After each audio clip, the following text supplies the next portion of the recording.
Class 3-7 Chen Zhou, Awaken Profession Apprentice Farmer. Evaluation grade. The cold mechanical words on the awakening capsule screen struck Chen Zhou's face like a resounding slap. In an instant, laughter erupted across the entire playground. The so-called genius who held first place in the school's spiritual tests for 3 straight years actually only awakened in 5th grade profession. Apprentice farmer. Is he here to joke with us? We thought he was brewing something big, but it turns out he just dropped a huge pile of crap. Now our entire Zhanghai know. Too High is going to lose face along with him. Whoever teams up with him probably won't survive even the first wave of the beast tide. You're overthinking it. He probably won't even get the chance to join a party and enter a dungeon. For this kind of trash life-type profession, if there's no special talent or skill, you can basically kiss the path of a professional goodbye. Go home and farm your fields. At the side, the dean in charge of presiding over the awakening ceremony, as well as the principal, vice principal, and other school leaders seated on the rostrum all wore rather unsightly expressions. Below the high platform, waves of sharp, mocking voices surged. Chen Zhou clenched his fists so tightly that his nails dug into his palms. As the student whose spiritual test scores had overwhelmingly dominated first place in the school for 3 years, the one most likely to awaken in 6th grade or higher profession, he had borne that responsibility and gone up first to awaken, only to be met with such an outcome. As a transmigrator, he had already lived in this world for 18 years. Beyond the memories and mindset of his previous life, he was no different from the natives of this world. This world was called Blue Star, originally extremely similar to Earth. Yet 30 years ago, the 4 characters, alien beasts besieging cities, were branded across the clouds, heralding a great cataclysm. The entire populace awakened, and the world seemed to enter a survival and evolution game. In the span of a few years, alien beasts rampaged unchecked. Humanity erected high walls and established 6 great base cities where resources were concentrated to resist the beast tides. Just as humans gradually found their footing and believed they were about to weather this crisis, the world underwent another drastic upheaval. 15 years ago, the 6 characters, Life Decay Storm, appeared across the skies of the world. It seemed this game had entered its 2nd stage. All attributes of the populace became digitized and countless dungeon worlds began to emerge randomly across the globe. However, healing skills ceased to function. All means of restoring health were rendered void, and every dungeon came with bizarre, yet absolute rules. Health lost every second. Beginner-level dungeons would deduct 1 point of health per second, and the higher the dungeon's difficulty, the faster the health drained. If one could not endure for even a few hundred seconds in the beginner dungeons, and the high-tier dungeons were almost certain death, humanity had fallen completely into a healerless abyss. The only means of regaining health was the passive recovery that occurred after leaving a dungeon. Only then did humanity truly grasp the meaning of the Life Decay Storm. Chen Zhou fixed his gaze on his own attribute panel. Name Chen Zhou. Profession Apprentice Farmer, grade. Level LV1. Free attribute points 0. HP 100,100. Stamina 100,100. Constitution 5. Strength 5. Agility 4. Profession talent when planting crops, crop maturation time 5. Final yield 5. Skill. Tilling, wield a farming tool to loosen the soil, increasing the target plot's aeration for 1 hour. Watering, irrigate crops, granting a 1 chance for the target crop's growth speed to increase by 5, lasting 24 hours. Evaluation, plant all things beneath the heavens and overturn the myriad worlds. Whoever dares stop me from farming, I'll plant him in the ground instead. Is this evaluation for real? Damn it, this is way too trash. Plant your sister. With only 100 HP to start, I can't even tank the health drain of the lowest beginner dungeon. Once I enter, I'd have to bail out in 100 seconds. What can I even do? In that time, can I at least clear the first level of Super Mario? Chen Zhou truly found it hard to accept. Where was the promised cheat that was supposed to come with being a transmigrator? His spiritual test value had always been ranked first in the entire school. He dazed out for quite some time before quietly stepping down from the stage. The dean watched the lonely back of the young man walking away, shook his head, and the gentle smile that had once rested on his face drooped. Next, Class 3, 1 Qin Shuiyao. A graceful figure brushed past Chen Zhou as he was stepping down. Only when a faint, refreshing fragrance drifted into his nose did he return to his senses. At this moment, Qin Shuiyao had already entered the awakening capsule. Very soon, a magnificent pillar of light shot up to the sky from within the capsule. Before the crowd could even gasp in awe, another equally dazzling pillar of light pierced the heavens. Class 3, 1 Qin Shuiyao, Awaken Professions, Holy Light, Mage, Holy Flame Lancer. Evaluation S grade. The entire field erupted in waves of exclamations. Holy crap. S grade. Dual professions. Amazing. 1 Mage and 1 Lancer. She's a true magic and martial dual cultivator. Worthy indeed of being the perennial 2nd place genius in the school's spiritual tests. Qin Shuiyao, my goddess. Goddess Shuiyao, wanna form a party. The kind that never breaks up for life. In that instant, Qin Shuiyao became the most dazzling focus of the entire field. Even the joke that had been Chen Zhou just moments ago was instantly forgotten, and no one spared him another glance. Very soon, the school leaders on the rostrum all stood up and quickly made their way to the awakening capsule. The principal was a white-haired elder with a spirited bearing. Just moments ago he had still been sighing in regret that the student ranked first in the school's spiritual tests had awakened a useless profession. Now every wrinkle on his face bloomed like a flower. As expected of the Chen family's little lass. Might this old man have a look at your attribute panel? An attribute panel was an extremely private piece of personal information. Even as principal he had no authority to compel a student to share it with him, and could only seek the other party's consent. Chen Zhou, with bright eyes and white teeth, did not show the slightest hint of pride for having awakened dual professions. She remained as cool and aloof as ever, as if awakening two professions were only natural. After a brief moment of thought she spoke. I'm sorry, Principal Xiao. I need to go back and consult my grandfather first. Only after he has looked it over and feels there is no issue can I share my panel information with others. Yes, of course. I got carried away for a moment. How foolish of me.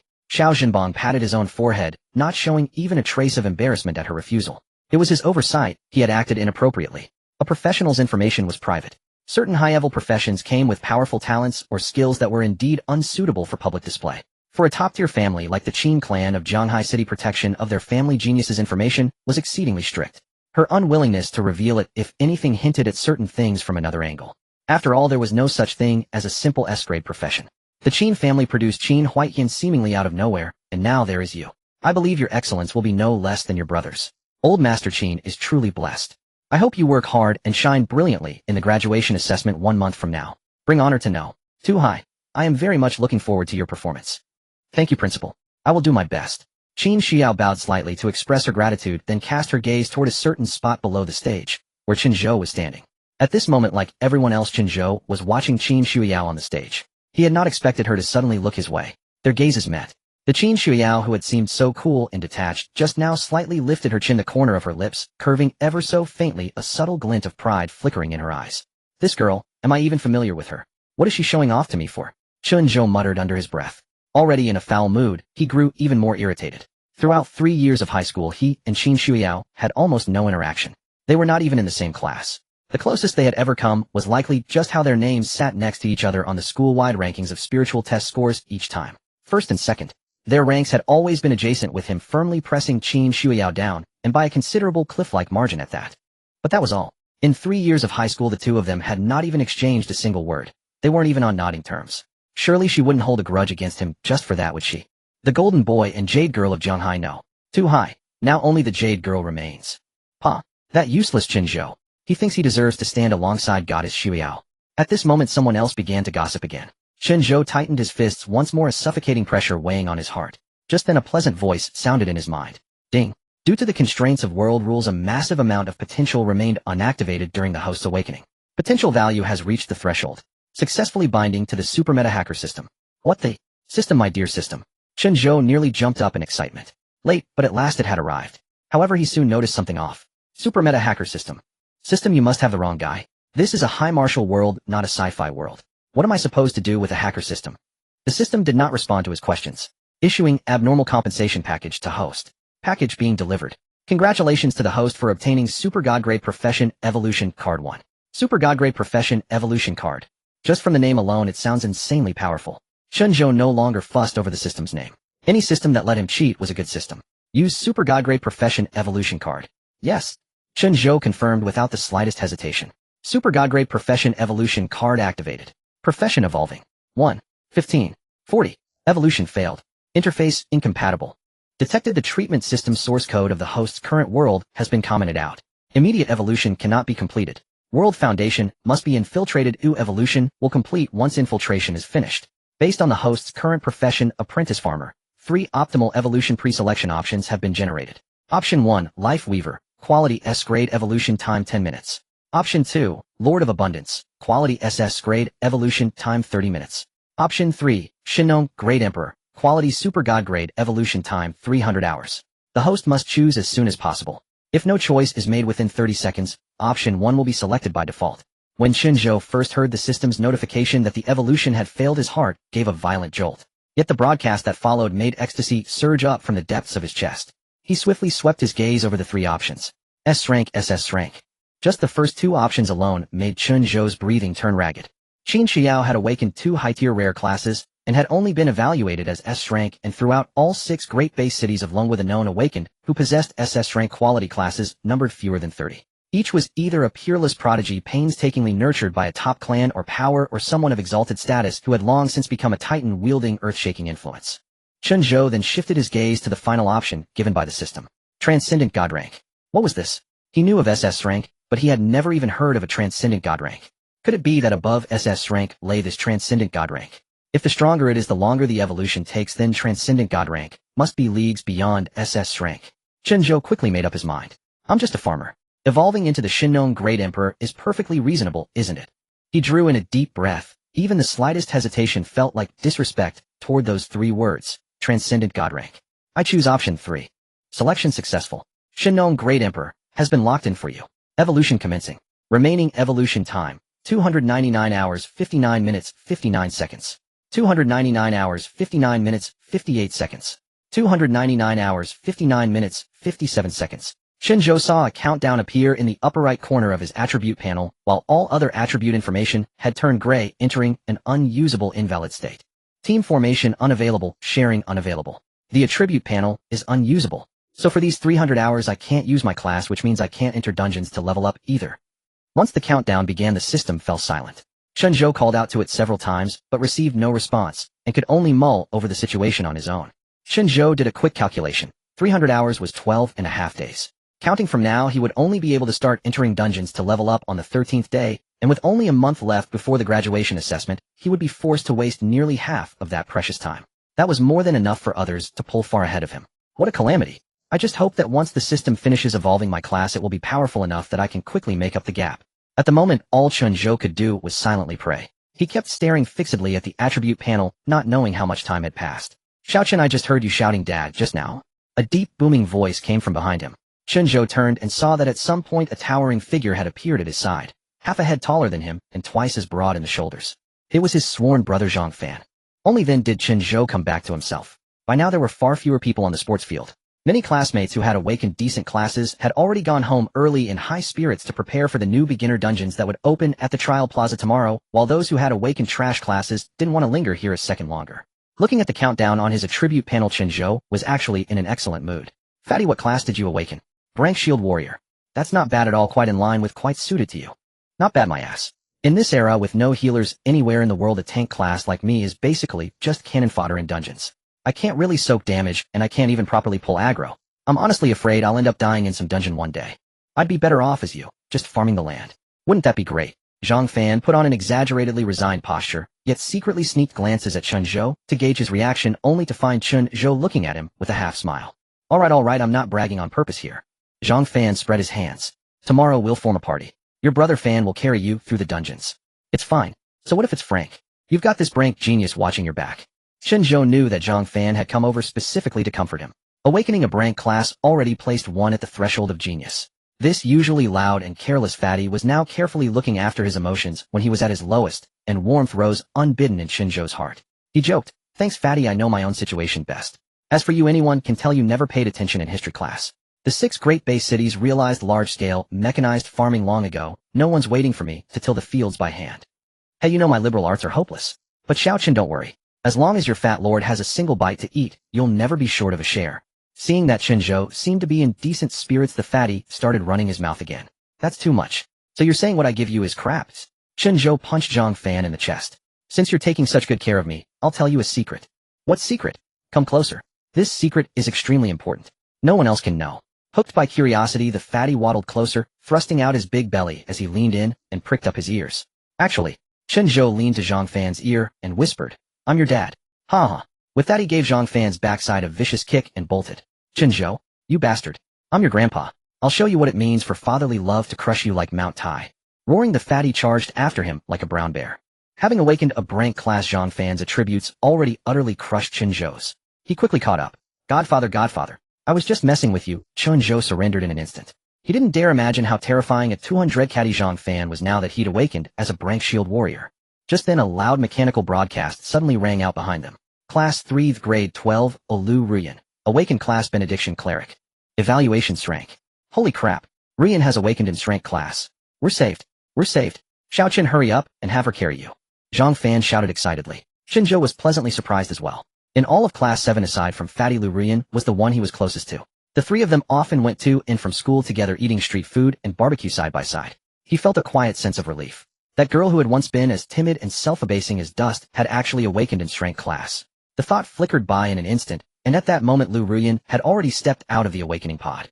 Congratulations, student Lu Ruyan. The dean of students approached with a broad smile to offer his congratulations. At this moment, however, Lu Ruyan's expression was unusually calm. It was as though she had not even seen the dean. She first glanced down at the students below the stage, her eyes not lingering anywhere for long, then swept her bright gaze around and locked onto Principal Xiao Zhenbang, who was conversing with a few students nearby. She raised her hand in greeting and said, "Principal Xiao, I have something to report." Chen Zhou, who had been about to go over with Fatty to congratulate her, halted his steps. He had noticed that just now Lu Ruyan had glanced their way. Though her gaze had lingered for less than a second, that single look felt strangely unfamiliar to him. Lu Ruyan seemed somehow different from before. Xiao Zhenbang had already taken note when the broadcast sounded, and he quickly made his way over. Arriving before Lu Ruyan, he carefully examined the slightly frail-looking girl.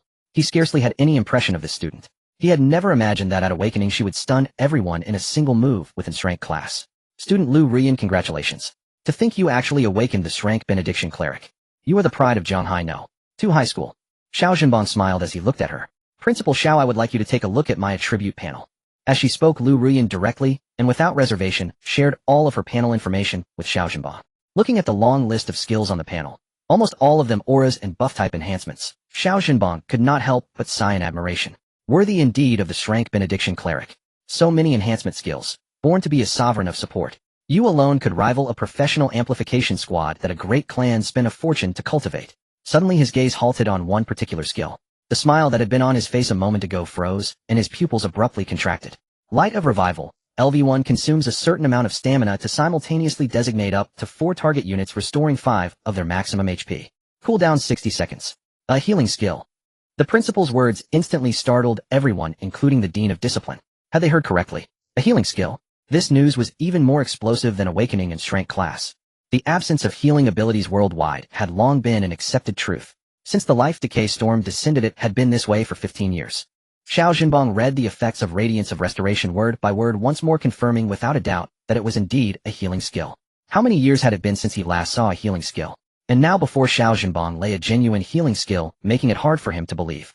Perhaps before the Life Decay Storm this would have been nothing more than an ordinary healing skill. But now with just this one ability, she will undoubtedly be fiercely sought after by major organizations and top families. A thought arose in Xiao Zhenbang's heart. Perhaps he could attempt that. Considering the possibility, his breathing quickened slightly, but he soon calmed down and shook his head. Better. Forget it. It's a pity, but this healing skill might bring immense benefits to some family, yet it remains far from enough to change humanity's current predicament. Xiao Zhenbang's gaze fell upon Lu Ruyan again. As their eyes briefly met, his heart tightened. There was a blaze too fierce in her eyes. Regardless, notify the Zhanghai Joint Conference first. I have a feeling the emergence of this healing skill is far from simple. Xiao Zhenbang instructed an attendant behind him. The man acknowledged and vanished from the spot in an instant. Compared to the skill's effect itself, its very appearance troubled Xiao Zhenbang more, as if it heralded some impending change. Was the world about to change again, or was this girl before him inherently extraordinary? Xiao Zhenbang's eyes grew deep as if lost in thought. Just then the Dean of Discipline stepped forward and whispered, Principal, as I understand it, this student Lu Ruyan comes from a difficult family. Her father is chronically ill, and her mother barely makes ends meet with odd jobs. If we waive her fees and allocate special resources. Xiao Zhenbang naturally grasped the dean's meaning. For such a pure, untainted genius, investing a certain price to forge a favorable connection wasn't unwise, especially since she was already a student of Jiangxing No. 2 High School. Sponsoring a needy student, especially one who has awakened a healing skill, is a perfectly reasonable thing to do. However, I'm afraid it's a bit too late, he said, glancing at the eyes of those around him. At this moment it might appear too calculated. By now the crowd below was already buzzing with discussion. My God, did the principal just say that girl awakened a healing skill? This will definitely make the front page headlines tomorrow. Who says there's no healing globally? Who dares claim humanity lacks a great emperor? Really? How is it only rated strength? Probably not even some S ranks can match her. First a dual class awakening, and now in strength talent with healing skills. Our Jiangxing No. 2 High School has produced 2 supreme talents. We're really going to make a name for ourselves this time. In terms of rarity, Lu Ruyan's class might even surpass Chen Zhou's. I'm truly envious. She's the daughter of fortune with the bearing of an emperor. Don't pit them against each other. School Beauty Chen awakened a dual class. Oh, she's not necessarily inferior to Lu Ruyan. But Lu Ruyan's healing skill is absolutely divine. They're both excellent, and together they've salvaged our school's reputation. Exactly. Both are far better than that trash Chen Zhou, occupying a spot and doing nothing. Many students, and even teachers had already come forward to offer congratulations. Hey, don't resort to personal attacks, alright? That's my brother. The fatty grumbled, rolling up his sleeves to go argue. Chen Zhou tried to hold him back, but failed. The gap in their strength was too great. However, before the fatty could take 2 steps, a tall, straight-backed youth brushed past him, knocking him off balance. Hey, who do you? The fatty complained. The man ignored him, pushing through the crowd until he stood before Lu Rian. Lu Rian, Im Liqingza from Class 3, awakened as a rank magic swordsman. You must have heard of the Jianhai Li family. May I invite you to form a team? In return, our family's 3 private dungeons will be open to you along with unlimited double EXP cards to help you level up before the graduation assessment. Head double EXP cards. The Shen family is willing to offer triple EXP cards and open our family's internal dungeons to help Emperor Rian break through. What do you say, Rian? Rian Im Sun Xian from the Sun family. We are prepared to offer an exquisite rank item. These scions of great families, usually aloof and disdainful of ordinary students, were willing to humble themselves and compete fiercely when an opportunity to benefit their families arose. The playground quickly descended into chaos. Lu Rian stood on the platform, silently watching the crowd's argument without any response, yet a sense of pleasure slowly spread through her heart. Gradually her expression shifted.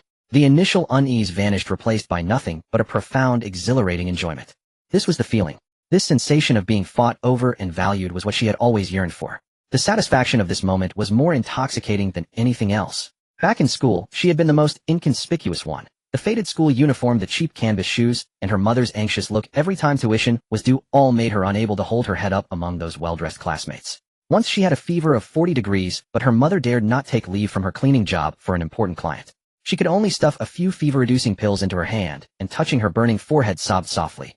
Yin Mom is useless. You must strive for a better future and never suffer like us. Those words like a thorn pierced deep into Lu Rian's heart, yet also like a lamp teaching her from a young age that poverty was a sin, and only by climbing higher could she escape the mire of her origins. In the mire a beam of light had once illuminated her. She recalled that afternoon 3 years ago. Sitting in the back corner of the classroom, someone deliberately knocked over her lunchbox, laughing and calling her a poor wretch. She clenched her fists, lay on the desk, and let her tears fall to the ground. Here, have this. My mom packed too much for me. Ooh, I can't finish it. She heard a voice. Looking up with reddened eyes, she saw a lunchbox filled with warm rice and vegetables, and a half-eaten preserved egg clearly marked by teeth marks. Standing beside the desk was a young boy, his smile as radiant as sunlight shining into her heart, like a holy light piercing the darkness. But just now that light had gone out. The boy she once admired and resolved to rely on might now not even be worthy of clinging to her. Why? Why did you only awaken in frank talent? You were so outstanding before. I could have had everything. Lu Rian murmured to herself, a faint trace of melancholy fleeting through her heart, too quick to grasp before being replaced by a stronger rationality. Her gaze pierced through the crowd to Chen Zhou below, who was also looking at her. Not a word was exchanged. But Lu Rian's eyes had shifted from their former admiration and closeness to coldness and distance. Fatty, let's go. Chen Zhou called out to the fatty, turned around with his hands in his pockets, and walked away. Huh. Xiaochen, why are you leaving all of a sudden? Don't you want to congratulate? Zhang Fan asked as he hurried after him. I'm hungry. Let's go eat at that beef noodle place. Huh. I wanted chicken cutlet rice. Watching their retreating figures, Lu Rian bit her lip. This was her choice. She knew that she and Chen Zhou had now become strangers. No matter the path ahead, the little girl who used to follow him around was gone forever. In the bustling Jianghai No. 2 high school at the Ganzhou beef noodle restaurant. Betrayal, this is outright. The chubby boy stuffed his mouth full of fried chicken he had just bought from next door, slurping down a large bowl of beef noodles while mumbling indistinctly. Having just heard Chen Zhou's recount, the chubby boy had unwavering trust in Chen Zhou's judgment, already convinced that Lu Ruoyan was not on their side. Now that Lu Ruoyan has become its class big shot, shouldn't we ask her for some compensation? She must repay us. With interest. The chubby boy said seriously. After all, Lu Ruoyan came from a struggling family, and in the past it was mostly him and Chen Zhou who treated her to meals. Listening to the chubby boy's complaints, a scene suddenly flashed in Chen Zhou's mind, 2 people being held down by a group while being forced to eat 100 buns. The chubby boy continued angrily. Besides, it's not just about money. If it weren't for you, Xiao Chun, she would have probably been bullied into dropping out by now. That bastard Zhou Hao from our class is one thing, but I remember you once saved her from some thugs outside school, and you even took a few punches for it. The other side didn't have it easy either. I knocked out 2 of his front teeth. Chen Zhou interjected. I'm not saying that, I'm saying why don't you seem concerned about Lu Ruoyan at all? The chubby boy said anxiously. People have their own ambitions. Perhaps she never changed you. I just hope she won't regret it later. Xiao Chun, why did you always help her back then? The chubby boy frowned in thought, as if trying to find a clue from his memory. What if I said I thought she was beautiful and planned to trick her into being my wife? Would you believe that? Chen Zhou chuckled while slurping up a mouthful of noodles. 6. The chubby boy gave a thumbs up, the highest form of recognition between men, then waved his hand. Oh, never mind talking about it, just kills the mood. Women only slowed down our sword-drawing speed. The two exchanged smiles, no longer entangled in that matter. After eating and drinking their fill, they began discussing serious business. Xiaochen, what are your plans moving forward? I'm serious, team up with me, I'll take you along. Even though you're in class, you'll be useful, thanks, but no need to worry about my affairs. You should find a few reliable teammates to level up with. 13 days from now, I'll take you flying. Oh, taking me flying in 13 days. What's that about? The secrets of heaven cannot be leaked, Chen Zhou said mysteriously. The chubby boy's curiosity was piqued. Just as he was about to ask more, a sharp, mocking voice came from the entrance of the Can you take me along, great genius? A group swaggered in at the restaurant entrance. Zhou Hao. Chen Zhou and the chubby boy recognized them as soon as they entered. It was their classmate Zhou Hao. 3 thuggish-looking youths followed Zhou Hao quickly, surrounding Chen Zhou's table. Chen Zhou also recognized the thuggish youths behind Zhou Hao. These guys had been roaming around Jianghai No. 2 high school for years, one of whom was Li Yang, the very person he had knocked out 2 of his front teeth. Leading the group, Zhou Hao had been the main bully of Lu Ruoyan since the beginning of their first year, until Chen Zhou beat him up in the restroom one time. Though he seemed to have been subdued, he secretly held a grudge, and thus began their feud. Oh my bad, I misjudged this. There's no great genius here, just an class little waste. Ha ha. Zhou Hao laughed mockingly. The 3 behind him joined in. What brother Hao said is right. With this class waste, he'll probably get eaten alive by the minor monsters in the newbie dungeon trial tomorrow. The 4 erupted into laughter again. Chen Zhou looked at one of the thuggish youths, speaking calmly. Liang, is your new set of front teeth not working well? Want to replace them again? The youth froze for a moment, instinctively touching the spot where his upper lip used to be. If I remember correctly, you guys used to call Zhou Hao rat. How come now, just because he became an awakened, you started calling? Oh right, I almost forgot, you guys are those social drifters who loaf around all day and can't even get into the school gates. You probably don't even know what an awakening chamber looks like, do you? If I'm a waste, then what are the 3 of you? Chen Zhou's words were unhurried, yet resonated with authority, leaving Zhou Hao's 3 thuggish companions pale with anger. Seeing his companions silenced by Chen Zhou, Zhou Hao felt his momentum wane, cursing them for being idiots. Chen Zhou, don't be stubborn. Do you know how long I've waited for this day? You humiliated me back, then did you ever think it would come to this? Zhou Hao gritted his teeth, then directly revealed his profession. Name Zhou Hao, profession Berserker class. He revealed this much information as it was enough. Each piece of information in the attribute panel could be individually hidden or displayed when shared, a privilege all Awaken had. Chen Zhou and the chubby boy exchanged glances. The chubby boy smirked and said, "Humph, so arrogant for someone who's just a class Berserker." After saying this, he slammed his bowl down and revealed his own panel information. Name Zhang Fan, profession Shield Warrior class. The 3 thuggish youths behind Zhou Hao hesitated upon seeing that their opponent also had a profession comparable to Zhou Hao. At this moment, Chen Zhou looked at Zhou Hao and said, "Zhou Hao, you just awakened as of class today. You haven't even completed a single dungeon run. How much higher can your attributes be than mine in class? 3 years ago, I could beat you today with both me and the chubby boy here. If you dare to make a move, I guarantee that if you don't knock me out in one hit, I'll injure you severely and leave you with lasting damage. After all, trading one class for one class is hardly a loss for me." Chen Zhou's gaze turned fierce as he looked at Zhou Hao, leaving Zhou Hao momentarily stunned. He recalled the scene from 3 years ago when he was beaten in the restroom. It was the same gaze, a shadow he could never erase over these 3 years. A wave of humiliation surged in him. "You waste, what gives you the right to yell at me? I will ruin you today." Zhou Hao said, his class Berserker aura radiating fiercely. His anger was unmistakable, and he was about to make his... The chubby boy immediately stood up, his broad frame blocking Chen Zhou, exuding the heavy aura of a class Shield Warrior, and shouted, "You can hit me, but you can't touch my brother. Do you believe I can knock you out with one shield strike?" Zhou Hao's expression darkened. "So what if you're a Shield Warrior? In a 1v1, my Berserker isn't afraid of you, and there are 4 of us. Today I'm only looking for trouble with Chen Zhou. Zhang Fan, I advise you to think it through. Get lost. Who doesn't know that Zhang Fan and Chen Zhou are brothers from different mothers?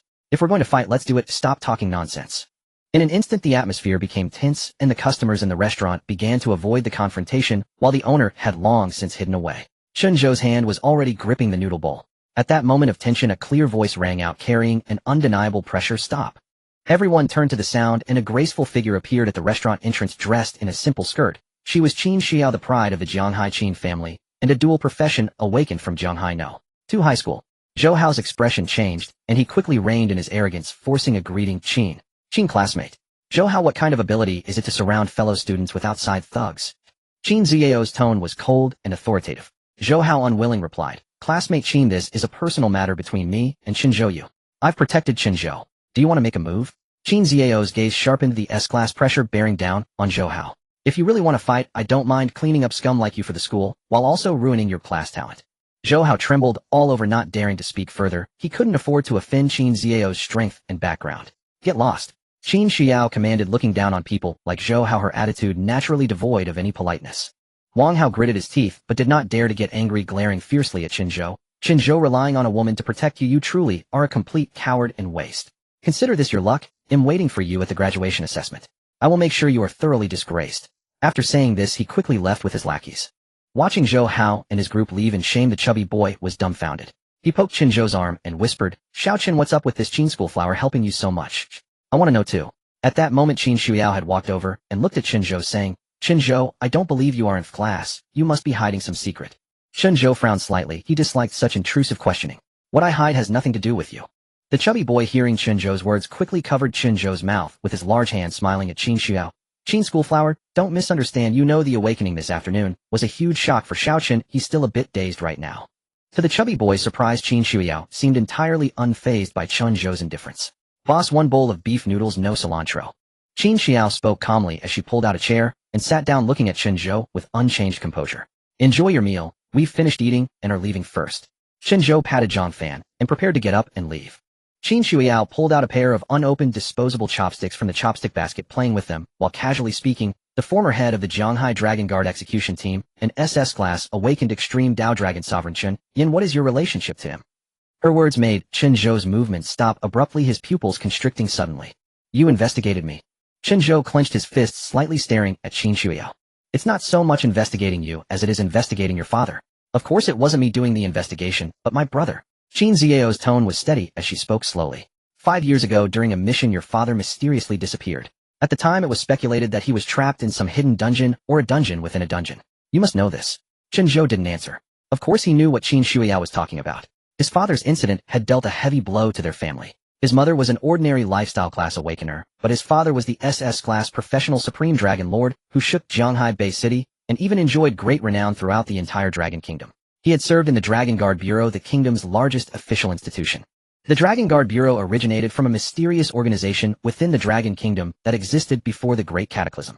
After the Great Cataclysm, when the entire populace awakened and supernatural powers resurged, the organization underwent layers of reform to become the Dragon Guard Bureau of today. The Dragon Guard Bureau is the highest law enforcement authority of the Dragon Kingdom's official government in the base cities. It is directly under the Dragon Kingdom's Dragon Guard headquarters, not under the jurisdiction of the base cities.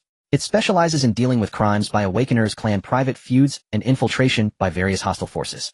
Its headquarters is located in Longdu Base City. 5 years ago, his father never returned from an external mission.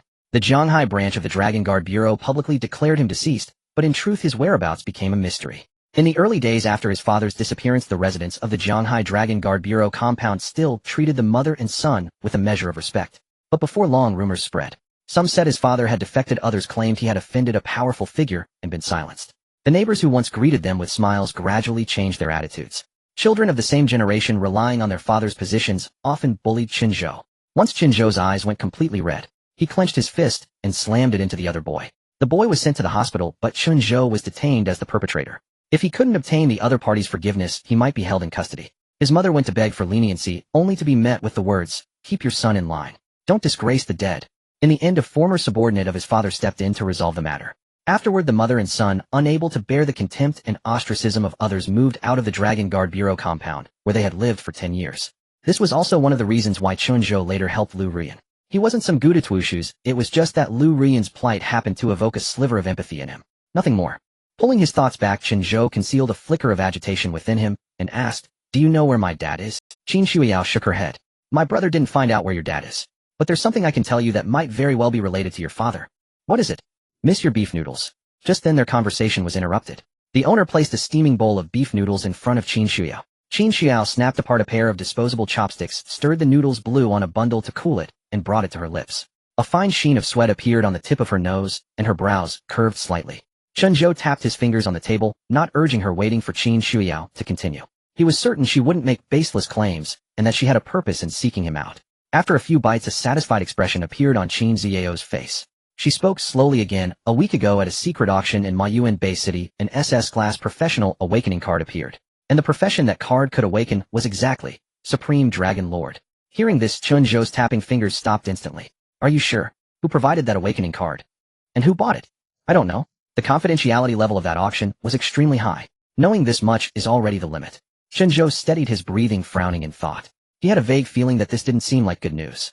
Chen Zhou continued, the only known method to obtain a professional awakening card is by opening it from a dungeon treasure chest.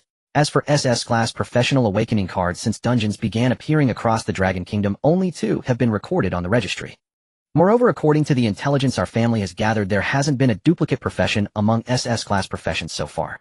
The higher-ups suspect that awakening card is very likely closely connected to your father Chen Yanji. This matter involves many things, so they've decided to reopen the investigation into your father's disappearance from years ago. The Dragon Guard Bureau and the Defense Bureau have been ordered to form a joint investigation team. My brother is the Defense Bureau's lead on the team. So your brother sent you to me hoping to see if you could pry some clues about my father from me. Chen Zhou looked at Chen Zhou as he spoke. Smart. Chen Zhou showed a rare glint of appreciation. Unfortunately, I don't have any information about my father here. I might know even less about my father than you do. He wasn't home much.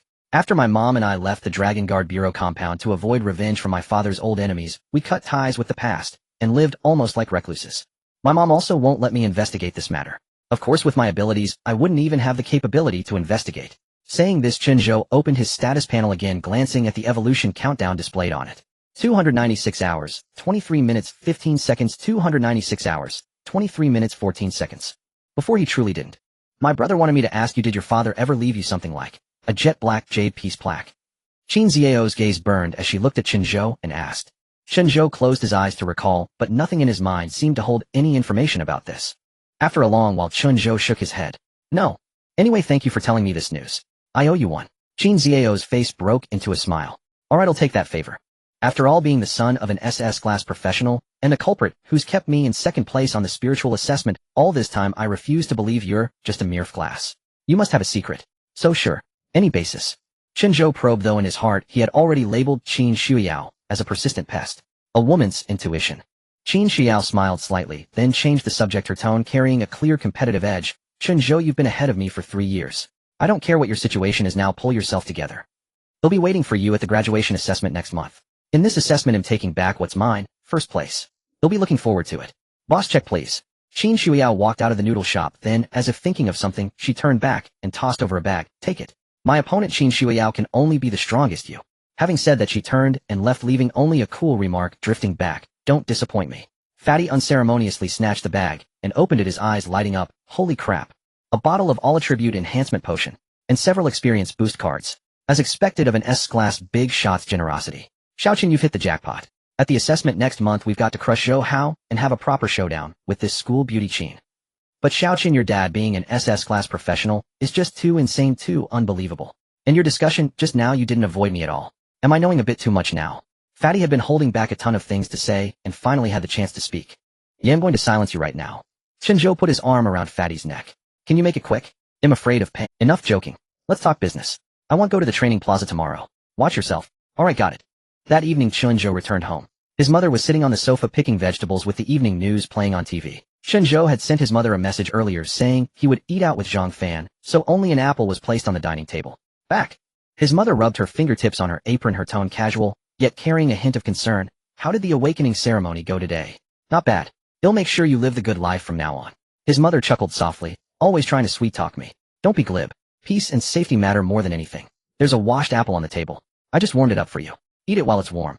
Chen Zhou casually picked up the apple. Alright, Mom, I'll eat it in my room.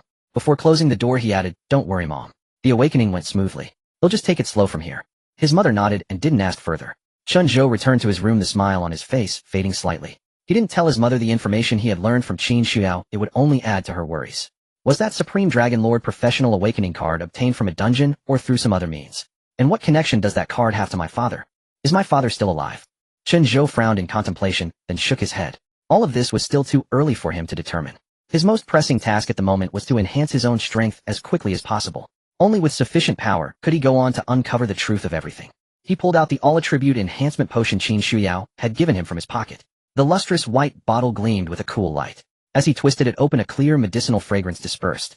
An all-attribute enhancement potion can only be taken once by each awakener. After consumption, health points and energy points increase by 100 to 200 points, while physique strength and agility increase by 10 to 50 points, each varying from person to person. The price of just this single bottle of potion was likely worth as much as his family's rundown little house. He hadn't refused it because he truly needed it now. In the early stages of awakening, one must seize every opportunity to improve, or else one step behind means a step behind at every turn. At worst, when he became stronger and had better things, he could return the favor. Chen Zhou didn't plan to use the potion just yet. What if the profession he evolved into could help him absorb it better? He temporarily put the potion away. Outside the window, the night grew deeper. The faint sound of his mother tidying the vegetable basket drifted in from the living room, accompanied by the background noise of the TV news. Chen Zhou slowly drifted off to sleep. The overture to a youth's rise from obscurity was quietly beginning. In the following days, Chen Zhou continued his routine, exercising in the morning and attending school for his cultural classes. There were not many classmates left in the class who were still attending regularly. Most had awakened to subpar professions and could not even clear the lowest level dungeons. They had given up on the path of becoming professional awakeners and focused solely on cultural studies to get into ordinary universities. For several days, Chen Zhou had not gone to the trial square, commuting daily between home and school, and discussions about him began to circulate in the class once again. To all of this, Chen Zhou remarkably chose to remain unresponsive, which further confirmed everyone's suspicions that he had completely given up and fallen into despair. At the trial square of Jianghai Bay City, all low-level dungeons were only open to senior high school students during this month, as it was customary this time of year to facilitate their team formations for dungeon runs, leveling up and accumulating attribute points. In the early stages, everyone's attribute points were primarily invested in health, as the novice dungeons had a strict rule of losing 1 health point per second, and with no healing skills available, increasing health was the key to early leveling. In recent days, Lu Ru Yin had been enjoying immense popularity, as everyone knew that Jianghai No. 2 High School had produced an class awakener with healing skills. Even at the Jianghai Joint Conference, there were people paying special attention to this rising star, causing quite a stir. Lu Ru Yan's healing skills could help teammates recover quickly both inside and outside the dungeons, extending their dungeon running time. Compared to others who could only rely on passive healing post-dungeon, her team could save a significant amount of healing time, gradually widening the gap with others. More importantly, it allowed her team ample time to challenge higher difficulty dungeons, experiment boldly, and achieve better dungeon scores, as the higher the score, the greater the chance of obtaining high-quality items. This led to an interesting phenomenon. On the first day, Lu Ru Yan's teammates were a class awakener, Li Chengzhe, and 2 other class awakeners from the same school. By the second day, the 2 class awakeners were replaced, and by the third day, even Li Chengzhe was swapped out. Her professional information was quickly grasped by various families and factions. Olive branches came one after another, leading to a constant change of teammates.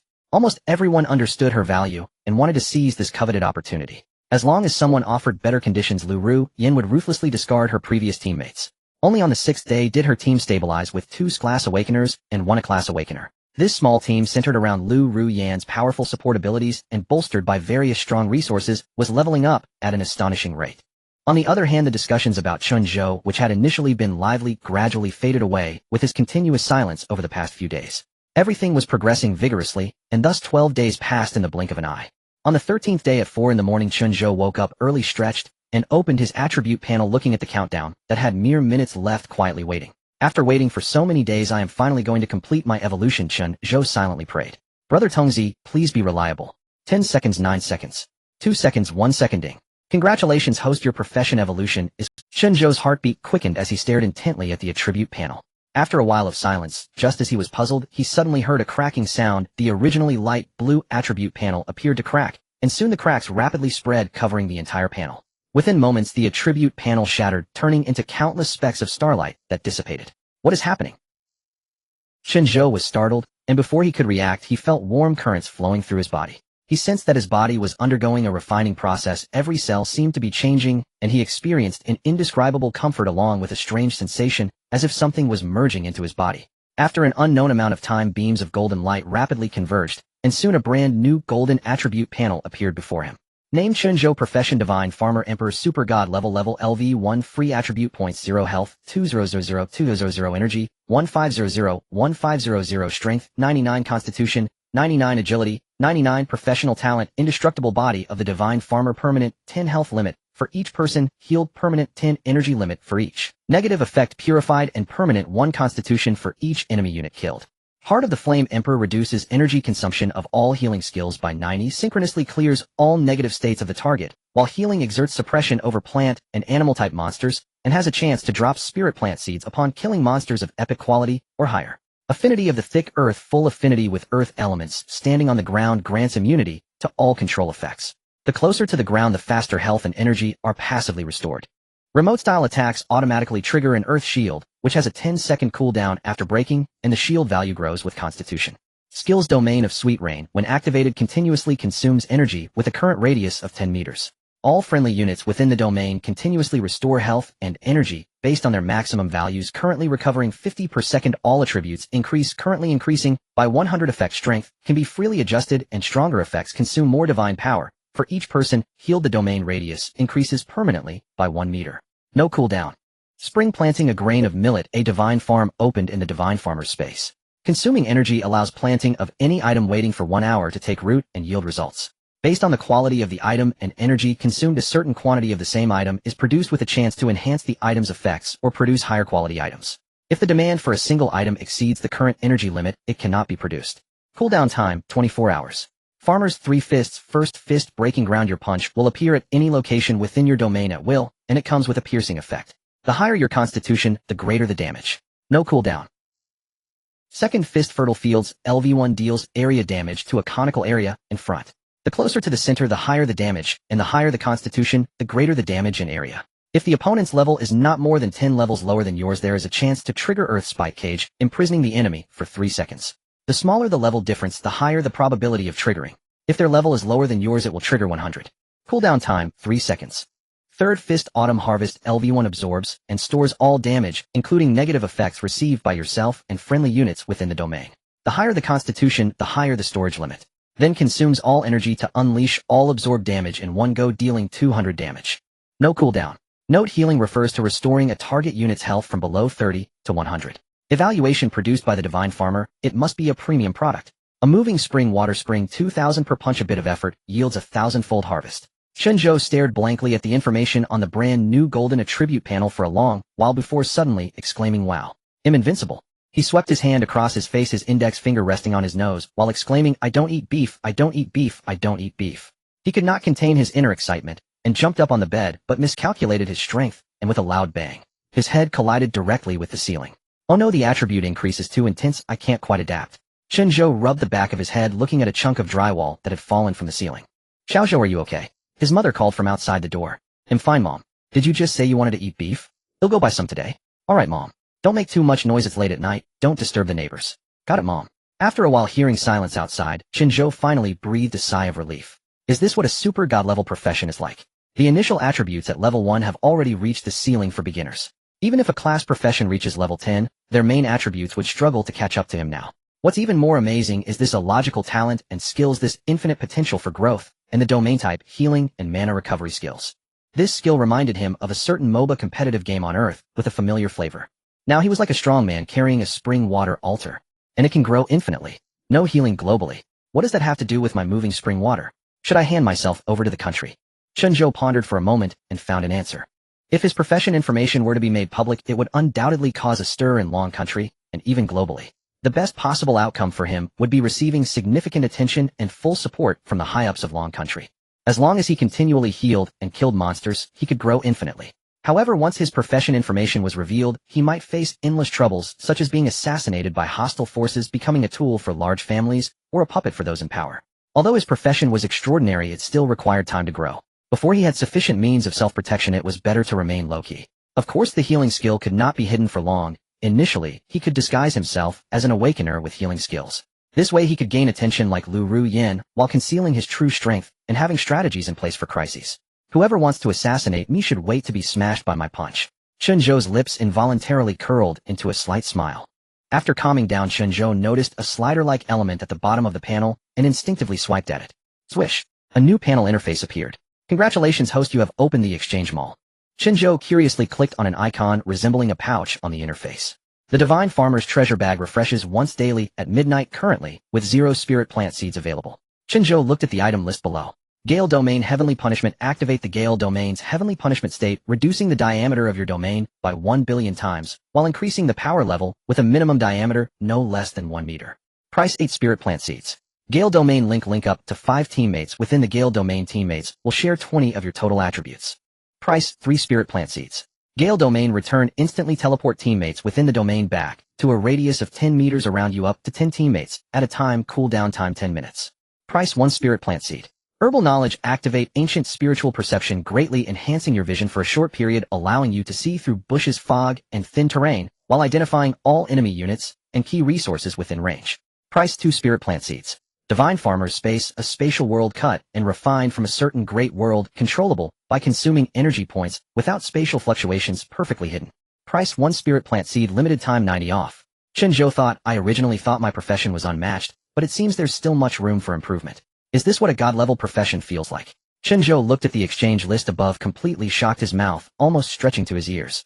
Some of the descriptions were even beyond his comprehension.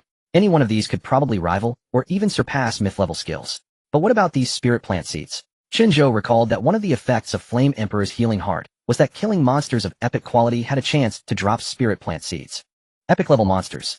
Not to mention how easy they are to kill, there probably aren't any of that caliber in novice dungeons, right? Chen Zhou felt a sense of helplessness, as if he was holding a mountain of gold, but lacked the means to mine it. Epic-level monsters. Not to mention how easy they are to kill, there probably aren't any of that caliber in novice dungeons, right? Chen Zhou felt a sense of helplessness, as if he was holding a mountain of gold, but lacked the means to. Generally, it's hard to find epic monsters in nightmare-level dungeons and below, and the minimum level requirement to enter a nightmare dungeon is 50. Looking at the enticing limited time 90 off, Chen Zhou scratched his head, suddenly thinking of something.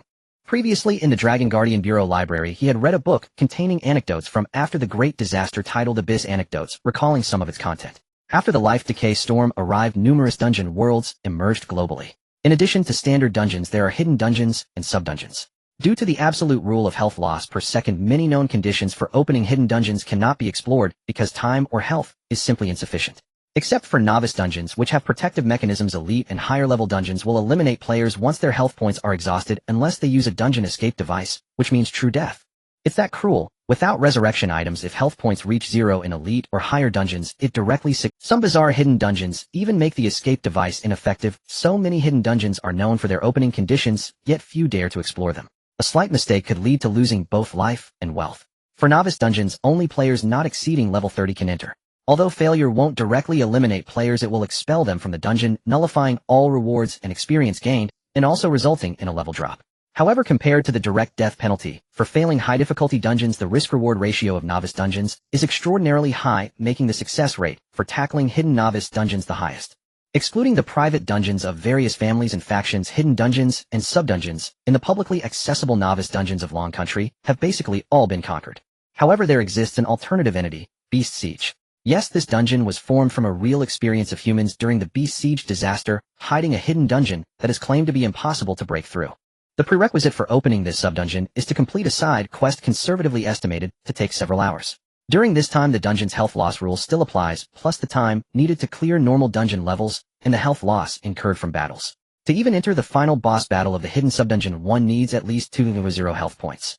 How can a novice not exceeding level 30 possibly accumulate that much health? What does having over 2,000 health points mean? If a Great Awakener focuses on health, they can typically reach around 6,000 health points at level 30, not even qualifying to meet the dungeon boss. Once there was an SS Great Awakener who reached over 1,000 health points at level 30, and his talent allowed his health to swell to over 2,000, yet he still failed to complete the side quest in 4 hours. Later he tried several more times, all ending in failure. Eventually he reached level 31 and could no longer enter the Beast Siege dungeon. After that, few dared to attempt it again due to the vast difference. Beast Siege's hidden dungeon is listed as the 9th impossible dungeon to conquer in the Long Country's top 10, and it is the only novice-level dungeon on the list. I might as well give it a try. Oh, perhaps the hidden dungeon's boss can reach epic quality, Chen Zhou pondered while stroking his. He glanced at the limited time 90 off Divine Farmer's space in the exchange list.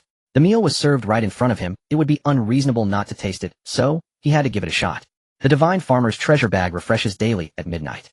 If I miss today, it's like losing 9 spirit plant seeds. Conversely, that means gaining 9.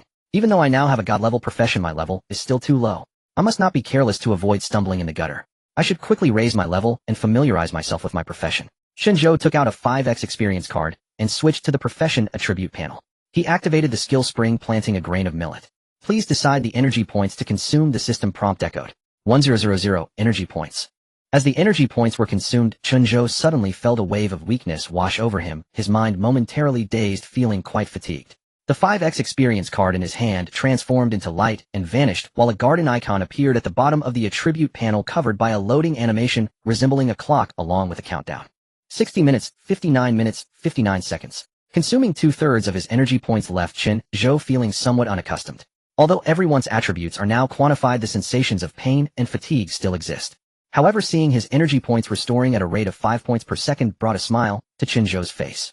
At this rate, my energy points will be full in just over 3 minutes. Apart from a slight dizziness, it's almost like a gift. I should have consumed all my energy points earlier. Chen Zhou felt a wave of regret. He looked up at the clock. It was now 5:30 a.m., close to his daily morning training time. Every morning, he would do 5 minutes of warm-up, 20 minutes of core endurance training, 15 minutes of physical strength training, and 5 minutes of relaxation. After years of persistence, his constitution increased from 3 to 5, but after awakening the great profession of apprentice farmer, his constitution remained at 5, without any growth. However, starting today, these training routines would have no effect on his enhanced attributes. As long as I keep killing monsters, my constitution can infinitely improve. The exercise methods I learned from short videos are no longer useful to me.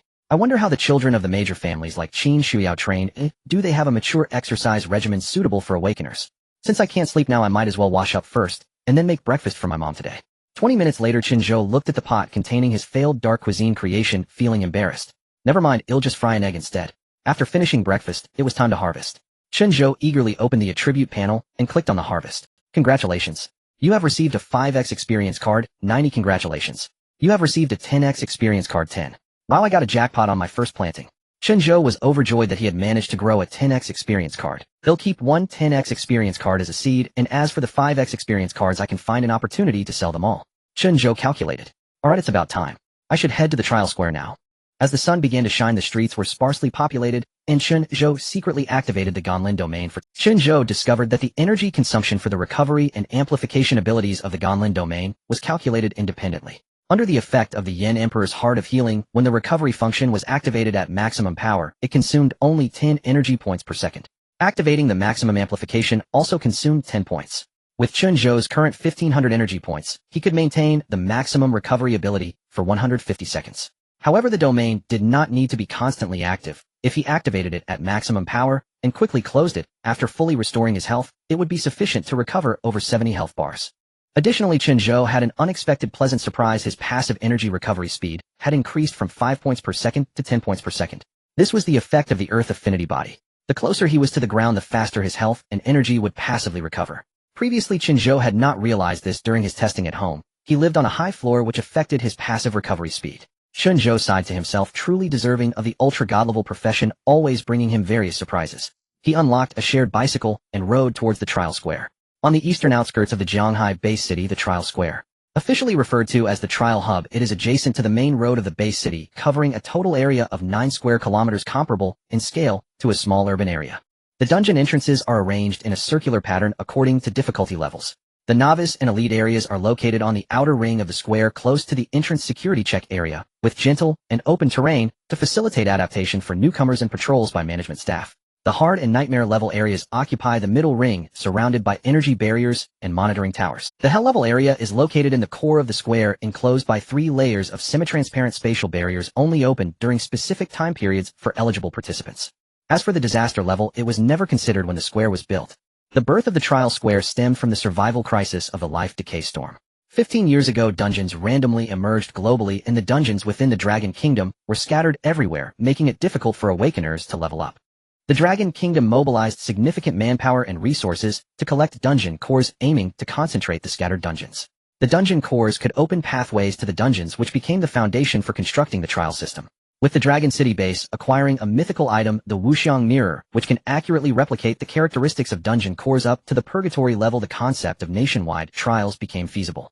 All 6 major base cities constructed trial squares simultaneously, with each square being a vital hub for cultivating the new generation of powerful individuals. The spatial stabilization matrix in the central area of the square is the technological core of the entire square, composed of 9 circular platforms. The surfaces of these platforms are etched with dense runes, with a matrix interface reserved at the center. The stabilizer is inserted into the corresponding interface like a key, permanently and securely anchoring the dungeon entrance at a designated coordinate. The edges of the square are equipped with supporting buildings and facilities such as a trading hall, giant information screens, medical stations, and equipment supply points. From the moment it was established, the area gradually attracted crowds, with the Jianghai Mercenary Association and offices of the 4 great families settling nearby, turning it into one of the most prosperous areas in Jianghai City. At this moment, the flow of people at the entrance of the trial square gradually increased, signaling the official start of a new day's trial sprint. On a high platform set up in the outer square, a dozen high-back chairs were arranged, and a dark-colored rosewood long table was laid out horizontally. In front of the table, a sign read, Jianghai Joint Conference. The Jianghai Joint Conference is the highest decision-making body in the Jianghai Bay City, consisting of one representative each from the Dragon Guard Bureau, the Defense Bureau, the Qi Yuan Division, the Resource Management Bureau, and the four great families of Jianghai along with the mayor of Jianghai Bay City, to vote on all major affairs of the Bay City. People gradually took their seats in the high-backed chairs, though several remained unoccupied. Seated were the pinnacle figures of Jianghai Bay City, including representatives from the Qi Yuan Division, the current Joint Conference representatives from the Yi Qin Su and Lin families, as well as principals from several key high schools such as Jianghai No. 1 Middle School and Jianghai No. 2 Middle School, all exuding a faint aura of powerful presence. In the center of the outer square, a several-meter-high holographic screen floated, clearly displaying 2 novice-level leaderboards with golden lettering. Each time the leaderboard updated, it drew the faint attention of everyone in the square. Trial Sprint Novice Level Leaderboard. First place, Jianghai No. 2 Middle School Qin Shuiyao, Level 21. Second place, Jianghai No. 1 Middle School Lin Duan, Level 20. Third place, Jianghai No. 2 Middle School Lu Rian, Level 20. Fourth place, Jianghai No. 1 Middle School Wu Chaos Hen, Level 20. Fifth place, Jianghai No. 1 Middle School Lin Shib, Level 20. Trial Sprint Dungeon Scoring Leaderboard. First place, Jianghai No. 2 Middle School Qin Shuiyao Heart of Corruption Forest, score 5070. Second place, Jianghai No. 2 Middle School Lu Rian Poison Mushroom Marsh, score 4625. Third place, Jianghai No. 1 Middle School Lin Duan Poison Mushroom Marsh, score 4396. Fourth place, Jianghai No. 1 Middle School Wu Chaoshan Poison Mushroom Marsh, score 4103. Fifth place, Jianghai No. 1 Middle School Lin Shi Poison Mushroom Marsh, score 3836. Old Qin, this child Shuiyao, truly lives up to being a loyal descendant of the Qin family, remarkably talented. Lin Wantong, the representative of the Lin family, picked up the teacup beside him, wearing a polite smile, his gaze fixed on the dazzling name at the top of the leaderboard, his tone unabashedly flattering. It's one thing to awaken dual professions, but to level up so quickly, this year's top newcomer must undoubtedly be. Qin Zhao's grandfather Qin Xiaoyan, dressed in a dark green tang suit, merely nodded slightly at these words, his tone calm and unperturbed. Lin, old friend, you overpraise her. Shuiyao is merely lucky to have awakened dual professions and is willing to work hard. However, your two descendants from the Lin family, Lin Duan and Lin Shi, are also scoring high. This synergy and combat power are truly commendable. As soon as these words were spoken, everyone's gaze shifted from Qin Zhao's name to the second to fifth places on the scoring leaderboard. Among them, Lu Rian's name stood out, being the only one not from a prominent family. Even Wu Chaos Hen from the Wu family, although not one of the four top families, belonged to a first-tier family that was only slightly lesser than the four great families. Speaking of which, we cannot overlook this child, Lu Rian. The Qi Yuan Division representative Zhou Mingyuan spoke with a gentle gaze and a tone full of admiration. As the representative responsible for the education and selection of awakeners, he had a significant voice. A child from Jianghai No. 2 Middle School awakened to its level blessing priest profession. The most astonishing part is the accompanying percentage health recovery skill. This talent could be described as being chosen by the heavens. Her small team, with 4 members working together, has been leveling up at an astonishing speed. Lin Duan and Wu Chaos Hen are both at level 20, and in a few days they might catch up to Zhao's level. The four great families have long been aware of Lu Rian's information, so there was no surprise. Only the principal of Jianghai No. 2 Middle School, Xiao Zhenbong, had a somewhat unsightly expression. Lu Rian is a student of Jianghai No. 2 Middle School, now allying with the Lin family and the Wu family, partnering with Lin Duan and Lin Shi from Jianghai No. 1 Middle School and Wu Chaoshan. She has completely disregarded the reputation of her alma mater. However, he was also helpless. The other party had provided too much support. Although Jianghai No. 2 Middle School also had considerable strength considering various influences, it was impossible to concentrate all resources on one person. In contrast, the principal of Jianghai No. 1 Middle School, Wang Hongbin, wore a satisfied smile on his face with a hint of deliberate mockery in his tone as he looked at Xiao Zhenbong. Principal, Xiao, it seems Jianghai No. 2 Middle School doesn't only have Lu Rian and Qin Shuiyao as talents, does it? Xiao Zhenbang's brows furrowed tightly, his tone cold. What do you mean by that, Principal Wang? What do I mean? Wang Hongbin's gaze swept across the holographic screen, deliberately raising his voice. I remember that over the past 3 years your Jianghai No. 2 Middle School's spiritual testing results have consistently ranked first with that top genius who has kept Qin Shuiyao in second place, isn't it, this Lu Rian? Wang Hongbin paused for a moment, his gaze on Xiao Zhenbong, a smile curling at the corners of his mouth. That student named Chen Zhou, isn't he your Jianghai No. 2 Middle School's top genius? Today marks the 13th day of the trial sprint, yet I haven't seen this student at the trial square from beginning to end. A single sentence struck at the heart of Xiao Zhenbang's pain. Chen Zhou. That student ranked first in spiritual assessment for 3 years and hailed as the most promising candidate for awakening in grade or above profession in Jianghai No. 2 High School, ended up awakening in grade garbage profession at the Awakening Conference. Since that awakening conference, he has completely vanished, not stepping foot into the trial square, even once during the 12-day trial sprint, becoming a topic of gossip and ridicule among all the awakened high school students in Shanghai Bay City. Xiao Zhenbang's face turned from green to black, his aura sinking to an extreme low. He opened his mouth, but could only remain speechless. He couldn't possibly say that the former spiritual assessment, first of Shanghai No.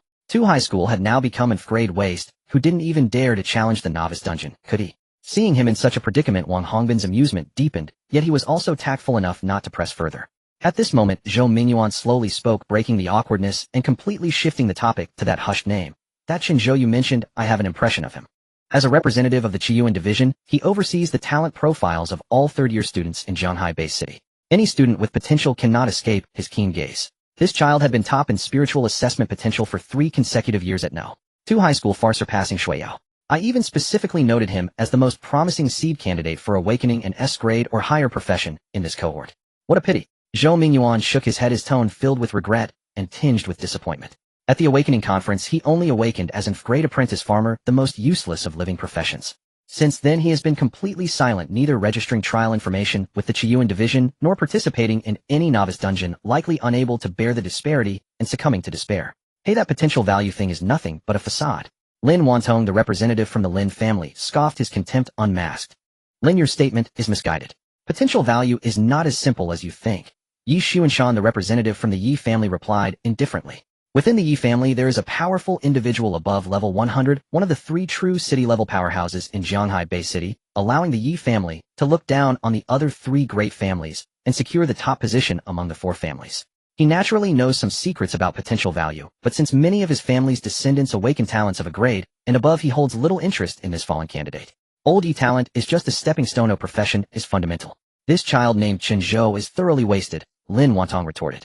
Yi Xuanshan smiled slightly and chose not to respond. Just then a woman seated at the far west side of the long table, with long hair tied up and dressed in black athletic gear, paused slightly at the mention of Chen Zhou. She seemed to have been lost in thought until Lin Wantong's mention of Chen Zhou caught her attention. Chen Zhou. Is he the captain's son, or is it just a coincidence of names? Her name is Su Hongyan, and at a young age she is already the captain of the Jianghai branch of the Dragon Guard, a level 90+ powerhouse and an SS grade talent professional. However, she is here representing the Su family. Back then I was busy searching for clues about the captain's disappearance, and I didn't take good care of them. After Chun Yanzi's disappearance, she sensed something was amiss and had been investigating, but soon after she was inexplicably reassigned from the Jianghai Dragon Guard to work in Longdu City, and just recently returned to Jianghai. Thinking of the captain, her mentor and father figure, a glimmer of light passed through Su Hongyan's eyes, filled with confusion, wariness, and a hint of subtle warmth. She is well aware of Chun Yanzi's strength and knows that there must be a tremendous secret behind his disappearance. If this Chen Zhou is indeed Chun Yanzi's son, could there be more to his awakening of an F-grade profession? She dared not ask recklessly, nor could she reveal her connection to Chen Yanji. His disappearance had been shrouded in intrigue, and if it were to be known that his wife and child were still in Shanghai Bay City, it could very well attract danger and schemes. After pondering for a moment, Su Hongyan raised her gaze, slowly landing it on Xiao Zhenbang, her tone casual and indifferent, as if simply making a casual inquiry. Principal Xiao, this Chen Zhou is rather interesting. Since he is a student of Shanghai No. 2 high school, does he usually behave this reclusive, not even willing to come for trials? Upon hearing this, everyone's eyes instinctively turned in unison towards Su Hongyan. This woman, known for her cold demeanor, ruthless enforcement, and complete detachment from family ties as the captain of the Dragon Guard, how could she be inquiring about an unfamiliar student? And it sounded almost like small talk. This woman is reputed to be the most likely person to enter the Xianyuan Pavilion in Shanghai City. Xiao Zhenbang, who had been irritated by others, found it unwise to dismiss her inquiry, and thought for a moment before responding. Not. This woman is reputed to be the most likely person to enter the Xianyuan Pavilion in Shanghai City. Xiao Zhenbang, who had been irritated by others, found it unwise to dismiss her inquiry, and thought for a moment before responding. Not really. This child usually has decent relationships with his peers. After awakening in F-grade profession, he has maintained a low profile, and I am not quite sure about his recent situation. Su Hongyan nodded slightly at this, not pursuing the matter further. From Xiao Zhenbang's words, she could glean no answers. She had met Chen Zhou before, and had even established a good friendship. She would know instantly if it was him upon seeing him. Su Hongyan raised her gaze, looking towards the bustling trial square below, a hint of obscure anticipation and resolve flashing in her eyes. If the Chen Zhou they spoke of is truly the Chen Zhou she knows, then she will do everything in her power to protect him. Meanwhile, at the entrance on the other side of the trial square, creak, creak, a series of metallic scraping sounds echoed as a young boy wobbled in on a bicycle. Finally, hear him exhausted. This broken bike, the only thing that doesn't make noise is the bell. Riding it with my 99 points in physique and strength is a struggle. The boy couldn't help but complain. Hey, student bicycles are not allowed here. The security guard blocked the boy's path. Sorry, I didn't know. I'm new here, it's my first time. First time? Aren't you a third-year student? Currently, the outer ring area of the trial square is only open to third-year students. The security guard examined the boy up and down. I am from Zhonghai No. 2 High School. This is my student ID. The boy took off an identity badge from around his neck and handed it over. The security guard took the badge, scanned it with a device, and carefully verified the information on it. Zhonghai No. 2 High School 3rd year. Class 7 Chen Zhou. After verifying the student ID and comparing the photo on it with the boy in front of him, he confirmed there was no mistake. Alright, you can register. If it's your first time here after entering, find the Chiyuan division staff to register. You need to be on file. The bicycle must be parked outside in the shared bicycle return area. No problem. After everything was processed, Chen Zhou walked to the outer square where many people had already gathered. Some were clustered together, quietly chatting, waiting for the dungeon to open today. After more than 10 days of preparation, they had formed fixed teams for dungeon runs. Xiao Chen, over here. A loud voice suddenly erupted from behind him, cutting sharply through the noise of the square. Chen Zhou turned abruptly, scanning the crowd, until he locked onto the robust figure of his friend, the hefty Zhang Fan. Zhang Fan squeezed through the crowd and ran over, followed by a thin boy wearing glasses. My brother, you finally... Zhang Fan punched Chen Zhou on the shoulder with great force. I thought you were going to hide at home until the end of the world. Chen Zhou smiled and brushed off his hand, glancing at the boy with glasses, casually asking, how's the dungeon running these days? What level are you now? Upon hearing this, Zhang Fan's smile instantly faded, his face filled with despair. Don't mention it, I'm only level 9. Level 9. Chen Zhou raised an eyebrow, his tone laced with disbelief. It's been more than 10 days, how come you've leveled up so slowly? Didn't I give you a few 5x experience cards? Zhang Fan sighed, first pulling over the boy with glasses and introducing them to each other. Xiao Chun, this is my teammate I found during these days, Meng Qin from Zhonghai No. 5 High School. I like to call him Monkey. Monkey, this is my good brother Chen Zhou that I told you about. Hello. Chen Zhou nodded slightly, speaking in a calm tone. Meng Qin quickly nodded in greeting, his voice soft. Hello, brother Zhou. After exchanging pleasantries, Zhang Fan lowered his voice and gritted his teeth, spitting out a name. Who else could it be? That bastard Zhou Hao is up to no good. Upon hearing Zhang Fan's words, the warmth in Chen Zhou's eyes instantly cooled. What on earth is going on? That brat has no real skills, but he's quite adept at scheming. The fat man was seething with anger, his chest heaving violently. He's been spreading rumors everywhere, claiming that there's discord between us and Lu Ruyan. Lu Ruyan. How could she be involved? Who knows if that brat is just making wild guesses. He knows we were close to Lu Ruyan in the past, and he probably caught on to something recently. This time, he actually guessed right. The fat man irritably scratched his head. Has Lu Ruyan not come out to clarify? Chen Zhou's voice turned cold. This whole thing is nothing but a fabrication. Their relationship with Lu Ruyan isn't even that bad, or at most they would just become strangers in the future. As long as Lu Ruyan denies it with a casual word, the rumor would naturally collapse. Hearing this, the fat man looked even more frustrated and helpless, letting out a heavy sigh. Clarify. She's a busy person now. All the major families are revolving around her, forming teams to conquer high-level beginner dungeons every day. Who has time to deal with our trivial matters? With these words, Chen Zhou's expression darkened completely. Lu Ruyan has not denied the rumors. Perhaps she just wants to draw a line, but it only strengthens the beliefs of those who already believe the rumors. They must have provoked Lu Ruyan first, and her good nature prevents her from stooping to their level. Silence is a form of indirect acknowledgement. Who isn't afraid of offending Lu Ruyan now? No one dare. The fat man gritted his teeth, his tone filled with grievance and unwillingness. At first, I couldn't match with any teammates. I had no choice but to solo, which led to me dying 3 times and losing 3 levels. At this point, the fat man turned to Meng Qin beside him, his tone softening somewhat. Later, I got lucky and ran into the monkey, which finally gave me a teammate. Chen Zhou's gaze fell on Meng Qin, curiosity and suspicion glimmering in his eyes. Meng Qin felt somewhat uneasy under his scrutiny, scratching his head and whispering, I awakened as a level fire mage, but it's a bit abnormal. Upon hearing this, Chen Zhou raised an eyebrow slightly. The fat man, noticing this, elaborated, this kid is At level 1, his magic power shot up to 50 points, comparable to the base stats of an A-level awakener. His output is ferocious, but his health is only 200 points, about the same as an A-level awakener. The fat man sighed in resignation. The monkey's magic power is indeed impressive. During dungeons, his speed of clearing monsters is 3 or 4 times faster than mine. But his health is truly lacking. Even after leveling up, the monkey's health never keeps pace with his teammates. His low health significantly hampered the leveling speed, and thus he was kicked out by his previous team. Meng Qin nodded, recalling that when he teamed up with others, it was always due to his low health. Either he had to retreat early or rely on others to protect him the entire time. Besides the damage from the dungeon rules, he couldn't afford to lose any extra health, which slowed down the whole team's progress. Those people grew impatient and abandoned him. It was only out of desperation that he teamed up with the fat man. The 2 unfortunate souls formed a temporary squad. The fat man admitted again that the monkey's output was truly remarkable. As long as he held the aggro of all the monsters during dungeons, the monkey alone could quickly clear the field. Their cooperation significantly sped up the process compared to his solo attempts. But even so, after several days of effort, they had barely managed to reach level 9, while the monkey who started at a lower level had only just reached level 8. At this point, the fat man's gaze fell on Chen Zhou, filled with anticipation. "Little Chen, you mentioned before about helping me level up. Can you explain how that works now?" Meng Qin also instinctively looked over, curiosity glimmering in his eyes. He had heard many discussions about Chen Zhou over the past few days. Zhang Hai no. 2 middle school's top spiritual tester, yet he awakened the most pathetic level class, making him the biggest joke among this year's awakeners. Facing the gaze of the two, Chen Zhou wasted no time and directly initiated a team invite. "Player Chen Zhou has sent you a team invite. Do you accept?" "Yes." The fat man clicked accept without hesitation. Meng Qin had no second thoughts either. As someone who had been abandoned, he felt a kindred spirit with Chen Zhou and clicked accept. However, the next second he felt a bit regretful when he saw the team member information showing Chen Zhou's name followed by the level indicator LV1. A level 1 level awakener. Doubts began to stir in Meng Qin's mind. The two of them were already struggling to clear dungeons. They had to exert their utmost effort to barely pass. If they brought along a level 1 level class, wouldn't dungeon runs become even more difficult?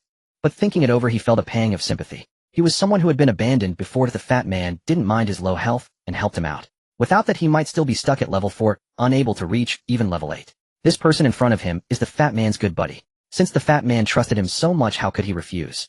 Meng Qin gritted his teeth, silently resolving if worse comes to worst, he'll just find a dungeon with lower difficulty to run until he levels up.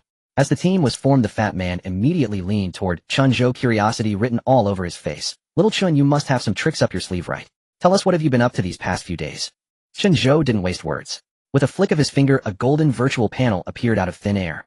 He didn't reveal all his attributes, only highlighting his health stat. Health points, 2000, 2000. This brief information struck the fat man and Meng Qin's minds like thunder. The fat man's pupils constricted, his mouth opening wide enough to fit a large meat bun, his face filled with disbelief. 2000.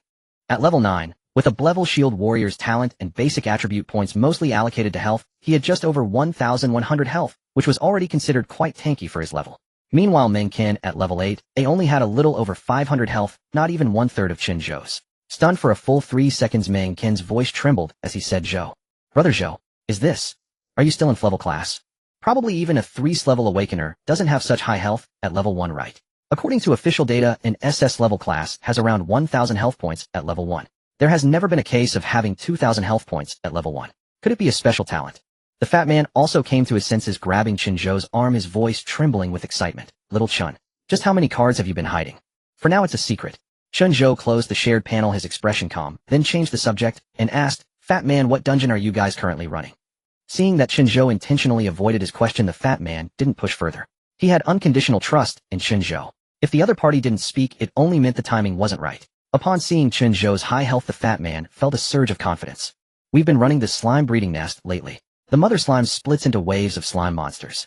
We need to eliminate the small monsters first, then take down the mother slime to clear the dungeon." Pausing, the fat man continued, "Previously we only cleared the first wave of small slimes, and then directly attacked the mother slime. As our levels increased, we began attempting to handle the second wave of small slimes yesterday. Clearing it takes about 8 minutes, which is just enough time for the monkey without losing extra health. This is the most cost-effective dungeon strategy we found after several days of exploration."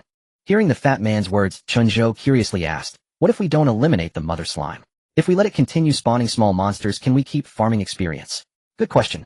The fat man explained, "The mechanism of this dungeon is that once all current small slimes are eliminated, as long as we don't attack the mother slime for a while, it will split and spawn a batch of stronger slimes. If we never kill the mother slime, it will likely keep splitting indefinitely." I had the same thought, so I previously asked Qin Xiaohua about this dungeon. The information on all novice-level dungeons isn't a secret to the offspring of those major families. She said she managed to reach the 9th wave at most. From the 7th wave onwards, elite-level slime groups will spawn. She even advised me not to try, as she really overestimated me. I didn't have the heart to tell her that I could only handle 1 wave. The fat man covered his face. Hearing this, Chen Zhou's eyes lit up slightly, and a thought arose in his mind. If we never kill the mother slime, will it eventually spawn epic-level slimes? "Fatty Xiaoming, let's start with the slime breeding nest."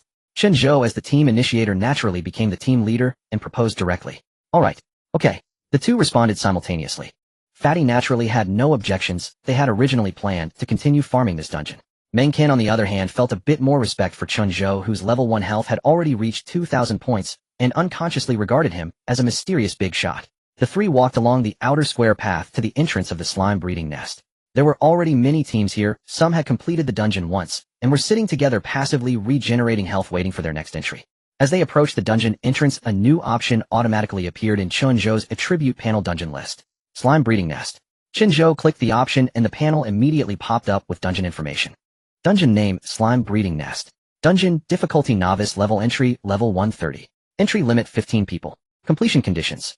1. Regular completion defeat the mother slime immediately settle the dungeon rewards. 2.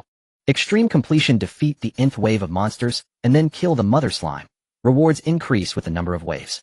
Failure condition the entire team's health reaches 0, or actively exits the dungeon. Story background, a twisted energy has polluted the caves deep within the forest, causing the slimes inside to go into a frenzied overbreeding, forming a pulsating, expanding living nest. Adventurers need to delve into the core and kill the mother slime. The slime breeding nest is regarded as a novice-level dungeon with a gradient of difficulty and rewards celebrated as a holy place for beginners to level up, and has always been quite popular. Fatty, this is for you. Chen Zhou suddenly thought of something and took out a golden card, handing it to Zhang Fan. Fatty took it, looked closely, and couldn't help but exclaim, "Wow, a tenfold experience card." His shout immediately attracted the attention of those around them. Fatty realized his gaffe and quickly lowered his voice to ask, "Xiao Chen, where did you get this good stuff? Didn't Qin Schoolflower only give you a 5-fold experience card?" "I grew it from farming." "Farming? Right, your level is too low to understand. Just follow me and level up hard." "Haha, alright adoptive father, I want stand on ceremony." Fatty put away the experience card. After thinking for a moment, Chen Zhou took out another identical card and handed it to Meng Qian. "Xiao Meng, this one is for you." Me? No, Zhou. Brother Zhou, this is too precious, I can't accept it." Meng Qian repeatedly shook his head. He had only just met Chen Zhou. A tenfold experience card costs at least 500 credit points on the market, and is generally used by high-level players for high-tier dungeons, except for rich young masters who are not short on money. Meng Qian was not the type to covet cheap things. He had his own principles. "You and Fatty are teammates. You've helped him a lot these past few days, and since you called me Brother Zhou, I can't hide things from you. Besides, you wouldn't want to lag behind us in levels, right? For both emotional and rational reasons, you should accept this experience boost card." Meng Qian clenched his fists. Chen Zhou's words struck a chord. He didn't want to taste the feeling of being despised and abandoned by teammates for holding them back. "Alright, Brother Zhou, I accept it. I will remember this kindness." Meng Qian patted his chest and said, "Okay, let's enter the dungeon." Chen Zhou patted Meng Qian on the shoulder and then clicked to enter the dungeon. The dungeon system prompt sounded. Current team information. Captain Chen Zhou, level LV1, OI profession hidden. Member Zhang Fan, level LV9, U profession, Shield Warrior grade B. Member Meng Qian, level LV8, profession Fire Mage grade B. Entering dungeon, slime breeding nest. As the system prompt ended, a flash of white light enveloped their surroundings rapidly. A slight sensation of weightlessness was felt, and the cold distortion of space lasted only an instant before the white light dissipated along with the feeling of weightlessness. This was Chen Zhou's first time entering a dungeon. To be honest, he was a bit nervous during the teleportation, much like someone taking a plane for the first time, and despite knowing the chances of an incident were extremely low and nearly negligible, he couldn't help but feel anxious. Chen Zhou felt a sticky, slippery sensation underfoot, and an acrid, rotten slime smell instantly filled his nose. At the same time, the novice-level dungeon's rule of losing 1 health point per second began to take effect. Chen Zhou glanced at his attribute panel. His health was steadily decreasing. The three did not dawdle, and simultaneously crushed their tenfold experience cards. 3 beams of light exploded, and the experience cards were successfully activated. Tenfold experience card quality level single-use item. After activation, within 2 hours, experience gained from defeating monsters is tenfold. Effects do not disappear upon death or actively exiting the dungeon. What a waste. Fatty grimaced, licking his lips. Once we exit the dungeon, we'll have to rely on passive recovery. We'll waste at least a large part of this 2-hour boost. Meng Qian didn't want to delay either. His gaze swept towards the deepest part of the cave where the slime pulsated most violently. Brother Zhou, the mother slime, is over there. Zhang Fan, upon hearing this, immediately put away his pained expression, and a half-human high iron shield formed out of thin air. "Let's go." Same old tactics. The three quickly advanced, walking for more than a minute before finding the lair of the mother slime, and Chen Zhou soon spotted the mother slime. The mother slime was massive, a semi-transparent dark red gel that seemed to be tainted by something. The dark red gel had darkened and blackened, viscous like asphalt. It crouched in front of a stone altar, its back gel fully merged with the altar rock particles embedded in the slime, exuding an unnatural and eerie feeling. The system panel displayed the information of the mother slime. Mutated mother slime. Rank leader level. Level 20. Health 3500, 3500. Attack 0. Defense 220. Speed 0. Skills. Iterative proliferation. Upon each split, summon 30 offspring slimes. With each split, subsequent offspring's attributes increase, quality may improve, and the higher the number of splits the greater the probability of improvement. Once all offspring are dead, the mother can split again. Leader level. Chen Zhou murmured slightly, then casually asked, the monster attributes in this dungeon seem a bit different from those in our real world. Each dungeon world generates attributes that are more in line with the current world structure. They're actually quite similar. Meng Qin adjusted his glasses as he explained. While they were talking, the first wave of slime monsters had already surged over. The fat man stepped forward, charging into the horde of monsters and bellowed. You beasts! Look here! Look here! Skill taunt activated. A pale gray wave of light radiated outward, and the slimes instantly went berserk, wriggling and lunging toward the fat man in unison. Come on, give Fatty a scratch. The fat man took the lead, rushing into the midst of the slime horde. Talent Steel's stance when wielding a shield, all physical damage from the front is reduced by 30. The fat man used his own body to directly withstand the impact of the monster horde. Fireball. Meng Qin's fingertips blazed with light, and a massive fireball instantly coalesced, hurtling toward the clustered slimes with scorching heat. Boom. The fireball exploded, instantly killing all slimes within its blast radius. The remaining slimes were scorched, sizzling as they melted, their health steadily dropping. A few slime monsters were still alive, but their health was nearly depleted. Just as Chen Zhou was about to step in to finish them off, the fat man, cursing, swung his massive shield and smashed the remaining slimes to death with a few swift blows. The 10 times experience card is really handy. It's way more efficient than before. The fat man and Meng Qin exclaimed excitedly as they watched their experience points surge. Their cooperation was seamless, and the first wave of monsters was completely cleared. Chen Zhou's face darkened. Shenong's indestructible body allowed him to permanently gain 1 point of constitution for each monster he killed. He had wanted to test this talent, but the two had already cleared all the monsters so quickly. Impressive, you two. I didn't even get a chance to act, Chen Zhou praised with a smile. This is nothing. This wave of monsters is just a beginner's treat for us newcomers. The fat man shook the slime off his shield and said, a normal clear isn't hard, but starting from the second wave the difficulty takes a leap. We used to clear the first wave and then go straight for the mother slime. Although the mother slime isn't aggressive, it has high health and defense. Even if we just stood there attacking, it would take us 2 minutes to kill it. Fortunately, once it's attacked, it stops spawning new offspring. That lets us go all out on dealing damage. Xiaochen, even though you have high health, this is your first time in the dungeon. Il pull the aggro monkey will cover with fireballs, and you can clean up any stragglers. As he spoke, the mother slime began to writhe and swell. Several cracks appeared on its surface, and clumps of gelatinous flesh splattered to the ground, instantly solidifying into wriggling slimes. Here they come. The fat man raised his shield, assuming a combat stance. Soon the second wave of slimes screeched as they charged forward. A bunch of trash. The fat man activated his taunt skill again, and the slime horde surged toward him. Fireball. Meng Qin cast his spell, unleashing a barrage of fire elemental damage. Boom. Another fireball landed. This time no slimes were instantly killed, but they all lost about a third of their health. Good, 2 or 3 more fireballs, and we'll finish this. Meng Qin checked his health and glanced at the cooldown timer for fireball. The skill was currently at level 2, with an 8-second cooldown and a cost of 50 energy points per cast. Meng Qin breathed a sigh of relief. Although increasing the party size slightly raised the dungeon's difficulty, things seemed manageable so far. He was confident they could clear the second wave and claim the rewards. Roar. But just then an unexpected change occurred. The mother slime let out a piercing shriek, and all the slimes seemed to receive a command. Instantly they became frenzied, swarming the fat man and launching a furious assault. In an instant the fat man's health plummeted. What the hell? He grunted in pain, catching a glimpse of his rapidly dropping health bar, and his heart sank. This thing can actually roar. I've run this dungeon over 100 times and never seen this before. He gritted his teeth and swung his shield desperately, trying to shake off the slimes clinging to him, but as soon as he threw off a few, another wave swarmed over. Fireball. Meng Qin didn't dare delay. As soon as the cooldown was up, he unleashed a second fireball, which slammed into the horde with tremendous force. But this time the damage was far less effective, only shaving off about a fifth of the slime's health. What's going on? His mind went blank in disbelief. Had these monsters gone berserk? He had never heard of such a thing happening in this dungeon before. He quickly opened the stat panel and clicked to view the details of the current monster. Attributes doubled. Meng Qin's pupils contracted. Holy crap, the damage is higher. I can't hold it. The fat man's arms began to ache and his body was covered in slimes, making him look like a giant humanoid jelly. Under the relentless assault, his legs finally gave way and he dropped heavily to one knee. Fanggo, hang on. Meng Qin didn't have time to think. He immediately summoned a staff from his inventory and shouted Flame Dragon Breath. This was his ultimate trump card. A torrent of flame over 10 meters long erupted, dealing sustained damage 3 times his spell intensity per second. But the cost was immense, 100 energy points per second. The health of the slime horde dropped visibly. One by one the slimes were killed. Meng Qin gritted his teeth and held on, screaming with effort.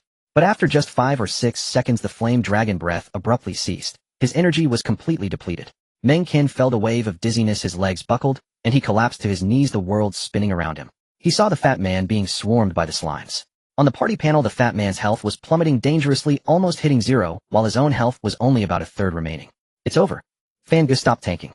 Withdraw. Withdraw from the dungeon. Meng Qian said weakly. Exiting now would minimize health loss and save time on recovery later. This attempt seemed doomed. Damn it, he was going to lose a level again. Meng Qian turned to Chen Zhou with an apologetic look. Zhou Gu, we're done for. Let's retreat. But before he could finish, Chen Zhou, who had been lurking at the back of the party without making a move, finally acted. A figure flashed by his 99 points of agility, pushed to the limit. Farmer's 3 punches, second punch, fertile field. A calm, cool voice cut through the noise, neither loud nor low, but crystal clear. Boom. A dull, heavy explosion erupted with such force that the ground trembled slightly. The next second, all the slimes screeching abruptly ceased. The once chaotic cave fell into a dead silence, as if the entire world had suddenly grown still. Killed 25 slime soldiers. Experience points 7,500. Congratulations, you have leveled up to LV2. Free attribute points 10. Constitution 25. A series of system prompts echoed in Chen Zhou's mind. Leveled up. Chen Zhou suddenly felt a rush of exhilaration. I leveled up with just one punch and gained so much combat power. He clenched his fist, feeling immensely satisfied and at ease. With the level increase, in addition to gaining fixed free attribute points, health, energy, constitution, strength, and agility also rose, with the increase being greater for higher job ranks. Chen Zhou glanced at his attribute panel. His health and energy both increased by 200 points, strength and agility by 30 points, while his constitution saw a terrifying increase of 55 points, 30 from the level up and 25 from his divine class talent, the Shen Gnome Immortal Body. For each enemy unit killed, constitution increases by 1. As expected of a divine class job, each punch makes me stronger. Chen Zhou suppressed the slight upward curve of his lips. Even with his calm demeanor, he felt a flicker of excitement. On the other side, the fat guy and Meng Qian were dumbfounded, staring blankly at Chen Zhou. Little Chen, this. Did you kill all of these? The fat guy sat up, watching the pile of slime corpses gradually turn into shimmering light particles, stuttering, yeah. Chen Zhou, suppressing his joy, answered calmly as a big shot should. Fat guy, I'm a bit curious, how did the second wave boss use a war cry skill? How did you guys manage it last time? This mother body never used a war cry before, and it didn't have any such skills in its information description either. The fat guy scratched his head, equally confused. Fat guy, let me heal you. Chen Zhou looked at the fat guy's dwindling health, and without further ado activated the domain of Sweet Rain. You want to heal me? Little Chen, are you out of your mind? Do you know what you're saying? Before the fat guy could finish, he was stunned to see his health bar fill up quickly, as if a progress bar was being pulled. Continuous healing. Can heal a full bar at once. The fat guy's heart surged with waves of shock. In just 5 seconds, his nearly depleted health bar was completely full. As the health bar filled, he felt a warm current enveloping him, and his injuries instantly healed, and he no longer healed. 1 person health limit 10, radius of the domain of Sweet Rain 1 meter. Current radius 11 meters. At this moment, the fat guy was astonished, jaw dropped, frozen in place.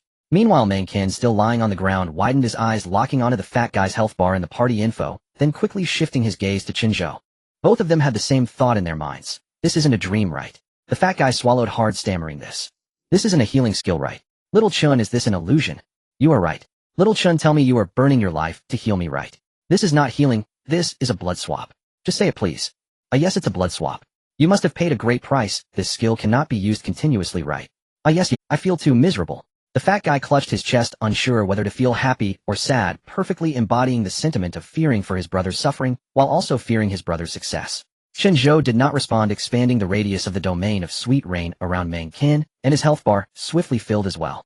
Healed 1 person health limit 10, radius of the domain of Sweet Rain 1 meter. Current radius 12 meters.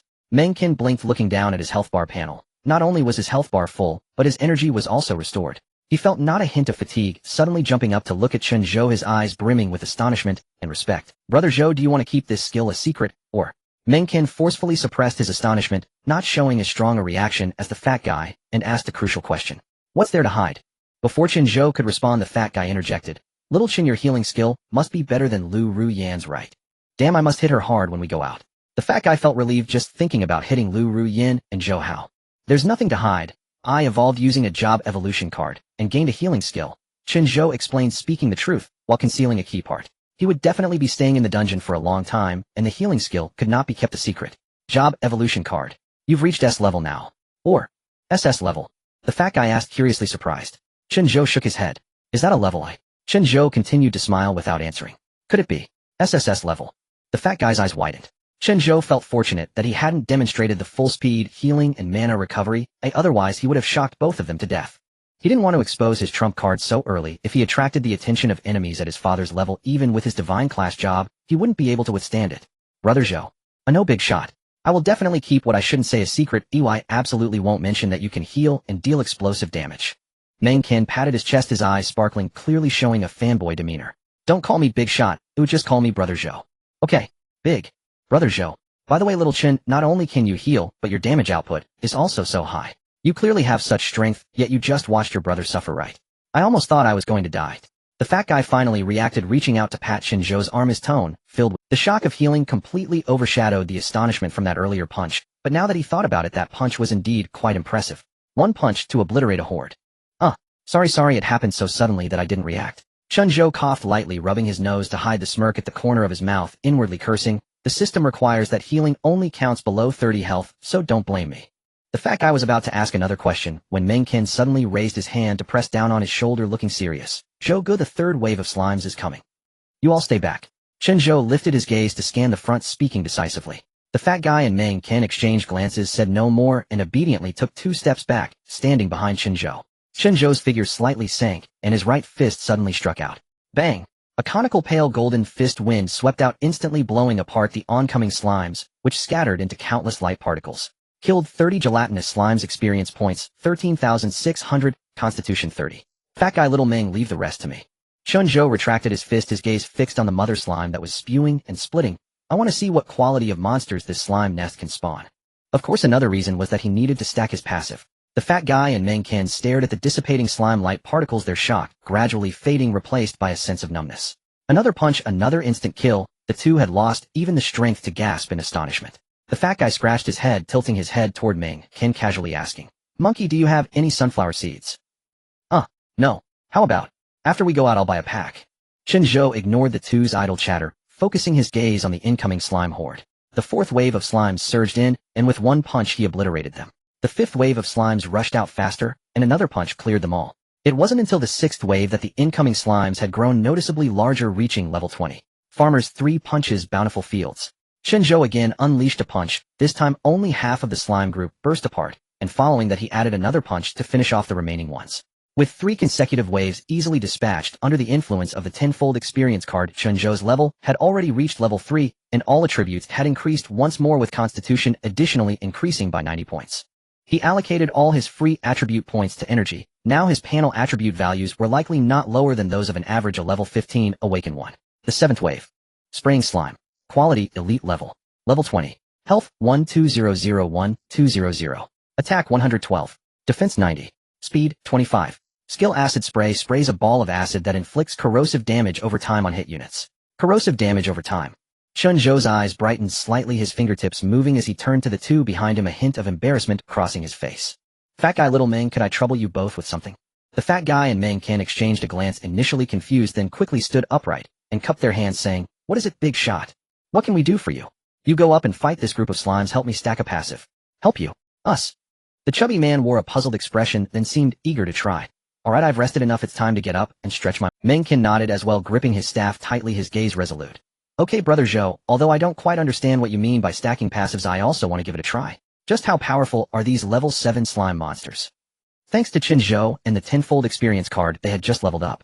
The chubby man had just reached level 10, and Meng Ken had also risen to level 9.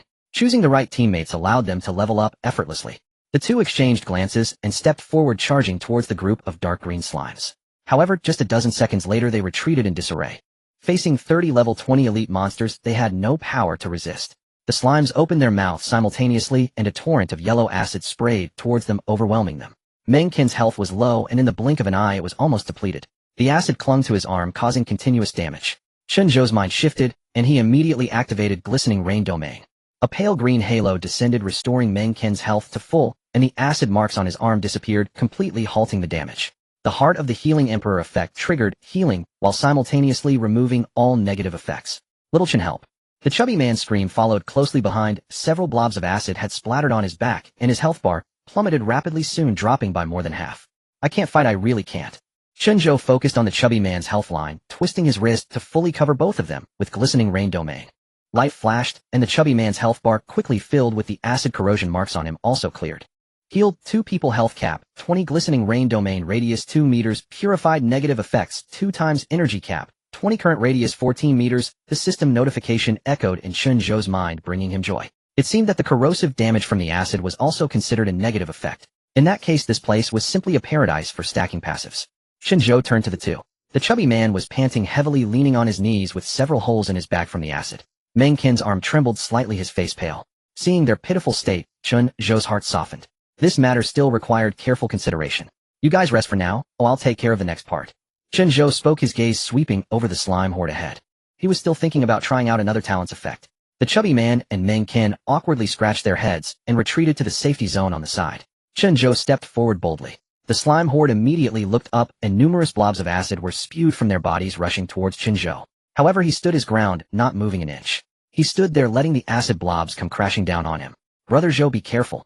Little Chen, don't get hit. The acid was highly corrosive, I can't withstand it. The anxious shouts of the two came from behind. Just as the acid blobs were about to touch the hem of his clothes, the ground in front of him suddenly bulged, forming a curved earth shield.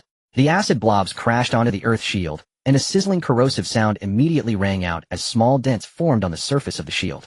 Earth Affinity passive triggered, automatically forming an earth shield upon receiving an attack. The shield's strength increases with the physical value. This passive skill is a godsend for dealing with sneak attacks or ranged attacks. Chen Zhou originally wanted to test just how high this earth shield's defense limit could go, but as the acid's corrosion ceased, the earth shield melted back into the ground. Is it just a defense that only blocks the current attack, frequently triggering? Chen Zhou speculated. He needed to understand every detail of each skill and passive to have a solid plan for future battles. As soon as he finished speaking, a second wave of acid blobs sprayed over. A new earth shield formed once again, completely blocking this round of attacks. This is too shameless. I can't even test the defense limit properly. Chen Zhou smacked his lips and muttered, it seems that unless someone shatters this earth shield with a single blow, I won't be hurt at all. The chubby man and Meng Qin behind him widened their eyes in shock. Were we just worrying for nothing? The chubby man turned to Meng Qin, glancing at Chen Zhou, who was effortlessly maneuvering through the acid, his shoulders slumping. He understood that the gap between himself and Chen Zhou had widened tremendously. I knew you couldn't be a useless glass, I knew you were strong, but I didn't expect you to be this powerful. He mumbled, feeling a mix of emotions. Next, Chen Zhou didn't use fertile land for area cleaning, but instead rushed directly into the slime horde. After several tests, he figured out a few things. The earth shield would automatically form the appropriate size and shape. The earth shield would automatically form the appropriate size and shape to protect him based on the angle of the attack. It was somewhat similar to an absolute defense of a sand-type ninja from an anime he had watched in his past life, but he couldn't actively control it, yet he only vaguely felt that this shield had some mysterious connection to him. After testing enough, Chen Zhou had thoroughly taken care of the slimes with his fists. In the 8th wave, the mother slime split into 30 elite monsters. Iron-eating slime, grade elite, level 20 health, 2002, 200 attack, 100 defense, 120 speed, 20 talent. Magnetic physique, can attract surrounding metal objects to form temporary armor or projectiles. Skill, melted iron spray, merges and melts metal objects into its body, then sprays the melted metal at high pressure, causing area cone damage. Cooldown 15 seconds. This wave was quite strong, but to Chen Zhou, it was merely a hassle and posed. Kill iron-eating slime, X1, physique 1, experience 2350. Kill iron-eating slime, X5, physique 5, experience 11900. Kill explosive slime. Kill speed shadow slime. Congratulations, you have leveled up to LV4. Chen Zhou continuously cleared the monsters wave after wave, occasionally raising his hand to heal the chubby man and Meng Qin behind him. The chubby man and Meng Qin stared at the rapidly increasing experience points on their panels, shouting, 666, continuously unable to say anything else. They brushed through to the 20th wave, and with the support of the tenfold experience card, Chen Zhou's level also reached level 6. In this wave, the mother slime split into 30 leader level slimes. Golden slime, grade leader level 20, the grade has increased. Chen Zhou's eyes brightened, and a small spark of anticipation ignited within him. However, the 30 leader level monsters also made him feel a slight pressure. Could there be anyone among the newcomers who could withstand 30 level 20 elite monsters?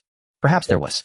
For example, Qin Shuiao, who had only brushed through to the 9th wave. Maybe she didn't lose because she couldn't fight back, but rather because her health couldn't withstand the rule of losing health every second in the dungeon.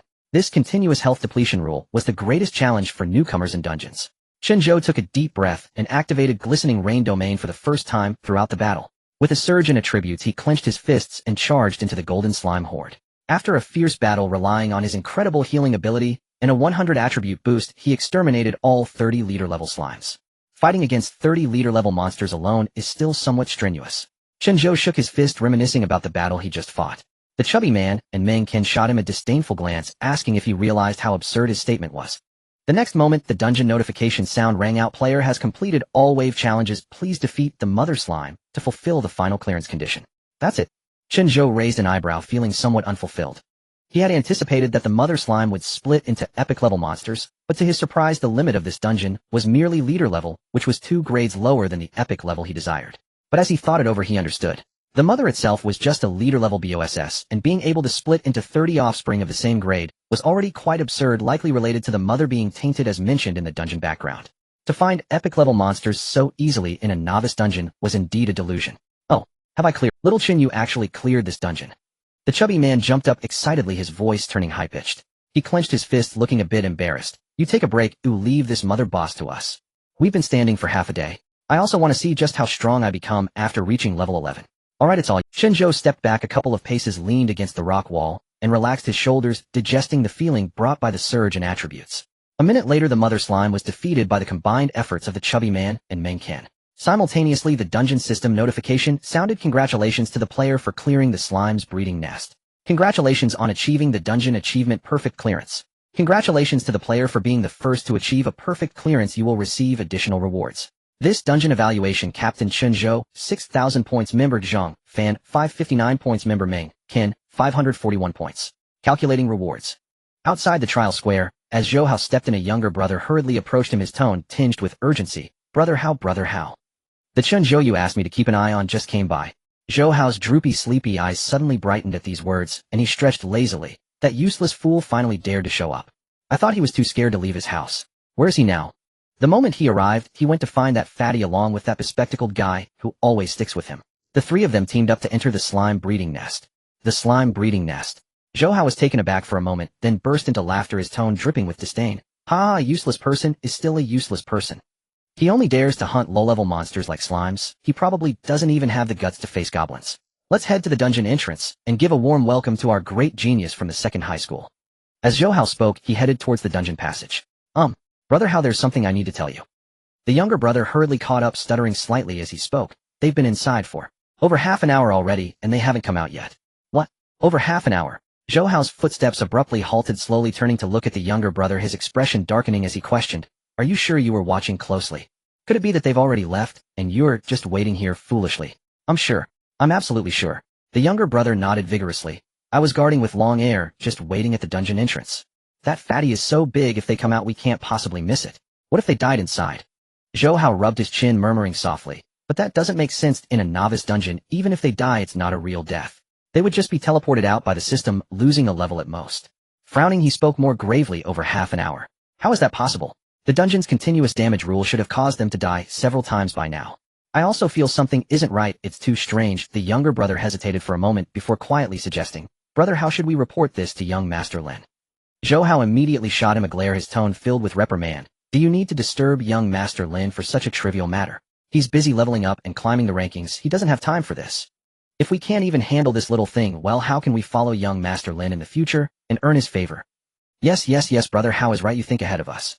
The younger brother quickly nodded in agreement. Is Long Air still watching over there? Zhou Hao withdrew his gaze and casually asked. Yes, Brother Hao, I instructed him to stay there and not move an inch. Let's go check it out.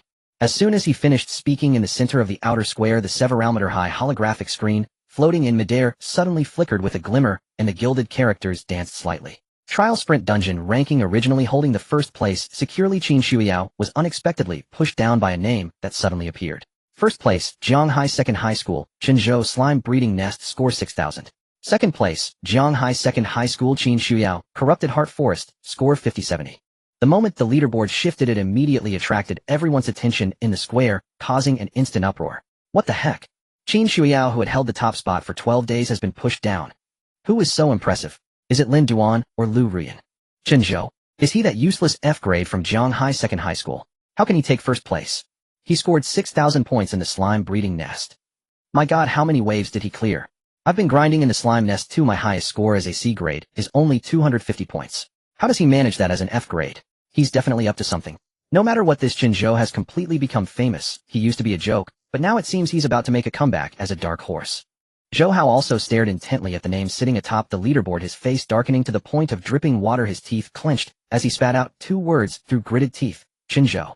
Brother Hao, the younger brother's eyes darted around cautiously, leaning in to whisper, do you think he might not actually be F grade? I mean, is it possible he secretly used a profession evolution card to evolve his profession? A profession evolution. Zhou Hao suddenly raised his hand and slapped the younger brother across the face with such force that the younger brother staggered. What the hell are you talking about? Zhou Hao's eyes turned crimson as he bellowed. Do you know how expensive a profession evolution card is? Even though I awakened as B grade, even the most worthless C grade evolution card is something that even Chen Zhou, that poor kid, wouldn't be able to afford. He gasped heavily, unable to hide the venom in his gaze. Breaking the scoring record on the first day is absolutely abnormal. He must have found a flaw in the dungeon. He definitely cheated. I must ruin him today. Oh, I cannot give him a chance to rise again. On the other side, on the high platform of the trial square, the representatives of the Qi Yuan division, the 4 great families, and several principals from key high schools were seated, and the atmosphere was much more composed than that in the square below, but the change in the leaderboard suddenly shattered that calm. Jianghai Second High School, Chen Zhou. Zhou Mingyuan from the Qi Yuan division was the first to notice the holographic screen. His hand holding the teacup paused slightly, and his tone carried a hint of surprise. We were just talking about this little guy, and now he's given us a big surprise. The principal of Jianghai Second High School, Xiao Zhenbong, was staring intently at the top spot on the scoring list, his eyes widening in shock, quickly followed by a surge of overwhelming joy. He didn't care how Chen Zhou managed to achieve this. Simply being at the top of the dungeon scoring list was enough to make him feel proud. He turned to Wang Hongbin, the principal of First High School, with a tone dripping with sarcasm. Principal Wang, look. What did you just say? That Chen Zhou is the true genius of our second high school. It seems you were right. Our second high school's genius has never been limited to just Qin Shuyao and Lu Rian. Our number 1 from the second high school is always number 1 no matter where it is. Xiao Zhenbong laughed heartily. Haha, just look at the rankings. The top 3 are all from our second high school. Even if I let Lu Rian take care of those kids from your first high school, you still wouldn't be able to measure up. You? Wang Hongbin was left speechless, his face turning red with anger, pointing at Xiao Zhenbong, before turning sharply away, refusing to look at him again. However, the others at the long table could clearly see that his hand holding the teacup was trembling violently, spilling warm tea down his front, yet he remained oblivious, clearly infuriated. That can't be right. Lin Wantong beside him slowly spoke, his voice not loud, but clear enough for those nearby to hear. Didn't Director Zhou just say that Chen Zhou only awakened an F-grade profession? For the past 10 days he's been hiding at home, never entering any dungeon to level up. His level should still be at 1. How could he achieve such a high score? How could he possibly outscore Shuyao by nearly 1,000 points? As he spoke, he glanced pointedly at the meditative Qin Xiaoyan, seemingly trying to gauge his attitude. After all, his granddaughter had suddenly become a mere backdrop for others. However, before Qin Xiaoyan could open his eyes and speak, a clear and cold voice interrupted. Representative Lin, that statement doesn't hold water. It was Su Hongyan who spoke. Her long hair was tied up high, her expression slightly aloof, but there was a hint of certainty hidden deep in her eyes. Su Hongyan slightly raised her gaze, fixing her eyes on Lin Wantong, her tone calm, yet authoritative. The dungeon scoring system has been in place since the inception of the dungeon, and has never made any errors. Chen Zhou's 6,000 points are beyond question. Lin Wantong's expression darkened slightly as he waved his hand dismissively, his disdain evident. Commander Su, I'm not questioning the scoring system, but it's inherently illogical for an F-grade awakener at level 1 to take the top spot in a dungeon. He leaned slightly forward, the previously warm smile on his face completely vanished. I suspect he might have used a profession evolution card. He comes from neither a powerful family, nor has a strong background. Where would he get the money for such a rare item? When he comes out, we need to interrogate him thoroughly, and check his profession information. This matter must be investigated rigorously. Strict investigation. Su Hongyan raised an eyebrow, her tone laced with coldness. Representative Lin, it seems you have forgotten the Awakener Rights Law of Dragon Country and the purpose of my Dragon Guard office. She paused, speaking clearly and forcefully. Chen Zhou's professional information and the method of clearing the dungeon are his personal privacy. If he is willing to share, others may listen. If he is unwilling, no one has the right to force him. Forcing inquiries and unauthorized strict investigations. Su Hongyan's gaze was sharp, staring directly at Lin Wantong. Representative Lin, are you attempting to provoke the authority of my Dragon Guard office, or are you blatantly crossing the legal red line of Dragon Country? I just feel that this matter is suspicious. I don't want a problematic person to disrupt the trial order. Lin Wantong's face flickered between green and white, secretly resenting Su Hongyan for daring to undermine him in public. Suspicious does not equal problematic. Su Hongyan pressed on, her tone growing colder. Representative Lin, your obsession with strict investigation and hasty conclusions is rather excessive. The argument between the two intensified, the atmosphere charged, and those nearby hesitated to intervene. All right, both of you, please calm down. At that moment, Qin Xiaotian finally slowly opened his eyes. His hair and beard were white, but his spirit was exceptionally vigorous. His deep-set eyes carried a sense of authority born of experience, quelling the tension in the room with just a few words. He picked up a teacup, took a gentle sip, and spoke in a calm tone, but one that brooked no refusal. It's just a dungeon raiding, there's no need to make it so tense. Qin Xiaoshan's gaze swept over Lin Wantong, his tone slightly softened. Wantong Hongyan is right, the privacy of awakeners is not to be infringed upon. Falling to second place may not be a bad thing. She often mentioned Chen Zhou to me, her words filled with dissatisfaction. I have seldom seen anyone who could make her so competitive. It's good for her to know that there are others out there that will encourage her to focus more on leveling up in the future. Upon hearing this, although Lin Wantong felt resentful, he could only suppress his malice and schemes, forcing a smile. What old Qin said is true, I was too impatient. At the same time, in the Dragon Capital Base City, Longxi Research Institute Underground Level 3. In a sealed space surrounded by layers of barbed wire and security personnel, there was no noise, only the cold sounds of machines ticking away the air, filled with a faint fragrance of nutrient solution. At the center of the space stood a massive transparent life pod, filled with a clear light blue nutrient solution. Strands of silver hair floated slowly in the solution, delicate, like moonlight. Inside the pod lay a silver-haired girl about 16 or 17 years old, quietly sleeping. Her skin was nearly transparent, her long eyelashes resting gently, her features exquisitely flawless, but her complexion was frighteningly pale, devoid of any color. Her neck and limbs were connected to numerous silver tubes, the other ends of which were linked to dozens of precise, scientific instruments surrounding her. On the screens of the instruments, complex streams of data flashed rapidly, recording her heart rate, brain waves, and soul fluctuations, each data point meticulously noted by the staff nearby. At that moment, inside the life pod, the silver-haired girl who had been quietly asleep suddenly fluttered her long eyelashes. In the next second, her tightly closed eyes shot open. They were eyes devoid of light, as deep as an abyss, seemingly containing the mysteries of the entire universe, yet burdened with endless despair. Almost the instant she opened her eyes, the entire laboratory experienced a slight fluctuation in its power supply. The overhead incandescent lights flickered wildly, the data streams on the instrument screens went haywire, emitting piercing alarm sounds. Even the delicate instruments began to tremble slightly, and the nutrient solution in the tubes rippled with small waves. The time fragment has awakened. The time fragment has awakened. A young researcher quickly noticed the change in the girl in the pod, his face instantly filled with joy, unable to contain his excitement, and shouting out loud. As soon as these words were spoken, the entire laboratory erupted in excitement. All the researchers immediately stopped their work surrounding the life pod, in unison their recording books and decoding instruments ready, their eyes filled with excitement and anticipation. Inside the life pod, the time fragment began to struggle painfully in the nutrient solution, her body twitching slightly, her brow tightly furrowed, and a series of fragmented sounds escaping her lips. The sounds were weak and vague, intermittent, not a language comprehensible to humans. The staff dared not delay for a moment and immediately activated a nearby decoding device. The instrument operated rapidly, accurately recording every syllable she conveyed, converting them into complex symbols displayed on the large screen. This struggle and murmuring lasted less than 10 seconds. After 10 seconds, the time fragment's body gradually calmed down, her opened eyes slowly closed again, her long eyelashes falling, and she sank back into a deep sleep, as if her earlier awakening had been nothing but a fleeting illusion.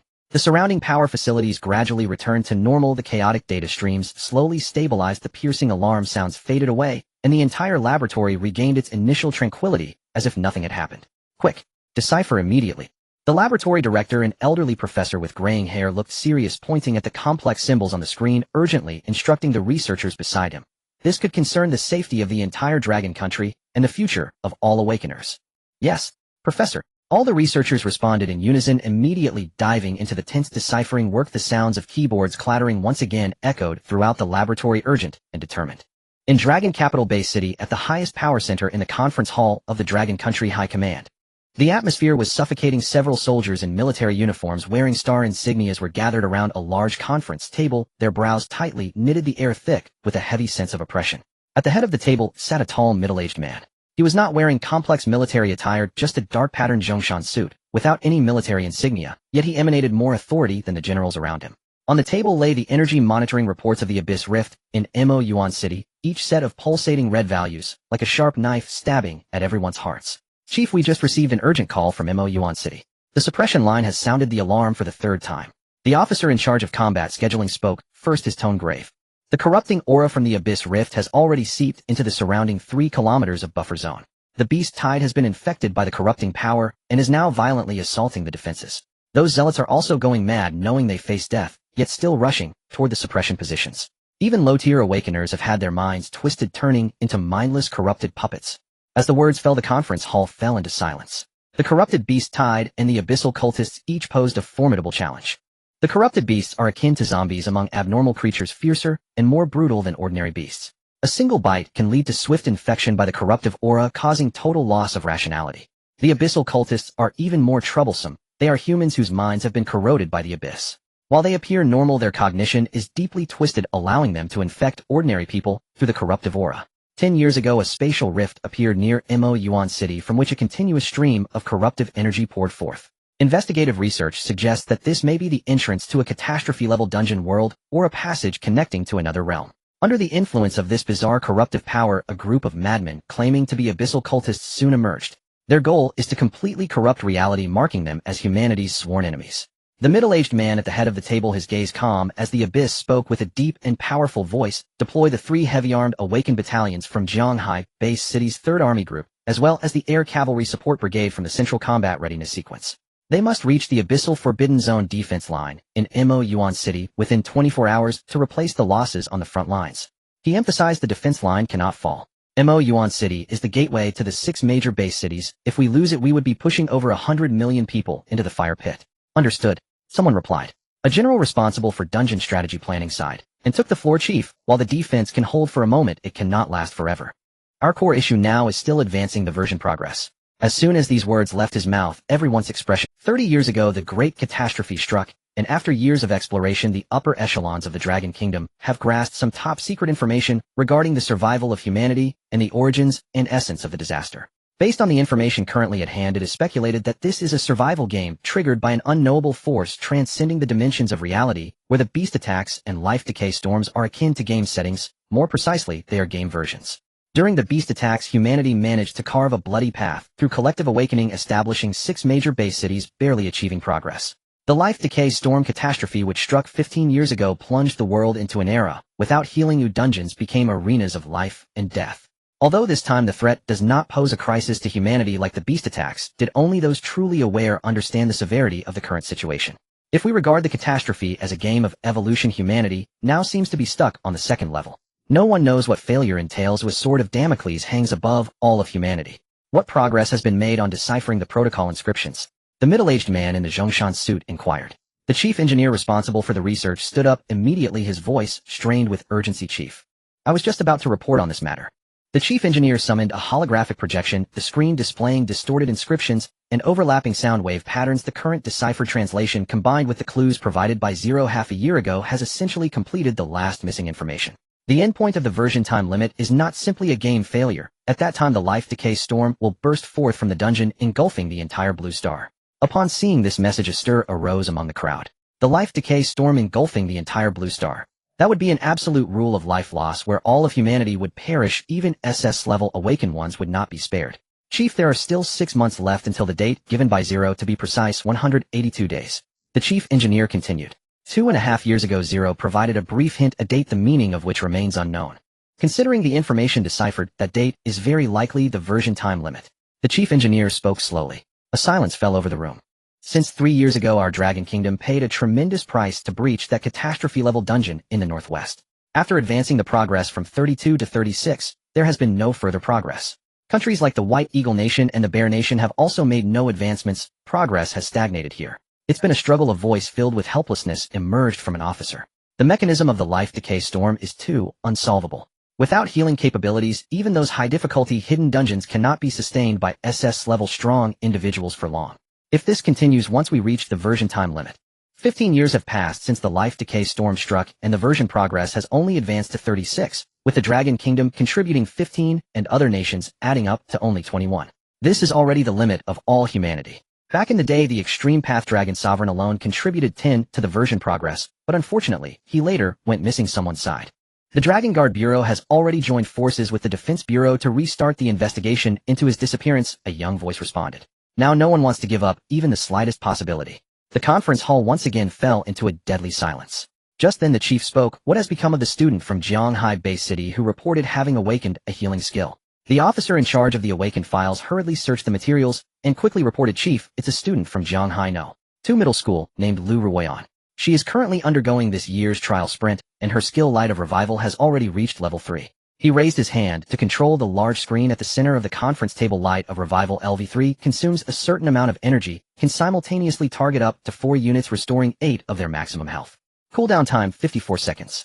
The level cap for typical skills is level 5. Based on this growth curve, when it reaches level 5, the healing percentage can reach 10A, and the cooldown time will drop to 50 seconds, affecting a maximum of 4 people, 3 of whom can be targeted excluding herself. 3 people, 10 of maximum health with a 50-second cooldown.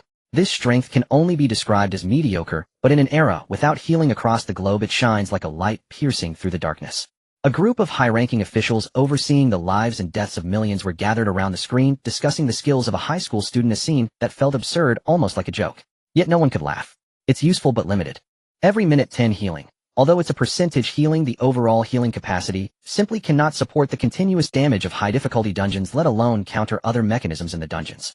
The chief's gaze fell upon the skill description on the screen, and he remained silent for a full half-minute, during which the conference hall was so quiet that a pin drop could be heard. Finally the chief spoke in a low and resolute tone. "This is our only hope now." He raised his head, his eyes sharp as an eagle. "Immediately organize all unsolved dungeon data and assess, with the aid of Light of Revival, how many can be conquered." Pause for a moment. He added, "Send personnel from the major base cities to form an assault team that includes at least 5 SS-level experts. The tactical core will be Lu Ruoyan's Light of Revival." Each word was firm and resonated deeply. The spirits of the crowd lifted, and the oppressive atmosphere of recent days seemed to dissipate somewhat as they rose to receive their orders. Understood. However, just as the orders were issued, the door to the conference hall was suddenly flung open. A communications officer rushed in panic, in his expression, holding a document high in his hands, his voice trembling. "Chief, the Longxi Research Institute has sent word. U0 has a new revelation." Everyone was taken aback. The communications officer quickly approached, presenting a sealed envelope with both hands. The nearby guard checked it for accuracy before handing it to the chief. The chief opened the envelope and pulled out a slip of paper. After a brief glance, his fingers tightened around the paper as it boldly read 9 large characters, version, progress 37. Inside the breeding nest dungeon of the slime. Obtain power necklace, excellent, grade 1, traveler's wind hat, excellent, grade 1, temporary attribute potion 5, triple experience card 5, fireball skill book 1. First perfect, clear reward, golden treasure chest 3, achievement badge, gelatinous Terminator 3. Amazing.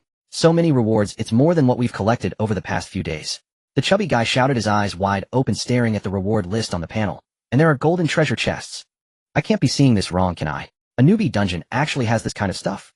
Mengken leaned over, elbowing the chubby guy, his voice trembling in fear that he might wake up and find it all gone. After a moment of excitement, the two exchanged glances and suddenly fell silent. The excitement on their faces gradually faded, replaced by a hint of hesitation. Do they really deserve these good things? The chubby guy, putting away his playful demeanor, looked seriously at Chen Zhou and said, "Xiao Chen, these rewards are all earned by your efforts. They should all belong to you." "Chubby, don't be so polite with me." Chen Zhou waved his hand. "The system gave us 3 golden treasure chests, which clearly means everyone gets a share.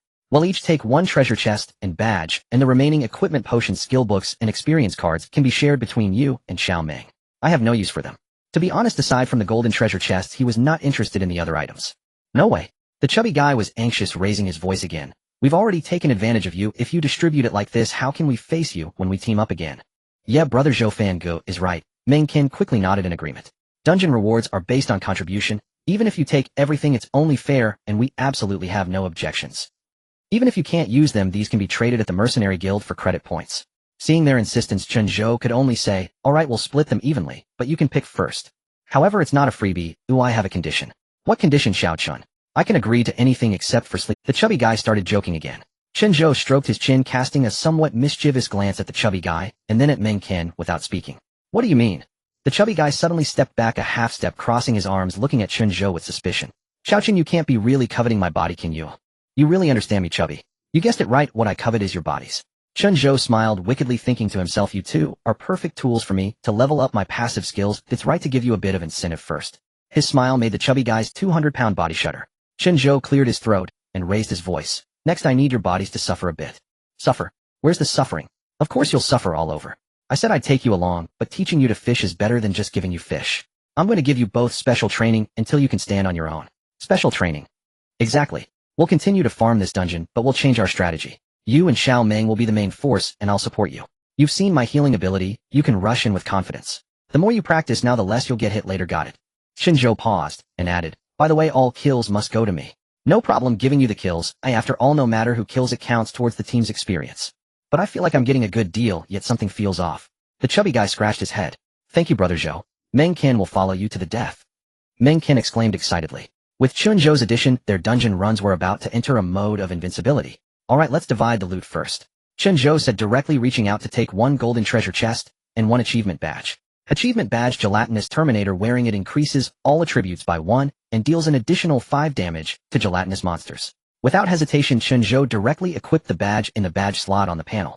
There were 3 badge slots, 6 equipment slots, and 10 storage slots in total. The badge slot is specifically for equipping achievement badges, and once equipped it can even display the badge, with a very flashy effect above one's head. However, most badge effects are quite ordinary, with the display effect being more impressive than the actual use. The equipment slots are for storing equipment or items, providing attribute bonuses and special effects that are crucial for enhancing combat power. Some special equipment can even be manifested for battle. The equipment slots can stack the effects of the same item or mix and match 6 different items to trigger set bonuses, such as stacking attack power with all weapon equipment. The appearance of equipment can also be freely chosen to show or hide. After equipping the badge, Chen Zhou noticed that the numbers on the attribute panel indeed increased a bit.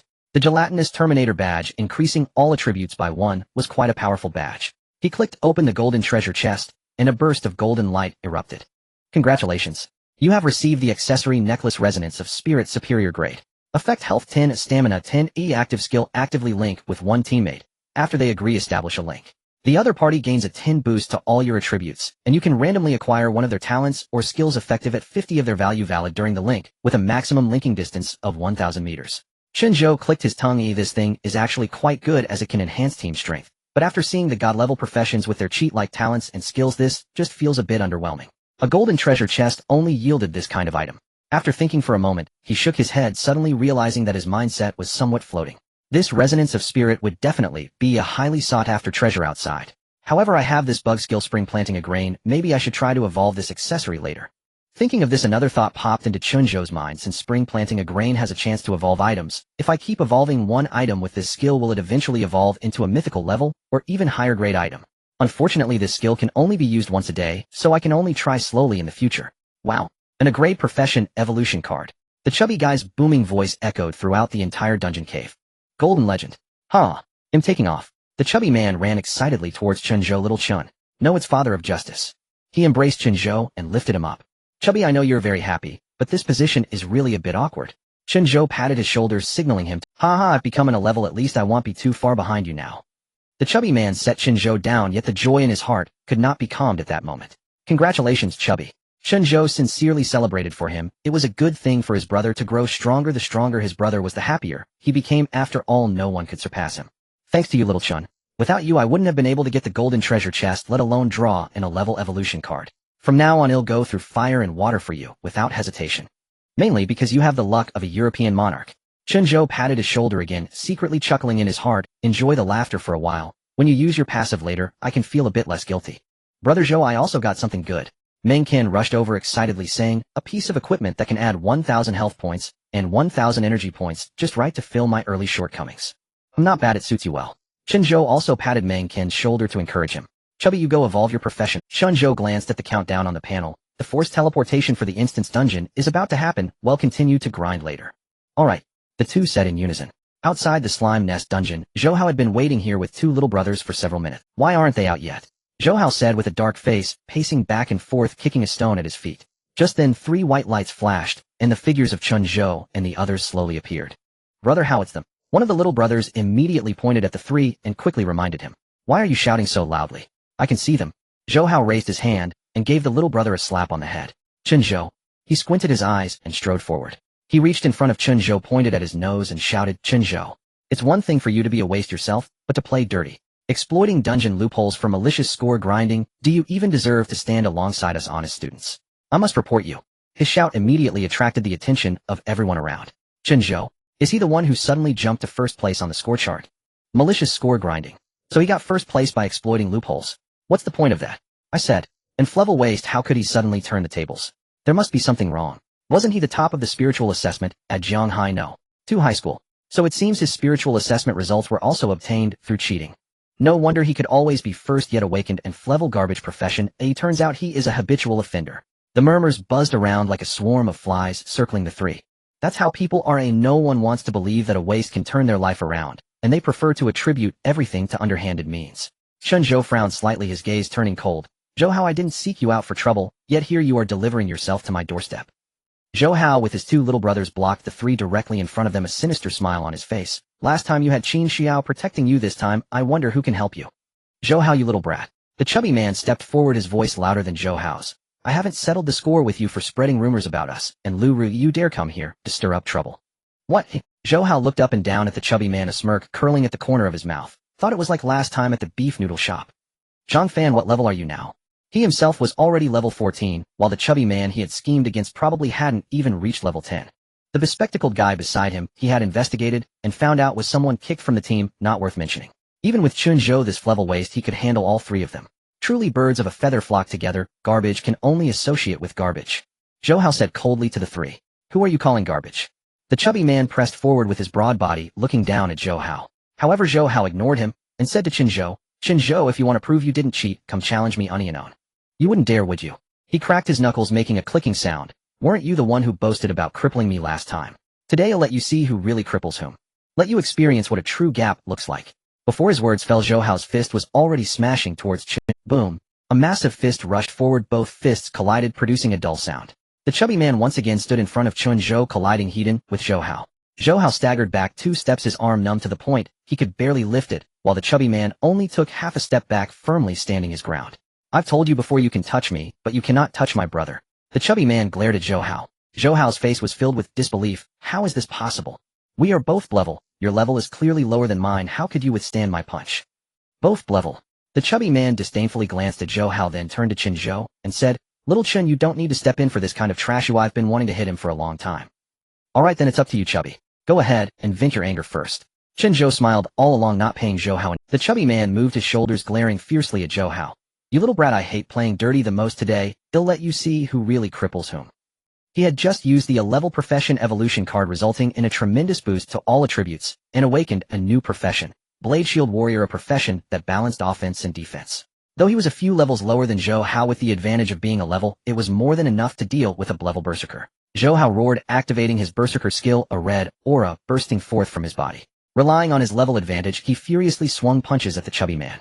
But the chubby man remained calm, raising his shield with his left hand to block, while his right hand retaliated. Clank! Zhou Hao's fist smashed against the shield, causing his palm to crack, and the chubby man seized the opportunity to kick him in the stomach, sending Zhou Hao flying crashing to the ground, wincing in pain. How is this possible? Zhou Hao clutched his stomach, looking at the chubby man in disbelief. Berserkers clearly grow stronger the more they fight. Grow stronger the more they fight. Laughable. No matter how strong a dog gets, can it beat a tiger or a lion? The chubby man scoffed and charged forward again. Meanwhile, everyone around was dumbfounded. Isn't Zhou Hao a berserker? How is he being beaten by that chubby man? Can't you see? That chubby man's profession is extraordinary. He can attack and defend, as Zhou Hao can't even touch him.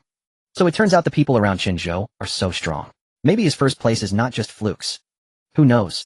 But he hasn't even made a move. Who knows if he's just pretending or he's really tough. Zhou Hao, continuously beaten back by the chubby man, was accumulating more and more wounds. He panicked, turning to his 2 little brothers, shouting, What are you still frozen for? Hurry up. But when he turned around, he found that the 2 little brothers had already collapsed on the ground unconscious. Zhou Hao looked at Chen Zhou, only to see Chen Zhou with his hands in his pockets, looking at him with a half smile, as if he were. No one in the crowd noticed how Zhou Hao's 2 little brothers went down. You? Zhou Hao panicked. In that moment of distraction, the chubby man had already rushed in front of him and punched him in the face. Bang! Up! Zhou Hao's nose immediately gushed blood, but the chubby man didn't stop, raining down punches like a hailstorm. Stop hitting! Stop hitting! Brother Chubby! Zhou Hao curled up on the ground, holding his head, his eyes swollen into slits, his voice hoarse. I admit defeat. The fat man halted his punch, and at this moment Zhou Fan had already been beaten into a pig's head. Who the hell are you calling fat, brother? The fat man retaliated with a sharp slap, sending Zhou Hao's eyes spinning with stars. Fan Gu, I was wrong. Please don't hit me anymore. Zhou Hao hastily changed his words, his face smeared with snot and tears. The fat man grabbed him by the collar and dragged him like a dead dog in front of Chen Zhou, casually tossing him to the ground. This is really exhilarating. The fat man shook his numb fist, feeling the pent-up frustration of these past few days finally dissipate. Xiao Chen, how should we deal with this thing? Chen Zhou looked down at Zhou Hao, who was curled up on the ground, his expression cold and indifferent. I ask you, answer. Chen Zhou's voice was not loud, but it carried an undeniable authority. Who instructed you to spread rumors and defame our relationship with Lu Ruyan? It was my own doing. Zhou Hao's gaze flickered, his voice weak. Up! A piercing wail rang out across the sky. Zhou Hao's muscles convulsed as Chen Zhou's foot pressed heavily on his broken rib. They'll give you one more chance. Chen Zhou's voice was calm and unwavering. Otherwise, next time it won't just be bones that break. Zhou Hao was drenched in cold sweat, his body trembling in pain. It was Lin Duan. It was Lin Duan. Zhou Hao cried out, tears and snot mixing together. It was Jiang Hailin's Lin Duan. Zhou Hao knew very well that Lin Duan from Jiang Hailin's family was someone he couldn't afford to offend, but looking into Chen Zhou's icy and piercing eyes, feeling the intense pain in his ribs, Zhou Hao's mental defenses completely crumbled. Lin Duan, keep talking.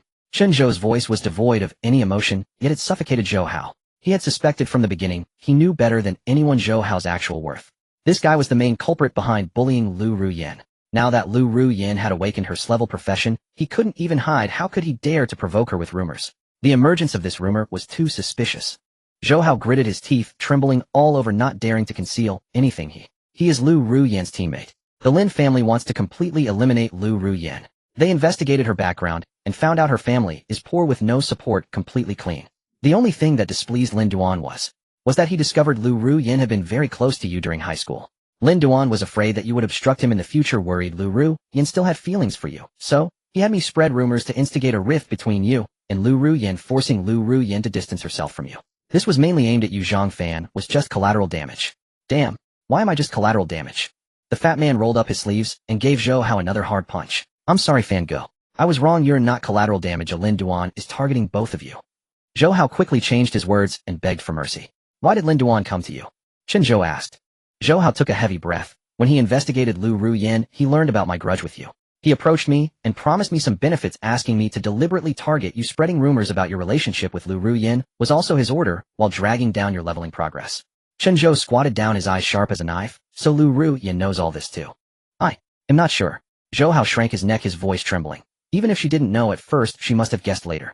Chen Zhou's lips curled into a relieved smile. Lu Ruyan willingly allowed Lin Duan to use her as a pawn, willing to watch the fat man be isolated and mocked, struggling to level up, yet she never stepped forward to say a word.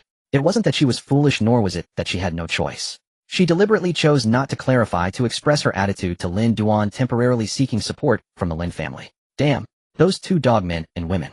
The fat man caught on to some of the implications and cursed furiously. I've said everything I needed to say. Can you let me go now? Zhou Hao lay on the ground, his voice weak. It was all Lin Duan who made me do it. I promise I won't cause you any more trouble in the future. When did I ever say I would let you go? Chen Zhou stood up, his voice icy. Do you remember what I said to you last time in the beef noodle shop? He looked at the fat man, his tone calm. Fat man, take care of him. Understood. The fat man grinned, a glint of ruthlessness flashing in his eyes. What do you want to do? We are classmates after all. Zhou Hao struggled weakly, shouting. The fat man ignored Zhou Hao's wails, yanking him to the side and summoning a heavy shield ready to smash it down on Zhou Hao's lower body. Boom. At that moment, a pitch-black thunderball suddenly tore through the air, crackling with electrical sounds, and smashed heavily onto the fat man's shield. The tremendous force erupted instantly, sending the fat man flying, knocking over a crowd of onlookers. What kind of riffraff dares to touch my people? A slightly arrogant voice rang out. Everyone turned to look, and in the distance 3 men and a woman were approaching slowly. The newcomers were none other than Lin Duan and Lu Ruyan, who had recently been in the spotlight. Lin Duan had his hands in his pockets, slightly raising his chin, a faint smile playing at the corners of his mouth. The surrounding murmurs erupted again. It's Lin Duan and his crew. While the most powerful team in this trial sprint has arrived, isn't the best team that of Qin Shuiyao? Qin Shuiyao's team is an S level with 3 A-level members, while Lin Duan's team consists of 3 S-level and 1 A-level. Their overall strength should be fairly equal, but Lin Duan has Lu Ruyan, who awakened a healing skill, a top-tier player. Now this will be entertaining. Lin Duan walked to Zhou Hao's side, looking down at him with disdain, frowning slightly. Lin. Young Master Lin. Zhou Hao lowered his head, not daring to meet Lin Duan's gaze. He did not look at Zhou Hao anymore, but turned his gaze to Chen Zhou, a sneer of disdain on his lips. 6,000 points, impressive, truly a genius. You are Lin Duan. Chen Zhou looked indifferently at Lin Duan. That's right. Lin Duan's smile widened. Is it true that the prestigious Lin family of Jianghai City enjoys engaging in scurrilous actions such as spreading rumors behind people's backs? So today, if I were to cripple you, would you hold it against me? Cripple me. You really scared me. Who gave you that confidence? Spreading rumors. Who did I spread rumors about? Lin Duan laughed at what he heard, turning to look at Lu Ruyan beside him, his tone flippant. Yin, this person says I spread rumors. Haha, do you know him?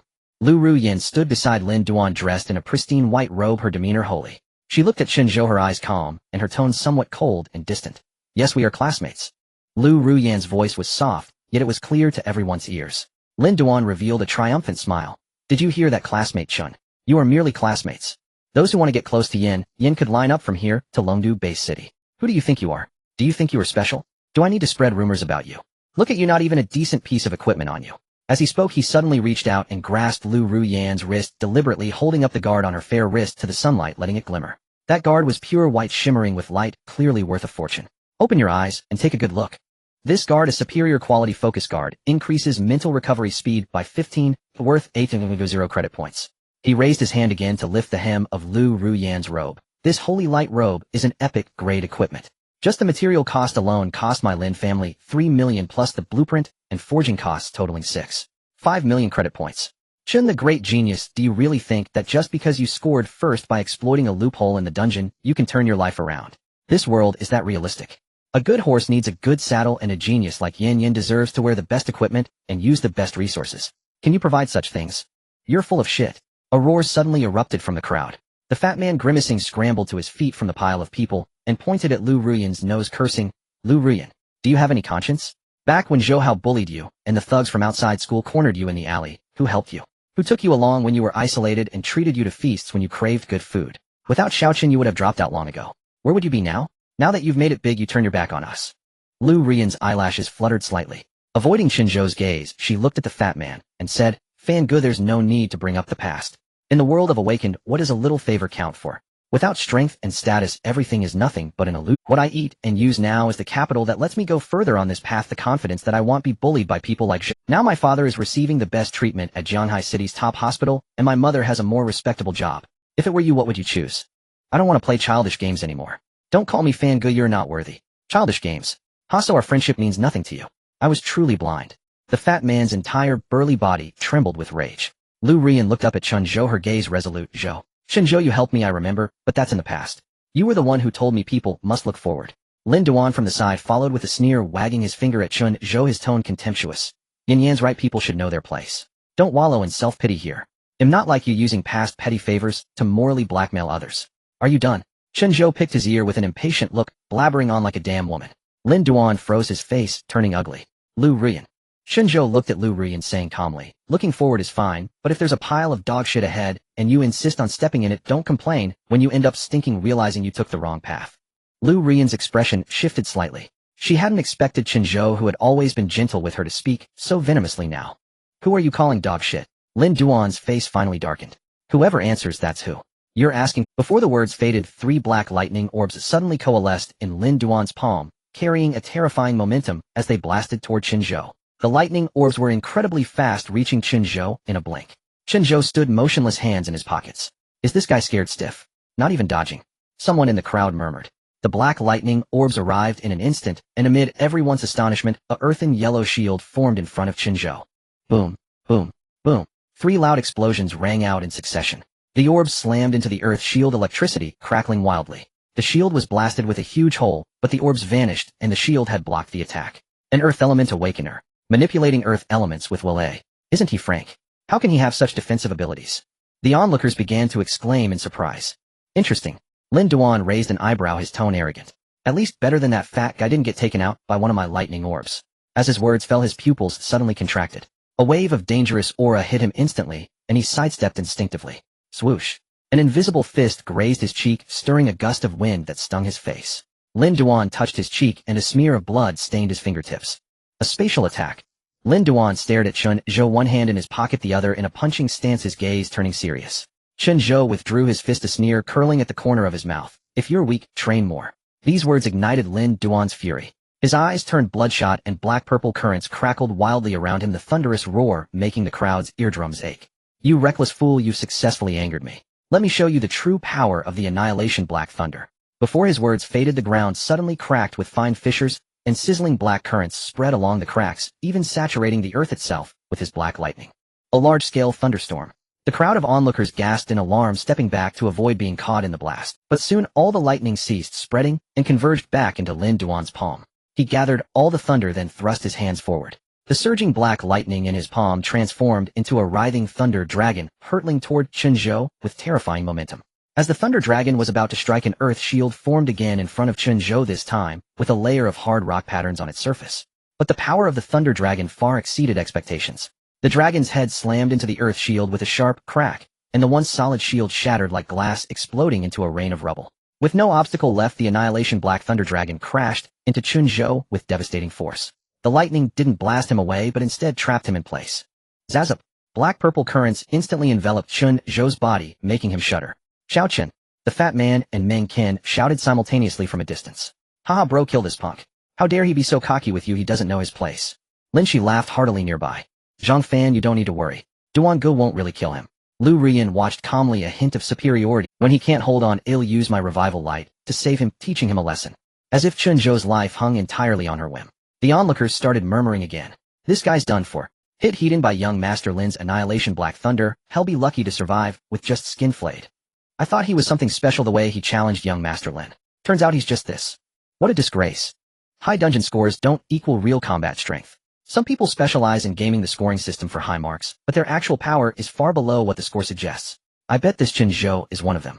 Yet no one noticed that beneath Chen Zhou's pained expression a faint smile curved at the corner of his lips. He wasn't really trapped by the lightning. Earth and Affinity Body granted him immunity to all control effects while standing on the ground. But if he didn't put on an act, how could he absorb the opponent's damage? The harder you strike now, the more it'll hurt later. Lin Duan manipulated the black lightning, continuously tearing at Chen Zhou's flesh and corroding his bones, his eyes full of mockery. How does it feel? Can't even speak now, can you? My Annihilation Black Thunder can kill level 20 elite monsters in one shot. It's not something a waste like you can withstand. Be smart, kneel and beg for mercy, count out 3 times, and I might consider letting you off. Chen Zhou, wrapped in black currents, looked pained, but stared intently at Lin Duan, forcing out 2 words, trash. Still stubborn. Lin Duan raised an eyebrow and increased his output force. Damn you. Dare to touch my brother. The fat man's eyes widened, roaring as his massive body charged recklessly towards Lin Duan. Flame Dragon Breath.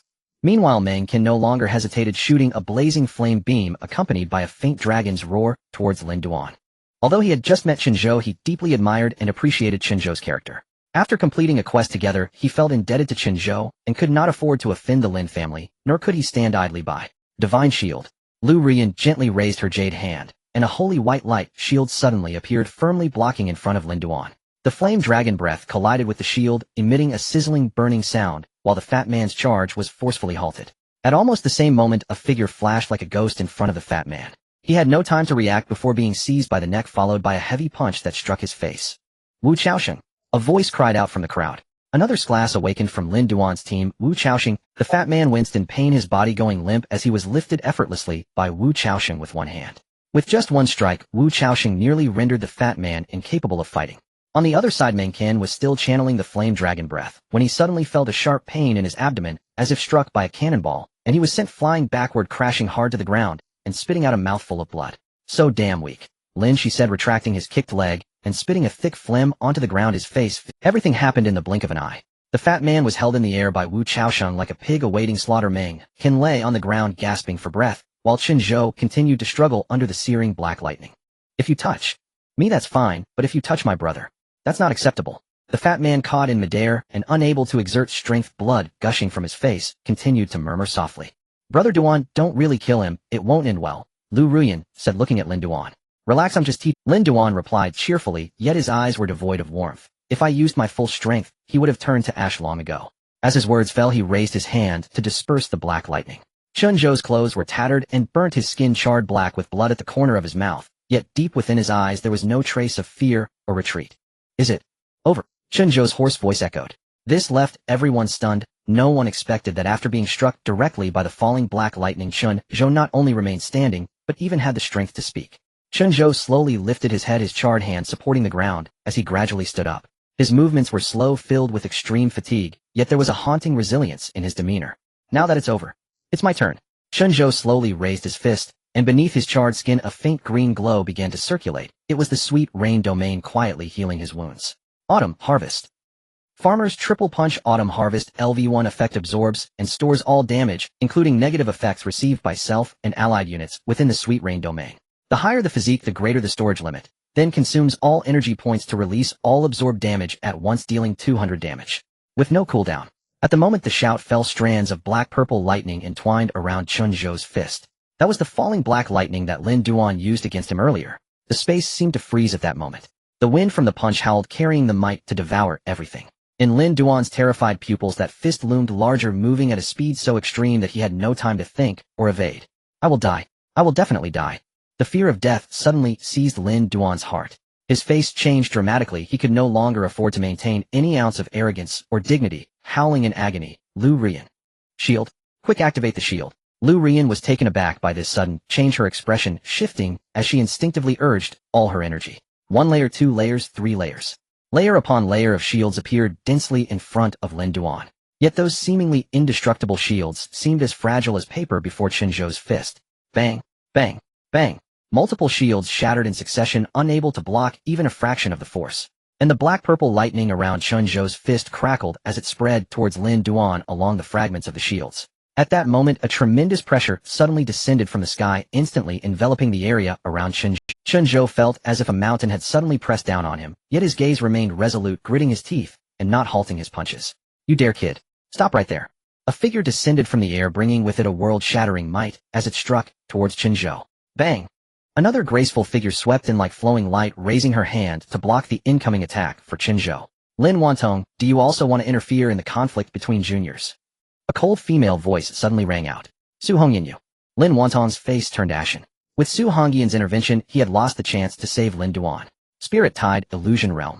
At that moment, Qi Yuan's director, Zhou Mingyuan, stepped forward, raising his hand, as a semi-transparent circular light barrier suddenly appeared, enveloping Lin Duan and Lu Rian within.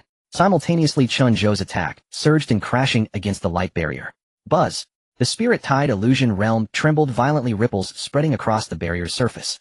Chen Zhou's punch exerted its full force upon the light barrier, and with a loud explosion, the entire barrier shattered. Although the punch's power was diminished significantly by the barrier, it still struck Lin Duan squarely. Lin Duan instinctively raised his hand to block, yet he was still sent flying, crashing to the ground several meters away. Meanwhile, Lu Rian reacted quickly. The moment the Spirit Tide Illusion Realm blocked Chen Zhou's punch, she silently cast a speed-enhancing buff on herself, dodging the residual shockwave from the punch, and then looked at Chen Zhou in disbelief. At that moment, Chen Zhou was still in the act of punching, yet the cold smile at the corner of his mouth and his calm demeanor did not resemble that of someone who had been injured at all. Could it be that he was just pretending before? Lu Rian was inwardly shocked. Chen Zhou was certainly not pretending, but his wounds had already been healed by the Sweet Rain Domain. The maximum output of the Sweet Rain Domain restored 50 of his health per second and cleared all negative effects. Theoretically, as long as he didn't die, he could fully recover to peak condition within 2 seconds. However, the previous punch had drained his energy points, leaving him slightly dizzy and fatigued. The first experience of having his mental energy completely drained was truly uncomfortable.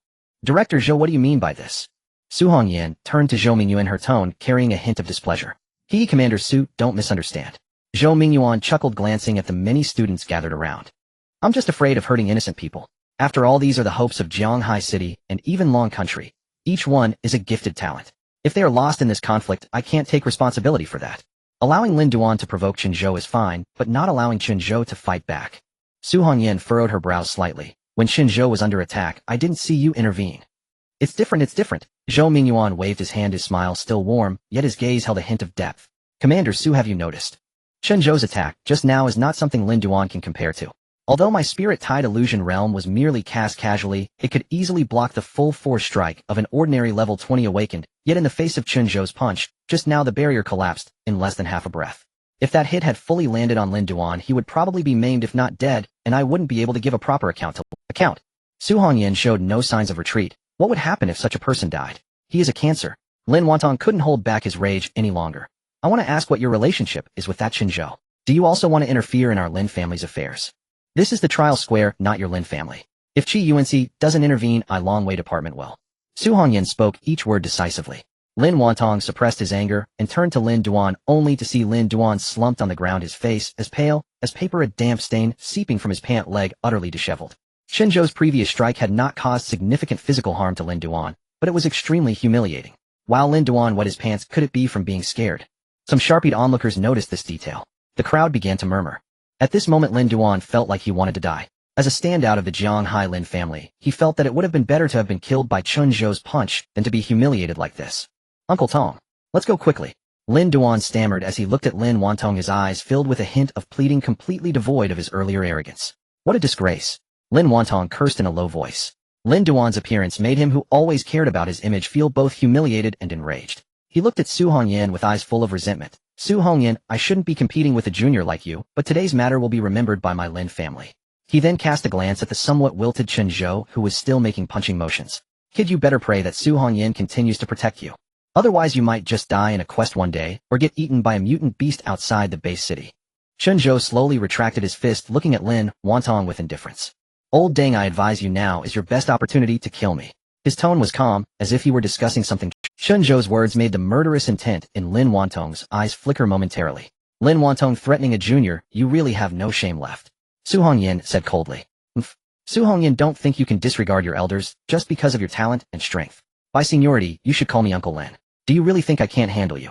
Lin representative, we all work together. Oh, let's not let a small matter ruin our relationship. Zhou Mingyuan said cheerfully, trying to mediate. Lin Wantong cupped his hands to Zhou Mingyuan. Thank you, Director Zhou, for your assistance, just now. Today I will give you face and not pursue this matter further. At this time Wu Chaoxing and Lin, she had long abandoned the fat man, and Meng Qin rushing to support the slumped Lin Duan. Let me handle it. Lu Rian approached Wu Chaoxing, and said then took over supporting Lin Duan's arm. She detected a faint odor of urine, first raising her eyebrows slightly, then discreetly using her robe to cover Lin Duan's damp pant leg. Let's go. Lin Wantong waved at the others and turned to leave with the others following suit. Lu Rian glanced at Chen Zhou deeply, seemingly with hidden intentions. Wait a moment.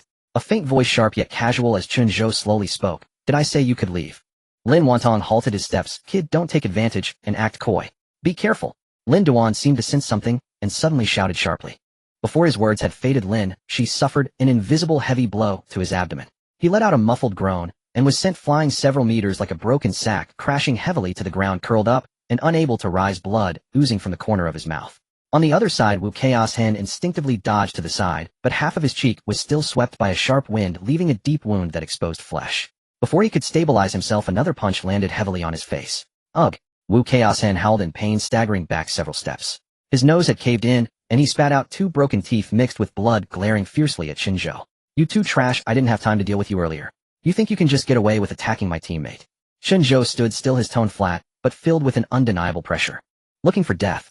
Lin Wantong shouted fiercely. He stomped on the ground and charged forward, his claws slicing through the air towards Chen Zhou, only to be effortlessly blocked by a graceful figure. Su Hongyan's eyes narrowed slightly, and a radiant glow burst forth from her palm as she struck towards Lin Wantong. Bang! Lin Wantong felt a tremendous force rushing towards him, causing his wrist to go numb. His claws were forced outward, and he stumbled back 2 steps, his face alternating between green and white, looking extremely unpleasant. He looked at Su Hongyan somewhat incredulous. Has she become this strong already? Su Hongyan was momentarily stunned. Just a moment ago she felt her strength and agility surge explosively. It was not an illusion, this was the keen perception of a strong individual. Although she did not check her attribute panel immediately, she was utterly confident. She remained composed, glancing back at Chen Zhou, who was smiling and winking at her. Is this little brat behind all? Suppressing the shock and confusion within her, Su Hongyan discreetly called up her attribute panel, her pupils contracting abruptly. Health, energy, physique, strength, and agility had all increased by 50%. Although she hadn't used her full strength in that last strike under the effect of the attribute boost, it was already comparable to her full power in an ordinary state. Su Hongyan, are you serious? Are you sure you want to stand against my Lin family for this kid? Lin Wantong's eyes were sinister, his tone filled with threat. Uncle Lin. Su Hongyan offered no explanation, chuckling disdainfully, as if deliberately using the title to respond to Lin Wantong's earlier claim of her low status, her tone carrying a hint of mockery. That kind of talk might scare others, but do you think you can threaten me? Do you think you are worthy? As one of the 4 top families in Shanghai, the Lin family merely relies on some corner benefits granted by the Resource Management Bureau, monopolizing low-tier materials and items in Shanghai City. Lin Wantong is just the current steward of the Lin family, and does not represent the entire Lin family. In contrast, the Su family is an established Dragon Guard family, with a foundation that already surpasses the Lin family. Moreover, Su Hongyan also holds the position of team leader of the Shanghai Dragon Guard, and her combat strength is among the very best in Shanghai City, with innate potential that far exceeds Lin Wantong's. Lin Wantong shook his right hand, his expression extremely grim. Hongyan, you are indeed progressing rapidly, getting closer to the Xianyuan Pavilion with each step. A voice filled with age yet strong came from outside the crowd. The crowd parted automatically, revealing an elder in a dark green tang suit, who was being supported by a young girl in bright silver armor. The elder stood tall like a pine tree, and in his gentle gaze hints of the iron-blooded sharpness from his past could still be seen. The young girl looked spirited as she carefully assisted the elder, her gaze calm. The elderly and the young instantly became the focal point of the crowd. It's Qin Shuya, the top of both rankings. Although the scoring leaderboard has been snatched by Chen Zhou, it doesn't diminish her goddess-like aura. It's the one she's supporting, the head of the Qin family. The crowd murmured, Old Qin. Upon seeing the newcomer, Su Hongyan bowed respectfully. You lot are quick to gather, but it's made this old bone of mine struggle to keep up, and I've missed a good show. Qin Xiaoshan's gaze swept over Su Hongyan, Lin Wantong, and Zhou Mingyuan. Finally looking at Lin Wantong, his tone half conciliatory and half pressuring. Wantong, the quarrels between juniors should be settled among themselves. As a prominent steward of the Lin family, isn't it unbecoming to use lethal force against juniors?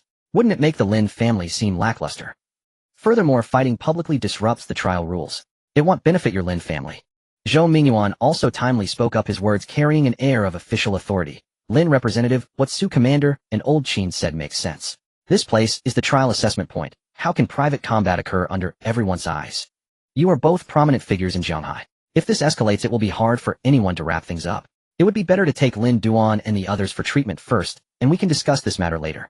But that Chen Zhou injured my Lin family's junior in front of me. Ooh, I can't swallow this grievance. Lin Wantong remained unwilling. Lin Steward, let the juniors resolve their issues themselves. If you continue to meddle, it would be disrespectful to me. Qin Xiaoshan's tone was calm, yet revealed an undeniable authority. With one soft and one hard stance, Lin Wantong found it difficult to act out further. He had to give face to old Qin, gritting his teeth for a moment before suppressing his anger. He shot a fierce glare at Chen Zhou and gestured to Lin Duan and the others. Lin Duan, Lin Shi, and Wu Chaos Hen helped each other, stumbling away in embarrassment with seeds of hatred already planted in their hearts. Chen Zhou. Lu Rian hesitated for a moment, but still called out to Chen Zhou, her voice as soft as a mosquito's buzz. Hongyan's sister, it's been a long time. Chen Zhou appeared not to have heard and completely ignored Lu Rian, instead grinning and greeting Su Hongyan. Seeing Lin Wantong leave, Su Hongyan turned around, her gaze softening as it fell on Chen Zhou. You little brat. Su Hongyan looked at him. Now Chen Zhou was half a head taller than her, and there was a hint of relief in her eyes. Chen Zhou chuckled and said nothing more. Lu Rian stood frozen, her eyes flickering with embarrassment, and finally, she quietly followed Lin Wantong and the others as they left. How is my master mother? She's doing well. She often mentions you. After a moment of silence, Su Hongyan spoke seriously. I wasn't in Shanghai before, and I let you and your mother suffer. Now that I am back, you and your master mother should come back to the Dragon Guard compound with me. With me around, no one will dare to bully you anymore. Chen Zhou's gaze dimmed slightly as he gently shook his head. I don't want to go back there anymore. There's no home for me there anymore. Then come to the Su family. Su Hongyan's tone was firm.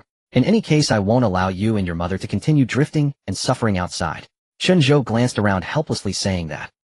Hongyan's sister, now isn't the time to discuss this.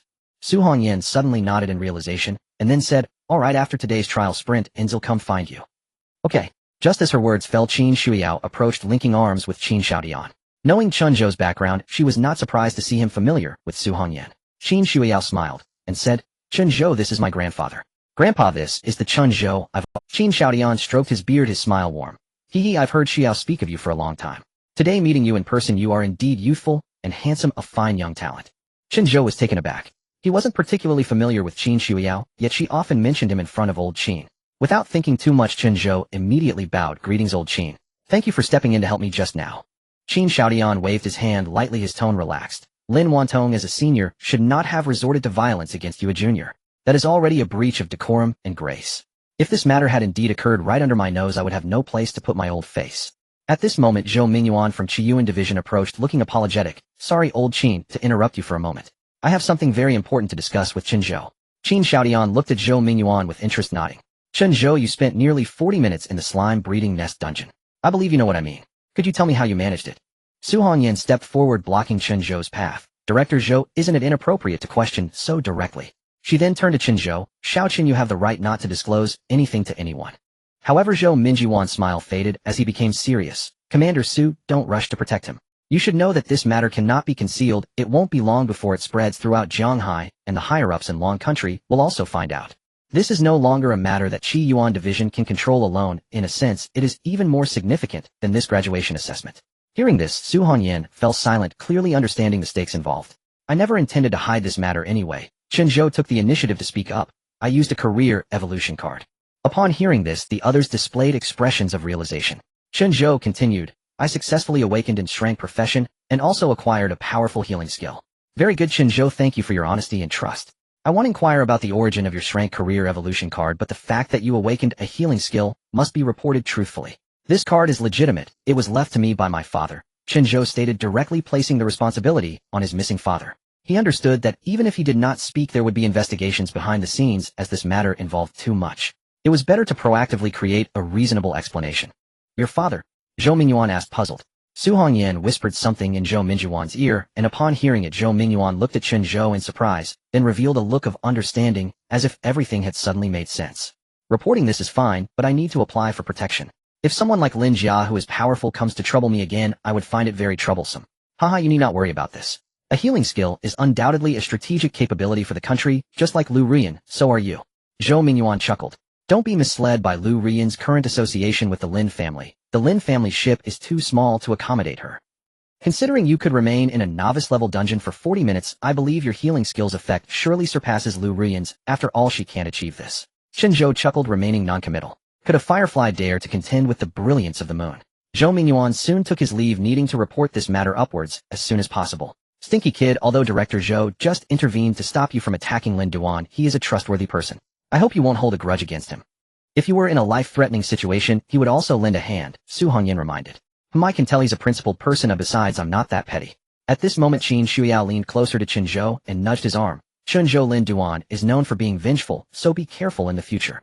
A faint fragrance wafted into Chen Zhou's nostrils, and he raised an eyebrow, speaking disdainfully. Lin Duan, the one who just got scared to the point of wetting his pants. Qin Xiao's eye sharpened. If I'm not mistaken, that counterattack punch you just executed was a charged skill, right? If Lin Duan targets that weakness, next time you'll be in a dangerous position.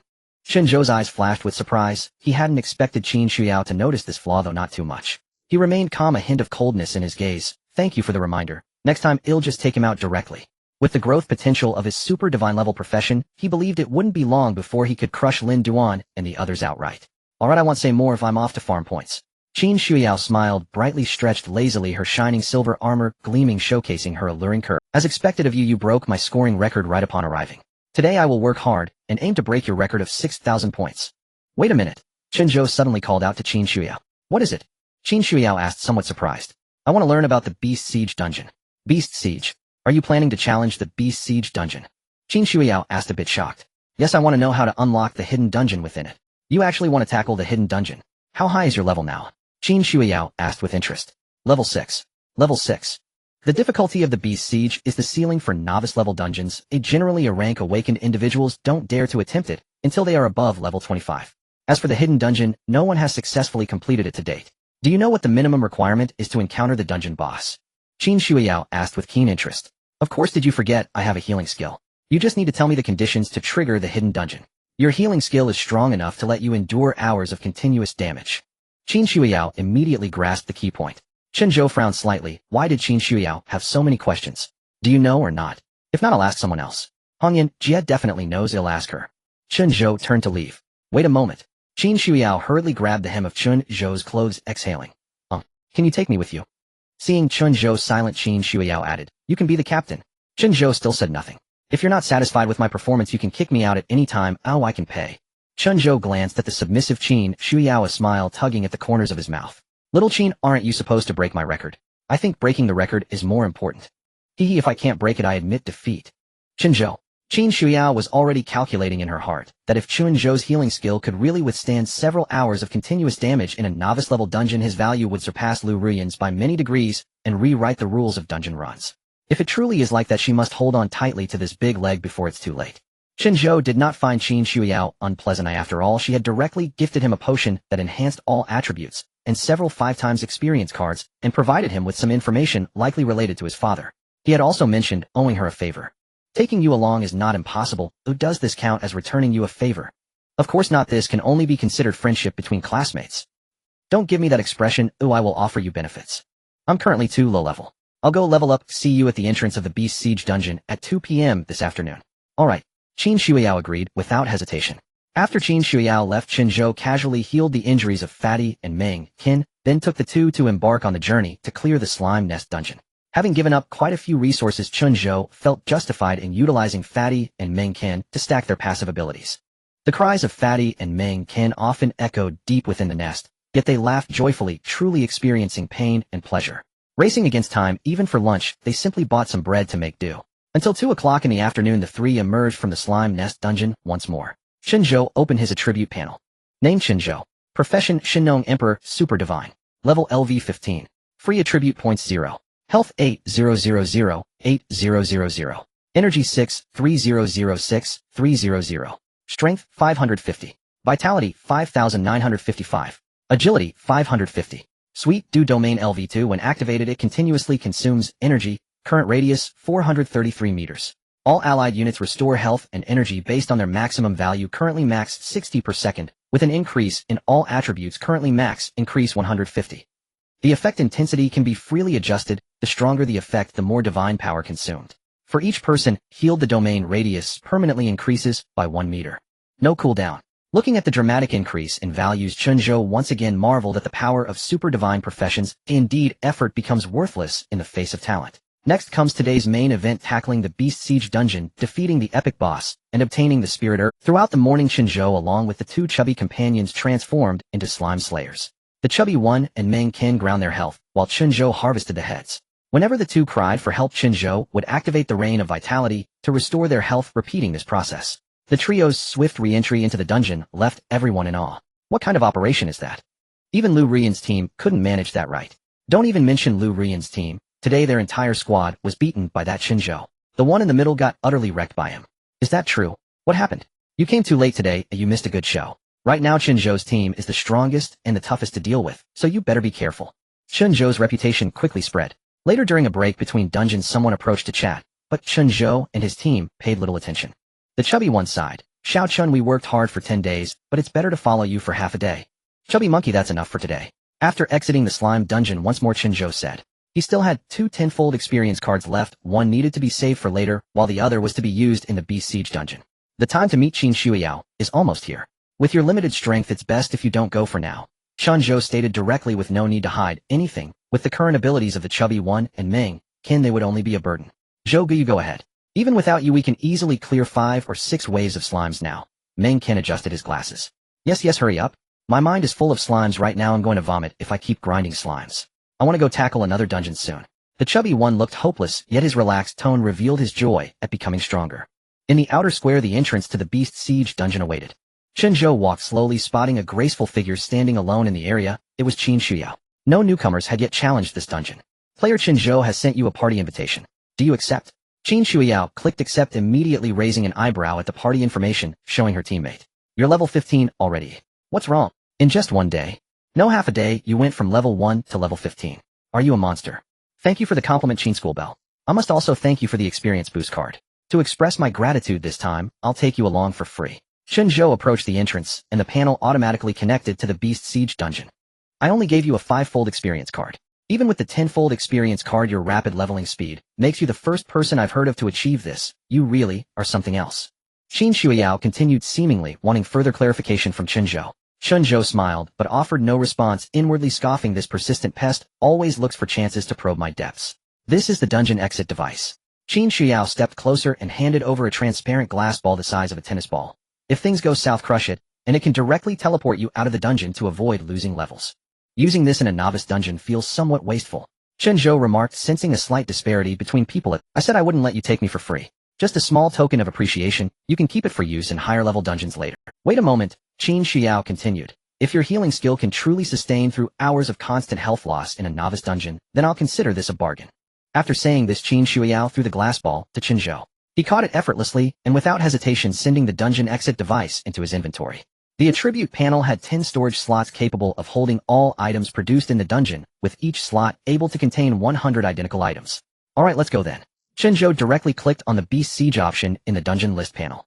Dungeon name: Beast Siege Dungeon. Difficulty: Novice. Level entry level 1030. Allowed players 15 completion conditions: withstand beast wave attacks for 30 minutes, or achieve a score of 3,000 points through kills. Failure conditions: all team members' health is 0, or voluntarily exit the dungeon. Dungeon background: City P is under siege from a massive beast wave, and you have been ordered to provide support and help fend off this fierce assault. However, this beast wave is exceptionally ferocious. Can you accomplish your mission and successfully protect this city? Moreover, it seems there are hidden secrets behind this attack. The dungeon system prompt sound followed. Current team information: Captain Chen Zhou, level LV 15. OI profession: hidden member. Qin Shuiyao, level LV 22. Profession: Holy Light Mage, S rank. Holy Flame Cavalry, S rank. Entering dungeon Beast Siege 321. A white light enveloped all vision, and the familiar feeling of weightlessness returned. Moments later, vision cleared again, and the health bar began to decrease steadily at a rate of 1 point per second. New recruit, keep up.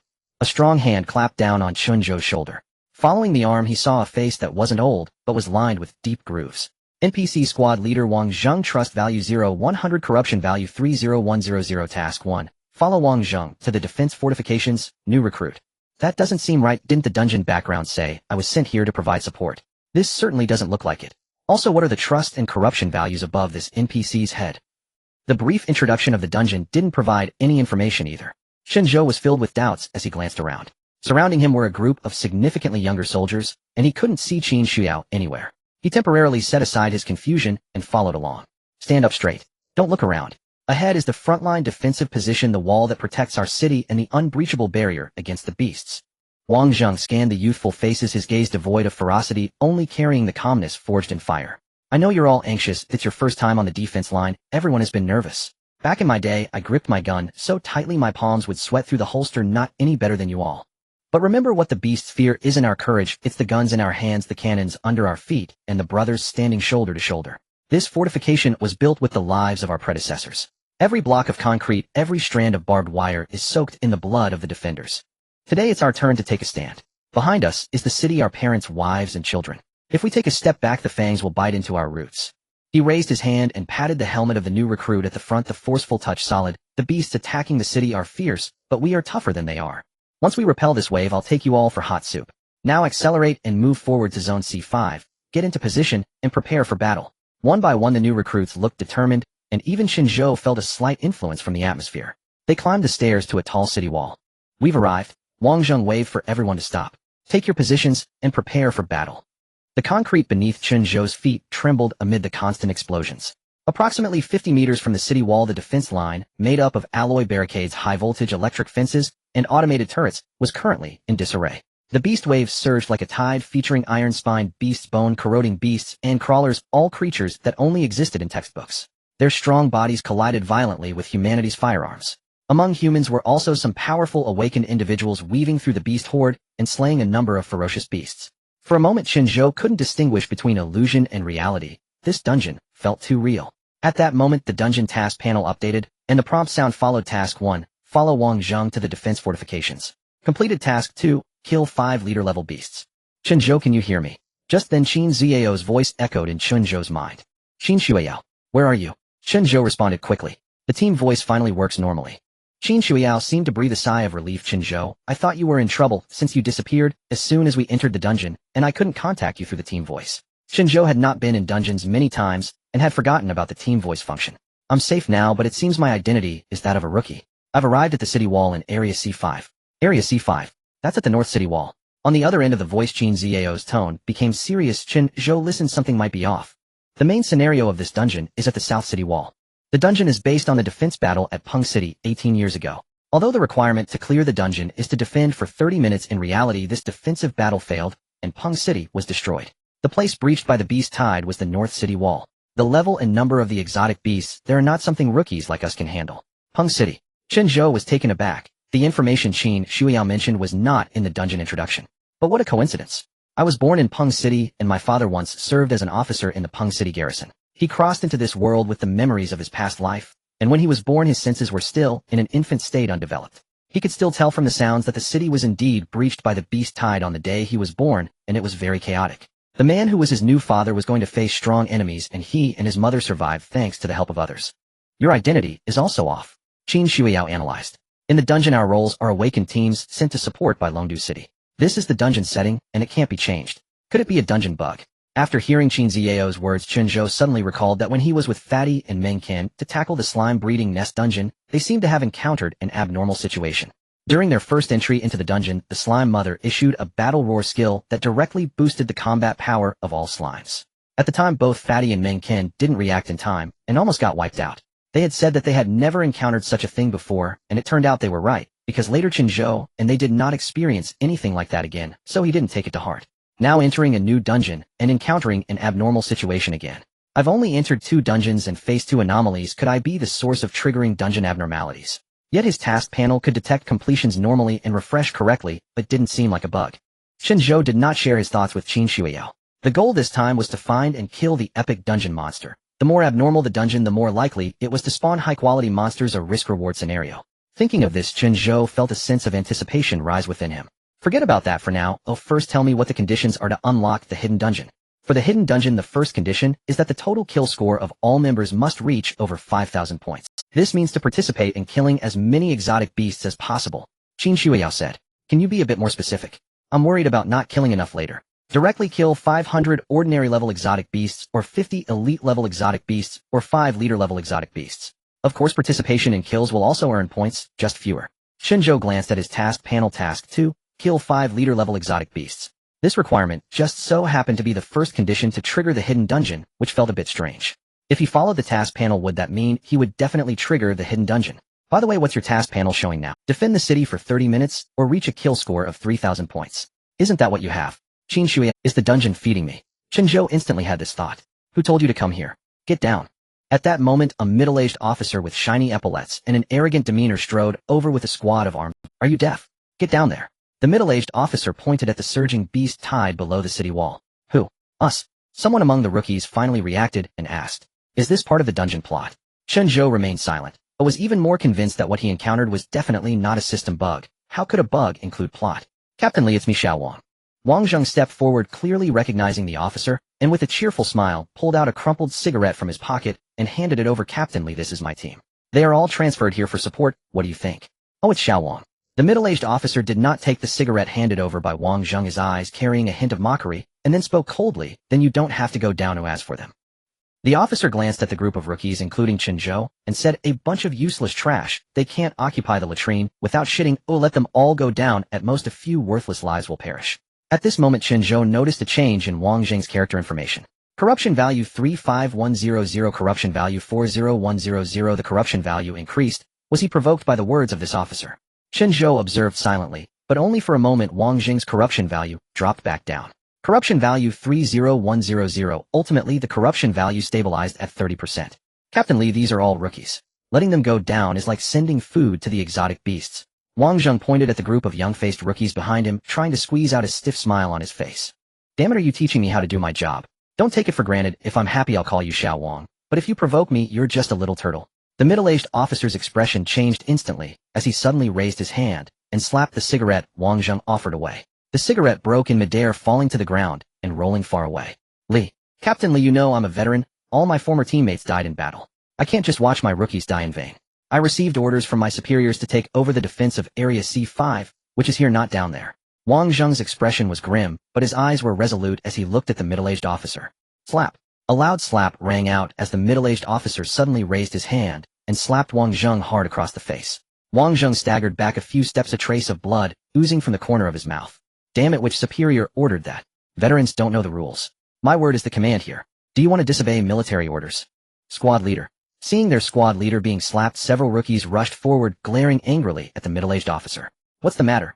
Are you going to rebel? The middle-aged officer drew his sidearm, and the soldiers behind him raised their guns as well. At this moment, Chen Zhou saw Wang Zheng's corruption value start fluctuating again, bouncing between 30 and 40. It seems that the corruption value is related to his emotions. Chen Zhou silently noted this pattern. Don't be impulsive. Everyone calm down. Wang Zheng blocked the angry soldiers with his arms. But the young soldiers were all filled with blood and anger, unable to swallow their pride after seeing their leader being bullied. Wang Zheng seemed a bit unable to hold them back. The atmosphere was tense. Chen Zhou, it seems there's something going on over there. Yeah, there's a plot here that looks like a fight is about to break out. Qin Shuiyao keenly caught on to something. The second condition to trigger the hidden dungeon is to find an NPC named Wang Zheng. He is key to the hidden dungeon. Oh, pay attention as you need to increase his favorability. Qin Ziyao's voice came through again. Chen Zhou confirmed that he was indeed being fed by the dungeon, though what Qin Shuiyao referred to as favorability must be the trust value, right? The score needs to reach 5,000 points, and task 2 is to kill 5 leader-level exotic beasts. It requires increasing the favorability of a certain NPC, and now he was being introduced to this NPC with a perfect opportunity to boost trust. It seems the dungeon is not even pretending anymore. It looks like it wants him to trigger the hidden dungeon. But why? I'll keep an eye on it. Let's focus on scoring first and get in touch later. Chen Zhou cut off the voice. He didn't tell Qin Shuiyao that Wang Zheng was right beside him. It was better to investigate this strange matter on his own first. At this moment at the South City Wall, focus on scoring. Why does he say it so casually? Qin Shuiyao looked at her constantly depleting health points on the panel, lost in thought. Level 22. Qin Shuiyao soloed the Beast Siege dungeon.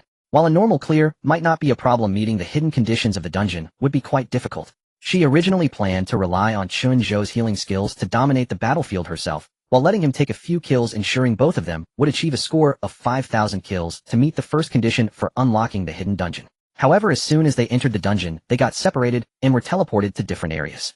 Now it felt as if she was the one who had been abandoned. Easier said than done. Can he actually manage it? Qin Shuiyao gritted her silver teeth, doubting that Chen Zhou, relying solely on himself, could reach a score of 5,000 in the Beast Siege dungeon. But what if he did? The moment that thought popped into Qin Ziyao's mind, it became impossible to shake off. She was 7 levels higher than Chen Zhou. If he achieved what she could not, it would only prove that she was far inferior to him. I absolutely cannot let that happen. Qin Shuiyao slapped her cheeks to regain her focus. Over the past 10 days of trials, no one had been able to rival her. Lu Ruyan and Lin Duanji were hardly competitors, she could easily widen the gap between them whenever she wished. But now for the first time she felt a hint of pressure. She gently raised her jade hand grasping at the air, and a gleaming silver spear suddenly materialized landing steadily in her palm, its shaft adorned with faint holy light patterns. I need to get serious now. On the other side at the North City wall, the middle-aged officer was waving his gun in front of the new recruits, the atmosphere tense. Sir. A clear voice suddenly rang out from the back of the new recruit team, breaking the standoffish atmosphere. Chen Zhou waved his hand and squeezed to the front. Sir, we're all on the same side. Oh, let's not ruin the mood. Fighting and killing is not good for anyone. The middle-aged officer shot Chen Zhou a surprised glance, then aimed his cold gun barrel at Chen Zhou's forehead, his eyes cold and fierce as a wolf. Who do you think you are? A mere rookie dares to question my orders. New recruit, get back here. Wang Zheng spread his arms to block the new recruit, ignoring the swelling on one side of his face, frantically, signaling to Chen Zhou. Chen Zhou completely ignored the signals from class leader Wang Zheng and smiled at the middle-aged officer, saying, Sir, we're all having a tough time. How about this? I have something great that will definitely surprise you. As he spoke, he reached into his pocket. The middle-aged officer's expression tightened as he gripped his sidearm, ready to shoot this reckless young man at any moment. After a moment of searching, Chen Zhou seemed to pull something out of his pocket, slightly clenched his fist, and grinned, presenting it to the middle-aged officer. Sir, take a look. The middle-aged officer, somewhat curious, was surprised that he seemed to actually believe this kid could pull out something good, so he... However, in the next moment, Chen Zhou suddenly changed his fist into an open palm, and with a thunderous motion, slapped the middle-aged officer's face. Smack! A crisp and resounding slap echoed over Area C5, leaving everyone stunned. Surprised too, Chen Zhou said with a smile. The middle-aged officer froze in place. You? Wanna die? A low growl escaped from the officer's throat as he suddenly retracted his gun, his left hand forming a fist, and striking towards Chen Zhou's face, with a forceful blow, clearly intent on killing him. A rookie dared to slap an officer in public. This was not just provocation, but a serious violation of military regulations. The surrounding recruits gasped in shock, and Wang Zheng shouted, New recruit. Get out of the way. He's Captain Li from the city defense team. But Chen Zhou seemed to have anticipated this, his smile unchanged as he swiftly sidestepped, easily avoiding the power. It wasn't that Chen Zhou was arrogant. In a rookie-level dungeon, how strong could an NPC really be? He could defeat even epic-level bosses. Playing with an NPC was child's play. Captain Li's punch missed, causing him to stumble forward a couple of steps, exposing a gap at his waist. A glint of sharp light flashed in Chen Zhou's eyes as his right hand shot out like lightning, accurately gripping Captain Li's wrist. With a slight exertion, a soft crack echoed, accompanied by a pained cry from Captain Li as his gun fell to the ground, with a clatter, bouncing twice before rolling to Wang Zheng's feet. Sir, don't get angry. Still smiling, Chen Zhou maintained his grip, observing the cold sweat trickling down Captain Li's forehead, his tone laced with mockery. I told you fighting and killing isn't good. You refuse to listen. Isn't this just asking for trouble?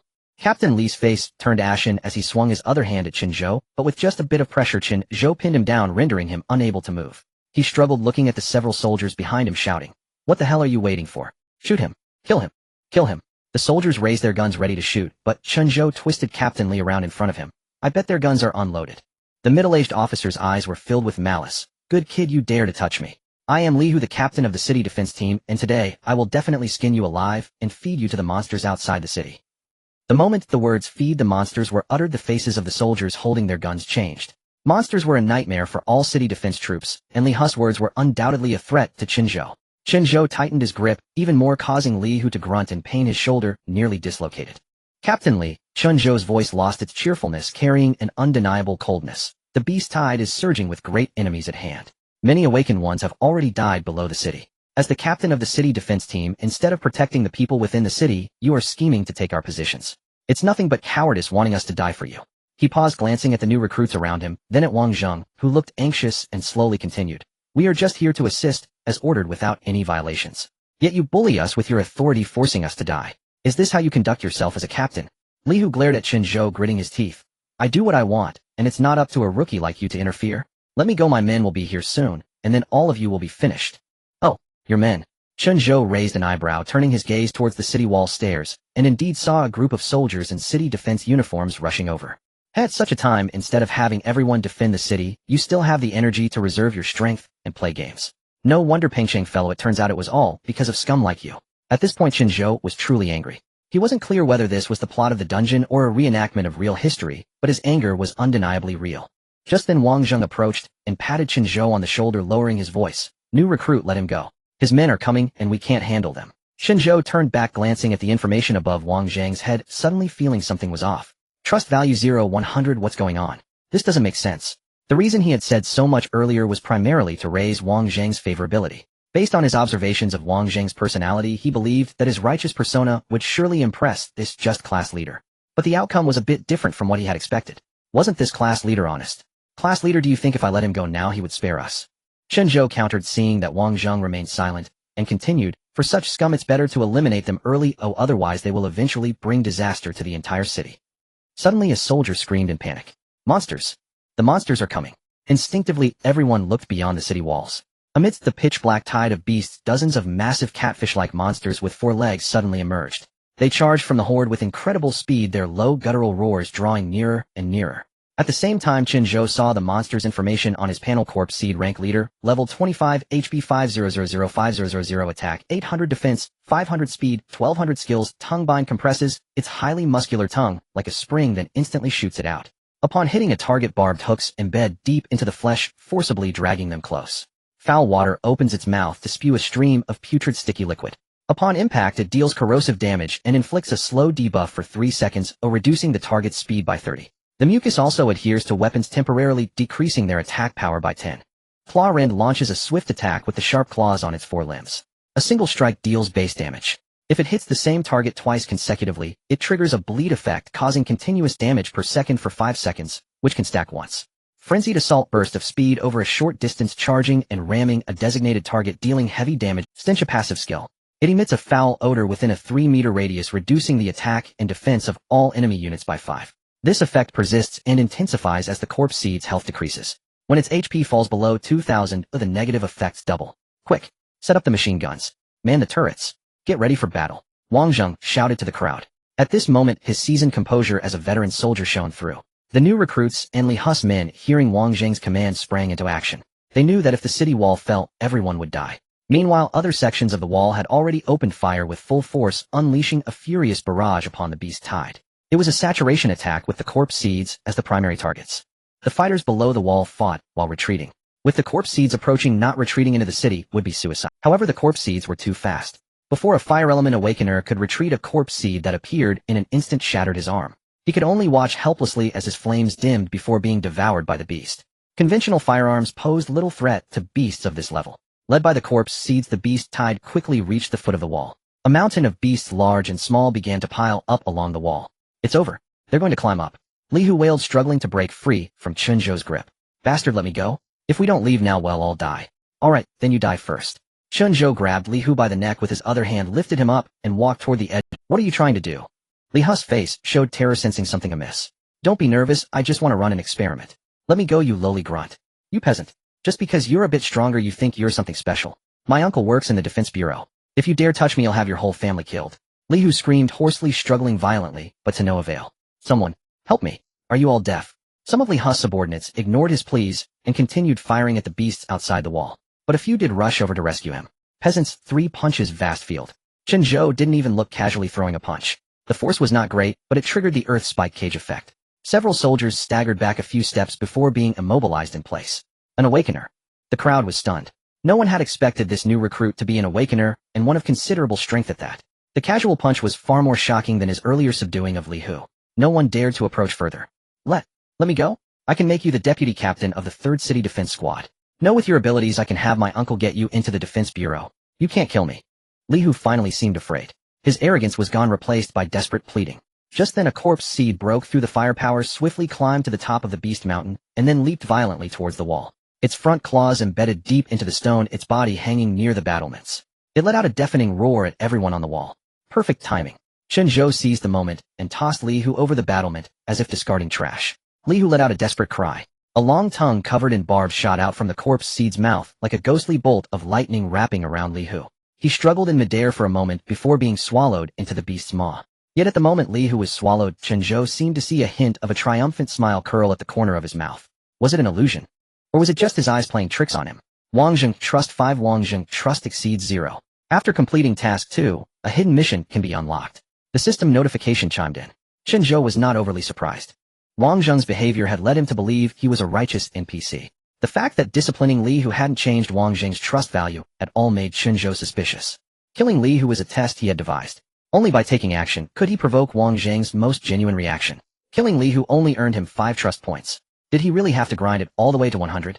Suddenly, a new recruit setting up a machine gun at the battlement was struck by a black claw. His body was cleaved in two, collapsing in a pool of blood. The next moment, a corpse seed leaped onto the city wall. A fetid wind blew in its face. Its beastly eyes locked onto everyone on the wall. This was a catfish-like monster nearly 5 meters long with elongated limbs. At such close range, its oppressive presence was palpable. The next second, the corpse seed moved, charging recklessly among the crowd. Its speed was astonishing. Ordinary people stood no chance against it. People were sent flying one after another, and the air was filled with screams. A few soldiers, terrified out of their wits, tried to flee. Uft, uft, uft. Foul water activated. The corpse seed spat out several streams of putrid mucus. The moment the mucus touched the fleeing men, it nearly corroded half their bodies. Their remaining halves continued running a few steps by inertia before crashing down. The corpse seed had effortlessly and precisely executed them. Zone C5 fell into a dead silence. No one dared to entertain the thought of escape. Damn beast. Just then, a new recruit raised a machine gun and opened fire wildly at the corpse seed. What did we ever do to you? Why do you keep attacking us? Attacking our city, eating our people. All you beasts can go to hell. The new recruit was hysterical, completely oblivious to the corpse seed rapidly charging toward him. The beast was so fast that it was upon him in a single breath. Its claws traced a cold, gleaming arc. Just as the claws of the undead were about to strike the new recruit, a figure swiftly lunged toward him, embracing him and evading the attack. It was squad leader Wang Zheng. The crowd watched as Wang Zheng leaped, hugging the new recruit and lying on the ground. The recruit avoided the attack, but Wang Zheng's back was slashed with 3 deep wounds, even exposing bone. Squad leader, the saved recruit, cried out. Run! Wang Zheng uttered those 4 words with almost his last ounce of strength. He knew he wouldn't survive. He regretted his impulsiveness. He still had plans unfulfilled, and there were people waiting for his return, but he could not go back. His body had instinctively lunged toward the recruit. It was all fate. The undead slowly crawled behind Wang Zheng, not hurrying to kill him, but staring at his blood-soaked back. After a moment, it lifted its claws and struck down fiercely. Puff! However, in the next moment, one of the undead's eyeballs exploded, and the intense pain caused it to let out a howl. Chen Zhou slowly walked over, simultaneously crushing a golden card, activating a 10-fold experience card. The effect of Farmer's 3 fists breaking ground allowed the fist attack to manifest anywhere within the area. He had just used this technique to strike at the undead's eye, smashing it with a single punch. The undead howled twice, then suddenly opened its mouth and spat a pool of viscous liquid at Chen Zhou. Just as the liquid was about to hit Chen Zhou, it was blocked by a suddenly appearing earthen shield, which only corroded a shallow hole in the shield. Chen Zhou observed through his attribute panel that the undead's various attributes had noticeably decreased. Initially puzzled, he then realized this might be the effect of Emperor of Flame's benevolence. One of the effects of Emperor of Flame's benevolence, it exerts a suppressive effect on plant and animal-type monsters. Beasts are beasts. Beasts are animals. No problem. Undead. In front of my god-tier profession, they are mere children. Beasts are just beasts. Chen Zhou scoffed. The undead seemed somewhat puzzled. This human had not been easily killed like other humans. Unfortunately, it did not have much capacity for thought, only an endless drive for slaughter and bloodlust. In the next moment, the skill Frenzy Assault was activated, and it transformed into a blur, charging at Chen Zhou. Heavenly Rain Domain activate. All attribute enhancement activate. Chen Zhou maximized his healing and attribute enhancement, throwing a punch in response. Boom. The 2 forces collided, compressing the air and producing a violent sound. Under such a fierce impact, the undead's body exploded, scattering into chunks of flesh all around. Kill Undead 1. Experience points 30000. Ding. Constitution 1. At this moment, the air was filled with a stench of decay mixed with blood. Everyone stared blankly at the scene, not daring to speak. No one expected this new recruit, who had just killed the captain of the city defense team, Li Hu, to be so strong, exploding an undead with a single punch. So weak, Chen Zhou evaluated sincerely. To be safe, he had maximized the enhancement effect of the domain, not expecting that one encounter would reduce this seemingly fearsome undead to mere mush. The force of impact is reciprocal. It's also this undead's fault for charging too quickly. This collision isn't just a contest of strength, but also of constitution. Chen Zhou could currently activate a total of 150 attribute enhancement. Considering his original base attributes, that meant a total of 250 attribute value, with his constitution already exceeding 10,000. Colliding with the undead was like using an egg to hit a rock. Chen Zhou glanced at Wang Zheng lying on the ground, still breathing faintly. He walked over and saw that Wang Zheng's spine seemed to be writhing. Chen Zhou's pupils narrowed slightly. What is this? He covered Wang Zheng with the Heavenly Rain domain, and after 2 seconds, Wang Zheng slowly opened his eyes. Heal 1 person, maximum health 10, Heavenly Rain domain, radius 1 meter. Current radius 434 meters. It actually works. My Heavenly Rain domain can really be cast on NPCs. New recruit. It's you, Wang Zheng said, looking at Chen Zhou. Squad leader, how do you feel? At Chen Zhou's question, Wang Zheng finally realized that his back seemed to no longer hurt, and his consciousness was clearer. Wang Zheng suddenly grabbed Chen Zhou's shoulder, speaking excitedly. Yes, you are an ability user. You can heal. Can your ability heal diseases? Heal diseases? I'm afraid. That's not possible. Chen Zhou wasn't sure if his Heavenly Rain domain could heal diseases, but he felt it likely couldn't. If the target's health bar was healthy, then the recovery ability of the Heavenly Rain domain should be ineffective. New recruit, what is your name? Chen Zhou. Chen Zhou, I feel your healing is not ordinary. It's more like injecting a vast source of life into the body. I've never seen this kind of healing ability. Roar. At that moment, another undead rushed onto the city wall, and this time it was not one, but two coming side by side. The foul-smelling viscous liquid dripped from their bodies, sizzling as it hit the ground. They were slightly smaller than the one that had just been smashed, but much more agile. Squad leader, I will take care of these beasts first. Chen Zhou patted Wang Zheng's shoulder. Having experienced the shock, just now the new recruits and city defense soldiers on the wall finally regained their senses. Chen Zhou's strength gave them a glimmer of hope for survival. Someone immediately set up a machine gun, aiming at the undead and firing wildly. The bullets hit their viscous barrier. Although they couldn't break through, they temporarily halted their advance. Chen Zhou, be careful. They came in pairs. Wang Zheng struggled to get up. His wound had healed under the nourishment of the Heavenly Rain domain, and he felt no weakness at all. He pointed at the two undead and spoke rapidly. Their viscous liquid can corrode defenses, and they excel in cooperation. Chen Zhou nodded, his figure flashing as he proactively charged forward. The Heavenly Rain domain remained active, and a faint green halo flowed beneath his feet. He glanced at his attribute panel, energy 6-3006-300. Under the effect of Emperor of Flames benevolence, the Heavenly Rain domain was fully operational, consuming only 20 energy points per second. He could maintain this state for 10 minutes. The undead on the left initiated the attack first, opening its mouth to spray a mass of corrupting liquid directly at Chen Zhou's face, while its limbs propelled it forward like an arrow, its claws tearing through the air towards his chest. The combination of frenzy assault and claw rip was vicious and swift. A mere trick. Chen Zhou snorted coldly, altering his footwork to easily dodge the liquid while his right hand gathered strength. The skill Farmer's three fists breaking ground was activated again, and the invisible force instantly struck the undead's eye, its weak defense. Puff! A muffled sound echoed as the undead let out a wretched howl, its eyeball bursting forth a pool of dark green liquid, and its health plummeted. In pain it thrashed wildly, attempting to counterattack, but Chen Zhou stepped forward, locking its neck from behind. At that moment Chen Zhou felt his attributes declining due to the undead's decay skill, which reduced the attack and defense of enemies within a 3-meter radius by 5. This passive skill could be said to be the most insidious and powerful of the undead. Unfortunately for it, it encountered Chen Zhou, whose Emperor of Flames benevolence had directly suppressed the undead's attributes to almost half. You suppress me and I suppress you, but my suppression is stronger than yours. The undead on the other side, seeing this, immediately howled and charged towards Chen Zhou, its front claws swinging towards his back. Chen Zhou caught a glimpse from the corner of his eye, casually swinging his left hand. The skill Farmer's three fists fertile land triggered the earth spike prison, and sharp earth spikes suddenly rose from the ground, accurately piercing through the undead's limbs, pinning it firmly in place, unable to move. Since you came, let's leave together. Chen Zhou's gaze turned icy as he exerted force with both hands, smashing the undead he held towards the other undead, trapped by the earth spikes. The two undead collided, producing a dull thud. The undead, pierced by the earth spikes, had its limbs shattered, while the other was also gasping for breath, its health nearly depleted. Chen Zhou leaped up, delivering a punch at the point where the two undead intersected, the immense force instantly reducing them to a pulp. Kill undead 2. Experience points 60000. Ding. Constitution 2. Your kill score has reached 3,000 points, achieving the clearance condition. Do you wish to clear? No. Chen Zhou decisively rejected the dungeon clearance, as the system merely displayed the standard clearance prompt, making it clear that he could not choose to clear it at this moment. Chen Zhou landed and brushed off the dirt on his hands, once again gazing down at the city wall where more undead creatures were climbing up the beast mountain, among them 3 stout ones that appeared to possess greater speed and defense than the average undead. Everyone hold the battlements. Do not let the undead climb up. Chen Zhou, please deal with those undead. Wang Zheng picked up a rifle and shouted to the crowd, his eyes reflecting newfound determination, glancing at Chen Zhou with a hint of gratitude. Chen Zhou nodded, saying nothing more, and dashed out again.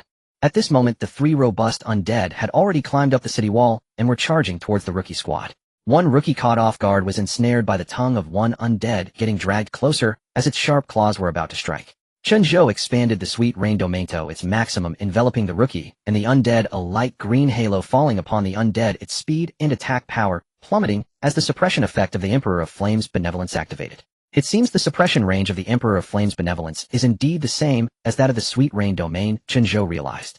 The undead momentarily froze, and Chen Zhou seized the opportunity to rush forward, pulling the rookie away while striking the undead's eye with a powerful punch. PFF. The undead's eyeball burst, dark green liquid splattering all over Chen Zhou, as it let out a painful roar flailing wildly. Chen Zhou sidestepped to avoid the flailing grabbing its tail, and with a strong effort he hurled it over the city wall. The undead let out a roar in midair, continuously facing invisible punches during its descent, ultimately crashing heavily into the horde of beasts, vanishing without a trace. Undead killed 1. Experience 33,000. Constitution 1. Meanwhile, the other 2 undead attacked Chen Zhou simultaneously, one spewing muddy water, while the other launched a frenzied assault, turning into a blur that rushed toward him, coordinating perfectly. Chen Zhou remained calm, the earth shield activated, blocking the slime attack, as he swiftly dodged the undead's frenzied assault, maneuvering behind it to deliver a precise punch to its spine. With a crisp crack, the undead's spine shattered, its massive body crashing heavily to the ground, twitching a few times before falling still. Task 2, kill 5 leader-level beasts completed. Congratulations, you have leveled up to LV16. The dungeon system's notification sounded, and Chen Zhou's overall attributes received another slight boost, while his free attribute points were again allocated entirely to his stamina limit. However, the battle was far from over. Another undead had completely gone berserk, its surface slime becoming thicker, speed suddenly increasing as it charged wildly towards Chen Zhou, fully unleashing its frenzied assault. Mindless beasts resort to the same trick. Chen Zhou's eyes narrowed, and instead of dodging, he charged towards the undead, his fists gathering all his strength to collide with its charge. Boom. The intense collision reverberated, causing nearby soldiers to wince in pain. The undead's force was formidable, yet Chen Zhou stood his ground, its skull caving in under his blow, dark green blood gushing out as it instantly lost its breath. Undead killed 2. Experience 66,000. Constitution 2. Having killed 6 undead in quick succession, Chen Zhou was slightly out of breath. Yet the onslaught was far from over, as more undead climbed the city wall, with over a dozen surrounding Chen Zhou, encircling him in the center. His eyes narrowed slightly. These undead had clearly learned from their comrades' mistakes and were no longer charging recklessly. Keep going. Chen Zhou's battle spirit soared as he clenched his fists. The Sweet Rain domain activated once more, and he charged towards the nearest undead, gathering power in his fist to strike at one of its eyes, but another undead launched a claw ren towards him, forcing Chen Zhou to sidestep. In the midst of this dodge, one undead took the opportunity to unleash a frenzied assault, turning into a blur, aiming for his side, its sharp claws slicing through the air. Caught off guard, Chen Zhou was grazed on his side, his resilient clothing torn apart in an instant, revealing 3 deep gashes as dark green venom seeped into the wounds, sending a searing pain through him. Health 120. Corrosive damage taken, losing 10 health per second. Just as the system notification sounded, the healing effect of the Sweet Rain domain activated, instantly visibly closing the wound on his side, restoring his health to full, and the burning sensation of the venom dissipated. Chen Zhou retaliated with a punch to the head of the undead, trying to ambush him from behind. The immense force caved in its skull, and it collapsed to the ground, gradually losing its vitality. But the assault from the undead showed no signs of stopping. Another undead sprayed slime at him. Chen Zhou's earth shield automatically triggered to block it, but unexpectedly 2 undead charged from behind, one on each side, biting into his arm and shoulder, their sharp teeth piercing through flesh, rancid blood flowing down the wounds. The intense pain caused Chen Zhou's brow to furrow. He exerted force, breaking free from the undead's bites, turning around to smash the skull of one with a punch. The powerful strike shattered its head, but another undead seized the chance to ensnare him with its barbed tongue, pulling him backward. However, Chen Zhou stood his ground, unmoved, unaffected by the pull. The thick earth bond effect activated, his feet planted firmly on the ground, rendering him immune to all control effects. The tongue bind was fundamentally a control-type skill, unable to affect Chen Zhou, who was firmly grounded. He turned around and grabbed the tongue of the undead. Farmer's 3 punches, fertile fields. This was currently his only mid-range attack method, and also a ranged area attack, hitting several undead, while the undead whose tongue he grabbed was particularly hurt, bleeding from all 7 orifices, collapsing to the ground. Simultaneously, the healing effect of the Sweet Rain domain activated once more, restoring Chen Zhou's health to full within 1 second. Undead killed 3. Experience 90,000. Constitution 3. The undead began to retreat, their initial frenzy dissipating, and their eyes now held a hint of wariness. Time and again they attacked, witnessing the human before them sustain injuries, yet instantly recover. No matter how they surrounded him, they could not kill him. Compared to them, this human seemed more like a monster. Gasping for breath, Chen Zhou wiped the dirt and blood from his face, looking at the undead before him with a cold smirk. What's wrong? Are you afraid now? He clenched his fists, but despite the massive exhaustion, with the terrifying healing ability of the Sweet Rain domain, he had no need to worry about his health. Moreover, the method he was using to heal was instantaneous. As long as he wasn't instantly killed, he didn't need to worry about running out of stamina. In this battle, Chen Zhou fought with great satisfaction, fully showcasing his bug-level ability as a human-shaped moving spring. Continuing like this, he would inevitably kill all these undead. The undead stopped their advance, and Chen Zhou did not take the initiative to attack, seizing the opportunity to recover his stamina momentarily, causing the situation to reach a stalemate. Chen Zhou, do you need help? Wang Zheng raised his rifle. Everyone stay back. If the undead focus on me, I won't have the energy to care for you. Chen Zhou waved his hand. Suddenly a dazzling white light pierced through the sky. A bright silver spear like a sword directly penetrated the head of one undead, pinning it to the ground, the spear vibrating and emitting a crisp hum. Immediately after, a silver-armored girl with long hair descended from the sky, lightly landing on the spear, which bent slightly under her weight. She gripped the spear standing tall, her hair flowing in the wind. Blood splattered over her silver armor and face. Blood of the beasts. But none could diminish her brilliance, resembling a divine warrior descending from the heavens. The soldiers on the city wall gasped in shock, their eyes fixated on the girl, faces filled with astonishment. Chen Zhou's earlier strength had already left them in awe, and now this mysterious silver-armored girl appeared, filling them with confusion. Who was this awakened being? Qin Shuiyao, with her hair cascading down, scanned the battlefield with her narrow eyes before landing on Chen Zhou, her tone urgent. Chen Zhou, heal me quickly. Chen Zhou was also taken aback, staring at the silver-armored girl in front of him, momentarily at a loss for words. Qin Shuiyao. At this moment, Qin Zhao's demeanor was completely different from before. Her poised stance, standing with a gun, was so striking that even he had to admit it was impressive. Aren't you going to check the team panel? Qin Shuiyao said with a hint of annoyance. Only then did Chen Zhou glance at the team panel. Teammate Qin Shuiyao, health 405-6500. The health was rapidly depleting at a rate exceeding 1 point per second, indicating she was afflicted by some kind of lingering damage effect, likely unable to last more than 2 minutes. And why didn't you answer my call? You're so unreliable. If a teammate dies, you can't activate the hidden dungeon. Qin Shuiyao scolded him, her usually dignified demeanor faltering, as she couldn't help but lose her temper. Sorry, I was too engrossed in fighting monsters. Chen Zhou chuckled awkwardly, immediately activating the Rain of Grace domain. He set the healing rate to only 10 per second, wanting to keep a little reserve for himself. As Qin Shuiyao saw her health restored at a terrifying speed, the little frustration she felt moments ago vanished. Healed 1 person, health limit 10, radius of Rain of Grace 1 meter, current radius 435 meters, purified 3 negative effects, energy limit 30. Wow, and I got unexpected rewards. Chen Zhou didn't expect that 1 healing could purify 3 negative effects and grant an extra 30 points of energy limit, indicating that the battle on Qin Zhao's side was exceptionally perilous. In contrast to Chen Zhou's small excitement, Qin Shuiyao was completely stunned. Sustained percentage healing. 10 healing per second. Qin Shuiyao jumped down, approaching Chen Zhou with intense eyes. Chen Zhou, what's the cooldown time on your healing skill? Cooldown? What is that? Don't insult my domain, Chen Zhou thought with a sneer. Cooldown time is 10 seconds, and each use consumes 100 energy points. 10 seconds. Only 100 points each. However, this skill has a very deadly flaw. Chen Zhou scratched his head. What flaw? Qin Shuiyao pressed. It can only be used when the target's health is below. Chen Zhou shrugged. Is that even a flaw? Qin Shuiyao, feeling struck for the first time, realized that even being oppressed by Chen Zhou for 3 years didn't compare to this. The healing skill was already remarkable. It was a divine skill. Even before the Life Decay Storm arrived, it was undoubtedly a healing miracle. It said that if someone has something that others don't, and if someone has something better, you have something that others can't even compare to. Do you realize what this skill of yours signifies? Qin Shuiyao took a moment to regain her composure and seriously asked Chen Zhou. Sister, can we talk about this later? Look behind you. Chen Zhou pointed to the opposite side. Under normal circumstances, if someone dared to call Qin Shuiyao's sister, she would definitely hammer him, but now she had no mind for such trivial matters, even forgetting about the dungeon for the moment. However, she didn't want to voice this thought, and upset Chen Zhou. Qin Shuiyao turned around and saw more than 10 undead creatures glaring at them, yet now that her health was full, she showed no fear. According to what you said, I have already met the conditions to trigger the hidden dungeon. Why hasn't the dungeon quest triggered yet? Chen Zhou inquired. Have you scored enough points? 5,000. And what about Wang Zheng's favorability? Qin Shuiyao asked, somewhat surprised. Otherwise, do you think the system has really bugged out? No, it's because I haven't reached 5,000 points yet.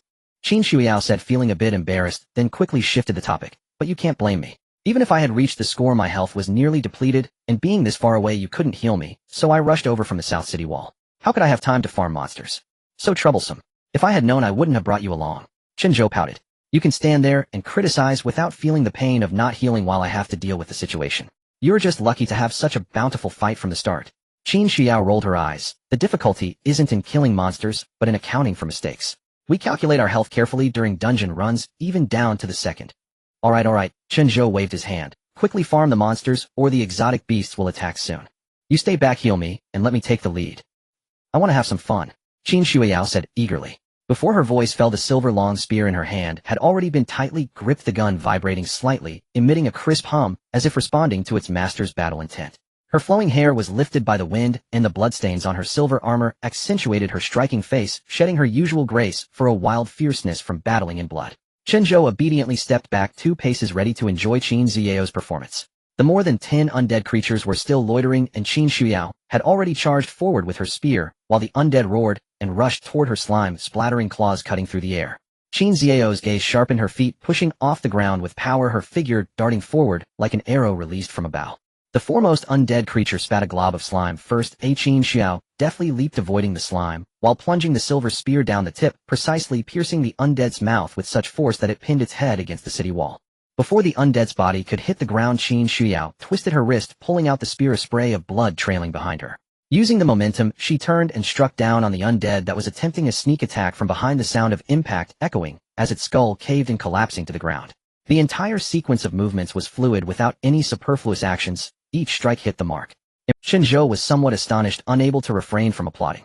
Qin Shuyao had instantly slain 2 undead creatures with her first move. Compared to her, his fighting style felt barbaric, lacking any elegance or aesthetic, relying solely on numbers and mechanics to crush.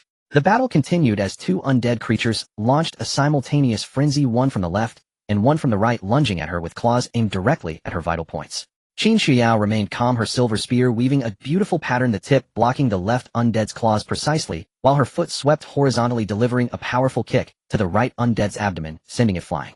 The kicked undead was just about to rise when Qin Shuyao leapt up, thrusting her spear down with great force, directly penetrating its spine and pinning it to the ground, the spear slightly twisting, completely shredding its insides. The other undead, seeing this, began to spew slime wildly, but Qin Shuyao sidestepped, and her spear flew from her hand like a white flash, accurately piercing the undead's throat, pinning it firmly against the parapet of the city wall. Qin Xiao grew bolder as she fought, her form flashing as she jumped onto the head of an undead creature, single-handedly gripping the spear, and with a fierce pull hurled the undead's body towards the oncoming horde, knocking down 2 or 3 of them. Then, using the momentum, she leaped into the air, her legs slightly bent, landing on the head of an undead creature, her spear once again thrusting out, consecutively piercing the heads of 2 undead creatures, her movements sharp as lightning, her posture as commanding as a war deity. The soldiers on the city wall were already dumbfounded. They had never witnessed such a captivating battle, with the silver spear dancing, and her form agile, each strike clean and decisive, far more elegant and fierce than Chen Zhou's brute force. At that moment, the dungeon prompt sounded. Captain Chen Zhou kill points 9,000, teammate Qin Shuyao kill points 6,300. Wang Zheng's trust value 5. Hidden dungeon conditions met, starting hidden quest. At this moment, the remaining few remnants of the beast horde began to retreat, hastily crawling back down the walls, gradually dispersing along the beast mounds piled at the foot of the city walls. The herd of beasts, which had originally surged like a tidal wave against the city walls, ceased their attack. It was as if they had received some kind of command, turning around and fleeing. The beasts have retreated. Oh, we held our ground, the soldiers began to shout. Qin Shuyao approached with her gun in hand, the fighting spirit still gleaming in her eyes. Chen Zhou gave her a thumbs up and said, "Your relative's surname is Wulan, right?" "Wulan. Yes, your marksmanship resembles hers quite a bit, showing a certain elegance of a bygone friend. A friend of yours? If there's a chance later, I'd like you to introduce us. I'd like to learn from her." "Ha ha ha, definitely." Chen Zhou's playful interest in the topic ended there, and he shifted the conversation. "So did you? I feel like my marksmanship has improved a bit. You still have a good amount of health left. It seems you won't need me after all. No, you are very important. Without the concern of health, I can focus all my energy on my shooting. Only then can I unleash my full combat potential." The smoke had yet to fully dissipate, and the remnants of the beast tide piled up at the foot of the city walls. After a brief celebration, everyone began to tally the casualties and clear the battlefield. At this moment, Wang Zheng approached. Chen Zhou and Qin Shuyao exchanged a glance, and Chen Zhou stepped forward, saying, "Squad leader, I am actually here as support sent by the Lengdu base city." Wang Zheng smiled and pulled out a crumpled cigarette from his pocket, offering it to Chen Zhou. When Chen Zhou waved his hand to decline, Wang Zheng lit it himself and walked to the wall, taking a deep drag. Looking at the pile of beast corpses below, he slowly spoke. "You don't need to explain this to me. I have no authority to question it. I'm just a bit curious." Pause for a moment. Wang Zheng continued. "Do all awakened ones have a habit of lurking? Back in my team, I once encountered someone, though we only met once. He left a profound impression on me. Today he has long become an officer in the Pingqing garrison. Speaking of which, he has the same surname as you, Chen. Surname Chen. An officer in the garrison. Squad leader, what is this person's name?" Chen Zhou raised an eyebrow and asked. "Chen Yinji." Wang Zheng replied immediately with great certainty. "I remember it clearly because the shock he gave me back then was no less than what you gave me today. So he is also in Pingqing now. Do you know where he is?" A thought suddenly crossed Chen Zhou's mind. Could it be that his father was related to the hidden mission? Could it be that I might see my father in the instance? If that's the case, it would be quite interesting. How could I possibly know the whereabouts of such a big shot?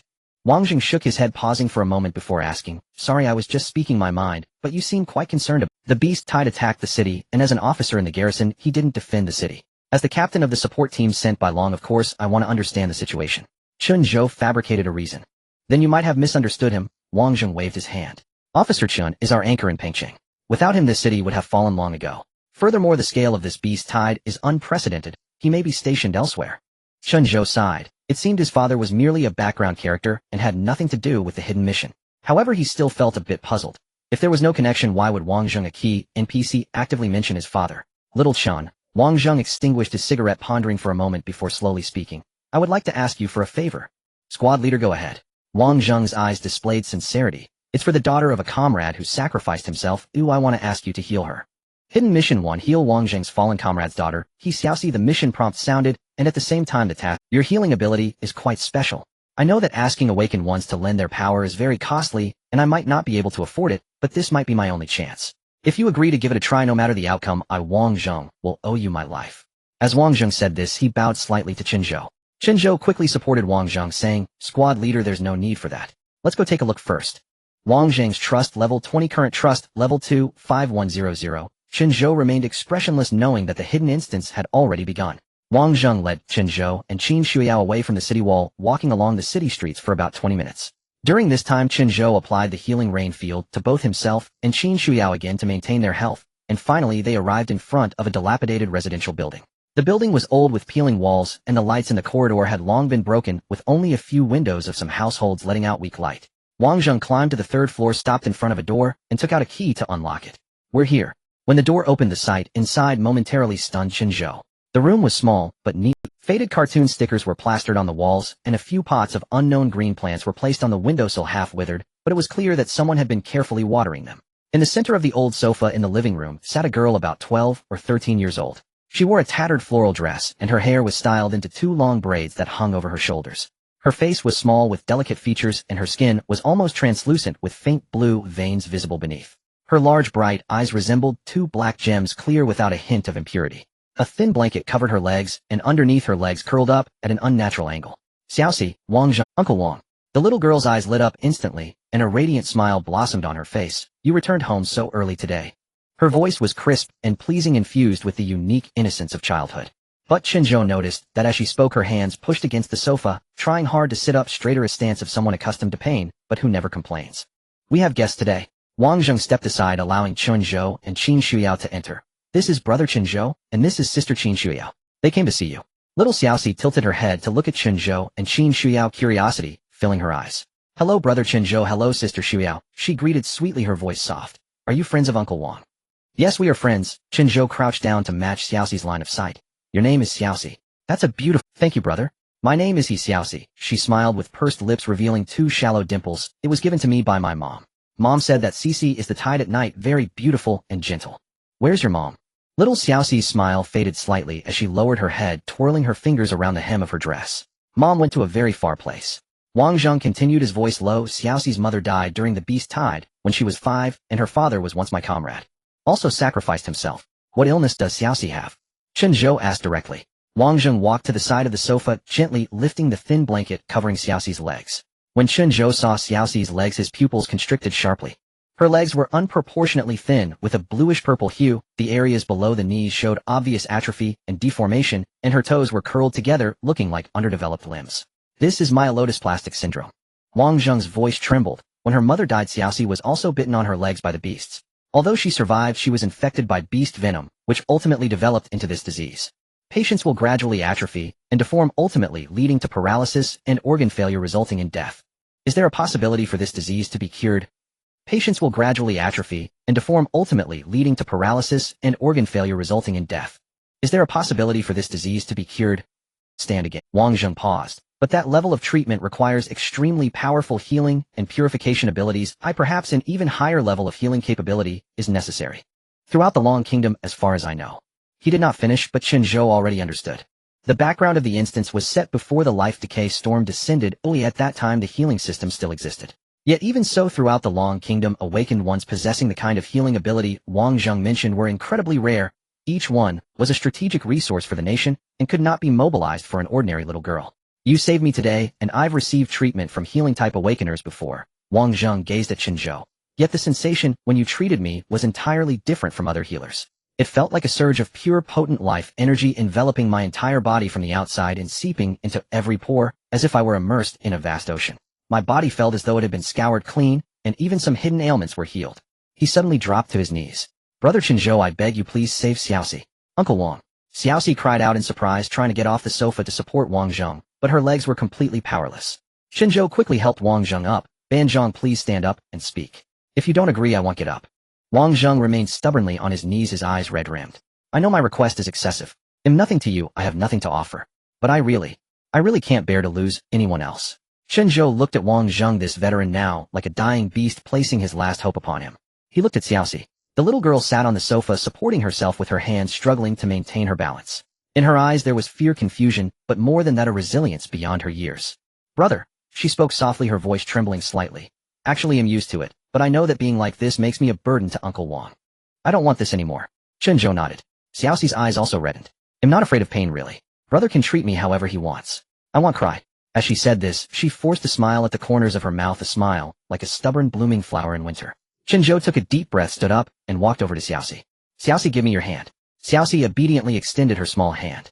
Chen Zhou grasped her hand, and activated the Rain of Grace domain. The next moment, the faint green glow of the Rain of Grace domain illuminated the room, enveloping Xiaoxi. This was the first time Chen Zhou experienced the healing intricacies of the Rain of Grace domain. The domain's radiance permeated Xiaoxi's skin, entering her bones, flowing through every inch of her veins.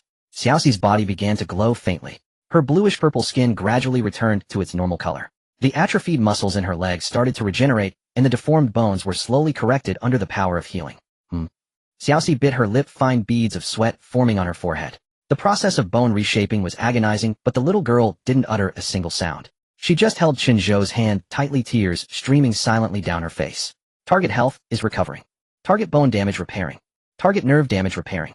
Healing complete. Healed 1 person, max HP 10, a Rain of Grace, domain radius 1 meter. Cleared 1 negative effect, max stamina 10. As the system notification sounded in Chen Zhou's mind, Xiaoxi's legs were fully restored. Those once thin, atrophied legs were now like those of any other girl her age, fair, shapely, and full of vitality. Xiaoxi looked down at her legs, stunned for a moment. Then she cautiously wiggled her toes. They obediently curled and stretched. She tried lifting her leg. Her leg lifted. I can move. Xiaoxi's voice trembled. My legs.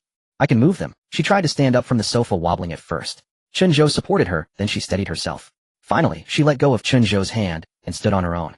Uncle Wang. Look, I can stand.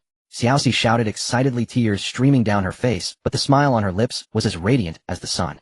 Wang Zheng, still on his knees, looked at the standing Xiaoxi, tears of joy streaming down his weathered face. Over the years he had seen this scene countless times in his dreams. Each time he woke, it was to the cold reality. Now the dream had come true. Xiaochen, thank you. Thank you. Wang Zheng choked up, unable to form a complete sentence. Wang Zheng, trust 70. Current trust 95,100. Corruption value 20. Current corruption value 10100. Xiaoxi tried to take her first step. Her legs were a bit weak. She stumbled, but quickly regained her balance. A second step. A third step. She walked more steadily with each step, and finally, she was jogging around the room. I can run. I can run. Xiaoxi was laughing and crying at the same time, running back and forth in the small living room a few times before throwing herself into Wang Zheng's arms. Uncle Wang, I can run. Wang Zheng held Xiaoxi tightly, burying his face in her shoulder, crying like a child. Chen Zhou stood to the side watching this scene, his own eyes stinging. He turned to look out the window. The sky outside was gray, but a ray of sunlight pierced through the clouds, shining into this. Brother Chen Zhou, sister Shuiao, have an apple. Xiaoxi ran out of the kitchen, holding a peeled apple in her hand, presenting it to them, as if it were a treasure.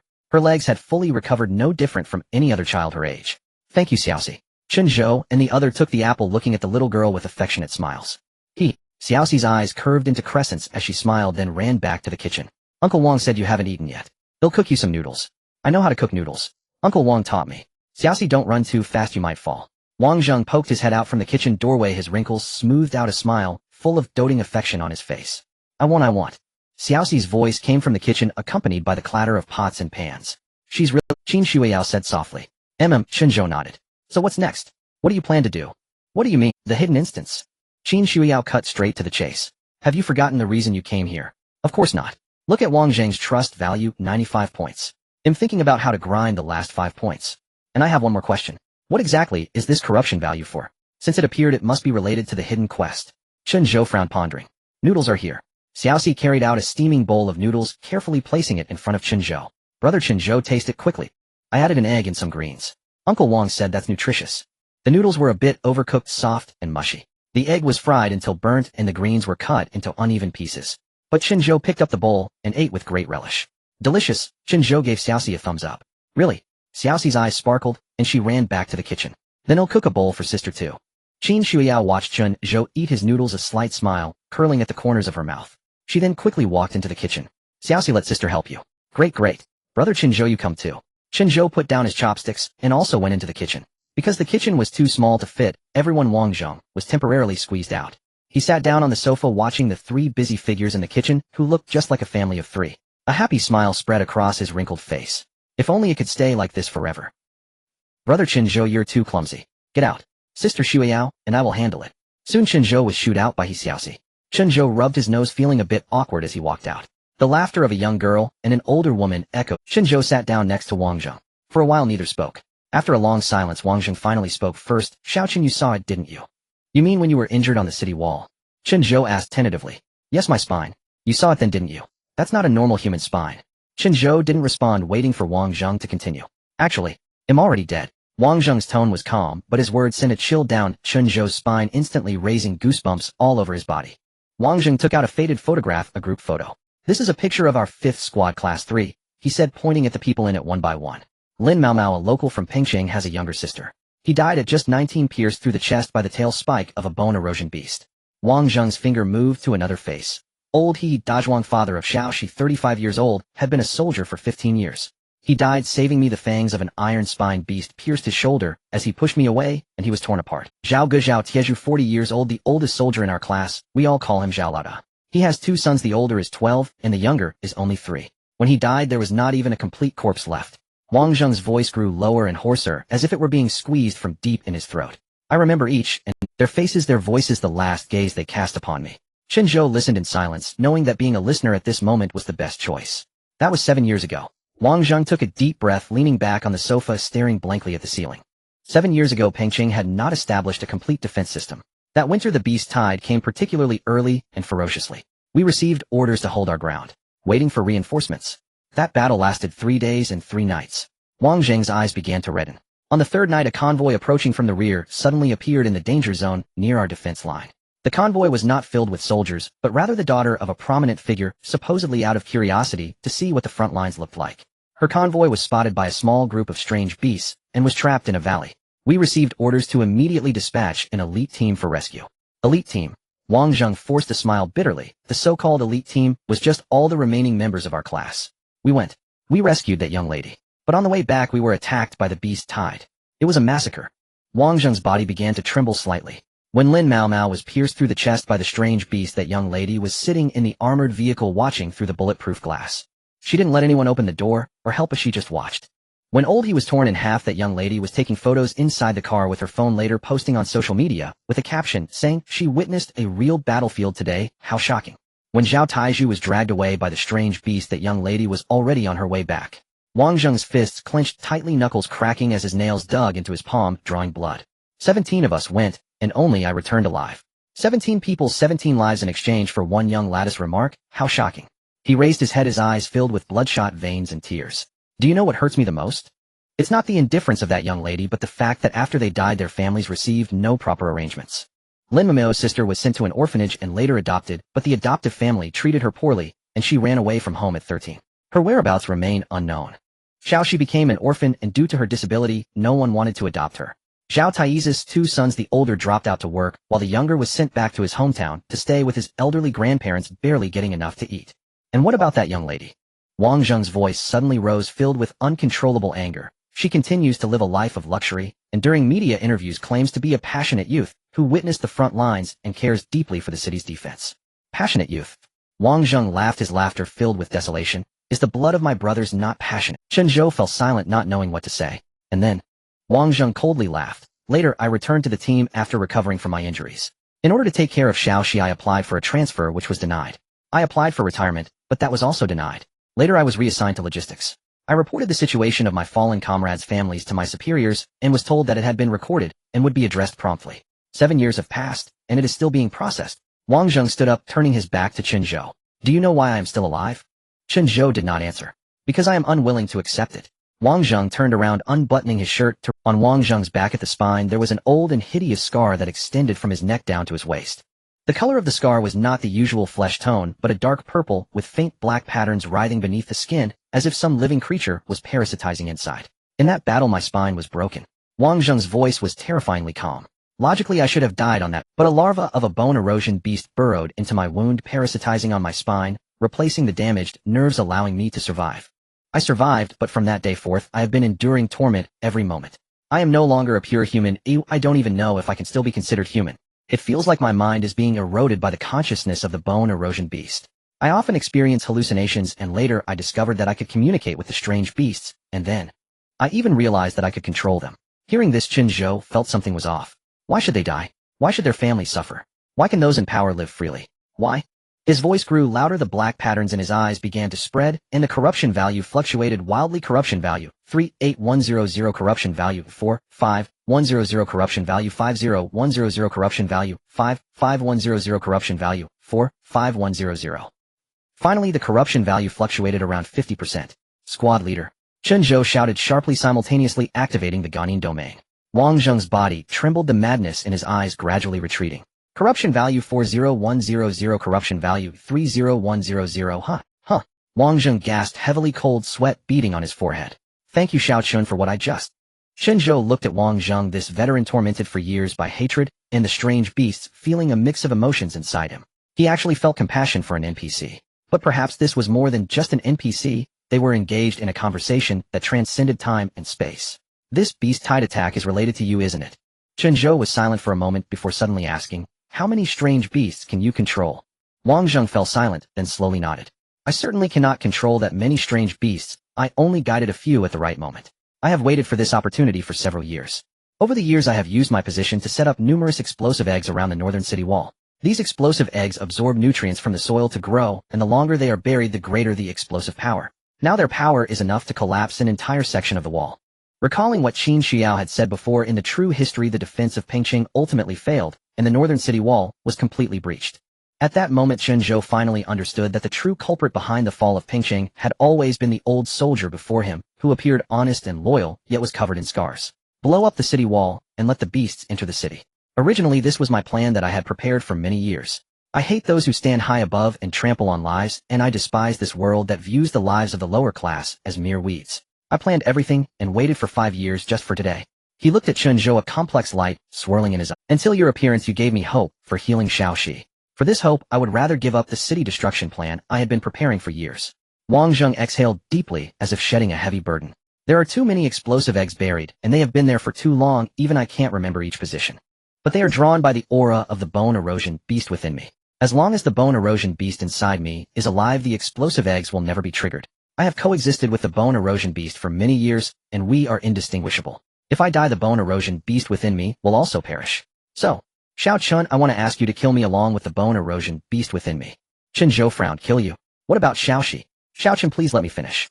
Wang Zheng's expression suddenly became serious, his tone tinged with fear. I must die, and it must be before I completely lose myself. 3 years ago, under the influence of the bone erosion beast, I stumbled into a secret underground space. I accidentally discovered a larval form of a bug king sleeping inside. The bone erosion beast within me has been frantically agitated, wanting to devour that bug king. I have a strong premonition that once I completely decay and lose control, I will surely rush over immediately to devour that bug king. Wang Zheng's voice trembled. At that time the monster born will be far scarier than the decayed version of me. I used to not care, always thinking that Xiao Zai's life was also a form of suffering. The destruction of the city and the suffering of living beings had nothing to do with me. I originally didn't care about this matter, but now I must consider Xiao Zai's safety. Xiao Qin, I can tell you the location of the Bug King. That larval Bug King is worth at least 1,000,000 credit points. Consider it a small reward from me. I only ask you to promise me one last thing. Take care of Shaoxi.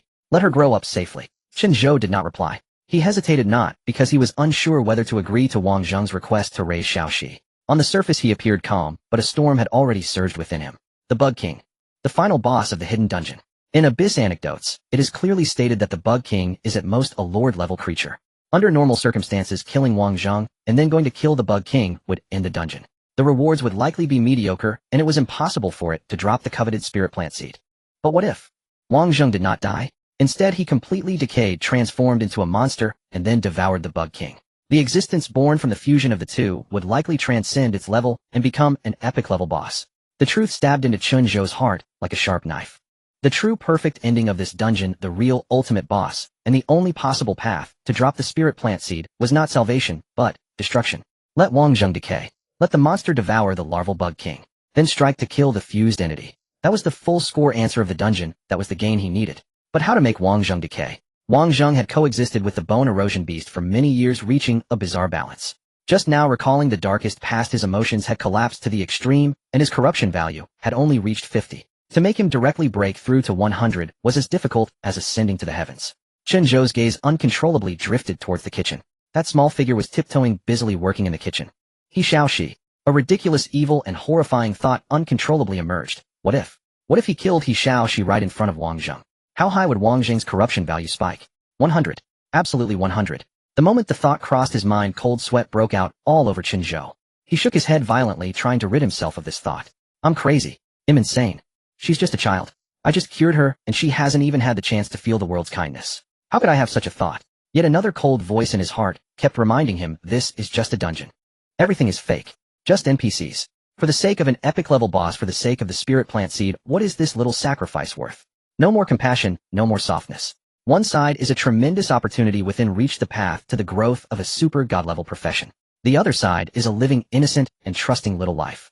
But just then the light before him flickered and the task panel forcibly popped up while the dungeon prompt sound resonated again. Hidden dungeon side choice. Triggered different choices will trigger different endings. Side. Quest 1, kill Wang Zheng, find and kill the Bug King. Based on the clues provided by Wang Zheng. Side quest 2, kill He Xiaoxi. Her death will cause Wang Zheng to completely decay. Follow the tracks of the corrupted monster to find the Bug King and kill the fused entity. At the moment he read these two lines, Chen Zhou felt his blood run cold. He couldn't help but curse inwardly. Damn it. Is this the kind of plot carbon-based life forms can design? Is it fun to toy with human hearts?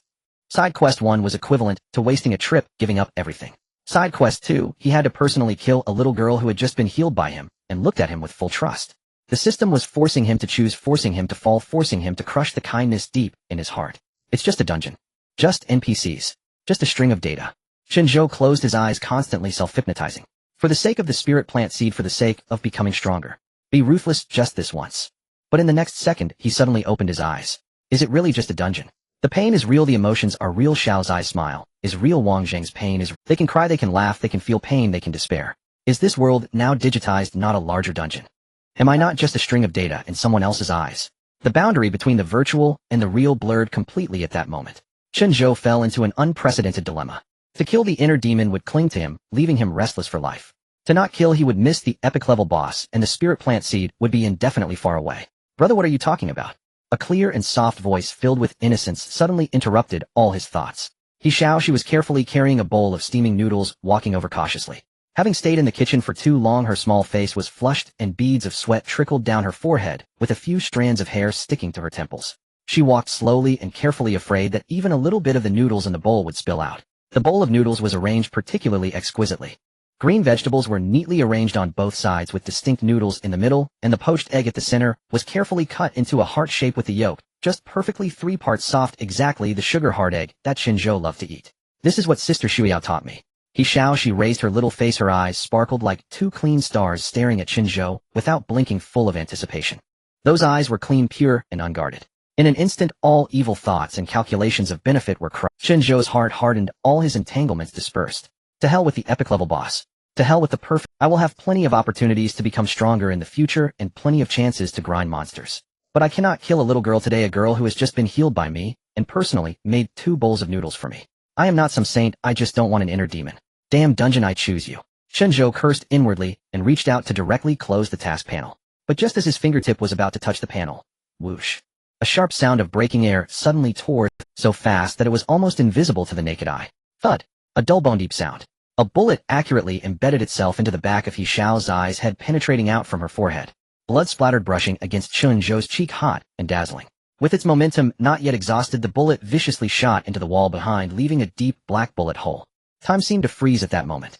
He Xiao's eyes, small hand holding the bowl of noodles, froze in midair. Her face still adorned with a sweet, expectant smile. That smile froze on her face, forever halted. In the next second, her small body tilted, limply falling towards the ground. The bowl of noodles she had carefully arranged shattered on the floor. Steam rose, blurring Chen Zhou's vision. He didn't even have time to react nor to stretch out his hand to catch her. The world fell instantly silent. Xiaoxi is not dead, this is a foreshadowing. No. Wang Zheng let out a hoarse guttural scream, his eyes blazing with frenzied madness. Corruption level 70,100. Corruption level 80,100. Corruption level 100,100. Wang Zheng's corruption level surged instantly to its maximum. Class leader, I can save her. Yet it was already too late. Every cataclysm unfolded in the blink of an eye. I can't control it anymore. Wang Zheng's voice warped entirely, gravelly choked as if wrenched upward from the deep, yet it was already too late. Every cataclysm unfolded in the blink of an eye. I can't control it anymore. Wang Zheng's voice warped entirely, gravelly choked as if wrenched upward from the deepest abyss. Quick, kill me. Before the words fully left his lips, his entire body convulsed violently, twisting beyond human limits. His spine erupted grotesquely beneath his back. A monstrous presence writhed beneath his skin, battering relentlessly against its fleshy prison. The soft crackle of shattering bone mingled with the wet, elastic shriek of stretching flesh, horrifically distinct in the suffocating silence. Chen Zhou dared not hesitate another moment. He activated his Ganlin domain at full power. The pale emerald aura flared fiercely around Xiaoxi. Yet no matter how fiercely the domain pulsed, the little girl in his arms remained utterly still, unresponsive. At the kitchen doorway, Qin Shuiyao froze rigid at the sudden horror. Her gentle expression vanished, replaced by icy fury and shock. She whirled sharply, her gaze slashing like a blade toward the shattered window. Across the street, precisely aligned with their floor, a half-open window framed a vague, uncanny silhouette, motionless, watchful. The figure did not flee. Instead, from that distant vantage, it offered a cold, mocking smile, as though savoring a meticulously staged tragedy. In the next instant, the shadow dissolved into darkness, vanishing without a trace. Who is it? Qin Shuiyao roared, her eyes sharpened to lethal intensity. She didn't spare Chen Zhou a single word. Her form blurred, then shattered through the window. From the third floor, she leapt, silver spear coalescing in her palm, as she became a streak of light hurtling after the fading shadow. Inside the room, Chen Zhou cradled Xiaoxi, still channeling the Ganlin domain with desperate fervor. Yet her life force remained utterly still, her health bar unmoved. Meanwhile, Wang Zheng's transformation reached its grotesque culmination. His back tore open, four thick, jet-black tentacles burst forth, hoisting his half-human, half-abomination frame aloft. His skin oozed a slick, foul-smelling black ichor. Drip, drip. Each drop corroding the floor into tiny smoking voids. His once weathered face had twisted beyond recognition. No trace of humanity remained, only raw bestiality. Corrupted Wang Zheng. Rank Lord Tier. Level 30. Chen Zhou needed no full stat panel to sense it. This creature radiated a power far surpassing any aberrant beast or boss he'd ever slain. It was a vessel saturated with wrath, agony, hatred, and the suffocating tide of corruption itself. The corrupted monstrosity slowly turned its head crimson, eyes sweeping across the room. When its gaze fell upon the small, motionless form on the floor, its massive body jolted. Then one tentacle lashed out with apocalyptic force, aimed straight at Chen Zhou. The air screamed as it tore apart. Crushing pressure slammed down upon him. Chen Zhou's pupils contracted. Without hesitation, he amplified the Ganlin domain's effects. Every attribute surging 150. Yet, just before impact, the tentacle froze mid-strike. Even within that viscous, warped abomination, a sliver of human anguish flickered, resisting, trembling. Wang Zheng's final consciousness raged inward, howling, pleading, not to harm Chen Zhou, who held Xiaoxi. Grr! A tortured, contradictory roar tore from its throat. With agonizing effort, it retracted, the tentacles staggering backward, its colossal bulk bursting through the narrow doorway, thrashing wildly down the hallway in a cacophony of splintering concrete, then vanishing into the consuming dark. Chen Zhou did not pursue. He remained kneeling, cradling Xiaoxi, still silent, utterly still. A bloom of blood, stark and tragic, bloomed across her forehead, the last mark she left upon this world. His Ganlin domain was one of healing, not resurrection. It could not restore the dead. For the first time since awakening his divine tier profession, he felt true, crushing helplessness. He suppressed his grief and fury, bowed his head gently, and brushed his right hand tenderly over the girl's delicate face, slowly, reverently closing her eyes. Chen Zhou drew a deep, steadying breath. This was no time for sorrow. The dungeon quest continued. He opened his quest log. Side quest 2 had been triggered. Carefully he laid Xiaoxi upon the clean floor, gazed once more upon her serene, lifeless face, and then turned, striding resolutely out the door. Night had swallowed the city whole. The sky a suffocating shroud of absolute black. Chen Zhou followed the trail of thick black ichor dripping from the corrupted monster. The substance was intensely corrosive. Wherever it struck pavement or wall, it hissed faintly, leaving behind wisps of smoke and dark, irremovable stains, impossible to conceal. The trail led him to a subway entrance, pitch black, exhaling gusts of icy, putrid wind. The stench of decay and rot here was tenfold stronger, nauseating. From the depths rose low, guttural roars, and the grating, wet scrape of bone on bone. Without pause, Chen Zhou stepped into the tunnel. Darkness swallowed him whole. Deeper he went. The air grew heavier, thick with corruption, nearly solid, the floor slick, viscous, treacherous. Following the trail, he emerged at the tunnel's end, not into subway platforms, but into the ruins of an ancient underground museum. Shattered exhibits, collapsed pillars, fractured walls, all scarred by time and war. The black ichor vanished completely before the museum's grand entrance. Chen Zhou clenched his fists, softened his footsteps, and advanced with deliberate caution. Circling a fallen monolithic column, his pupils contracted violently. There at the museum's vast central chamber loomed corrupted Wangzheng. Before it stood a colossal arthropod, jet-black, segmented, bristling with chitinous plates and rows of serrated mandibles, the very insect sovereign Wangzheng had spoken of. The sovereign writhed, shrieking shrilly, while Wangzheng's tentacles coiled tight, pinning it down, devouring and merging with terrifying speed. Black corruption fluid and insectoid ichor swirled together, forming a pulsating, grotesque cocoon. Waves of oppressive energy rippled outward. The entire subterranean museum trembled faintly. The fusion neared completion. Then, the cocoon detonated with thunderous force. A titanic entity slowly rose to its full, horrifying height. Bone spines pierced through bedrock, obsidian scales gleamed with cold metallic lethality, oviridian corruption pus churned across its chest and abdomen, embedded just below its monstrous skull. Half a ruined human torso still bearing faint traces of Wangzheng's features, radiating an aura of suffocating dread. Corrupt Spine Dragon. Level 30. Tier Epic. HP 50000, 50000. ATK 35000. DF 50000. SPD 28000. Abilities. Corrupt Ash Breath emits a wide-area torrent of black corruptive flames scorching targets and inflicting persistent corrosion damage, plus permanent corruption debuff. Withered Spine Regeneration converts corruptive fluid into regenerative vitality. Healing efficacy doubles in subterranean or shadow-drenched environments. Spine Spike Prison. All surrounding bone spines erupt simultaneously, creating a piercing domain that immobilizes and rends all targets within range. Fused Spine Immortality. When HP drops below 50, ATK, DF, and SPD increase dramatically, and corruption damage doubles. Eroded Realm Mire slams the ground, unleashing a broad wave of black corrosive venom that forms a toxic marsh, reducing target def and SPD by 50, while draining HP continuously. At that exact moment, Qin Shuyao's health bar on the party interface emptied, vanished in an instant. Her avatar dimmed to gray. Alert: party member Qin Shuyao has perished, exited the dungeon. Qin Shuyao was instantly killed. Chen Zhou staggered inwardly, his heart plummeting like stone. Chen Zhou's pupils contracted sharply. He was certain Qin Shuyao's health bar had still been over 2/3 full just moments before, yet it plummeted to 0 in an instant. She was slain and logged out before even managing to utter a single word over team voice. Was she killed by the same sniper who felled Xiaoxi? How could a novice deer dungeon harbor such a being? But Chen Zhou had no time to ponder. The crimson bestial eyes of the corrupted spine ancient dragon had already locked onto him with lethal intent. Crack! Chen Zhou crushed his final tenfold experience scroll, a card he'd reserved as a strategic seed, but with the previous scroll's effect long expired, he had no choice but to use it now.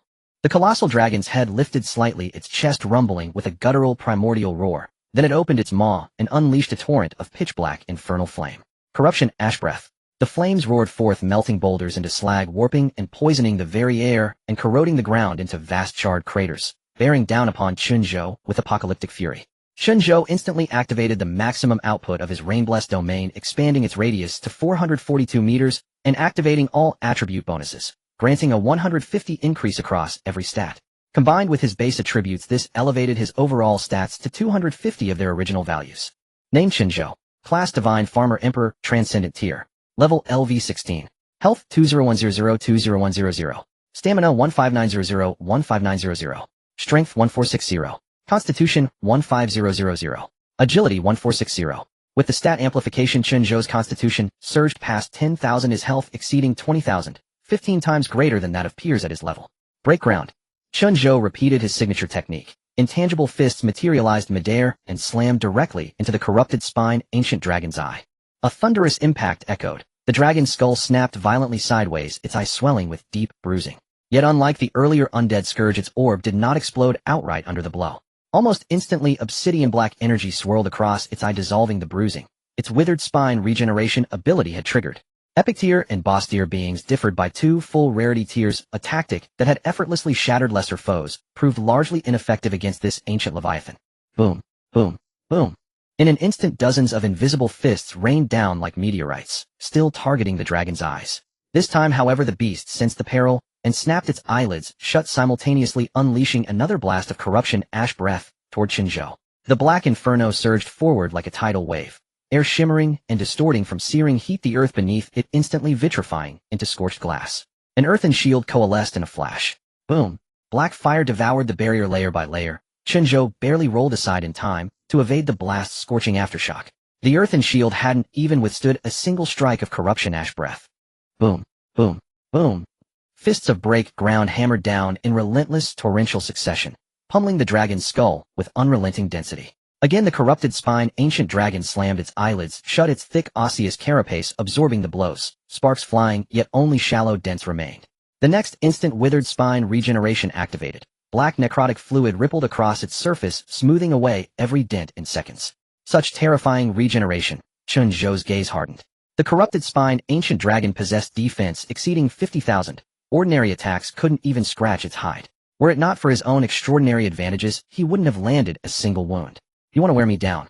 I'll oblige you to the end. Chen Zhou roared. Simultaneously the dragon answered with a deafening bellow, and swept its massive claw forward. Bone Spike Prison erupted instantly. Countless bone spears erupted from the ground, forming a lethal cage that sealed off every possible avenue of evasion. Chen Zhou stood motionless, letting the spikes pierce his flesh, letting black fire sear his skin. Excruciating pain flooded his entire body, yet his eyes burned ever brighter. All-piercing corrosive and incinerating damage surged violently into his core. His health plummeted, while the Rainblessed domain refilled it at a staggering 60 per second, forging a horrifying self-sustaining cycle. Now, golden light blazed from Chen Zhou's eyes as he expended every last shred of stamina, unleashing his most devastating technique yet, a single cataclysmic punch. Autumn Harvest. A golden shockwave detonated, absorbing 200 of incoming damage before slamming into the dragon's chest. Boom. The corrupted spine ancient dragon shuddered violently, its health bar plummeting in one brutal lurch. Corrupted spine ancient dragon health 200,000. A single strike dealing 200,000 damage. Enraged beyond reason the dragon howled. Black ichor welled from the wound, and withered spine regeneration reignited, healing the injury at impossible speed. Failed to kill it. Chen Zhou's stamina had drained completely. His vision spun darkness, swallowing his sight, his knees threatening to buckle. Damn it. Gritting through the vertigo, he turned and retreated. Now, kite recover stamina, then strike again. Chen Zhou darted frantically between shattered museum pillars. Beneath the subterranean deep earth affinity body effect, his stamina regeneration surged to its peak, 10 points per second. His stamina climbed rapidly. The dragon pursued in blind fury, breathing ash fire, summoning bone spears, churning toxic swamps in relentless barrages. Chen Zhou evaded while silently enduring every blow, steadily gathering power once more. The moment stamina refilled. Again. Boom. The second autumn harvest struck. Its health bar dropped, but the dragon regenerated too swiftly. Within seconds half its wounds had already sealed. Damn it, you're copying me. Trying to out-heal me.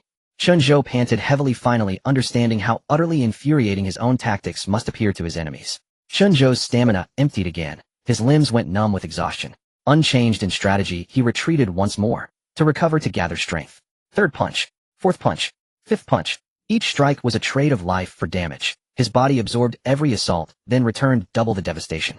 After each blow he collapsed inward. Stamina spent, head reeling, relying solely on iron will to stagger through the encroaching void and regenerate. Agony, vertigo, exhaustion. Each wave battered his nerves anew. Were it not for his constitution surpassing 10,000 post-amplification, such reckless combat would have been suicidal. His gaze remained cold, unwavering. You accursed dragon, you die today. Xiao Shi and Wang Zheng shall not have died in vain. Sixth punch. Seventh punch. Eighth punch. Autumn harvest level up to LV2. Damage output increased to 300. Triple force detonation. Boom. A colossal golden fist smashed deep into the dragon's chest, shattering its core utterly. The corrupted spine ancient dragon convulsed violently, lifting its head to release a final mournful liberating wail. Its obsidian black form fractured piece by piece, corruptive aura dissipating like smoke. Ding. Constitution 1. Congratulations. You have slain the epic tier boss corrupted spine ancient dragon. Level up LV18. Level up LV19. Level up LV22. Free attribute points 50. Congratulations. You have cleared the hidden dungeon Beast Siege of the city. Dungeon rating 30000 points. Congratulations. You are the first player to clear the hidden dungeon Beast Siege of the city. Additional rewards granted. Reward calculation in progress. Obtain corrupted spine dragonbone blade epic tier 1. Obtained tenfold experience scroll 5. Obtained achievement badge city defender immortal 1. Obtained diamond chest 1. Ding. Yendi's benevolent heart effect triggered. Obtained spirit herb seed 1. A series of crisp dungeon notification chimes rang out. The first few announced clearance rewards and level increases, but only the final tone, from Chen Zhou's personal system, truly loosened a breath of relief in his chest. Spirit plant seed. Finally obtained. It was the one thing he had wanted most from this dungeon. The epic boss, with its enormous level gap, coupled with the tenfold experience card, propelled Chen Zhou up 5 levels, in an instant vaulting him to level 22. A level 17 novice soloing a level 30 epic boss. If that feat became known, it would shake all of Zhanghai City, and perhaps even the entire Longhua. Risk and reward are always proportional, he had won. No matter how the process had unfolded, his purpose for entering the dungeon had been fulfilled. Yet the image of He Xiaoxi collapsed in a pool of blood, the bowl of broken love noodles, Wang Zheng's warped silhouette, after his despairing roar, and finally being slain by his own hand. Those visions rolled through his mind again and again like an inky cloud that would not disperse, pressing heavily against his chest. Who had murdered He Xiaoxi, that terrifying force capable of one-shotting Qin Shuiyao?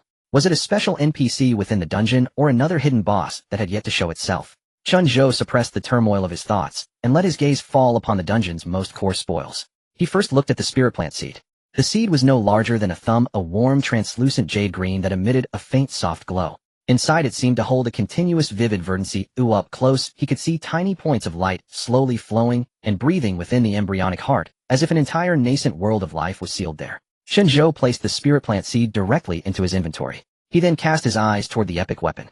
Corrupted Spine Dragon Bone Blade Epic. The jet black blade was studded with grotesque bony spikes, a dark purple corruptive sheen flowed along its grain, and a fierce, icy malevolence hit him like a gust.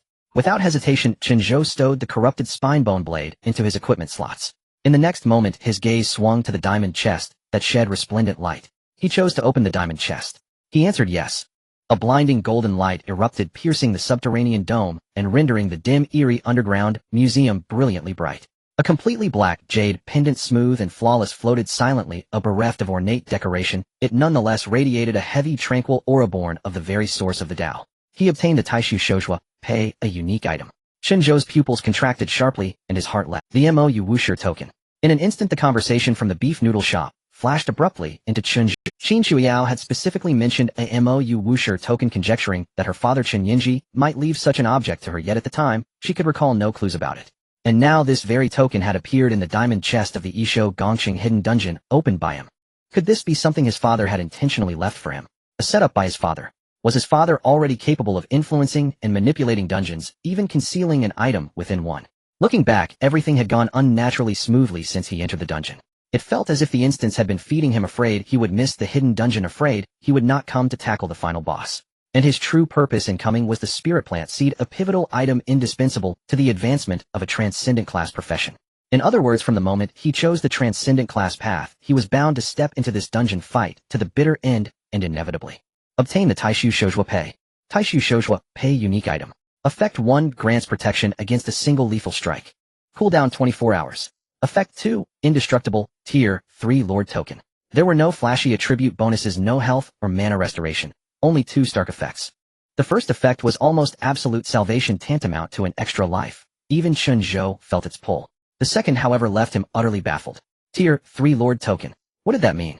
As Chen Zhou knitted his brow in confusion, a slow, rhythmic applause abruptly sounded from the depths of darkness. Clap, clap, clap. The sound was soft yet unnervingly distinct in the deathly silent underground space. A tall, slender shadow stepped deliberately out of the darkness beyond a shattered pillar, walking with composure and an unmistakable hint of derision. Very good, recruit, you truly did not disappoint me. A soft, hoarse laugh echoed. As the figure drew nearer, the face gradually became visible beneath the dim light. Chen Zhou's pupils snapped shut, and every muscle in his body tensed. Li Hu, you are not dead. The man before him was Li Hu, the very man he had once delivered to the infected. Surprised too. Li Hu's lips curled into a sinister smile, his eyes swept Chen Zhou with vicious intent. You could solo an epic boss and I survived? So strange. It is you. Chen Zhou's voice was ice-cold, lethal intent radiating without restraint. Xiaoxi, were you the one who took the shot? You mean that little girl in white? Li Hu burst into a harsh, unhinged laugh. Ha ha ha, you should thank me. If I hadn't shot her, would Wang Zheng have utterly corrupted? Would he have produced the final fused form? Would you have been able to obtain what you wanted? He paused, then continued as if stating the obvious. So you should not hate me. You should properly thank me. In that case, to repay me, hand over that Wushi token you have. You mean this? Chen Zhou raised his hand and pinched the Taishu Shouzhua Pei between his fingers, turning it gently. The jet-black jade face emitted a faint, uncanny gleam in the light. The next instant, he flipped his wrist and slipped the pendant into his storage slot with a swift, decisive motion. Li Hu's eyes narrowed and a cold gleam flashed. Kid, you'd better be reasonable. Do not think that killing an epic boss gives you the right to swagger in front of me. You are not Li Hu. Chen Zhou suddenly said. His tone was calm, yet carried an unshakable certainty. You are not even a dungeon NPC, nor a hidden boss. You are an awakener. Li Hu's smile froze for a moment. You noticed? Interesting. Only a true awakener can entirely conceal their information panel. Chen Zhou's gaze was as sharp as a blade as he spoke each word. When you appeared, there was no information above your head. Did you not know that? When Li Hu had appeared, there had indeed been no character information above him. Chen Zhou had learned of Li Hu's identity from Wang Zheng and grown suspicious, so he had killed Li Hu. Partly to test how Wang Zheng's trust value would change, and partly to see how the dungeon system would adjudicate. Nothing had happened. You did not see any NPC info above me.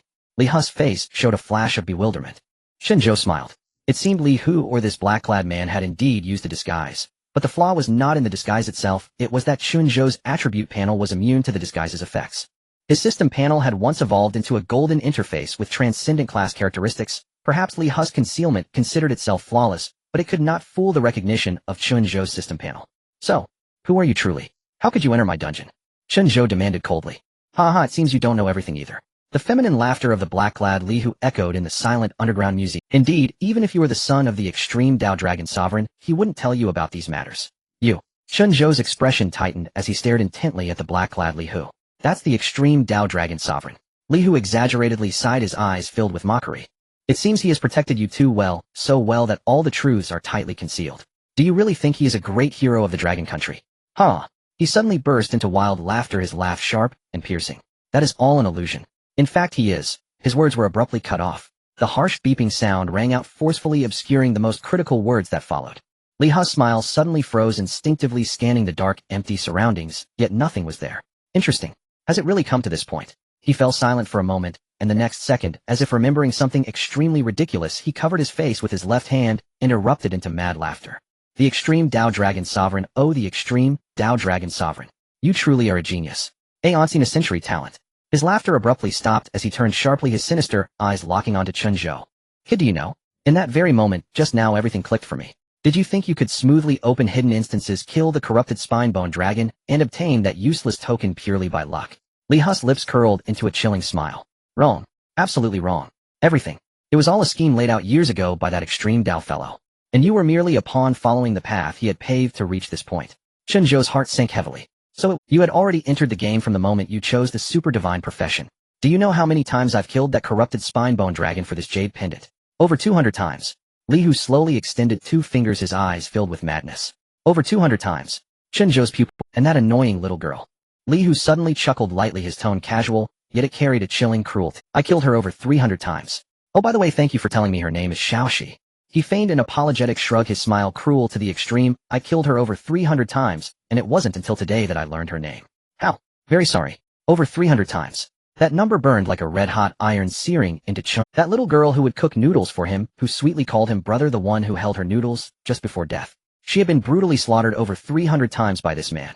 A surge of rage instantly rushed to Chen Zhou's head, his fists clenched tightly, a murderous intent boiling in his eyes. I tried countless methods to force Wang Zheng into complete corruption. Li Hu continued, speaking with a hint of sickly obsession on the city walls. I deliberately humiliated him, forcing his new recruits to their deaths just to provoke the anger and despair within him, letting him be utterly consumed by corruption. But after trying hundreds of times, I finally realized that the only shortcut to completely distorting Wang Zheng was to kill that little girl. At this point, Li Hu suddenly laughed self-deprecatingly. But I was still wrong. Just now I completely understood. Once I personally killed that little girl, this useless token would never drop. This was the rule set by the extreme Dao. You cannot kill her, yet you must let Wang Zheng corrupt. Extreme Dao Dragon Sovereign, you old thief, you guessed I would invade the instance, would engage in mad slaughter, would stop at nothing. In the end, you even regarded me as a pawn, using me to assist your son. What a brutal tactic. What a brilliant. However, none of this matters anymore. Extreme Dao, oh extreme Dao, you didn't expect my reset ability to be nothing like before. Huh. Li Hu's gaze returned to Chen Zhou, a sinister smile curling at the corners of his mouth as he slowly approached. Out of respect for your father, I will give you one last chance. Hand over the useless token, and I can let you leave this instance alive. Chen Zhou's expression grew solemn. Despite his anger, he rationally judged that he was not this person's opponent right now. His fingertips discreetly brushed against the system panel, attempting to exit the instance. However, there was no response. This instance world seemed to be completely locked down by an invisible hand. His exit permissions had been revoked. Don't waste your efforts, you can't escape. Li Hu saw through his little maneuver, his tone laced with haughty arrogance. In this novice-level instance, I am the absolute god. Absolute god. Chen Zhou forcibly suppressed the raging storm in his heart, and retorted, I don't believe it. The continuous HP deduction rule of the instance is an absolute law, does it not apply to you? Li Hu's smug expression momentarily faltered before he burst into loud laughter. Haha, you're right. The HP deduction rule cannot be violated, and of course it applies to me. But, he lightly tapped his health panel displaying it directly in front of Chen Zhou. Health 99,999,000,100 million, a long string of numbers filled his vision, the dense zeros, making Chen Zhou's eyes blur. He gasped sharply, his scalp suddenly erupting, and all the hairs on his body stood on end. 100 million. Though his health was being deducted at a constant rate of 1 point per second, the fixed deduction against 100 million health was negligible, almost completely insignificant. The last shred of hope to exhaust his opponent vanished in an instant. The gap was too large, so large that it was despairing. Your family is from Chengdu, right? Chen Zhou suddenly spoke, his tone strangely calm. Li Hu paused, clearly caught off guard by this sudden turn. What do you mean? Nothing. Chen Zhou replied lightly, I was just curious how someone of your caliber managed to invade a novice instance with a maximum entry level of level 30. Also, you said you killed the corrupted spine-bone dragon over 200 times. Why did the system prompt that I was the first player to clear it? He was stalling for time. Observing, searching, waiting for a faint glimmer of opportunity. Wanna know? Li Hu sneered, hand over the jade pendant, and I can reveal all the truths to you, including your father's secret. Now's the time. Chen Zhou's eyes flashed with brilliance, and without a moment's hesitation. Boom. The Sweet Rain domain was instantly activated to maximum power with a 150 boost across all attributes, causing his physique, strength, and agility to surge explosively. But he did not attack Li Hu. Instead, he pivoted and pushed off the ground, shooting away like an arrow in the opposite direction, taking a gamble. No matter how strong Li Hu's control was, it must have a range limit. Just like his Sweet Rain domain, it couldn't possibly cover the entire instance. He didn't believe anyone could truly defy fate and completely overturn the instance rules. The so-called god on the other side was merely someone exploiting loopholes to forcibly alter partial rules. As long as he escaped from Li Hu's control range, he could teleport away, seeking death. Li Hu's expression suddenly darkened, his eyes filled with murderous intent. He hadn't expected this seemingly cornered kid to dare to pull tricks to escape. He abruptly raised his right hand and lightly slapped in the direction Chen Zhou was fleeing. There was no earth-shattering momentum, no dazzling energy glow. Just such a plain and ordinary slap. The next second, boom. Destructive power erupted, the ground trembled violently, stones crumbled, pillars shattered, half of the underground museum caved in and collapsed into ruins under this slap. Dust billowed and rocks flew. Health 300,000, Tai Su Guardian Pendant, fatal defense activated. This attack was immune to fatal damage. Cooldown time 24 hours. The harsh alert sound exploded in his mind. Chen Zhou struggled to rise from the thick rubble, his body battered, his bones feeling as though they had shattered in excruciating pain, gasping for breath as blood continuously spilled from the corner of his mouth. In that brief moment, he had truly felt the edge of death. There was no escaping it. A casual blow dealt him 300,000 health. He still owed him 280,000 health. If it weren't for the Tai Su Guardian Pendant relying solely on that slap, he would have been directly killed with no chance to resist. No wonder Qin Shuiyao was instantly slain. This was simply not power of the same level. This was suppression, an absolute dimensional strike. Interesting. Li Hu's voice gradually emerged from the dust, growing increasingly intrigued. You even have a fatal defense type. However, do you think? How many times can you use it? Chen Zhou thought to himself. He actually didn't know the fatal defense ability of the Tai Su Guardian Pendant. It seems he doesn't fully understand this jade pendant. Chen Zhou then summoned a crystal ball from his storage compartment, which was the instance exit device given to him by Qin Shuiyao. Crack. Without hesitation, he shattered it directly. But there was no white light, no alert sound, no sensation of weightlessness from teleportation. Ha, I told you that you can't escape. Oh, by the way, let me remind you of something. Li Hu smiled at Chen Zhou. Don't think about relying on death to return and escape the instance unless you truly wish to die. I can modify the novice-level instance rules to a certain extent. Chen Zhou slowly straightened his body, his expression grave to the extreme. No escape, cannot fight back, cannot exhaust him to death. Chen Zhou slowly raised his head, a strange smile suddenly appearing on his previously tense face. Narrowing his eyes, his gaze deep and profound as he looked at the approaching Li Hu, his tone calm, yet carrying an elusive sense of certainty. Old Deng, did you perhaps forget something very important? Old Deng. Li Hu's steps halted, his expression darkening instantly as a surge of murderous intent erupted. You little brat, facing death, what tricks do you still want to play? Since you know I would come, then tell me. Well, my dad have long prepared a backup plan for me. Li Hu raised an eyebrow, a flicker of suspicion flashing in his eyes. The extreme Dao Dragon Sovereign's thoughts were profound. No one could guess how many schemes he had hidden. Could it be that this kid still had some trump card unknown to himself? At the moment when Li Hu's mind stirred slightly, Chen Zhou took a deep breath, gathering his energy at his dantian, tilting his head back, and with all his might unleashed a shout that resonated through the heavens. Dad, save me. Someone is trying to kill your son. Come and kill him. Chen Zhou's heart-wrenching scream echoed through the crumbling underground museum. The black-clothed Li Hu, who had been pressing in on him, instinctively took a step back at the sound. However, the legendary figure did not descend, only the cold ruins, the swirling dust, and the excruciating silence that followed Chen Zhou's cry remained. Li Ha's taut body gradually relaxed, only to be replaced by a flush of anger and shame. He had been played by a mere kid frightened in such a clumsy manner. Cunning little brat. You dare to deceive me. Li Hu gritted his teeth, his voice icy. Even if the extreme Dao Dragon Sovereign himself were here, I wouldn't fear him. What more could he have left behind as a backup? Chen Zhou rubbed his nose, awkwardly chuckling. That was purely tactical, just a little jest. Smooth talker. Li Hu was too lazy to waste more words with him, glancing up at the cracks in the stone slab above. Unbeknownst to him, heavy dark clouds had silently gathered in the sky, as suffocating pressure enveloping the entire dungeon space. His brow furrowed sharply. A faint repulsion originating from the essence of the dungeon quietly wrapped around his body. The earlier strike had collapsed half the museum. The excessive force had already alerted the underlying rules of the dungeon. If this dragged on, he might be forcibly kicked out. I don't have time to waste with you. Li Ha's gaze hardened, no longer had his right hand clenched in the air. A giant energy hand suddenly coalesced, and before the wind from the palm even descended, the terrifying pressure had completely locked onto Chen Zhou, making it difficult for him to breathe. Hand over the no-event token, or I will crush your limbs. You dare. Chen Zhou's face changed drastically as he shouted. If you kill me, the no-event token will automatically return to the dungeon.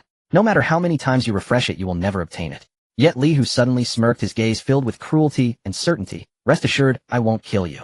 I will take you alive back to the sect, lock you in a data prison, and then find ways to forcibly extract what I want from your As his words fell, the black, giant hand with a shriek that tore through the air thundered toward Chen Zhou. Boom! It shattered like glass. The black, giant hand, capable of instantly killing Chen Zhou, unexpectedly shattered, without warning, just 3 inches from his head. Black light splattered, transforming into countless specks of light. A figure had quietly appeared in front of Chen Zhou at some point. It emerged so abruptly, as if stepping out of thin air, without any warning or energy fluctuations. Chen Zhou stared blankly at that figure from behind. The person stood tall like a spear, dressed in a simple, clean white combat uniform, with sharp lines. This person was excessively young, their handsome face radiant, clearly lacking any outward aura, yet upon first glance one felt at ease, reliable, as if the entire world could be shielded behind them. In an instant, Chen Zhou felt a sudden warmth in his nose, his eyes uncontrollably heating up. Countless fragments of sealed memories exploded in his mind. He choked on his words, almost instinctively trembling as he uttered a single word: Dad. The figure in front paused slightly, then slowly turned around. A sun-like warm smile blossomed on his face, his eyes clear and bright, devoid of any authority, yet making one feel as if they were bathed in spring breeze. Young man, it's not good to casually call someone dad. He chuckled lightly, his tone relaxed and casual. However, my son was just born today, and hearing someone call me dad suddenly makes me feel a bit inexplicably happy. Chen Zhou was taken aback. Only then did he notice the faint golden panel information slowly appearing above the person's head. NPC. Chen Yinji, tier unknown, level unknown, not his real father. Just an NPC in the dungeon. Young man. Chen Yanzi's gaze fell on his face, squinting slightly as he appraised him, his smile growing wider. You bear quite a resemblance to me. Seeing you is like seeing what my son will look like when he grows up. What is your name? Chen Zhou. Chen Zhou's voice was still somewhat hoarse. Chen Zhou. Chen Yinji stroked his chin, earnestly commenting. You are indeed handsome, quite reminiscent of my charm, though this name feels a bit hasty, lacking in elegance and beauty. What a pity. Chen Zhou. He rolled his eyes, his tone teasing yet serious as he explained, I agree with your view. The name was given by my dad, who likes to use flowery language, saying the sunken boat by the bank sees 1,000 sails past the sick tree before the spring sees 10,000 woods bloom. It signifies that humanity, even in dire straits, remains unbroken and can ultimately attain rebirth. Oh, Chen Yanzi's eyes brightened, nodding. Hearing your explanation makes it sound much better, quite interesting. He stroked his chin deep in thought. We share the same lineage, and you look so much like me. Could it be? You are the child of some distant relative. Extreme Dao Dragon Sovereign. A furious roar suddenly erupted, interrupting their conversation. Li Ha's face turned ashen, his eyes filled with rage at being ignored. I have cleared this dungeon hundreds of times, yet I never discovered your existence. Li Hu stared fiercely at Chen Yinji, his tone uncertain. What exactly are you? Dungeon. Chen Yinji frowned slightly, seemingly not quite understanding the meaning of the term. Chen Zhou, seizing the opportunity, spoke rapidly in simple terms. I come from 18 years in the future. You left me something, and I am here to collect it. The person opposite is here to steal it, and wants to kill me. He wasn't sure if a dungeon NPC could understand his words, but he had to take a gamble. Unexpectedly, Chen Yinji showed no surprise, only softly responding with a calm tone, as if discussing a trivial matter. Chen Zhou, this place is not safe. You should step back. I will handle the situation below. A simple sentence, yet it carried an undeniable power. Handle. Li Hu seemed to have heard the biggest joke in the world, scoffing full of disdain. You are just a wild NPC in a novice dungeon, and you dare to say you will handle me. If the real extreme Dao Dragon Sovereign were here, perhaps I would think twice. But you. Are you even worthy? Before his words could finish, Li Hu's figure suddenly vanished. No sound of breaking air, no energy fluctuations, moving so fast that Chen Zhou's eyes couldn't catch it. The next moment, he appeared strangely in front of Chen Yinzi, his right hand transforming into a pitch-black claw, filled with the intent to tear everything apart, lunging straight at Chen Yanzi's heart. Watch out! Chen Zhou's pupils constricted as he shouted loudly. He couldn't even see how Li Hu moved. This speed had completely surpassed his cognitive limit. Have you ever seen your own heartbeat? Li Hu's laughter was eerie and bone-chilling, the claw already pressing against Chen Yanzi's clothing, victory seemingly within reach. However, a bizarre scene unfolded. No matter how hard Li Hu exerted himself, no matter how he summoned all his strength to thrust forward, his claws could only infinitely approach Chen Yinji, never able to touch even a corner of his clothes. Clearly close at hand, yet seemingly miles away. Domain. Li Hu's face changed dramatically, filled with horror. How can an NPC in a novice dungeon possibly possess a domain? You are too noisy. Chen Yinji spoke softly. No movements, no preparations. Boom. A muffled Li Hu felt an irresistible massive force surge through his body, causing him to instantly lose balance like a cannonball hit by a heavy artillery shell shooting backward. His body crashed through several massive stone pillars, smashing violently into the wall at the deepest part of the museum, creating a massive human-shaped pit. Health 10000000. A line of bright red damage numbers floated up from Li Hu's head. 1 hit. 1 million damage. Chen Zhou stood there dumbfounded, his mind blank. So fast. Chen Zhou muttered to himself.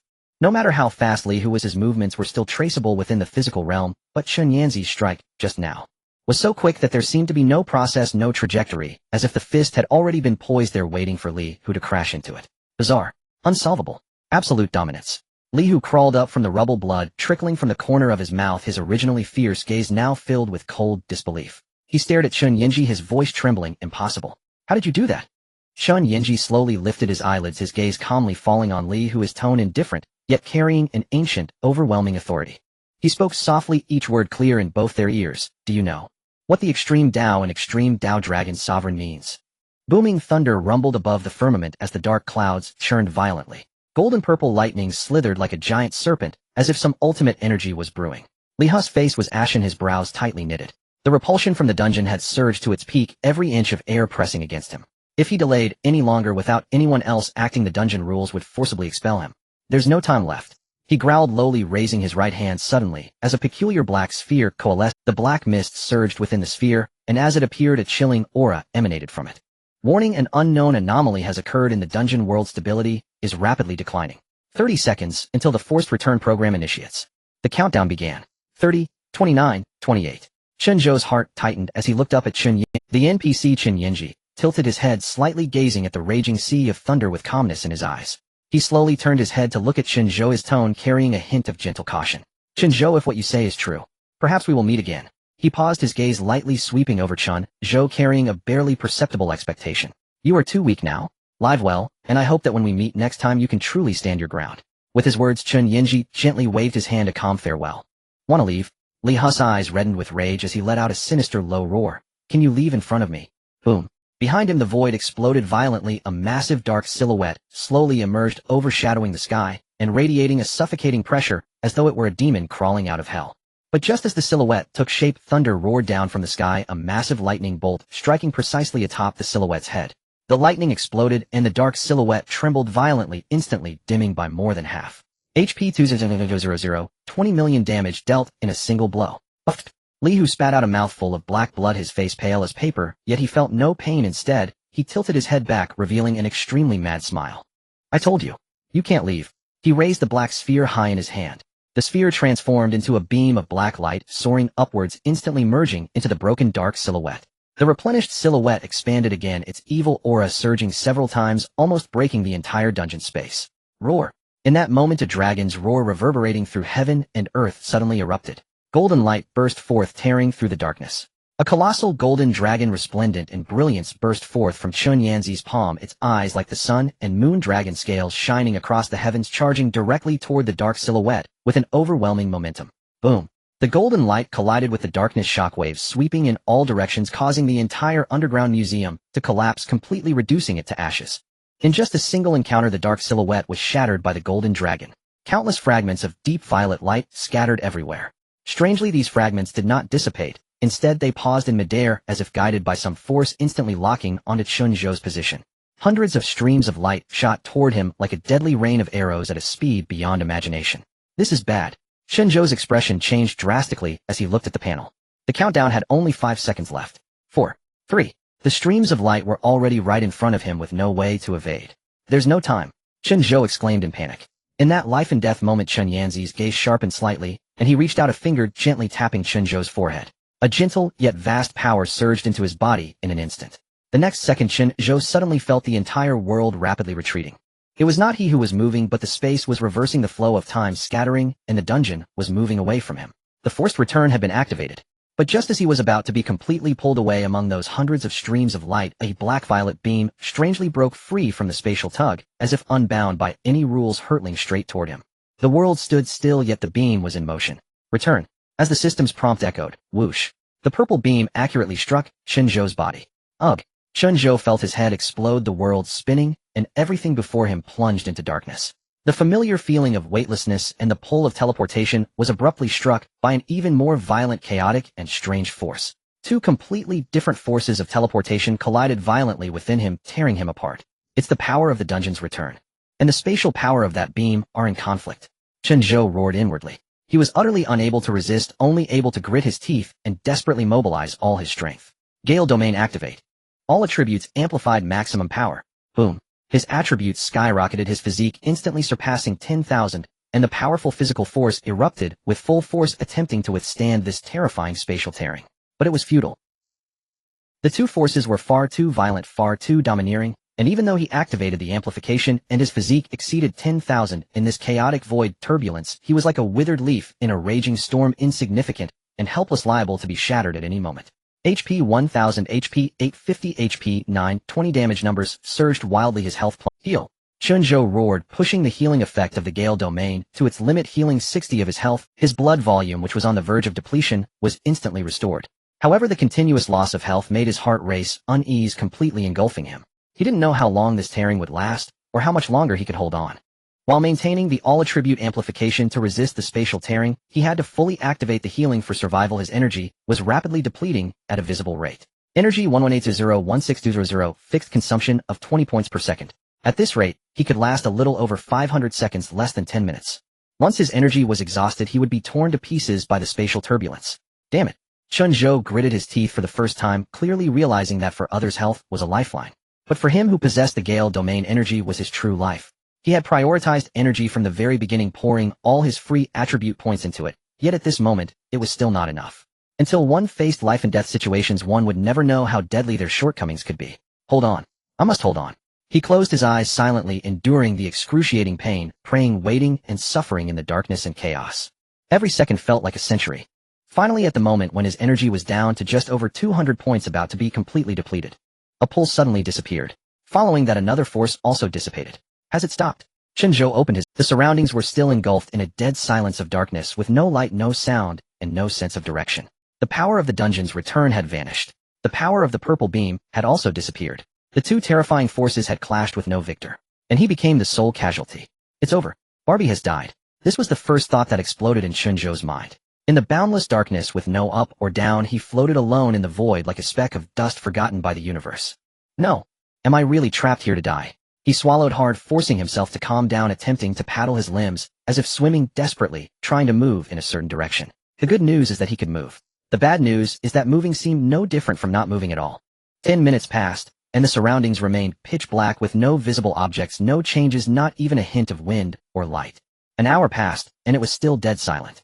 2 hours, 3 hours. Chen Zhou's heart sank deeper and deeper, sinking into an abyss.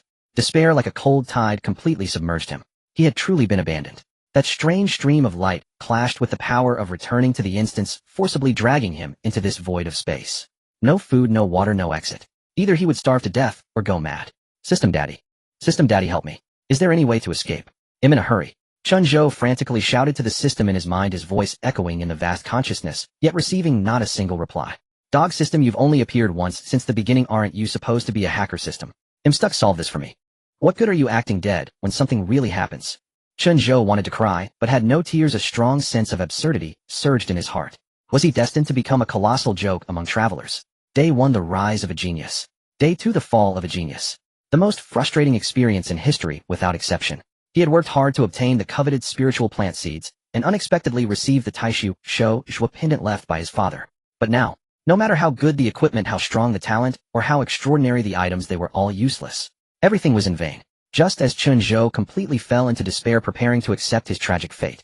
Wait, the spiritual plant seeds? He suddenly had a flash of inspiration, like a drowning person grabbing onto a life-saving straw. Yes, he still had the spiritual plant seeds.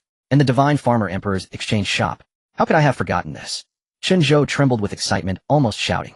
He suppressed his racing heart, quickly opened the attribute panel, and switched directly to the exchange shop. Divine Farmer Emperor's treasure bag. Refreshes once daily at midnight. Current number of spiritual plant seeds. Divine Farmer Space, a space world cut and refined from a certain great world, can be directly controlled by consuming energy points with no spatial fluctuations, perfectly hidden. Price 1 spiritual plant seed. Original price 10 spiritual plant seeds. Limited time 90 off. Space world. The only way to break the situation now is through spatial power. He must try this. It was the only way. Chen Zhou clicked to exchange.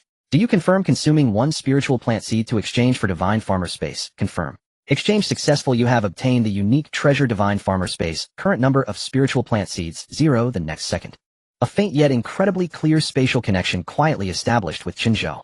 As his mind stirred, a gentle force enveloped him.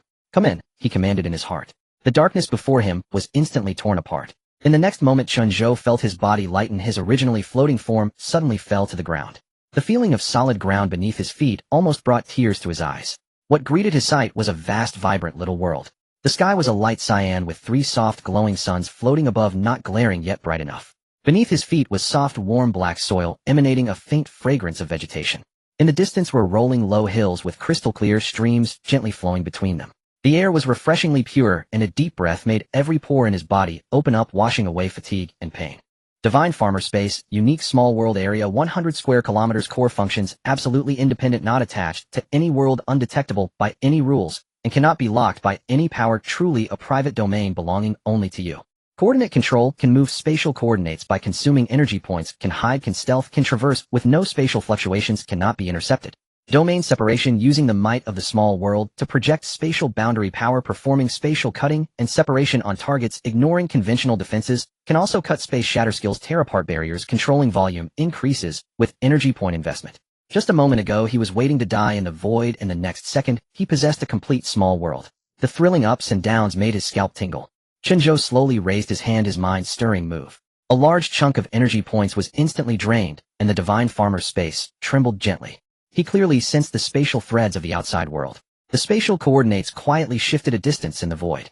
When Chen Zhou exited the space again, he immediately noticed a significant change. He had truly moved. This void was not a completely uniform and dead chaos. Chen Zhou suddenly realized. Earlier, when he had been desperately paddling in the void like swimming, it seemed he was advancing, but in reality, he was just struggling in place. To truly move in this void, he must directly shift the spatial coordinates, and the premise for doing so was to master the power of space. Without the power of space, he would forever be trapped here. Yet, even this small displacement had nearly drained 1/3 of his energy points. The consumption was astonishing, but without a doubt it was an extremely terrifying stealth skill. However, a more practical dilemma lay ahead. Which direction should he go? How could he return to his own world? Right now he had no clues, and could only choose a direction and keep moving. Limited by his energy points, Chen Zhou could only walk a bit, and then stop. He relied on the cooldown reset of spring, planting a grain of millet to gauge the passage of time, but after a long while he still found no clues to return to his original world. Since he couldn't escape for the time being, he didn't want to waste the cooldown time of spring planting a grain of millet. Chen Zhou opened the panel and summoned the Taishu Shou Zhou pendant. Taishu Shou Zhou pendant, unique item. He wanted to see if this treasure marked as unique could be duplicated. Activate skill spring planting a grain of millet. Chen Zhou focused his thoughts, selecting the Taishu Shou Zhou pendant as the planting target. Insufficient energy points, unable to plant target. Chen Zhou glanced at the panel, energy points 64806480. He immediately decided to exploit a bug. Attribute amplification activated. Energy points 161,901,6200, consuming 10 energy points per second, planting Taishu Shou Zhou pendant. Insufficient energy points, unable to duplicate target. Is 16,000 energy points not enough? Chen Zhou was slightly startled. No wonder it's a unique item, the barrier is frighteningly high. But he instantly realized one thing: as long as the energy point limit was high enough, theoretically even a unique item could be duplicated. However, if the threshold reached 100 million or 1 billion energy points, it would be almost indistinguishable from being unable to duplicate. Fortunately, he had a super god level profession by his side. Oh, everything was possible. Chen Zhou couldn't help but recall that man in black Li who the terrifying being who had forced him into a corner and had 100 million health. He still had no concrete concept of what 100 million health corresponded to in terms of the levels of practitioners. Suppressing his thoughts, he again selected a target. Corrupted spine bone blade, epic, insufficient energy points, unable to plant target. Even epic weapons won't work. Lastly, Chen Zhou chose an extraordinary accessory dropped from the golden chest. In the slime nest resonance of spirit extraordinary, please decide the energy point consumption for this time. Minimum 100 points. 15000 energy points. Successfully planted. Watching the countdown bouncing on the vegetable garden icon, Chen Zhou finally breathed a sigh of relief. If I can survive this time in return, I must do everything possible to increase my energy point limit. Whether for survival or planting duplicates, energy points are my true lifeline.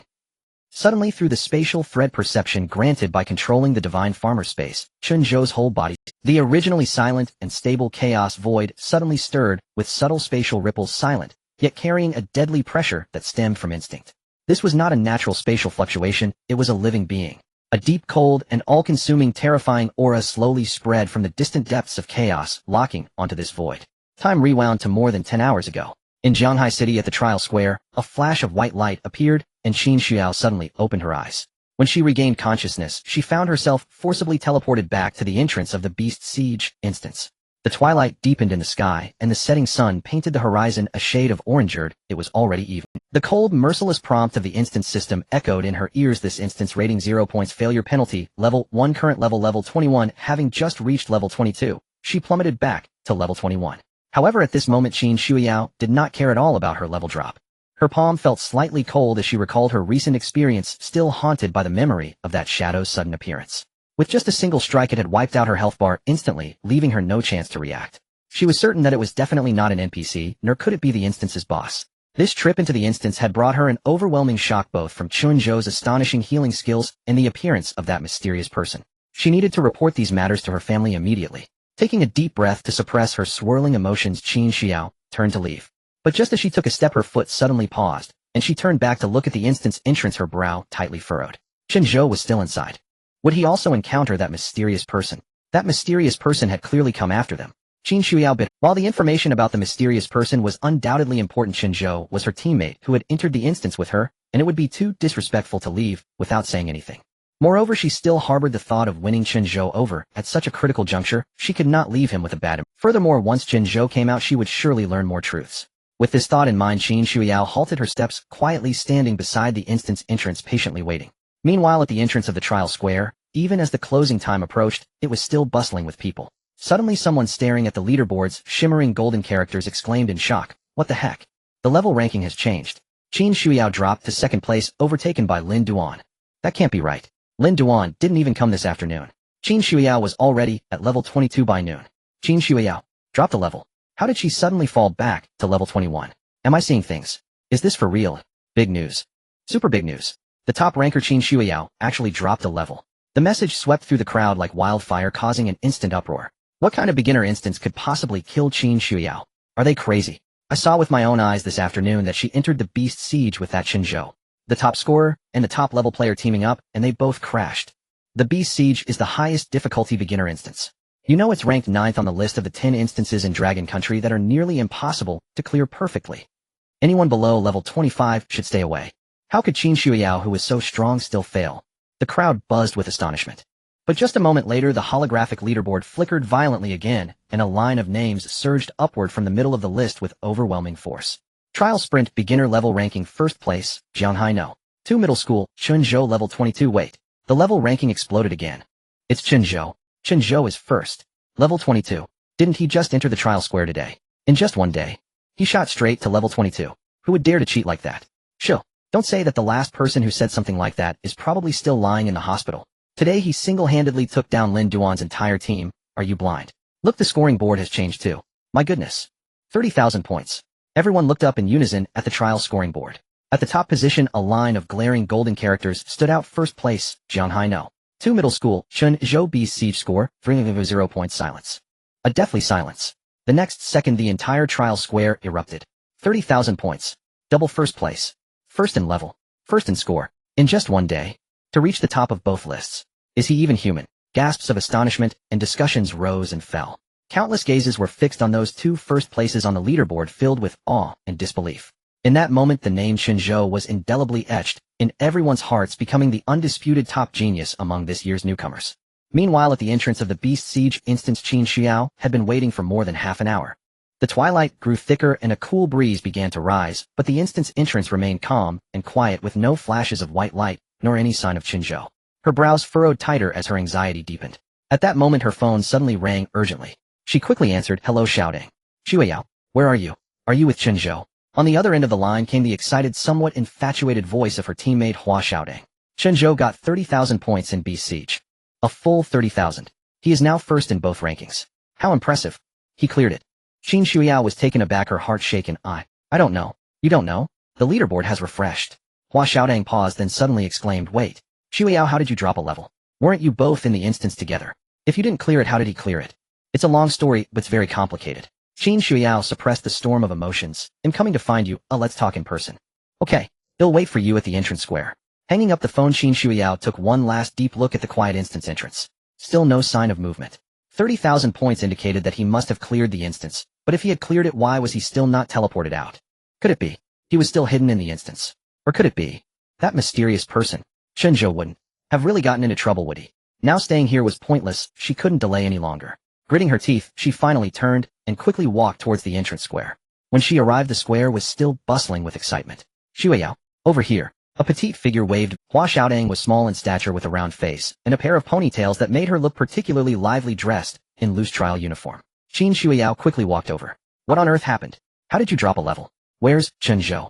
Hua Xiaodang grabbed her face full of curiosity. I died in the instance." Qin Xiao's voice was low. "Before I could clear it, I was teleported out early." "Died?" Hua Xiaodang covered her mouth. "Who could kill you? Was it the boss?" Qin Xiao shook her head, just about to speak, when a gentle, yet cold female voice floated in from the side. "Xue, classmate." Both of them turned their heads simultaneously. A tall, elegant figure stood not far away. Su Hongyan was not wearing her usual combat attire, but instead a simple white outfit, her long hair loosely tied up. With her delicate and gentle features, she seemed less like a commander and more like a gentle, serene big sister next door, yet still exuded an air that commanded respect. She walked directly in front of the two, her calm gaze fixed on Qin Xiao as she gently asked, "Have you seen Chen Zhou?" "I had a time agreed with him, but I haven't seen him yet." Su Hongyan's eyes carried a hint of barely perceptible concern. "He is not the type to break an appointment without Qin Xiao took a deep breath, her expression grave, and looked up at Su Hongyan, speaking deliberately. "Commander Su, it seems something has happened to Chen Zhou." Su Hongyan's delicate brows slightly furrowed, her previously gentle aura suddenly turned grave. "Something happened," she softly repeated, a hint of seriousness in her tone. "Please elaborate." Qin Xiao glanced at the crowd still buzzing with discussion, lowered her voice, and spoke rapidly. "I entered Beast Siege with Chen Zhou, but as soon as we entered we were forced to be teleported to different areas. I was in the designated area at the south wall, while he was sent to the north wall." "North wall?" Su Hongyan frowned slightly. "Normally players shouldn't be entering there." "Exactly." Qin Xiao nodded. "I rushed to meet him, and when I found him I saw piles of beast corpses. His combat power was incredibly terrifying." Qin Xiao hesitated for a moment, but did not hide the strength of Chen Zhou's healing ability, briefly stating, "Moreover, his healing skill is extremely powerful. I judge it far exceeds Lu Ruyan's resurrection light." "What happened?" "We successfully triggered a hidden quest." Qin Xiao's voice darkened. "But while executing the quest we encountered a What happened?" "We successfully triggered a hidden quest." Qin Xiao's voice darkened. "But while executing the quest we encountered a mysterious person." "A mysterious person?" Su Hongyan slightly frowned. "I'm not sure if he is an NPC, a quest boss, or something else." Qin Xiao clenched her fists, recalling the overwhelming power of that strike, feeling a chill down her spine. "When I pursued him, I was instantly killed." "Killed you instantly?" Beside her, Hua Xiaodang turned pale, her round face filled with disbelief as she gasped, "How is that possible? Xiao, you are a level 22 dual class. Your health and defense are of the new generation's highest caliber." Su Hongyan's expression grew serious. She looked at Qin Xiao. "There shouldn't be a being in the novice quest capable of killing you instantly. Unless there is only one possibility." She raised her gaze, her eyes sharp as a blade. "Quest invasion." At these words, Qin Xiao trembled. Hua Xiaotong beside them appeared confused, looking around as she quietly asked, "What is a quest invasion?" "A forbidden method similar to a system bug." Su Hongyan's expression turned grave, not offering further explanation. She recalled some classified information obtained during the investigation into the disappearance of Captain Chen Yinji years ago. "Let's head to the trial management station." Su Hongyan said no more and turned striding directly towards the trial management station on the south side of the plaza. "I'm coming too." Qin Xiao immediately followed. I'm going to." Hua Xiaotang's eyes sparkled as she nodded, her twin ponytails bouncing as she hurried after them, both nervous and excited.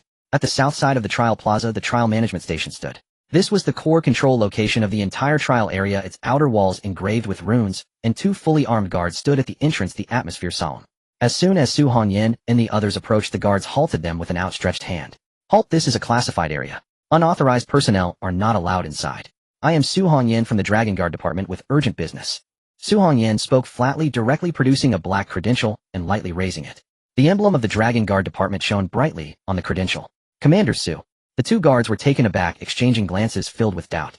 They had certainly heard of this name. Captain Zhang Hai of the Dragon Guard Department, one of the official representatives of the Joint Conference, a top-tier powerhouse at a young age, cold and ruthless, unyielding in her decisions.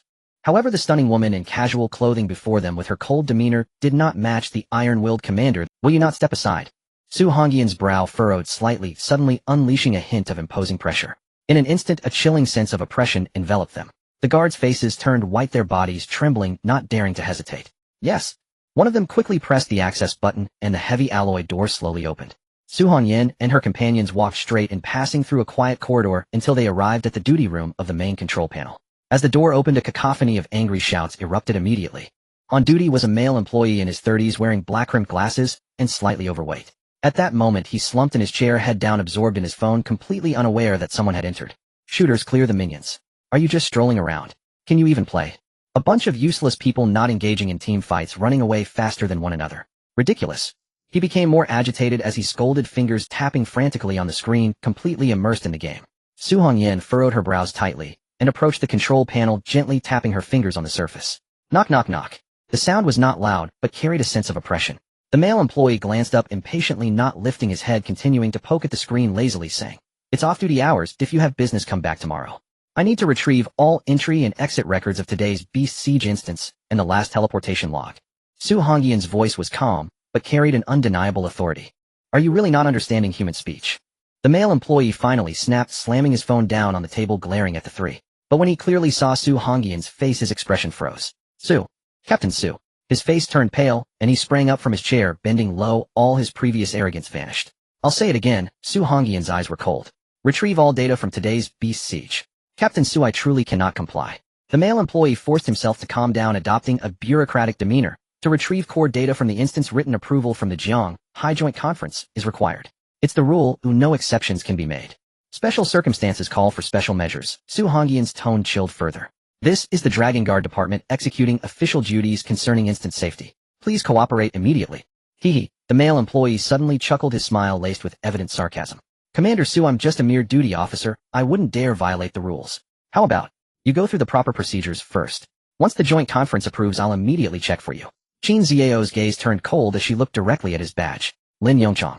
You are from the Lin family, Qin Shuiao stated firmly. Lin Yongchang's expression shifted slightly, his eyes flickering, then he regained his composure, saying defiantly, what do you mean by that?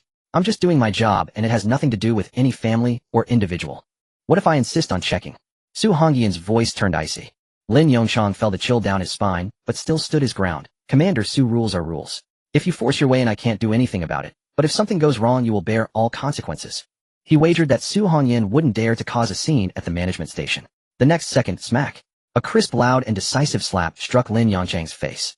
Lin Yongchang was directly spun around, flying out from beside the chair and crashing heavily to the ground. His black-rimmed glasses shattered with a crack, and blood immediately seeped from the corner of his mouth. You dare hit me? Lin Yongchang covered his face, lying on the floor, his eyes filled with disbelief, both astonished and furious. Su Hongyan looked down at him with a cold gaze. When has it become the Lin family's place to dictate how the Dragon Guard Department operates? This single statement shattered the pretense. Lin Yongchang's face flickered between green and white, unable to utter a word of rebuttal. Su Hongyan no longer looked at him and turned towards the massive holographic control panel in the center. She stood still, silent. 3 seconds later, she slowly turned around, looking at the 2 behind her, her tone unexpectedly cute. How do we operate this? Qin Xiao leaned in to take a look, her eyes wide at the dense parameters and codes, equally confused. I don't, she admitted honestly. Lin Yongchang, still on the floor, was taken aback for a moment, then suddenly reacted, forgetting the pain in his face, clutching his swollen cheek, and couldn't help but let out a mocking laugh. I thought you were impressive. Turns out you're just a layman who can only fight. This control panel isn't something you can just touch. Without permission and knowledge of operations, even if I step aside, you won't be able to check anything. Stop wasting your efforts. Not many in Shanghai even know how to use this. You should just obediently go through the procedures. I can do it. At that moment Hua Xiaodang poked her head out from behind, Su Hongyan her twin ponytails, bouncing. My family supplies trial equipment. I've been playing with this main control panel since I was little. As her words fell, Lin Yangchang's previously proud smile. Alright, you take over. Su Hongyan stepped aside, allowing Hua Xiaodang to sit before the console. The girl's small fingers flew across the keyboard, sending data, scrolling rapidly across the screen. Time ticked by. 5 minutes. 10 minutes. Hua Xiaotang's brow furrowed, deeper fine beads of sweat forming at her temples. What's the situation? Qin Shuiyao couldn't help asking. It's very strange. Hua Xiaodang stopped her work and turned to face the others, her voice filled with puzzlement. Today's records for the Beast Siege dungeon have been deleted. I tried to recover them, but it's impossible. Entry logs, teleportation records, return data. All of it is blank. Deleted. Oi. Su Hongyan's eyes sharpened. Who has the authority to do that? The Joint Council members, and the technical director of the trial console. Hua Xiaodang bit her lip. Who is the technical director? It seems it's also someone from the Lin family. Qin Shuiyao answered. Su Hongyan's cold gaze swept toward Lin Yongchang, who was trembling on the ground. See, Commander Su. I really know nothing. Lin Yongchang kowtowed frantically in terror. The technical director is a direct descendant of the Lin family. I'm just a hired hand. I don't know anything. Lin Wantong. Su Hongyan spat out the name through gritted teeth, each syllable laden with barely suppressed fury. She knew he was behind all of this. A cold glint flashed in her eyes as she turned to leave. Commander Su, Qin Shuiyao called after her. If you confront Lin Wantong now, he won't admit to anything. Then I'll make sure he knows I'm not someone to be trifled with. And also, Hua Xiaodang raised her hand weakly, adding in a small voice. Even if the records weren't deleted, we might not be able to find Chen Zhou's final status. Why? Both of them turned their heads. Because his score is 30,000. Hua Xiaodang pulled up the leaderboard. A score of 30,000 means he likely cleared a hidden dungeon. She paused, lowering her voice. But data related to hidden dungeons isn't recorded by the standard system. I just checked the system backend. The trial sprint detection only activated standard monitoring mode by default. The officials assumed no one would trigger a hidden dungeon, so to save computational resources the equipment didn't have the relevant data recording permissions enabled. Su Hongyan fell silent. So now there was no direct evidence to prove Chen Zhou's current state. No one knew if he was alive or dead, trapped in the dungeon, or had already met with misfortune. What do we do now? Qin Shuiyao asked. Su Hongyan took a deep breath. They'll report this immediately, and then we wait. Wait for what? Wait for Chen Zhou to come out on his own. She looked out the window. If he can make it out. The next morning, just after dawn, the trial plaza was already buzzing with noise. News of Chen Zhou shattering the Dragon Kingdom's novice dungeon record with a score of 30,000 had spread quietly. Yet the record setter himself had vanished without a trace, never appearing. At the plaza entrance, a slender figure approached slowly. Gu Yunshu's hair was simply tied back, her face etched with the exhaustion and anxiety of a sleepless night. She carried a thermal bag in one hand and clutched her phone in the other, the screen showing no replies, calls perpetually unanswered. This was her first time stepping into the trial plaza. All for her son Chen Zhou. Miss, you can't just enter here. The guard at the gate stopped her, his tone still polite. I am looking for my son. He's inside for the trial. Gu Yunshu's voice was soft, tinged with nervousness, yet resolute. What's your son's name? Chen Zhou. The guard paused, immediately recalling the youth who had ridden his bike over yesterday. You're Chen Zhou's mother. Please wait, I'll call him for you. He hadn't taken more than a few steps before someone stopped him. Hold on. A hand landed on the Zhou Hao emerged from nowhere, the wounds from yesterday's beating by Fatty and having his ribs broken by Chen Zhou, still aching faintly, several band-aids plastered across his face. He hadn't wanted to come, but Lin Duan gave him a chance to redeem himself by keeping a close watch on Chen Zhou's every move. Are you Chen Zhou's mother? Zhou Hao looked Gu Yunshu up and down, a flicker of malice passing through his eyes. Gu Yunshu felt uneasy under his gaze, but still nodded. I am Chen Zhou's mother. May I ask, are you a classmate of Chen Zhou's? Classmate? Zhou Hao let out a sneer. You're not just a classmate, we're especially close. Desperate to find her son, Gu Yunshu didn't think twice and quickly asked, then do you know where he is? I haven't been able to reach him all night. He didn't come home. I'm so worried. Didn't come home all night. Zhou Hao's eyes lit up, seizing on the most damning piece of information. He suddenly threw his head back and laughed, the sound harsh and arrogant, instantly drawing the attention of everyone around. Worried about him? Huh? Do you know what your precious son did yesterday? What? What happened to him? Gu Yunshu's face paled. He exploited a dungeon loophole to cheat for points. Zhou Hao deliberately raised his voice to attract more attention. Now that the truth is out, he's hiding in shame. And you still have the nerve to come looking for him here. Whispers rippled through the crowd, punctuated by a few harsh remarks. Zhou Hao watched Gu Yunshu's ashen face, a surge of vengeful pleasure flooding through him, his tone growing more venomous. I suggest you go home and cry. Stop making a fool of yourself here. Having a son who cheats and then flees from punishment. Isn't that something to be proud of? No. My son wouldn't cheat. Gu Yunshu shook her head repeatedly, her eyes reddening. Wouldn't. Zhou Hao pressed closer, his tone aggressive. Even a 3th level awakened couldn't jump to level 22 in one day and score 30,000 in a novice dungeon. Do you take everyone for fools? Gu Yunshu's face was a picture of panic and helplessness. She clutched her thermal bag tightly, her lips trembling. Xiao Zhou wouldn't. He wouldn't. Zhou Hao, go to hell. A furious roar exploded from behind the crowd. Fatty Zhang Fan's massive frame shoved through the crowd like an enraged black bear, Meng Qin close behind. The entire plaza fell silent instantly, everyone instinctively stepping back. Fatty walked up to Zhou Hao, towering over him, his body trembling slightly, his gaze dark and terrifying. What did you just say to Auntie Gu?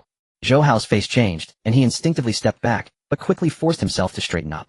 Zhang Fan, I didn't lay a hand on her. I was just chatting with Chen Zhou's mom. Chatting? Fatty grabbed Zhou Hao by the collar and lifted him off the ground. Does that look like chatting to you? Zhang, let me go? There are so many people watching. Zhou Hao struggled, but couldn't break free. So what if they're watching? Fatty sneered. I was going to cripple you yesterday, but that bastard Lin Duan got in the way. Let's see if he can save you today. No, please, brother Fan, I was really just chatting with Auntie. Can you put me down? He'll get out of here right now. Meng Qin stepped forward, bowed to Gu Yunshu, and said respectfully, Auntie, don't listen to his nonsense. Brother Zhou took first place on the leaderboard yesterday with sheer skill. His name is on everyone's lips in the plaza right now. He's the strongest among our cohort, bar none. Then do you know where he went? I can't reach him. Gu Yunshu didn't care if her son was number 1 on the leaderboard or the strongest, only about his safety. Her voice trembled as she asked Xiao Zhou, has something happened to him? Meng Qin was momentarily at a loss for words. He hadn't yet heard about Chen Zhou's disappearance. Xiao Fan, you and Chen Zhou are the closest. Don't you know either? Gu Yunshu turned to Zhang Fan.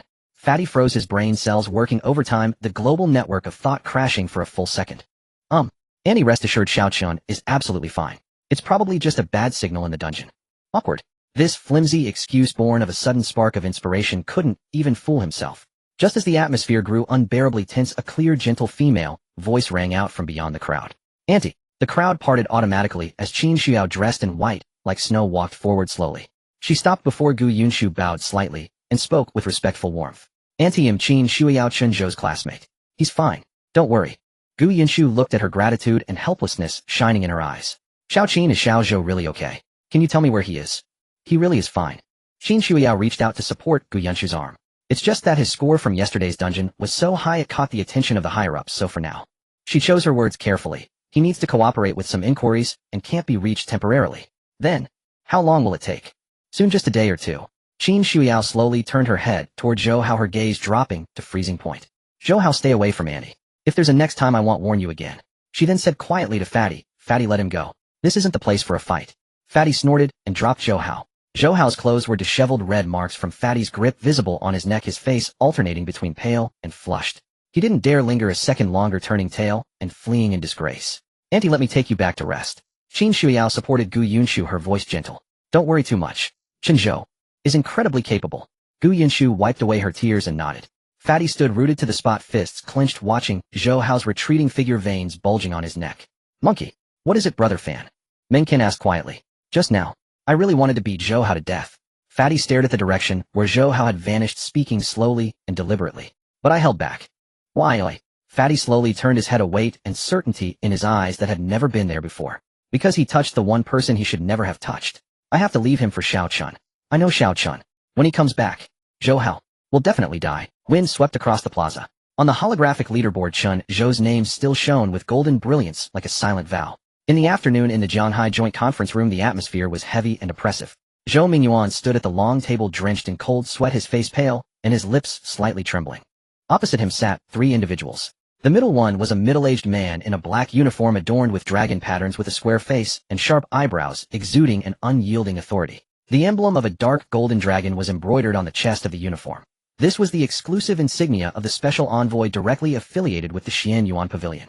The Xian Yuan Pavilion is the true pinnacle of combat power in Longhua, an organization unknown to the common populace. To his left sat Su Hongyan, and to his right was Qin Xiaotian. Director Zhou, the middle-aged man, spoke, his voice deep and resonant, carrying an undeniable authority. You reported just yesterday that Jianhai No. 2 High School had an awakened individual with a healing ability whose skill effectiveness might far surpass Lu Rian. And yet today he has disappeared. Shun, Envoy Shin, the situation is still under investigation. He may not have gone missing, perhaps it's just. Zhou Mingyuan stammered, beads of sweat dripping from his nose. He too was at a loss. Who would have thought that merely entering a beginner's dungeon would lead to trouble? Just what? Envoy Shun's voice suddenly rose, just temporarily out of contact. He slammed the table, causing the teacups to rattle. Zhou Mingyuan, as the overall person in charge of the sprint trial and graduation assessment, do you realize that you are seriously derelict in your duties? That is a national treasure level awakened. A strategic resource that can advance the version progress and even alter the fate of all humanity. How could you allow him to enter the dungeon alone? You didn't arrange any protective measures? Do you understand that if he is targeted by the abyssal cultists and captured by hostile forces, can you bear the responsibility for that? Every word felt like a knife piercing deeply into Zhou Minjuan's heart. He opened his mouth wanting to defend himself, yet could only lower his head in despair. All right. Envoy Shun took a deep breath suppressing his anger and turned to Su Hongyan. Captain Su, please reiterate the specifics. Su Hongyan nodded and recounted the experiences she had heard from Qin Shuyao within the dungeon, the appearance of the mysterious individual, and the anomalies in the data, relaying everything verbatim. After hearing this, Envoy Shun remained silent for a long time. Dungeon invasion. He murmured, his expression grave. The abyssal cultists could not achieve this. If someone truly could exploit such methods, it must be that group of madmen. He paused and looked at Zhou Mingyuan. Director Zhou, you cannot escape responsibility for this matter. Zhou Mingyuan's body trembled, and he nodded with difficulty. From now on, the safety of Chen Zhou will be directly managed by the Xian Yuan Pavilion. Envoy Shun stated emphatically. If he returns safely, you must personally apologize to him and provide the highest level of protection to his family. Yes. If he does not return. Envoy Shun's gaze turned cold. You will explain to the authorities yourself. Zhou Minjuan's legs felt weak, nearly causing him to kneel. Envoy Shun's eyes were heavy as he slowly spoke. Before I arrived in Jianghai, Zero issued another revelation. The version progress is at 40. It is now confirmed that the source of the 2 global version evolution pushes yesterday was Chen Zhou. As he said this, his tone became completely stern and unyielding. I don't care about any graduation assessments. Common geniuses' assessment scores, academic quotas, in my eyes, they are worth nothing. All the candidates in Jianghai combined do not equal a single hair of Chen Zhou's. At this moment, Qin Xiaodian spoke slowly. Envoy Shen, it may not be as dire as it seems. This boy was able to reach level 22 in a single day and earned 30,000 points. This indicates he is no ordinary individual. Perhaps there is still a turning point in this matter. I hope so. Envoy Shen stood up and walked to the window, gazing at the massive leaderboard in the trial square. Chen Zhou's name still ranked first. Chen Zhou. He murmured, you must not die. In the Jianghai Lin family, in the secret chamber of the backyard, Lin Wantong sat in a grandmaster chair, twisting a string of prayer beads, listening expressionlessly to his subordinate's report. Master Tong at the trial management platform, Lin Yongchang, couldn't stop Su Hongyan, and was even beaten. Useless. Lin Wantong said indifferently. Did he expose anything? No, he only followed your orders to refuse Su Hongyan's request to review the records. As for the deleted records, he is completely unaware. Su Hongyan. This woman is increasingly disregarding my Lin family. Lin Wantong snorted coldly. Let her investigate. After all, she won't find anything. Master Tong, there's one more thing. The subordinate hesitated for a moment. Someone from Longdu has come. It's the special envoy from the Xian Yuan Pavilion, Shen Jinghong. Shen Jinghong. Lin Wantong's hand shook, nearly dropping the prayer beads. He actually came in person. What? Lin Wantong suppressed his surprise and asked in a heavy tone. He said he came for Chen Zhou. The subordinate replied in a low voice. It seems. The boy has been designated as the highest priority. Lin Wantong's expression shifted between dark and light. Master Tong, will the matter of Chen Zhou's disappearance lead back to us? Lead back? Lin Wantong sneered. We did nothing, why should we fear his investigation? He paused, a hint of ruthlessness flashing in his eyes. However, this Chen Zhou is indeed a variable. Alive, he is more of a liability than an asset to our Lin family. Fortunately, this time, he will undoubtedly die. Also, Lin Wantong picked up his teacup, speaking casually. Find out where Chen Zhou's mother lives. Master Tong, you want? What are you so nervous about? Lin Wantong shot a cold glance at his subordinate. I just think if someone poses a threat to Chen Zhou's family, our Lin family can also provide assistance at the first opportunity. The subordinate was taken aback, then quickly understood, bowing and retreating. By the way, Lin Wantong called him back, his tone calm. Recently, make sure they all keep a low profile. The people from the Xian Yuan Pavilion are here, don't stir up trouble at this critical moment. Yes. The door to the secret chamber slowly closed. Lin Wantong sat alone in the grandmaster chair, twisting the prayer beads, a faint smile playing at the corners of his mouth. At that moment, a faint stream of black mist silently seeped from the corner of the secret chamber. The black mist crawled along the ground like a living creature, winding around tables and chairs, and finally coalescing in front of Lin Wantong. Lin Wantong's hand, twisting the prayer beads, suddenly halted, his tone slightly displeased. I told you, if the abyssal cultists have no important matters, do not come to me. The special envoy from the Xian Yuan Pavilion is here. This is a critical period. The black mist gathered more densely, gradually taking on a humanoid silhouette. It had no features, no clothing, only a mass of pitch black mist quietly standing in the center of the secret chamber, emitting a suffocating chill. That kid has escaped. The black mist spoke, its voice devoid of any emotional fluctuations, cold and hollow. Crack. Lin Wantong's prayer beads were instantly crushed in his hand. Escaped. He abruptly stood up from the grandmaster chair, staring intently at the mass of black mist, his voice shaking with shock and anger. I thought the one behind you had great power, yet what happened? You couldn't even handle a little brat. How can I trust you to cooperate? Mind your tone. The black mist replied, carrying a hint of coldness. Cooperation is not your choice, it is your fate. It is us who have allowed you to hold this position. We let you sit so you can sit. If we don't let you sit. Before the words were finished, a mass of black mist formed a hand and gently pressed down on Lin Wantong's shoulder. It exerted no force. Yet Lin Wantong felt an immense weight pressing down on him, making it hard to breathe. You won't live through tonight. Lin Wantong's forehead broke out in a fine sweat. He closed his eyes. When he opened them again, the anger and unwillingness in his gaze had faded, leaving only a cold compromise. The plan remains unchanged. The plan remains unchanged. The shadow retracted the hand made of black mist, his tone returning to calm. Before the graduation assessment, everything proceeds as usual. The people from the Xianyuan Pavilion are here, so you need not worry too much. Their attention should be fully on that kid for the time being. This is what we desire. As long as our plan is executed successfully, the entire Zhonghai city will be within our grasp. As for that kid, the black mist paused for a moment, as if something was flickering within it, resembling a pair of eyes glimmering in the darkness. He may have escaped this time, but he won't escape the next. During the graduation assessment, he will definitely come. At that time, everything will come to an end. Within the Shinnong space, Chen Zhou sat cross-legged with his eyes tightly shut. In recent days, he had subsisted on wild fruits picked from the fields and fish caught from the river. He discovered with astonishment that his energy consumption had decreased. Previously activating the rain domain's healing function at full power consumed 10 energy points per second, now it required only 9. Regrettably, this number did not continue to decline, stabilizing at 9 points per second. He slowly opened his eyes, his gaze calm, and uttered 2 words softly, harvest. Congratulations. You have obtained 80x tenfold experience cards. A faint glimmer of light flickered at his fingertips as a large number of items fell steadily into the storage grid. This marked his 15th cycle of sowing and harvesting. Unbeknownst to him, he had been trapped within this void crevice for half a month. For the first 10 days, he repeatedly cultivated the exceptional grade, accessory, spirit resonance. It was not until the 10th sowing that luck finally favored him, yielding an epic grade spirit resonance. Meanwhile, 9 exceptional grade spirit resonance items had already been stored in the grid. Even if he had no use for these items himself, selling them later would earn him a considerable amount of credits. Among the remaining items, the tenfold experience card proved the most suitable for cultivation. After days of accumulation, his storage grid was now filled with these cards, ensuring he would not have to worry about consumption in the short term. However, the greatest gain during this period far surpassed mere item hoarding. The third characteristic of the Shinnong space realm, severance, which had initially been impossible to execute, had now fully unlocked its threshold. Over the past half-month, he continuously manipulated the Shinnong space to shift coordinates, traverse the void, and hone his spatial perception. Now he could barely wield this trump card ability with ease. This technique perfectly compensated for his weakness in long-range lethality. Its effect and appearance resembled the dust release from an anime about ninjas from his past life. It could freely transform into any shape, cube, cone, sphere, beam, and wherever it touched, it did not violently destroy or pulverize flesh. Instead, it forcibly severed the targeted portion from the present world, dragging it into the Shinnong space and isolating it completely. Dust release relied on the fusion of elements to achieve atomic decomposition, whereas his realm severance utilized spatial rules. Though similar in appearance, their essence was fundamentally different. Overbearing, eerie, and inescapable.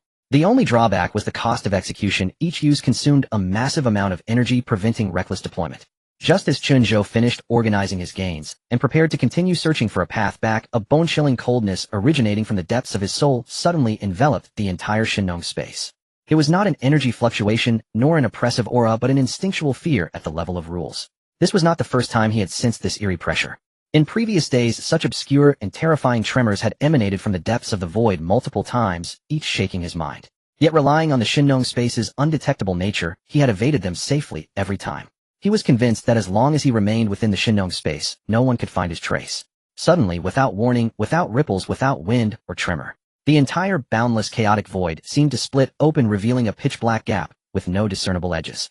No form was visible, indeed no tangible outline existed.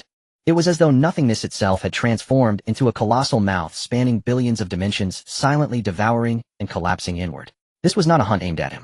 Rather, it was a more grand and terrifying natural phenomenon akin to a giant whale, swallowing seawater, incidentally engulfing all the plankton and fish within. A vast expanse of the void along with everything within it was completely swallowed by this formless, boundless maw. This entity did not feed on living beings, it devoured the void itself. In an instant, all things fell silent. All spatial connections in Chen Zhou's perception were severed. He felt as though he had been dragged into a conceptual realm where even the void did not exist. There was no time, no space. Even the countdown for sour grain and spring on his panel had completely halted, frozen in absolute stillness. True nothingness. A silence so profound it drove one to despair. What in the world is this? A tidal wave of shock surged within Chen Zhou, and extreme terror swept through his entire being.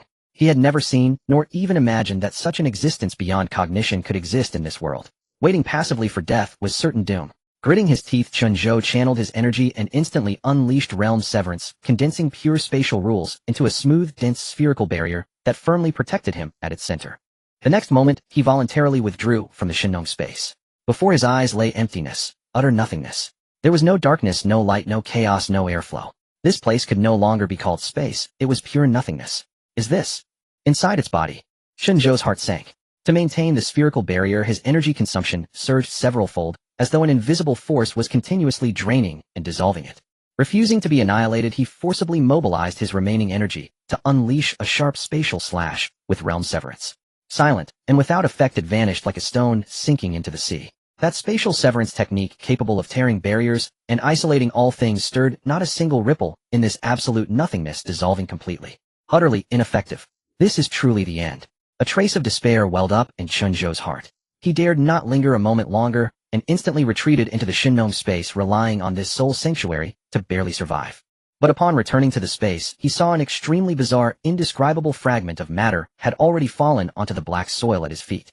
Was this cut and transferred in by my realm severance? A tiny fragment from the body of that indescribably terrifying existence. A guess immediately formed in Chen Zhou's mind. It seemed that Slash had not been entirely ineffective after all. The fragment had no fixed form, sometimes solid as ink jade, sometimes diffusing like smoke. Gazing at it directly induced a disorienting confusion of the mind, eerie to the extreme. Even stranger, the panel's storage grid could not accommodate this mass. However, the substance seemed to prefer staying on the black soil. It did not flee nor exhibit any dangerous signs. Soon it coalesced into a form resembling a giant earthworm, burrowed into the black soil, and fell still. Chen Zhou had no time to delve into this bizarre substance. Suppressing his emotions, he quietly awaited his unknown fate. After an indeterminate period, a faint pulse finally emanated once more from the dead void. Bit by bit, strand by strand, the severed spatial connections began to rejoin, and the lost rules slowly returned. The terrifying oppression that had crushed his soul and imprisoned everything was rapidly receding. Time began to flow, rules took effect again, and even the stalled countdown of sour grain and spring gradually resumed. Chen Zhou's eyes snapped open, his mind shaken. Had he been excreted? The key suddenly clicked in his mind. This indescribable creature only devoured the void itself. Everything else within the void was mere impurity to it, eventually to be expelled from its body. A scare but no harm. An overwhelming sense of relief washed over Chen Zhou as he let out a long breath, every tense muscle in his body finally relaxing. But before he could fully calm his mind, an unusual spatial pulse clearly entered his perception. This was not the chaotic, faint fluctuations of the void. This pulse was stable and profound. Chen Zhou's body trembled slightly, and a brilliant light blazed in his eyes. His throat moved as he whispered with disbelief and joy, a spatial anchor coordinate. Finally, I've found the way. On Blue Star in the Dragon Kingdom, today is the day that all high school seniors and Awaken ones have eagerly awaited. The nationwide unified graduation assessment. This assessment is the first threshold for awakened individuals to enter the ranks of professionals. Those who pass will be officially granted the title of professionals and embark on a new path of growth. The top professional colleges in the Dragon Kingdom will also announce the admission score lines after the assessment, determining the future of countless youths. At the Zhanghai City Trial Square, an atmosphere of solemnity pervades as all preparations are progressing in an orderly fashion. Staff members dressed in uniform fulfill their duties. In front of the control panel, the monitoring personnel closely watch the holographic screen, repeatedly verifying the assessment processes and the data of the trial instances. However, in a corner unnoticed, a pool of thick black liquid slowly oozes out, writhing slightly like a living thing, and in an instant it seeps into the ground and disappears, leaving behind a faint, imperceptible chill and a shallow residue. Strange, this area was just cleaned, how can there still be stains? A cleaning staff member passed by, saw the remaining traces on the ground, and without much thought casually wiped away the stains with a mop. Outside the trial square, the crowd is bustling yet orderly. Over 100,000 high school students dressed in uniform of the Awakened ones stand in neat lines, their gazes filled with both fervor and tension. They are the new generation of Zhanghai City, about to face a crucial test in their lives. On the high platform of the square, a gathering of distinguished guests fills every seat. Not only are there senior representatives from the Zhanghai City Joint Conference local college observers, but also examiners from major base cities' professional colleges who have come to select promising talents and bring fresh blood to their respective academies. As the ceremony begins, Jiang Daqiao, the mayor of Zhanghai City, stands first and walks to the microphone on the dressed in formal attire. His demeanor is composed as he scans the lively crowd of youths below. His voice, deep and powerful, resonates through the loudspeaker across the square. Young Awakened ones, today, you stand on the field of graduation assessment. This is a crucial juncture on your path of cultivation and the beginning of your mission to protect the Dragon Kingdom. May you give your all, not waste your youth, and not squander your talents as you successfully step into the ranks of professionals. The speech is brief, yet powerful, each word resonating, prompting thunderous applause from the audience. Following this, Zhou Mingyuan, the director in charge of the Jianghai City Graduation Assessment, steps forward to deliver a motivational speech. His expression shows a hint of fatigue, and deep worry is hidden in his eyes, yet in such a setting, he still musters his spirits, speaking earnestly. This assessment will be completely open and transparent. All processes will be monitored in real time through the control panel. I hope all candidates adhere to the rules, give their all, and showcase their strongest abilities to prove themselves. As his words conclude, applause erupts once again, but when Zhou Mingyuan returns to his seat, his fists are quietly clenched, his eyes filled with self-blame and worry. Since Chen Zhou's disappearance, there has been no news, and today, during this highly anticipated graduation assessment, he is ultimately absent. Director Zhou, look at your worried face, still thinking about that missing genius. A rough voice speaks from the side belonging to Lei Meng, a representative from the Defense Bureau. He is a towering figure with sharp features. Zhou Mingyuan slightly nods, sighing softly. It was my oversight and supervision that led to this serious error. Lei Meng scoffs, his tone stern. You can't blame yourself for this. If you ask me, it's those abyssal cultists causing trouble. In recent days, they have been very active, launching large-scale attacks in the neighboring Mo Yuan city, using corrupted beasts. Our Jianghai defense forces have had to dispatch 3 heavy armored Awaken battalions to assist. Right now, the city's defense forces are stretched thin at their most vulnerable. A bunch of bugs that only know how to hide in the dark and create trouble. If they dared to come out into the open, I'd be more than happy to eradicate this scum myself. Right now, the assessment is the priority. Overthinking is unhelpful. Lei Meng suppresses his anger. If we find out who is behind this, the Defense Bureau will be the first to object. Zhou Mingyuan nods, letting out a long sigh, yet the worry in his eyes remains unchanged. The ceremony proceeds, and Qin Shuyao stands as the student representative to deliver a pledge. In previous years, this position was always occupied by the top achiever in the sprint trials. This year, the position should have belonged without question to the boy Chen Zhou, who skyrocketed to level 22 within a single day and dominated the trial score rankings with a score of 30,000. Many gazes instinctively turned towards the massive holographic leaderboard in the center of the square. On the list, the rankings have shifted several times. The originally first-ranked level 22 has long been surpassed by later contenders, and now Chen Zhou's rank has fallen outside the top 10. Yet uniquely, the name Chen Zhou at the top of the score leaderboard still shines brightly, the 30,000 score glimmering like a brilliant moon hanging above everyone's heads, glaring and eye-catching. Since the establishment of the high school Awaken 1's trial sprint system in the Dragon Kingdom, no one has ever achieved such a terrifying score, representing a chasmic lead that future students find difficult to reach. In the square, sighs of regret arise one after another, a sense of lament filling the air. What a pity to have topped both leaderboards in a day. He should have been the brightest star today, yet he couldn't even make it to the assessment. I heard he encountered an accident in the instance, and has completely gone missing. It's likely that. Discussions are fragmented, but each word carries a sense of regret. On the main high platform, Shun Jinghong, the envoy from the Xian Yuan Pavilion, sits quietly, his gaze lingering on the name at the top of the leaderboard for a long time before he lets out a heavy sigh. His sigh is not just for Chen Zhou alone, but for the Dragon Kingdom and for the entire human race.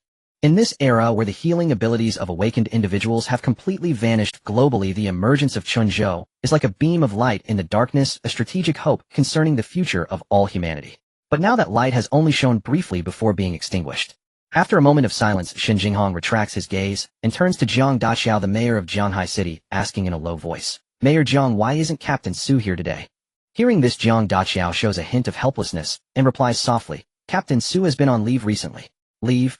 Shen Jinghong raises an eyebrow, his eyes filled with surprise. This doesn't seem to be her style of doing things. Though he is the envoy of the Xian Yuan Pavilion, he holds Su Hongyan in high regard. This woman possesses extraordinary talent, a resolute nature, and decisive action, making her a top powerhouse among the new generation of awakened individuals. She is bound to step into the Xian Yuan Pavilion and claim her place. At such a crucial time, she would never take leave without reason. As if sensing Shen Jinghong's doubts, Jiang Daqiao lowers his voice and adds, "She has been protecting Chen Zhou's mother these past few days." Upon hearing this, Shen Jinghong's brow furrows tightly, his aura darkening slightly, a trace of anger flickering in his eyes. "Are you saying that someone dares to target Chen Zhou's mother?" Chen Zhou is a national treasure-level talent that the upper echelons of the Dragon Kingdom have clearly ordered to protect at all costs. Even though he is currently missing, this news has long spread among the Jianghai elite. Even the 4 major families should be cautious.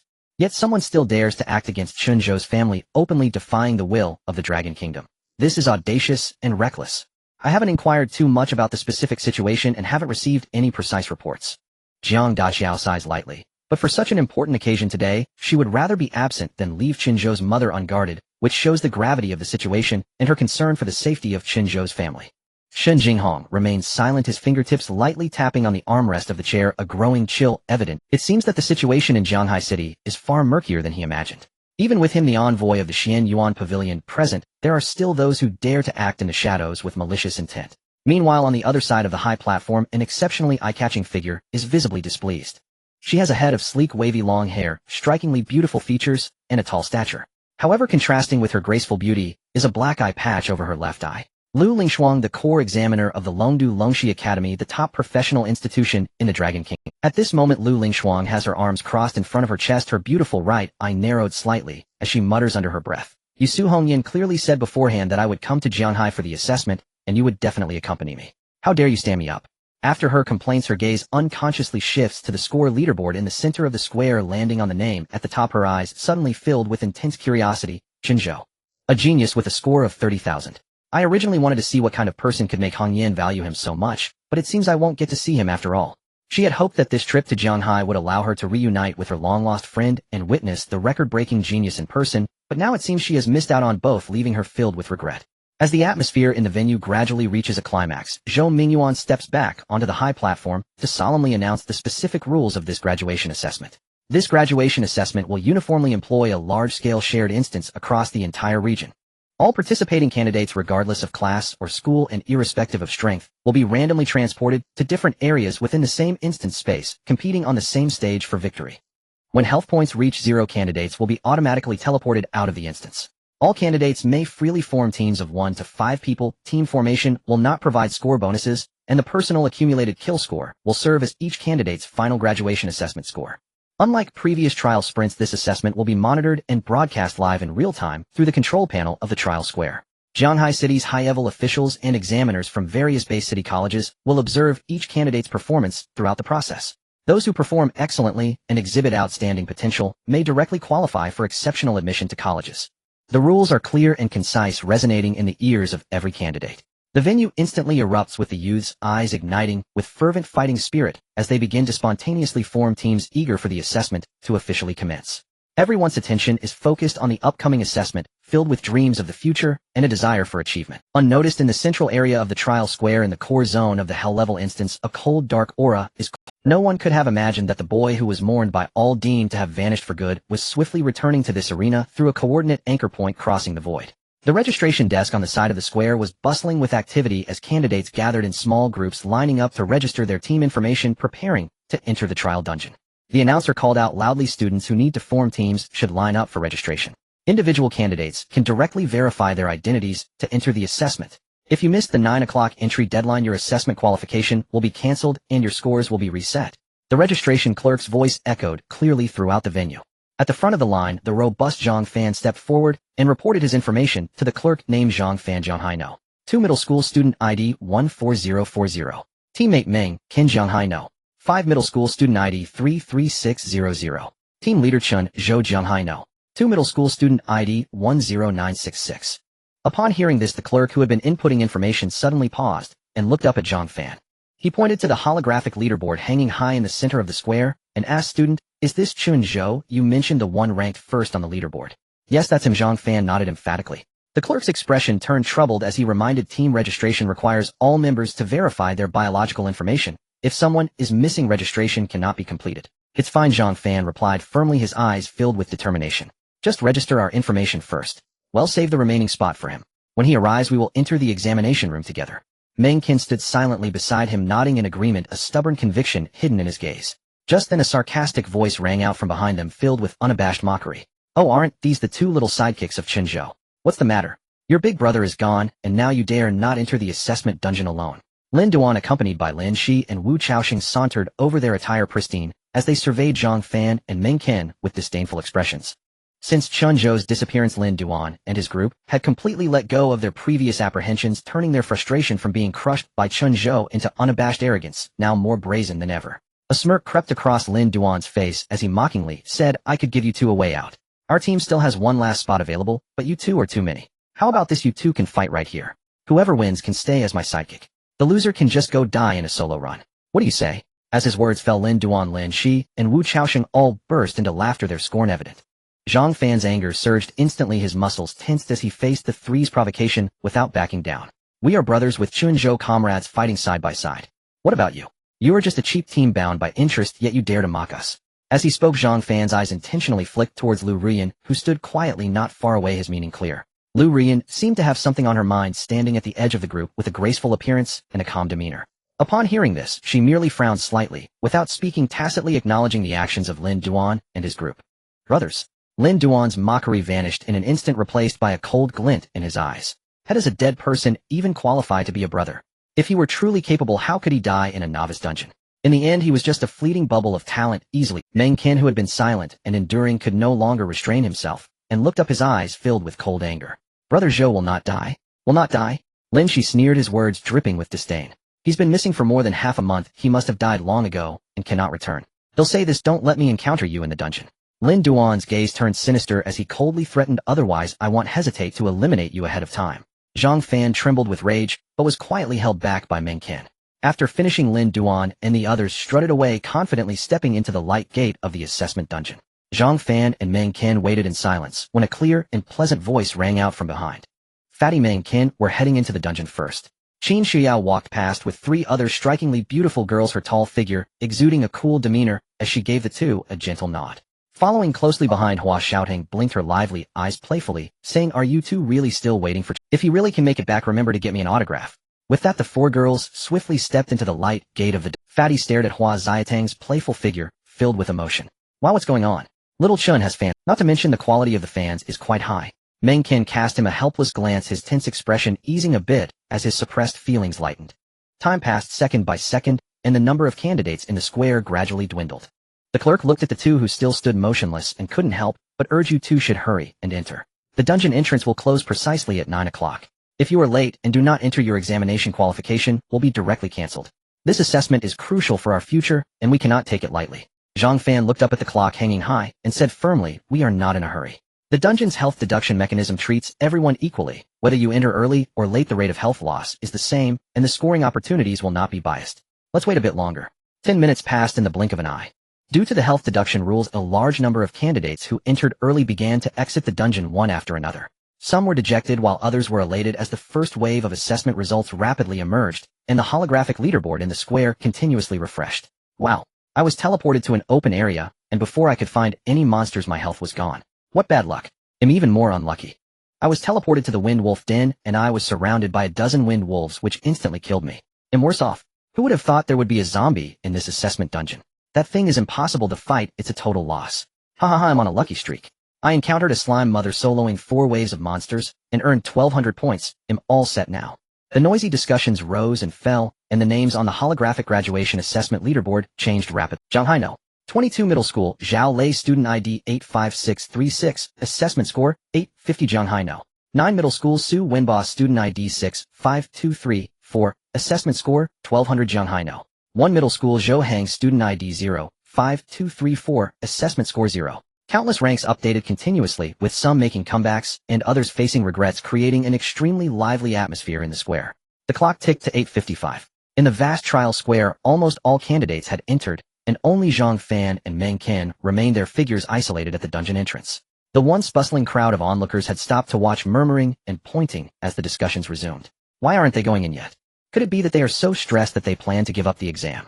I just heard they have been waiting for Chen Zhou. How foolish. Fragments of pity and confusion intertwined in the air, weighing heavily on the hearts of the two. In the observation platform, Zhanghai No. 2 Middle School's principal Xiao Zhenbong had long noticed Zhang Fan. Watching his student stubbornly stand there refusing to enter, he slightly furrowed his brow. He turned to the director behind him and instructed in a low voice the tall student down. There is Zhang Fan, who has a good relationship with Chen Zhou. Go check the situation and provide some psychological guidance. Make sure the child doesn't act impulsively and ruin his future. The director quickly responded and hurried toward the lower square. At the entrance of the square, the evening breeze was slightly cool. Zhang Fan looked at the empty square and listened to the surrounding discussions, rising and falling, his heart sinking bit by bit. He turned to Meng Qin beside him, his voice hoarse. Monkey, why don't you go in first? Meng Qin replied without hesitation, his gaze as firm as ever. Brother Fan, we enter together or wait together. A simple statement speaks volumes. Zhang Fan nodded heavily. All right, then we will wait until the last minute. Time passed second by second, cruel and relentless. At 8:59, Only one last minute remained before the assessment closed. Zhang Fan gazed at the still empty sky, the light in his eyes dimming bit by bit. He whispered, his voice tinged with an unmasked choke, "Let's go, monkey." He suppressed his emotions, unable to accept that his good brother had truly vanished without even saying goodbye. Just as the two prepared to step into the dungeon, buzz. A slight tremor suddenly rippled across the entire square, a barely perceptible wave of spatial fluctuation inexplicably spreading out. On the platform, the envoy of the Xian Yuan Pavilion, Shen Jinghong, suddenly narrowed his eyes, leaning forward as he fixed his gaze on the void. A spatial fluctuation. In the next second, whoosh! Above 10 meters in the air, a spatial vortex suddenly formed, and a slender figure fell from the sky. Thud! The figure landed steadily on the ground, the hard stone slabs of the square, vibrating slightly, as dust instantly billowed up, filling the air. The sudden turn of events caused the patrolling team to tense up immediately, quickly surrounding the area ready for action. Amidst the dust, Zhang Fan felt a jolt and fixed his gaze on that familiar outline, his voice trembling as he shouted, "Little Chun." As the dust slowly cleared, a slightly tattered, yet still upright and radiant young man gradually appeared. Chen Zhou looked up, meeting the astonished and overjoyed faces of the two, a sunlit smile spreading across his face as he spoke with a warm, yet powerful voice, "Fatty monkey, I've kept you waiting. I'm late." In an instant, Zhang Fan's suppressed emotions, worries, and grievances erupted, and he rushed forward to fiercely embrace Chen Zhou, his voice trembling with excitement. "I knew it. I knew you would definitely come back. Truly, you Xiao Chun." Meng Qian stood by, his eyes red and his lips unable to stop smiling. He suppressed his overwhelming emotions and quickly reminded Zhou Gu Fan Gu. "There's no time to reminisce. The dungeon entrance is about to close. We need to go in quickly." Chen Zhou raised his hand and gently patted the back of the chubby guy, calming his excited brother, while his gaze swept across the multitude of shocked faces, completely unfazed by the approaching patrolling team. He calmly said, "Wait a moment, let me report my safety first." He took out his phone, and the screen lit up. Meanwhile, in a quiet residence beneath the Su family's estate in Jianghai City, the atmosphere inside was heavy and oppressive, filled with an unshakable sorrow. Su Hongyan stood in the center of the living room, looking at Gu Yunshu, who was becoming increasingly haggard with bloodshot eyes, and her heart was filled with guilt and pain. Once a stunning beauty, the woman had aged several years in just half a month, with strands of gray at her temples and exhaustion etched in her eyes.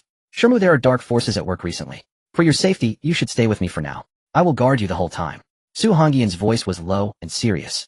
Gu Yunshu sat on the sofa, her face pale. After a long silence, she slowly raised her head and asked, "Girl, tell me the truth. Xiao Zhou, is he, like his father, never coming back?" This question had weighed heavily on her heart, for half a month, tormenting her day and night, leaving her restless. When Shun Yinji abruptly left without a word, and now her son followed the same path, disappearing into the dungeon, she was already on the brink of collapse. Su Hongyan's heart tightened as she looked at Gu Yunshu, whose eyes were filled with tears, yet forced to remain strong. Her feelings were mixed. Shun Yinji was her captain and mentor, treating her like a daughter, while Gu Yunshu was someone she respected as her elder. Seeing her elder in such agony filled her with guilt. She suddenly raised her head, her eyes filled with determination, and earnestly promised, "No, he will not. Shermu, I promise you, Chen Zhou will definitely come back. Even if I have to search through every dungeon and traverse the entire world, I will exhaust all my strength to bring him back." Gu Yunshu quietly gazed into her clear and determined eyes, her tense heart slightly relaxed. After a long silence, she gently nodded. Just then, a clear ringtone suddenly broke the silence in the room. Gu Yunshu looked down, and as soon as she saw the caller ID, her whole body trembled, becoming rigid, and she shakily reached out her hand, almost unable to hold the phone steady. She suppressed her choked sobs and carefully answered the phone, her voice hoarse and weak, filled with incredulous hope. "Hello. Is it Xiao Zhou?" On the other end of the line, a familiar voice, warm and tinged with a hint of apology, penetrated all the longing and settled firmly in her ears. "Mom, it's me. I'm sorry for making you worry. It really is you. Xiao Zhou, it really is you." Gu Yunshu could no longer contain her emotions, and tears flowed down like a breached dam. "Mom, I'm back. That's good. That's good." In the trial square, Chen Zhou put away his phone and opened the system panel. "Player Chen Zhou has sent a party invitation. Do you accept?" Zhang Fan and Meng Qian exchanged smiles, seeing the same understanding in each other's eyes. Without hesitation, they both clicked to accept.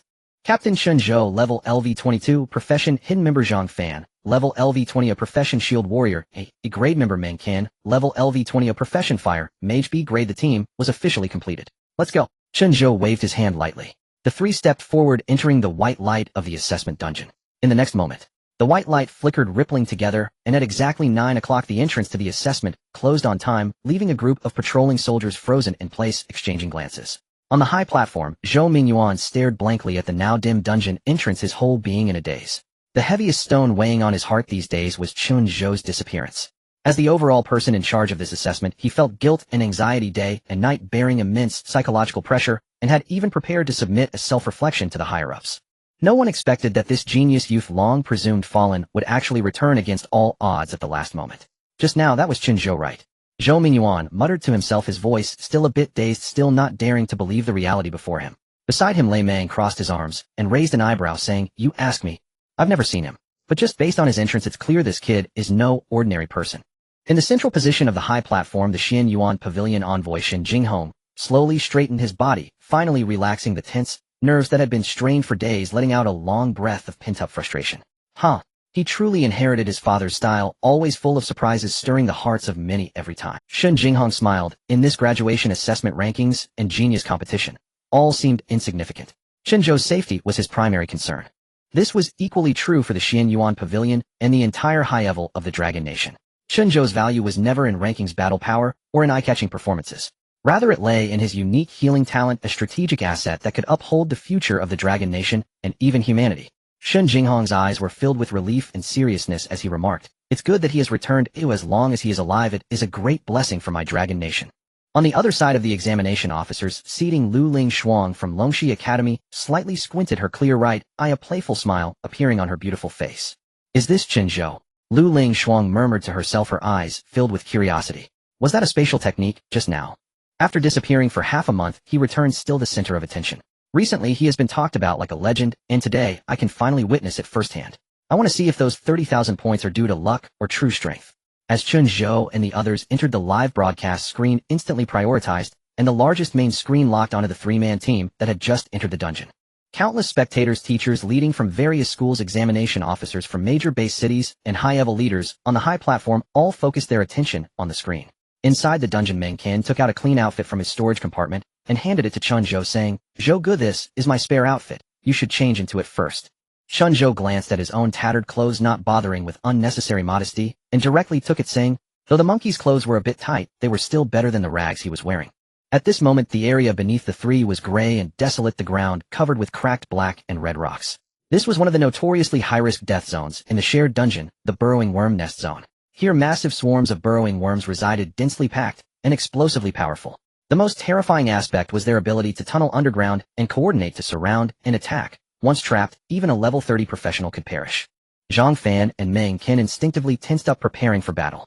Outside the dungeon, the crowd in the square erupted in excitement. What the heck? Starting off in the Burrowing Worm Nest Zone. That's just too unlucky. Returning from a long absence and facing a hellish start, Chen Zhou's luck is really terrible.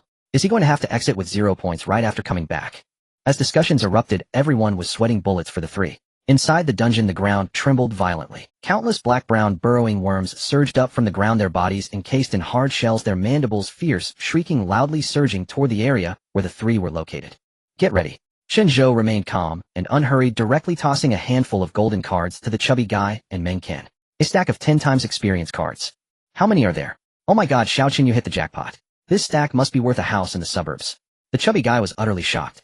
Crack. Chen Zhou couldn't be bothered to respond to the chubby guy, preventing further refusals. He simply crushed one of the 10 times experience cards. He stepped forward half a pace, his expression calm and unruffled.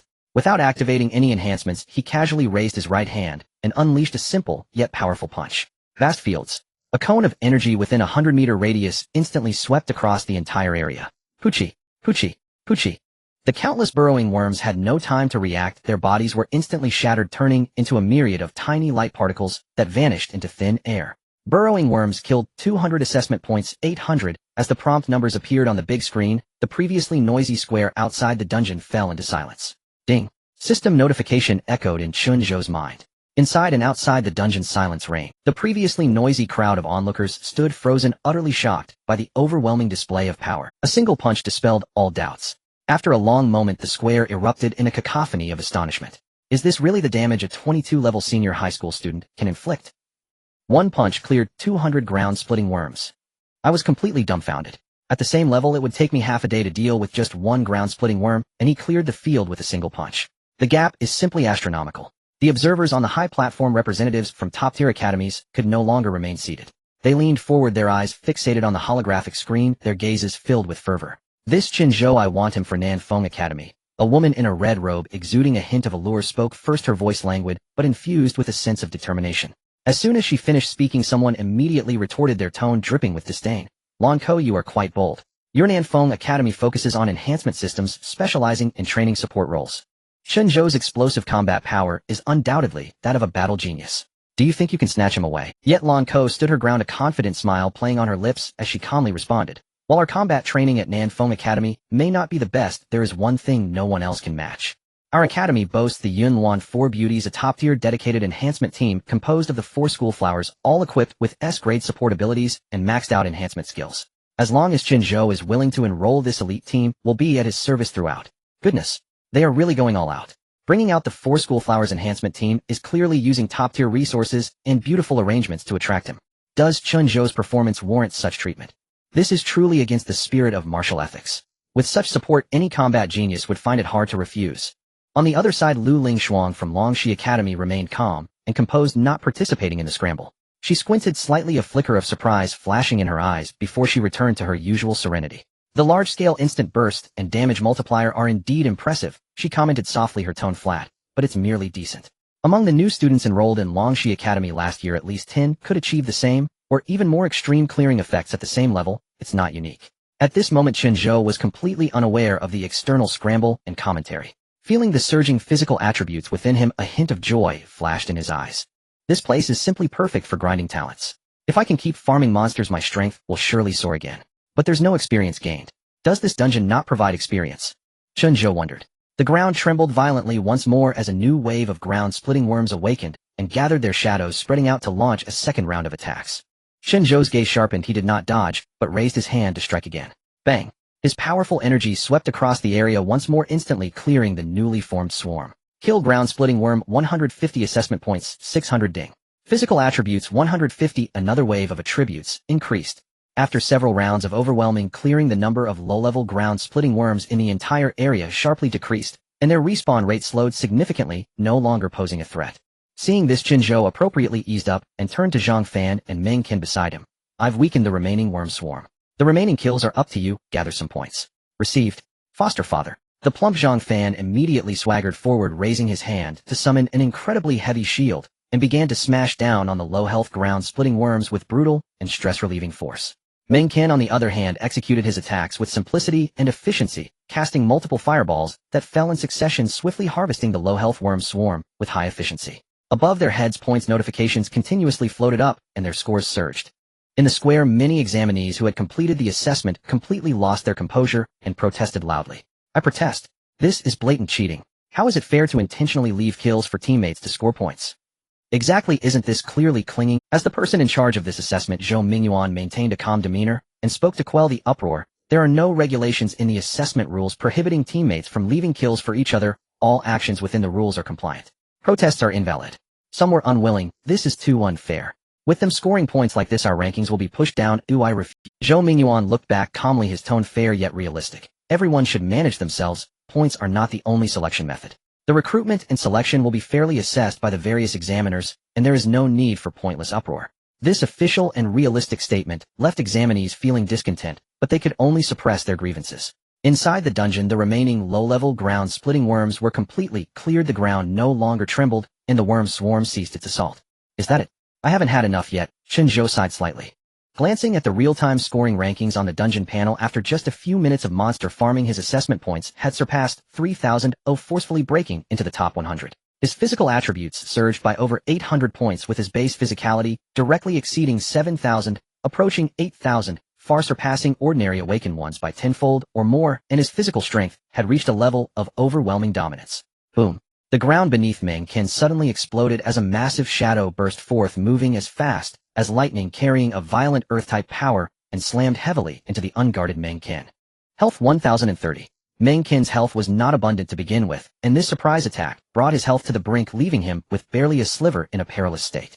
Only then did everyone see clearly that the creature emerging from the ground was a giant abnormal beast, far larger than ordinary ground-splitting worms, ferocious and terrifying, exuding an overwhelming pressure. Ground-splitting giant worm king, rank leader, level 25. As the ruler of the entire worm nest, it had been lurking underground without revealing itself, waiting until the ordinary swarm was nearly depleted before making a stealthy attack, and it chose the weakest, most defenseless Meng Qin, demonstrating its cunning. Chen Zhou's expression tightened, and he dashed forward in an instant. Bang! Bang! Bang! His attacks were relentlessly unleashed. The precisely aimed heavy fist struck the giant Worm King's head, instantly shattering the creature's grotesque multifaceted eyes, leaving it no time to scream in agony, as its massive body collapsed lifelessly to the ground. In less than a second, it was a one-hit kill. Kill ground-splitting giant Worm King 1 assessment points 2,000 points, surged instantly, and Chen Zhou's ranking skyrocketed to 10th place on the assessment leaderboard. The audience outside the dungeon was completely stunned. The continuous shocks had rendered them numb, leaving only endless astonishment. A level 22 killing a level 25 leader class monster. This cross-level combat power is simply absurd. This fighting style is so straightforward and violent. I have reserved a spot in the Battle Axe Academy. Such an extreme violent combat genius should immerse himself in close combat systems. Come to our Battle Axe Academy, and he will undoubtedly become a top-tier powerhouse in the Dragon Kingdom. Once again, the examiners from various universities erupted in excitement as a new round of competition for recruits broke out instantly. Stop fighting. No matter how strong the combat power is, it's just brute force. Our Qingmu Academy excels in physical training and physique development, which is the most suitable growth path for Chen Zhou. He can maximize his growth here. Absurd. A strong physique without sustainability is just empty talk. Come to my Xingchen Academy, where high-level resources are provided indefinitely, with a comprehensive combat system for all-around training. Everyone argued incessantly, but only Lu Ling Shuang remained calm, gently shaking her head as she commented, "A cross-level one-hit kill of a leader monster is indeed impressive, reaching the pinnacle standard among peers. However, among the new students of Longxi Academy in previous years, at least 5 others could achieve the same feat. It can only be regarded as top-tier, not unparalleled." Inside the dungeon, Zhang Fan rushed forward to check on Meng Qin's condition, his face filled with concern. "Monkey, are you okay?" On the team panel, Meng Qin's health was barely below 100 points, and the damage rules would soon cause his health to hit 0, placing him in a dangerous situation. Without any hesitation, Chen Zhou activated the Sweet Rain domain, and a warm, gentle light green aura instantly enveloped the entire area. Domain Power 160th activated a soothing healing force continuously surged into Meng Qin's body, rapidly restoring his plummeting health at a stable rate of 1 per second, healing his injuries swiftly. Ding. Healed 1 person, maximum health 10. Sweet Rain domain radius 1 meter, current radius 437 meters. This scene was already commonplace for Chen Zhou and the others unremarkable. But to all the audience, examiners and higher-ups outside the dungeon, it was like a thunderclap overturning their understanding. After a moment of silence, the entire place erupted. Wait, is that health bar rising? Am I seeing things? It's healing. It's truly an active healing skill. A healing ability that had vanished in this era. Not just simple healing. The recovery speed and sustainability can directly fill up low health. It's 10 times stronger than the healing skills of Lu Ruyin rumored. At this moment, all the admission examiners were completely unsettled. The previous overwhelming combat power had only led them to conclude that Chen Zhou was a top-tier combat genius, but the healing talent he displayed now was truly what shook everyone, a definitive ability. Lan Ko from Nanfeng Academy instantly raised her voice. "I said he is destined for our Nanfeng Academy. The extreme combat power is merely an embellishment. This unique healing ability is a treasure beyond measure. To waste such a top-tier support talent by focusing solely on offense is a gross misuse. He is the strongest support preordained for our Nanfeng Academy. Don't monopolize him." The examiner from Qingmu Academy immediately retorted, combining combat with sustainability, both offense and defense. "Come to our academy, and we can forge an all-around battle god, crushing everyone of the same generation." Everyone stop arguing. The examiner from Xingchen Academy spoke in a deep voice. "Possessing an exclusive healing ability that can lead a team sustain and break through defenses is the core among cores. Only our academy's top-tier team resources can match him." Everyone was frantically competing, completely abandoning their previous composure. Chen Zhou's healing ability had always been a top secret among the higher-ups, known only to Zhou Minjuan's reports and a few insiders. Since Chen Zhou went missing, it had not been publicly verified or advertised. On the high platform, Lu Ling Shuang, who had remained indifferent and unbothered by the competition, felt her mind explode in an instant. Her pupils constricted, her face filled with disbelief as all her previous certainties crumbled. It turned out she had been mistaken from the very beginning. The overwhelming power that dominated the arena was merely Chen Zhou's least noticeable, most ordinary ability. His true heaven-defying aspect was this unique healing talent that had vanished from this era. "If you had said this earlier, would I still need to compete?" The previous disdain, commentary, and comparisons now seemed utterly laughable. Lu Ling Shuang could no longer maintain her composure. She stood up abruptly, her posture tall, her tone forceful and domineering, filled with undeniable determination resonating throughout the arena. "This Chen Zhou belongs to my Longxi Academy. No one else can take him." As soon as Lu Lingxiong spoke, all the examiners fell silent. After a moment of silence, someone immediately couldn't help but retort, their tone laced with dissatisfaction. Lu Lingxiong, your Longxi Academy has long monopolized the best enrollment quotas, with resources skewed and talents absorbed. How can it be that every good thing in the world is claimed by your institution alone? This time it should be our turn to share the spoils. Exactly, Longxi Academy has plenty of top students. They don't lack Chen Zhou, so why fight with us? Why should all the good seedlings be prioritized for your Longxi? The rules weren't set that way. In an instant, the examiners who had been bickering and undermining each other surprisingly reached a rare consensus, all directing their accusations at Lu Lingxiong. Faced with the collective pressure from everyone, there was no trace of panic on Lu Lingxiong's face. Instead, she revealed a calm smile. The quotas, resources, and foundation of Longxi Academy were never obtained out of thin air. They are the result of generations of strong practitioners fighting for and securing them, which is what we rightfully deserve. She changed her tone, sweeping her gaze across the crowd. You are all examiners from top academies, yet your vision is you only see that Chen Zhou possesses the healing talent and rush to compete. But have you truly understood the essence of his skill? Everyone was momentarily taken aback, their expressions revealing more confusion. Who among you has seen him perform his skill? Lu Lingxiong's gaze was sharp as she pointed out the key issue. This is not a conventional active skill, but rather an aura-type talent. Upon hearing this, all the examiners felt a jolt in their hearts, their faces displaying astonishment. Aura-type talent skills, someone murmured, their expression incredulous. Exactly. Lu Lingxiong looked towards Lan Ko from Nanfeng Academy, slightly nodding. Examiner Lan has delved into the support and enhancement system for many years. Her understanding of aura skills should surpass that of everyone present, so why not explain it to everyone? Lan Ko also set aside her previous competitive mindset, her expression serious, as she began. Indeed, as Examiner Lu said, some aura-type skills do not require active casting or charging. Once activated, they are continuously effective. Moreover, they come with a range coverage effect benefiting everyone within the area. She paused, her tone becoming more serious. Conventional enhancement skills or limiting skills are singulars, have cooldowns, target limitations, and cast times. However, aura skills are entirely different. If you are within the range, you can continuously receive the benefits. Someone asked, if Chen Zhou's healing skill is an aura-type skill, wouldn't that allow for continuous healing for everyone, effectively creating an invincible army? An invincible army is a bit of an exaggeration. Lan Ko shook her head, thoughtfully, still serious. Generally, aura skills rarely cover a diameter of more than 100 meters. However, since it is a healing aura, even if we assume the diameter is only 3 to 5 meters, that is still a strategic level skill. If the diameter exceeds 10 meters, while it may be unrealistic to think of assembling a large army, creating a small invincible combat team with continuous healing would be more than sufficient. This is enough to completely disrupt the current dungeon rules. Hearing this, everyone present found themselves momentarily breathless. Previously, they had only thought of Chen Zhou as a combat genius with extraordinary talent, especially with his rare healing ability worthy of being coveted by all academies. Now that they saw through it as an aura healing capability, they truly realized that the value of this youth had transcended the realm of ordinary geniuses. After a moment, Lan Ko looked at Lu Lingxiong, her tone still resolute. However, Lu Lingxiong, even if you reveal this point, it is of no use. Regardless of whether his skill is an aura type or not, Nanfeng Academy focuses on support training, which is the most compatible with his talent. Chen Zhou should rightfully come to our Nanfeng Academy. Lu Lingxiong smiled lightly, her gaze sweeping across the room with confidence. You still fail to see the crux. With a strategic talent like Chen Zhou, his destiny cannot possibly be controlled by any single academy. She noticed that everyone was silent, and suddenly spoke with a weighty seriousness. But Longxi Academy is different. Longxi Academy has the Longxi Research Institute, which directly collaborates with the Long Kingdom's military. All research achievements and talent cultivation serve the national strategy. Moreover, the foundation behind Longxi is connected to that esteemed individual. After she finished speaking, the examiners from various universities fell into silence. Everyone understood clearly that if Chen Zhou were just an ordinary top talent, all the academies could. After she finished speaking, the examiners from various universities fell into silence. Everyone understood clearly that if Chen Zhou were just an ordinary top talent, all the academies could easily compete for resources and vie for him. But he happens to possess the healing aura talent from a time when there was no milk globally, a strategic level talent that could influence the future of the Long Kingdom and change the global landscape. A commoner is innocent, but possessing a treasure can lead to suspicion.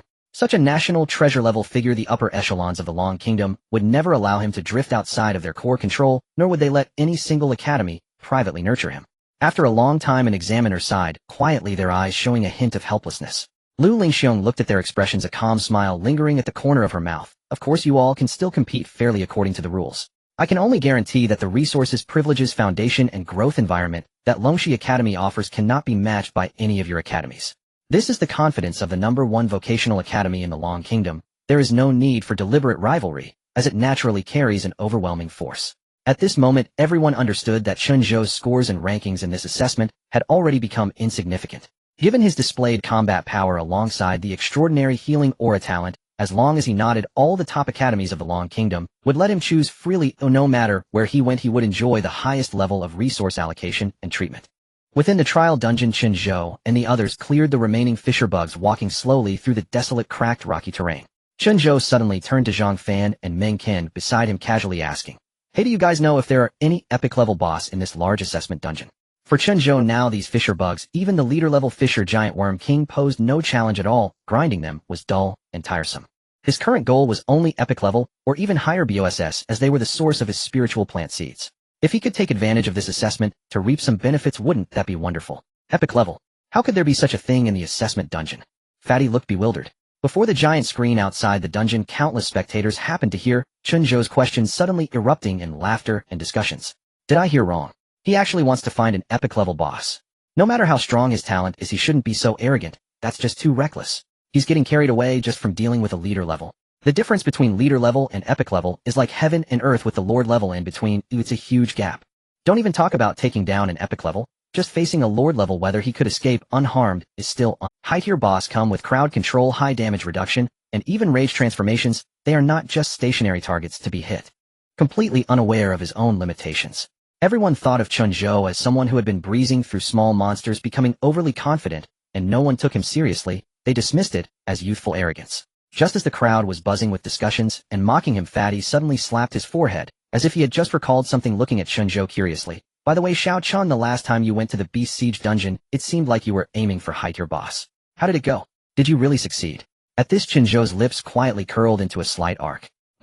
His tone was casual, but just as he finished speaking, a dazzling golden light suddenly erupted above his head, swirling and coiling as a badge of achievement, intricately patterned and exuding an imposing aura, slowly materialized, hovering in the air behind him. The badge shimmered brightly, 5 large characters standing out prominently. Guardian Eternal. Wow. Amazing. A tool for showing off and attracting girls. Fatty was filled with shock and envy. Zhou Gu 666. Meng Qin's eyes sparkled with excitement, as he couldn't help but give a thumbs up. Outside the dungeon, the noisy discussions in the square suddenly quieted. The next moment, someone gasped in disbelief, their voice trembling. "Eternal Series badge. How is that possible?" Someone nearby quickly asked, "What is an Eternal badge? What's its significance?" An informed teacher's breath caught, and he solemnly explained word by word, "The Eternal Series achievement badge can only be unlocked by having killed an epic level or higher boss." This statement was like thunder crashing in the ears of the crowd. The entire area fell silent in an instant, then erupted into chaos. What? Inside the dungeon, Chen Zhou was unaware of the extent of the reactions his actions had provoked outside. The three of them leisurely made their way forward, while casually clearing out the small monsters that popped up sporadically. The atmosphere on the road relaxed, and after much hesitation, Zhang Fan lowered his voice and recounted how Zhou Hao had publicly humiliated Chen Zhou's mother. His tone was filled with indignation, laced with a hint of concern. Chen Zhou listened quietly, his expression calm and indifferent, showing no signs of rage or extreme emotional fluctuations. Yet Zhang Fan, who spent every day with him, understood that the calmer Chen Zhou appeared, the more terrifying he was. After finishing the account of the incident, Zhang Fan hesitated for a moment and cautiously asked, Chen, why don't we go find Zhou Hao right now? While we're in the exam dungeon, there's no one to restrict us. It's a perfect time to settle our grievances." Chen Zhou continued walking, shaking his head lightly. There's no rush. He gazed into the deep distance, his tone indifferent. Killing him here now would only force him to exit the dungeon early, losing a bit of assessment points at most. Chen Zhou had already calculated everything in his heart. He had the means to truly kill Zhou Hao within the dungeon. Domain separation could tear apart space, forcibly transferring Zhou Hao into his Shinnong space. Killing him there would certainly evade the dungeon's death return mechanism. However, right now, every move they made in the dungeon was under scrutiny. He did not want to reveal his trump card, domain separation, too soon. Such a killer move should be saved for the most critical moment. As for Zhou Hao, he wanted to make the other party pay a price far worse than death. Zhou Gufan, it seems like Qin Shuiyao and the others are up ahead. Meng Qin's gaze suddenly sharpened as he pointed toward a valley not far ahead. Chen Zhou and the chubby guy raised their eyes to look, seeing the valley ahead engulfed in swirling smoke and dust, with firelight and pure white light intertwining and clashing, accompanied by continuous roars and explosions, indicating an intense battle was unfolding. The figures of the foreman team were clearly visible. In the center of the battlefield, Qin Shuiyao, dressed in white, stood tall like a cold and elegant figure, wielding a spear surrounded by golden white flames, single-handedly restraining a massive, intimidating Lord-level boss. Earth Rock Lord, rank Lord, level 28. This Earth Rock Lord was clad in heavy rock armor, its body entwined with murky, earthy malice, with limbs as thick as pillars. Each step caused the ground to tremble violently. At this moment Qin Shuyao still held her spear firmly, the golden-white holy flames enveloping at the spear tip gleaming with a cold light, striking decisively between offense and defense. Facing the level-suppressing Lord-level BOSS, she showed no signs of fear. Her moves flowed like water, seamlessly combining offense and defense, firmly restraining the raging Lord in place. Meanwhile, sweet explosions echoed from the battlefield's flanks. Hua Xiaodang swung her playful twin ponytails, dressed in a snug short mechanical outfit with her waist adorned with an array of delicate, small mechanical bombs. Her lower half was paired with fitted light gray work shorts, revealing a pair of fair, slender, straight legs. She wore versatile white mid-calf cotton socks neatly resting just below her calves, accentuating her skin's pallor, and on her feet were simple, thick-soled tactical ankle boots, exuding a competent, yet youthful charm. She appeared soft and adorable, yet her attacks were extremely violent. As an aggrade demolitionist, her output was terrifying, with various bombs launching in succession, detonating accurately. The shockwave bombs exploded, kicking up clouds of dust that stiffened the Earth Rock Lord's body, shrapnel tearing through the air, and countless metal fragments relentlessly cutting into the monster's armor. The chain explosions continued, providing a wide-area AoE fire coverage that cleared away the earth-splitting worms encroaching from all sides, creating a terrifying explosive output that cleared all interference for Qin Shuyao to face the Lord. One person held the line while another unleashed a barrage of firepower. The two worked in perfect harmony, pushing the Lord-level boss back step by step. The other two teammates were responsible for clearing the surrounding small monsters, with clear divisions of labor among the four. But just as the battle seemed to be turning in their favor, an unexpected change occurred. The Earth Rock Lord, which had been facing the spear's assault heat, suddenly lowered its massive head and slammed it hard into the ground. Using the cover of the rising dust, it abandoned the frontal battle, its huge body abruptly twisting, its giant claws lined with rock spikes striking out with overwhelming force, launching a sneak attack on Hua Xiaodong, who was reloading. This strike was incredibly swift, without any warning, and at such close range it was impossible to evade. In a critical moment, a plump figure suddenly charged out. "Watch out!" Zhang Fan shouted, instantly summoning an incredibly heavy shield, pouring all his strength into it, placing it horizontally in front of Hua Xiaodang. Boom! The giant claw slammed down on the shield, unleashing a terrifying force that made Zhang Fan's legs sink deep into the rock, ground, his veins bulging, and a sweet taste rising in his throat. He barely managed to withstand this deadly sneak attack, narrowly protecting Hua Xiaodang. What he thought would be a perfect hero saving the beauty turned out quite differently. The next moment, Hua Xiaodang angrily pushed him away, her eyes filled with disdain and displeasure. "You fatso, what are you doing?" "I was deliberately feigning a weakness to lure it in." As she spoke, Hua Xiaotang's fair little hands quickly moved, and in an instant several round, exquisite cherry-like miniature mechanical bombs appeared at her fingertips, her technique extremely skilled. She had just deliberately reduced her output to reveal a weakness to lure the monster in, planning to throw the bombs accurately into its mouth as it opened wide to launch a full-on attack, dealing a devastating blow from within. However, Zhang Fan suddenly charging out to block the attack completely disrupted her entire tactical layout.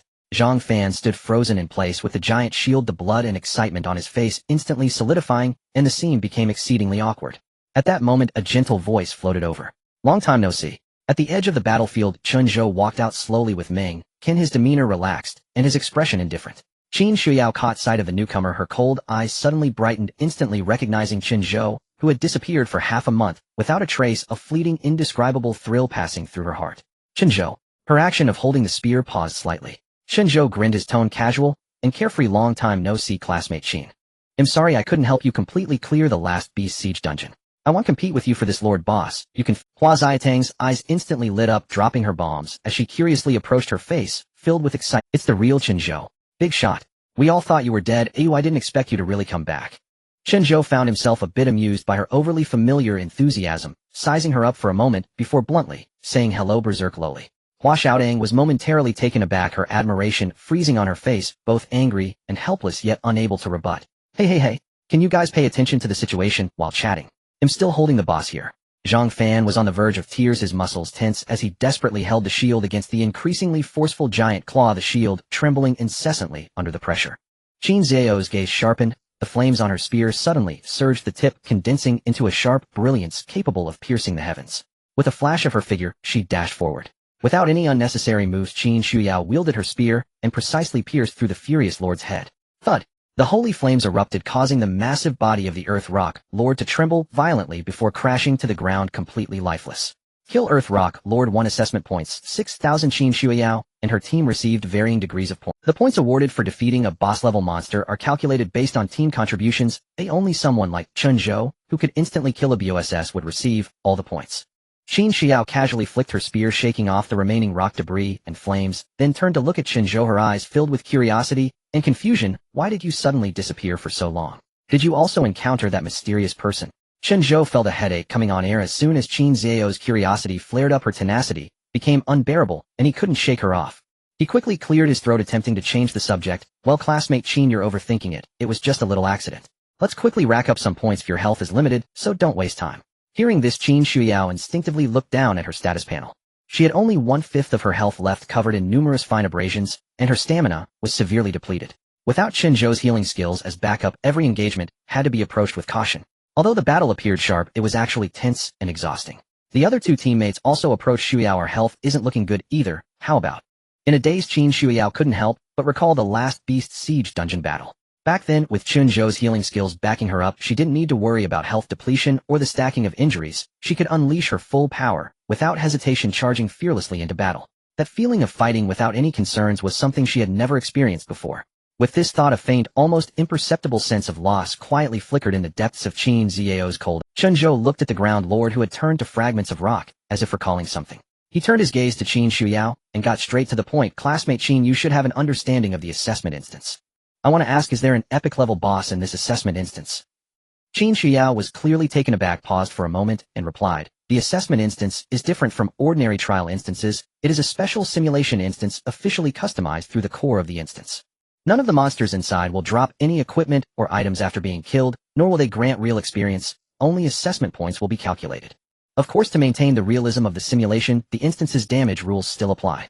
Chen Zhou understood. No wonder he didn't gain any experience while clearing the area just now. He only received points and the physical enhancement from his super god-level talent, wasting a 10-fold experience card without knowing the rules. However, since the permanent body enhancement of the Shenong immortal body can take effect, then the approximate drop of spiritual plant seeds from the Yin Emperor's benevolent heart can also be triggered.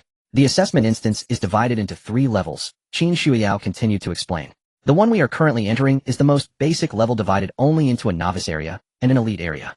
The novice area only has up to Lord-level monsters like the Ground Lord we just encountered. Our epic-level monsters cannot appear there. What about the elite area? Chen Zhou pressed on. In the elite area?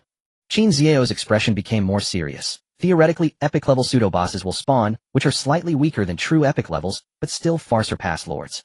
However, getting into the elite area is not that simple. You must first pass through the buffer area. Buffer area? Chen Zhou raised an eyebrow.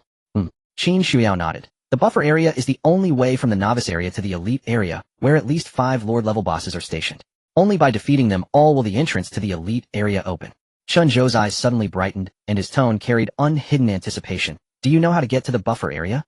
Qin Xiao looked at the heat in his eyes and paused slightly. I know the general pattern. The terrain of the assessment instance is random each time, but certain terrain nodes remain unchanged. I can follow the nodes to find the entrance. Very well, Chen Zhou nodded lightly. In that case, let's go together. If you're not in a hurry to leave, come with me to the elite area and have a look. As the words fell, Chen Zhou's mind stirred.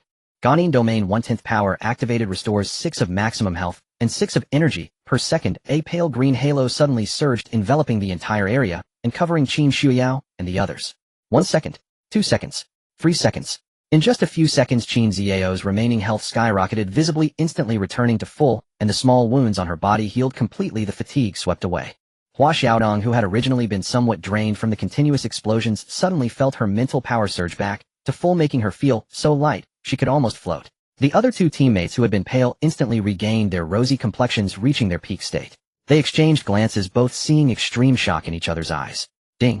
Healed 4 people, maximum health 40, Ganin domain radius 4 meters, current domain radius 441 meters. A moment of silence.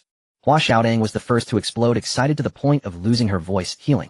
Healed. My health is full. My energy is full. She jumped up, spun around on the spot, and incredulously touched her body. Not only is my health full, I was clearly exhausted just now, and now I feel like I haven't fought at all. Qin Xiao remained calm. She had already experienced Chen Zhou's unreasonable healing speed during the last beast. At that time, it was a recovery of 10 per second, which was even more terrifying. Qin Xiao suddenly understood that Chen Zhou was hiding something. With that thought, a faint smile quietly appeared in her icy eyes, like snow falling in the clear sky, fleeting. She couldn't help but glance at Chen Zhou. This unspoken understanding between the two brought an inexplicable light. What is this woman laughing about for no reason? Chen Zhou caught a glimpse out of the corner of his eye and silently complained, is she not quite right in the head? Outside the instance, the square was completely in an uproar. What the hell? Was that healing speed real? Am I seeing things? In just a few seconds, from near death to full health. Before when Chen Zhou healed that bespectacled male teammate, it took nearly 100 seconds. He was still hiding something. Did you hear what that bombshell with the twin ponytails just said? Energy also returned to full. He was hiding too deep. On the high platform, the examiners from various universities were completely restless. Healing is one thing, but restoring energy as well. What kind of heaven-defying skill is this? It's one thing to have a healing aura skill, but I didn't expect it to be not just health, but also energy. This is no longer a strategic level, this is divine level. At this moment Lu Lingshuang's beautiful eyes widened, her fingers slightly clenched, her heart racing. She understood better than anyone what this represented: healing and restoring energy. If his aura's energy recovery rate is high enough. A thought flashed through Lu Lingshuang's mind. 0. A thought that made her breath quicken rose to her heart. Could his aura completely awaken? 0. In the next second, she forcibly suppressed it. Impossible. Even a mythical level item that restores 50 energy per second would be ineffective against 0, no matter how strong Chen Zhou is. He couldn't reach that level.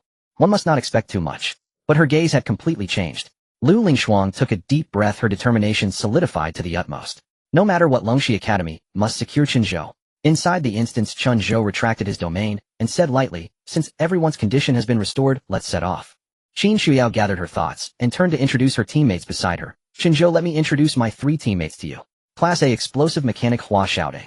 Hua Xiaoding immediately raised her smile and waved at Chen Zhou. "Hello." Qin Shuyao pointed to the other 2 girls who had been standing at the back of the team and looked almost identical. These 2 are twin sisters Lu Rinjia and Lu Rinyi, both Class A spellcasters.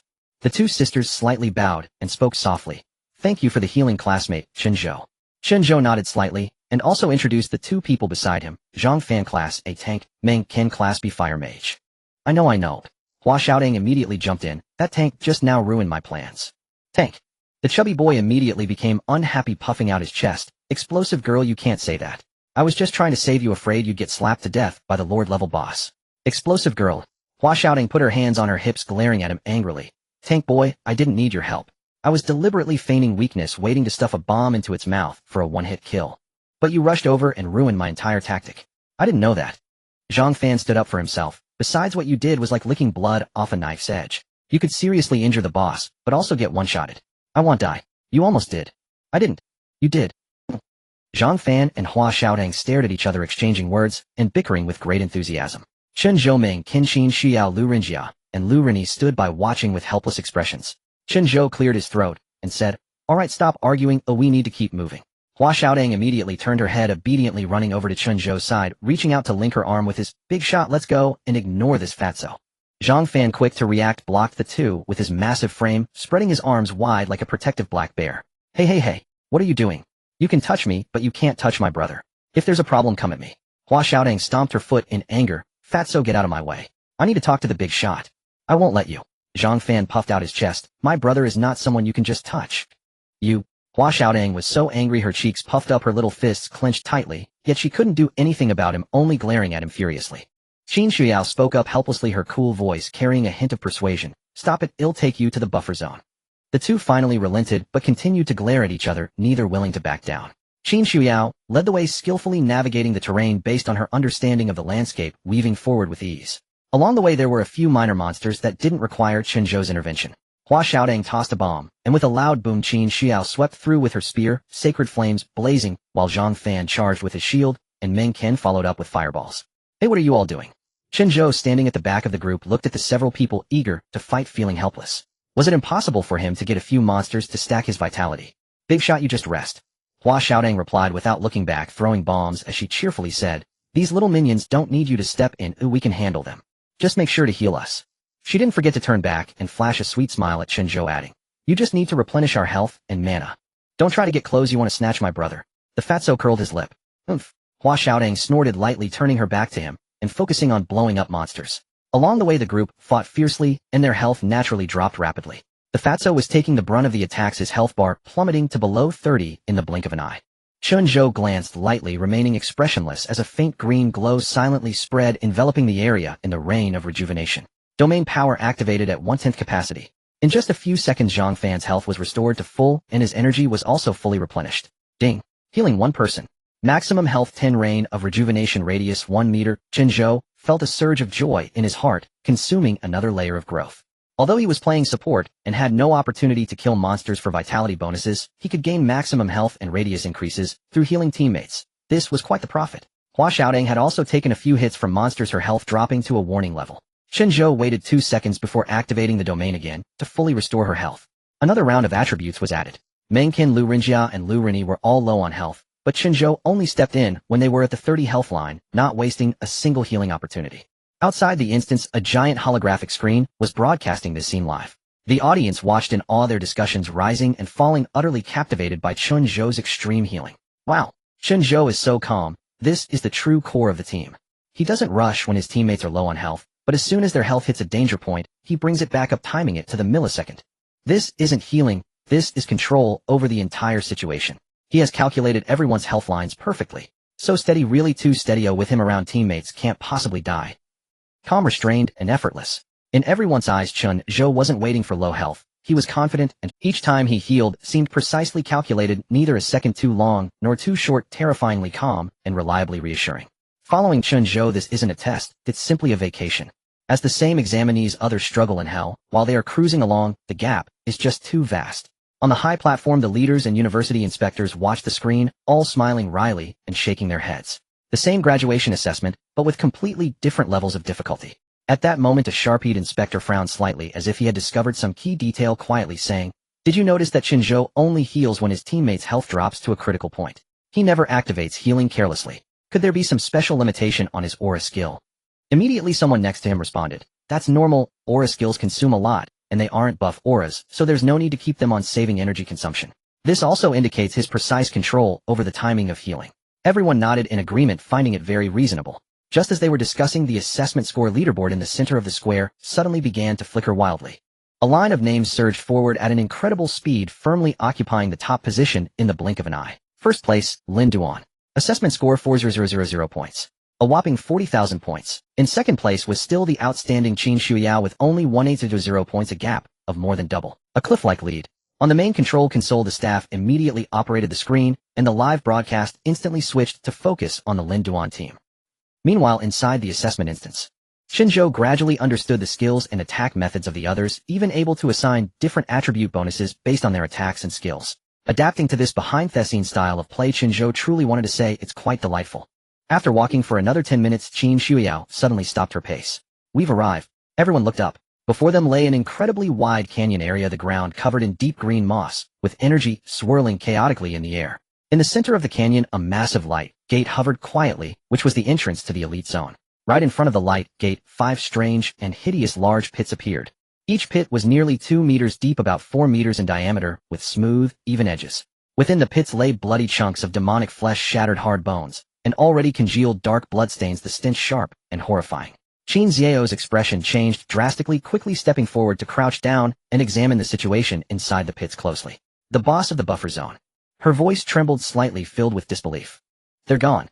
All 5 Lord-level boss have been killed." Each word was clear in everyone's ears. Everyone's pupils shrank in shock. After Qin Zhao's explanation, they all understood the rules of the buffer zone. They had to defeat the 5 Lord-level boss stationed there to open the entrance to the elite zone. But now all 5 Lord-level monsters had been cut down in the same strange and ruthless manner. Hua Xiaotang's eyes widened in disbelief. All of them. 5 Lord-level. Who did this? This is terrifying.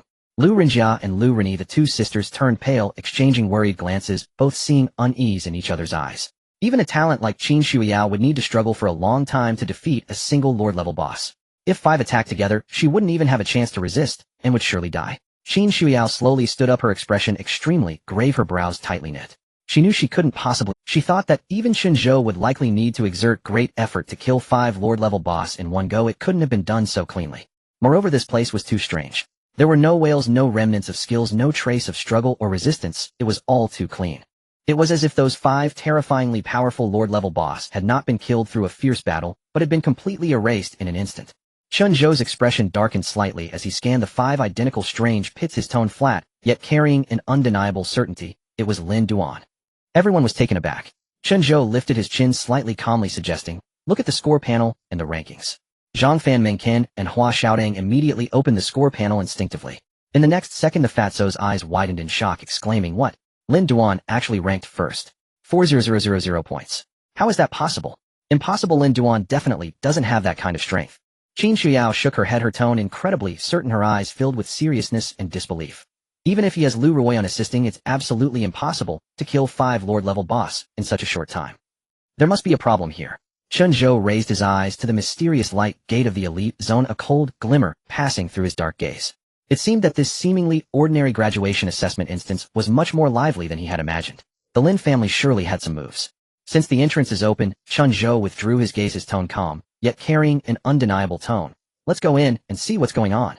I want to see how the Lin family has managed to give Lin Duan the power to instantaneously kill 5 Lord-level boss. As soon as he finished speaking, Chen Zhou said no more, taking the lead and walking straight toward the glowing elite zone light gate.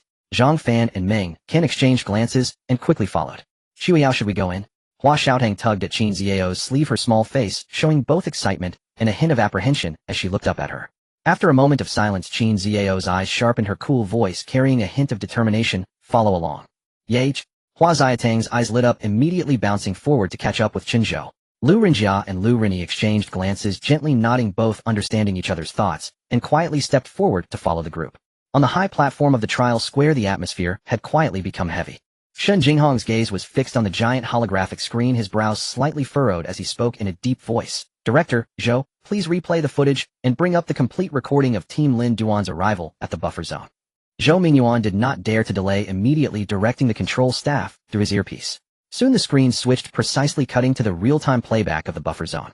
In the footage, Lin Duan, Lu Ri, and Lin Shi and Wu Chaoshen stood side by side, with Zhou Hao and his 2 lackeys behind them, all firmly positioned at the entrance of the canyon, gazing ahead. This is the place, Lin Duan said, stopping to survey the surroundings. He glanced sideways at Zhou Hao. Zhou Hao immediately understood, a sycophantic smile spreading across his face as he turned to his 2 lackeys and instructed, "You 2 go over and lure out all the Lord-level bosses guarding here." The 2 lackeys turned pale at once. "Brother Hao, we haven't earned any points yet," one of them said anxiously, his face filled with worry. "If we die now, we'll get a 0 on our graduation assessment." The other lackey nodded in agreement, looking very reluctant. Zhou Hao scolded them harshly. "If you do a good job for young Master Lin, will you have less to eat and drink in the future? Stop dawdling, hurry up." The 2 lackeys shrank their necks at the scolding, exchanged glances, and sighed helplessly before steeling themselves to move forward. "Wait a moment." Lin Duan suddenly spoke, calling the 2 back. His gaze swept over their nearly depleted health bars. "Yin Yin, give them some health." Lu Rian nodded, raising her delicate hand, as a gentle white light of revival slowly fell, enveloping. As the soft glow flowed, the 2's almost exhausted health instantly recovered by 10%, giving them a bit of confidence for self-preservation. "Thank you, Rian. Thank you, young Master Lin." The 2 were taken aback, quickly bowing their heads in gratitude, their respect for Lin Duan growing. "Go on." Lin Duan waved his hand. The 2 did not dare to delay, took a deep breath, and bravely stepped into the dark forest, cautiously advancing, while deliberately making noise to try to provoke the lurking guardian boss. "Do you think there really is a Lord-level boss in here?" the leading lackey whispered, his voice trembling. "Who cares if there is, or not, just lure it out and run," said the lackey behind him, shrinking his neck.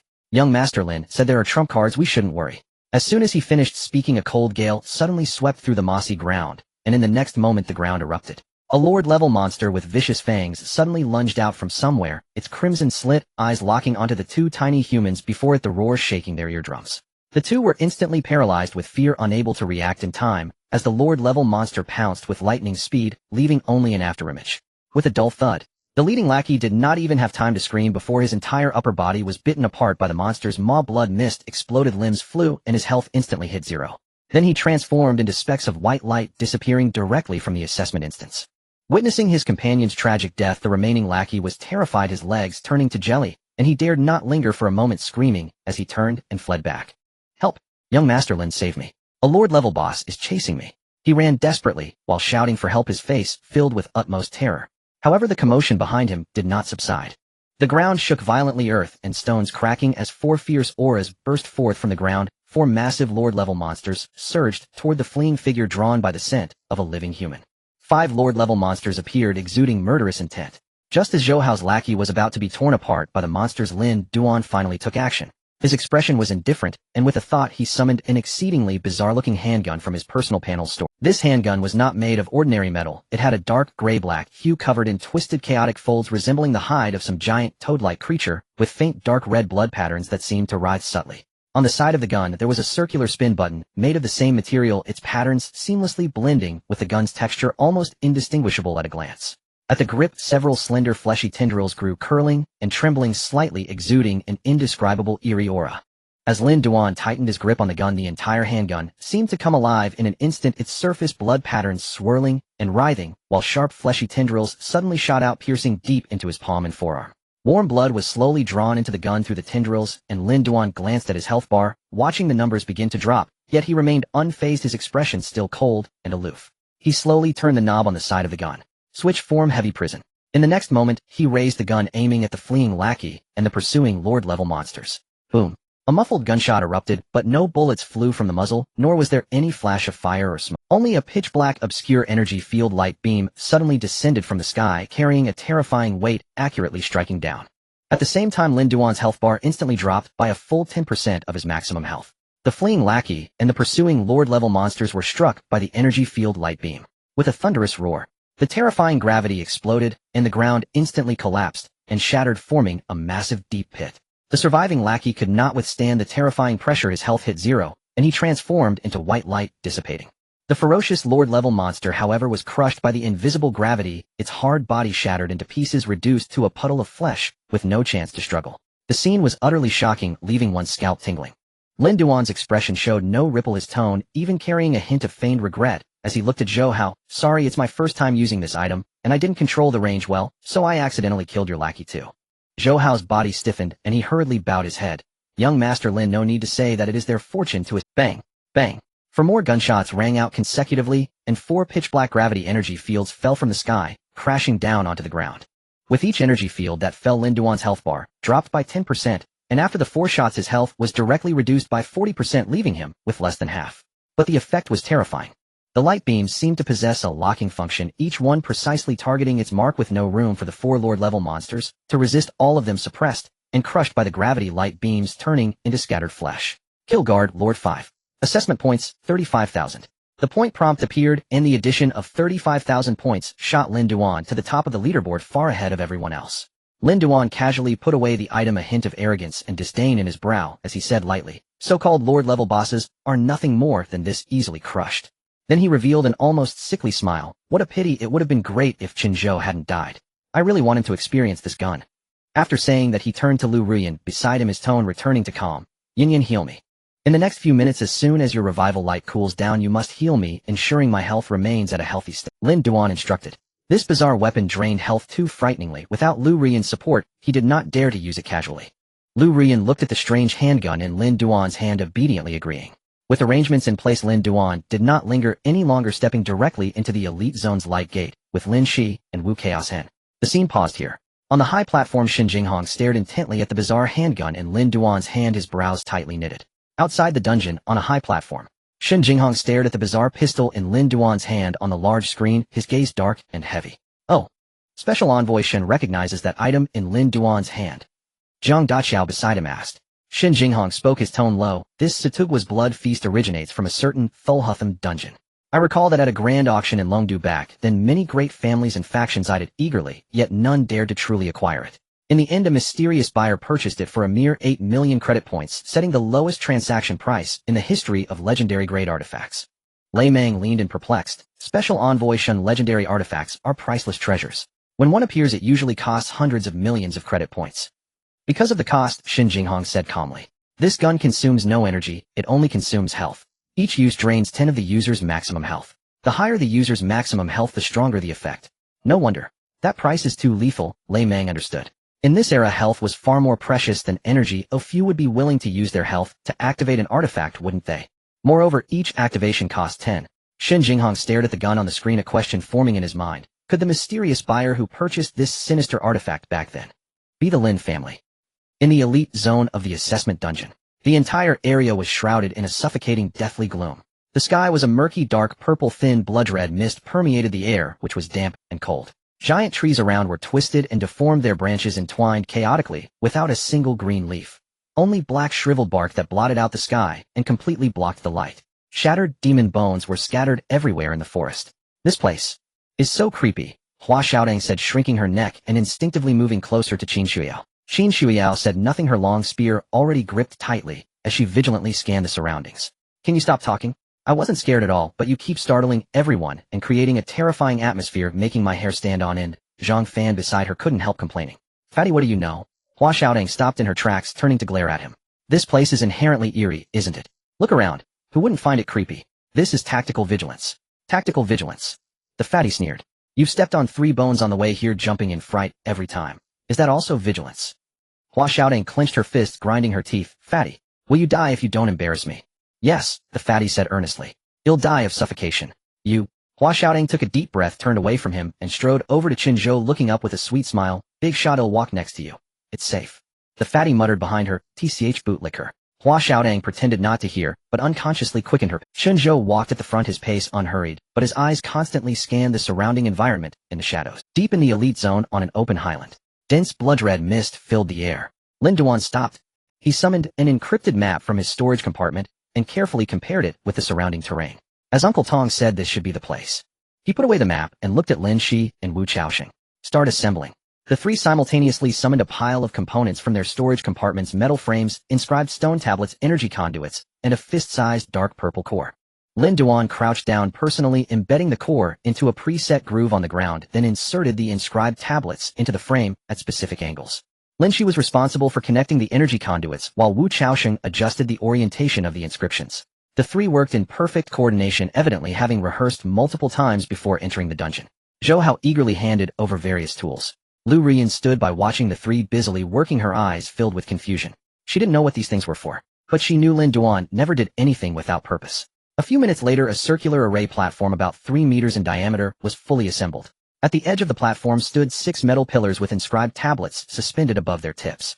The runes on the tablets began to flicker automatically, emitting a faint blue glow.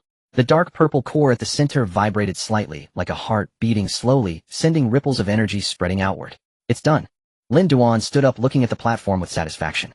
Lu Rian finally couldn't help asking Lin Duan what exact. Lin Duan glanced at her, a meaningful smile curling at the corner of his mouth. Yin, just focus on your support duties. The Lin family won't mistreat you, and your parents. Don't ask about the rest. Lu Rian opened her mouth, but ultimately said nothing more. Outside the dungeon, Jianghai City, Mayor Jiang Daqiao stared at the array platform Lin Duan and the others had assembled on the large screen, his brow furrowing deeper. Director Zhou, what are they doing? Zhou Mingyuan leaned closer to the screen, scrutinizing for a moment, then shook his head. It looks like some kind of lure device.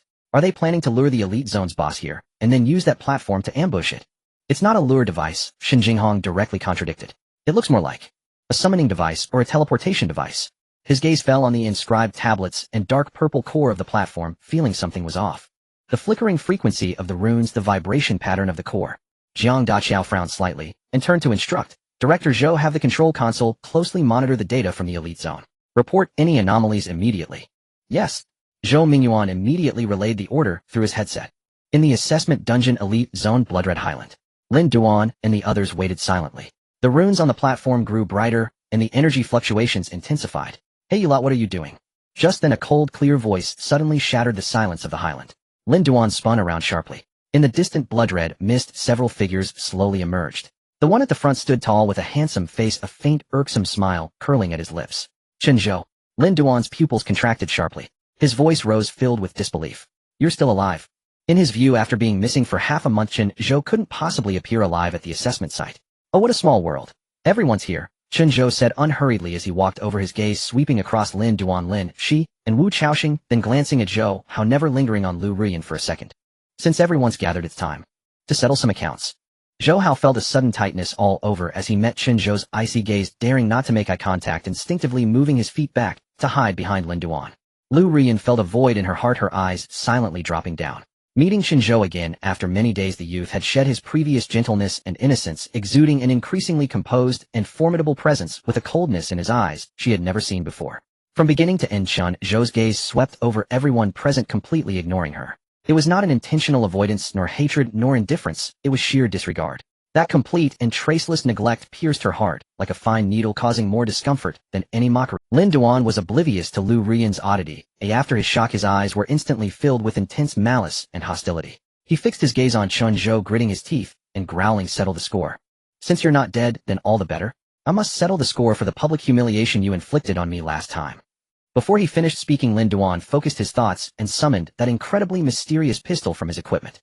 It was the legendary item, Blood Feast of Satogwa. The pitch-black gun was covered in rough, toad-like wrinkles with dark red veins that seemed to writhe, like living creatures emanating a chilling aura. Delicate fleshy tendrils from the grip instantly pierced into Lin Duan's palm and forearm, siphoning his blood. The gun's muzzle pointed at Chen Zhou as if it were silently grinning. Chen Zhou's gaze tightened slightly as he immediately recalled the 5 eerily smooth pits he had seen at the entrance of the elite area. He quickly concluded that this thing was very dangerous. Just as Lin Duan was about to pull the trigger, buzz. The invisible power of space surged silently with no energy fluctuations or visual effects. No one saw Chen Zhou's actions, nor did anyone know what had happened. In the next second, within Lin Duan's perception, a sudden chill shot through his right shoulder, as if something had lightly brushed against him. Then he watched in horror as his entire right arm abruptly severed at the shoulder, the cut smooth and clean. Blood gushed forth. The severed arm along with the pistol fell to the ground, and the blood-sucking tendrils slowly withdrew from Lin Duan's severed forearm, retracting back into the gun. In an instant, the entire high ground fell into a deathly silence. The wind ceased, the mist stagnated, and everyone's movements froze, their minds blank. After a brief silence, an excruciating pain erupted throughout Lin Duan's body. Lin Duan's pupils dilated as his throat erupted in a heart-wrenching scream. He collapsed to the ground, trembling violently, his face smeared with blood, tears, and mucus. My arm, brother. Captain. Lin Shi and Wu Chaoshen turned pale, their hearts shaking as they hurried forward to support the swaying Lin Duan, their eyes filled with terror. Light of revival. Lu Rian reacted swiftly, unleashing the recently refreshed light of revival. A sacred white light surged from her palm, precisely landing on the wound of Lin Duan's severed arm. But this time it was different from any previous instance. At the moment the white light surged forth, Lu Rian's fingers trembled slightly, not from exhaustion, but because she distinctly felt that the holy healing power seemed to be drawn by something slightly deviating from its intended path. It was not a deviation, but rather a longing, like a lost young beast sensing the presence of its mother, instinctively wanting to draw near. The source of that pull was none other than Chen Zhou, not far away. That feeling was fleeting, as swift as an illusion. Yet Lu Rian's heart skipped a beat. She raised her head, her gaze piercing through the crowd, landing on Chen Zhou, filled with disbelief. Fatty. Monkey. Grab the gun. Chen Zhou's voice was calm and decisive as his mind moved. The domain of Gonlin instantly erupted, enveloping the entire area. Domain activated. All attributes increased by 100. Zhang Fan and Meng Qin trembled, both feeling their attributes surge, their speed and explosive power doubling in an instant. Without hesitation, they charged forward, aiming directly for the bizarre pistol on the ground. However, a figure was faster. Zhou Hao. This person, who had been hiding behind Lin Duan the whole time, wishing to conceal himself, fixed his gaze on the gun on the ground the moment Lin Duan's arm was severed. His eyes suddenly turned fierce, and he swiftly rolled to the side, lunging for the ground, his fingers tightly gripping the item in his grasp made his eyes turn red with excitement, causing him to completely forget his fear. However, just as Zhou Hao's palm touched the gun, the next second, an unforeseen event occurred. A transparent, almost invisible spatial barrier suddenly enveloped him completely. The glaring pure white light instantly engulfed all his vision, and before he could let out a single cry, he vanished into thin air, instantaneously stripped from this copy space. At the same moment, Chen Zhou's figure swayed, a flicker of light surrounding him, and he too disappeared without a trace. Everything happened within the span of 2 breaths, so fast that no one could react. The fatty was halfway through when he saw Zhou Hao roll to pick up the gun, only to have him disappear. He then realized that his own attribute boost had vanished, and he abruptly halted, turning back. What happened? Meng Qin was equally bewildered, his face filled with confusion. The sudden turn of events was so bizarre that it left him speechless. Those watching the live broadcast, including Shun Jinghong, were astonished by this rapid turn of events. Although the broadcast was not very clear due to the thick fog, one could easily tell that the sudden severing of Lin Duan's arm and the disappearance of Zhou Hao and Chen Zhou were orchestrated by Chen Zhou, piquing their curiosity about him even more.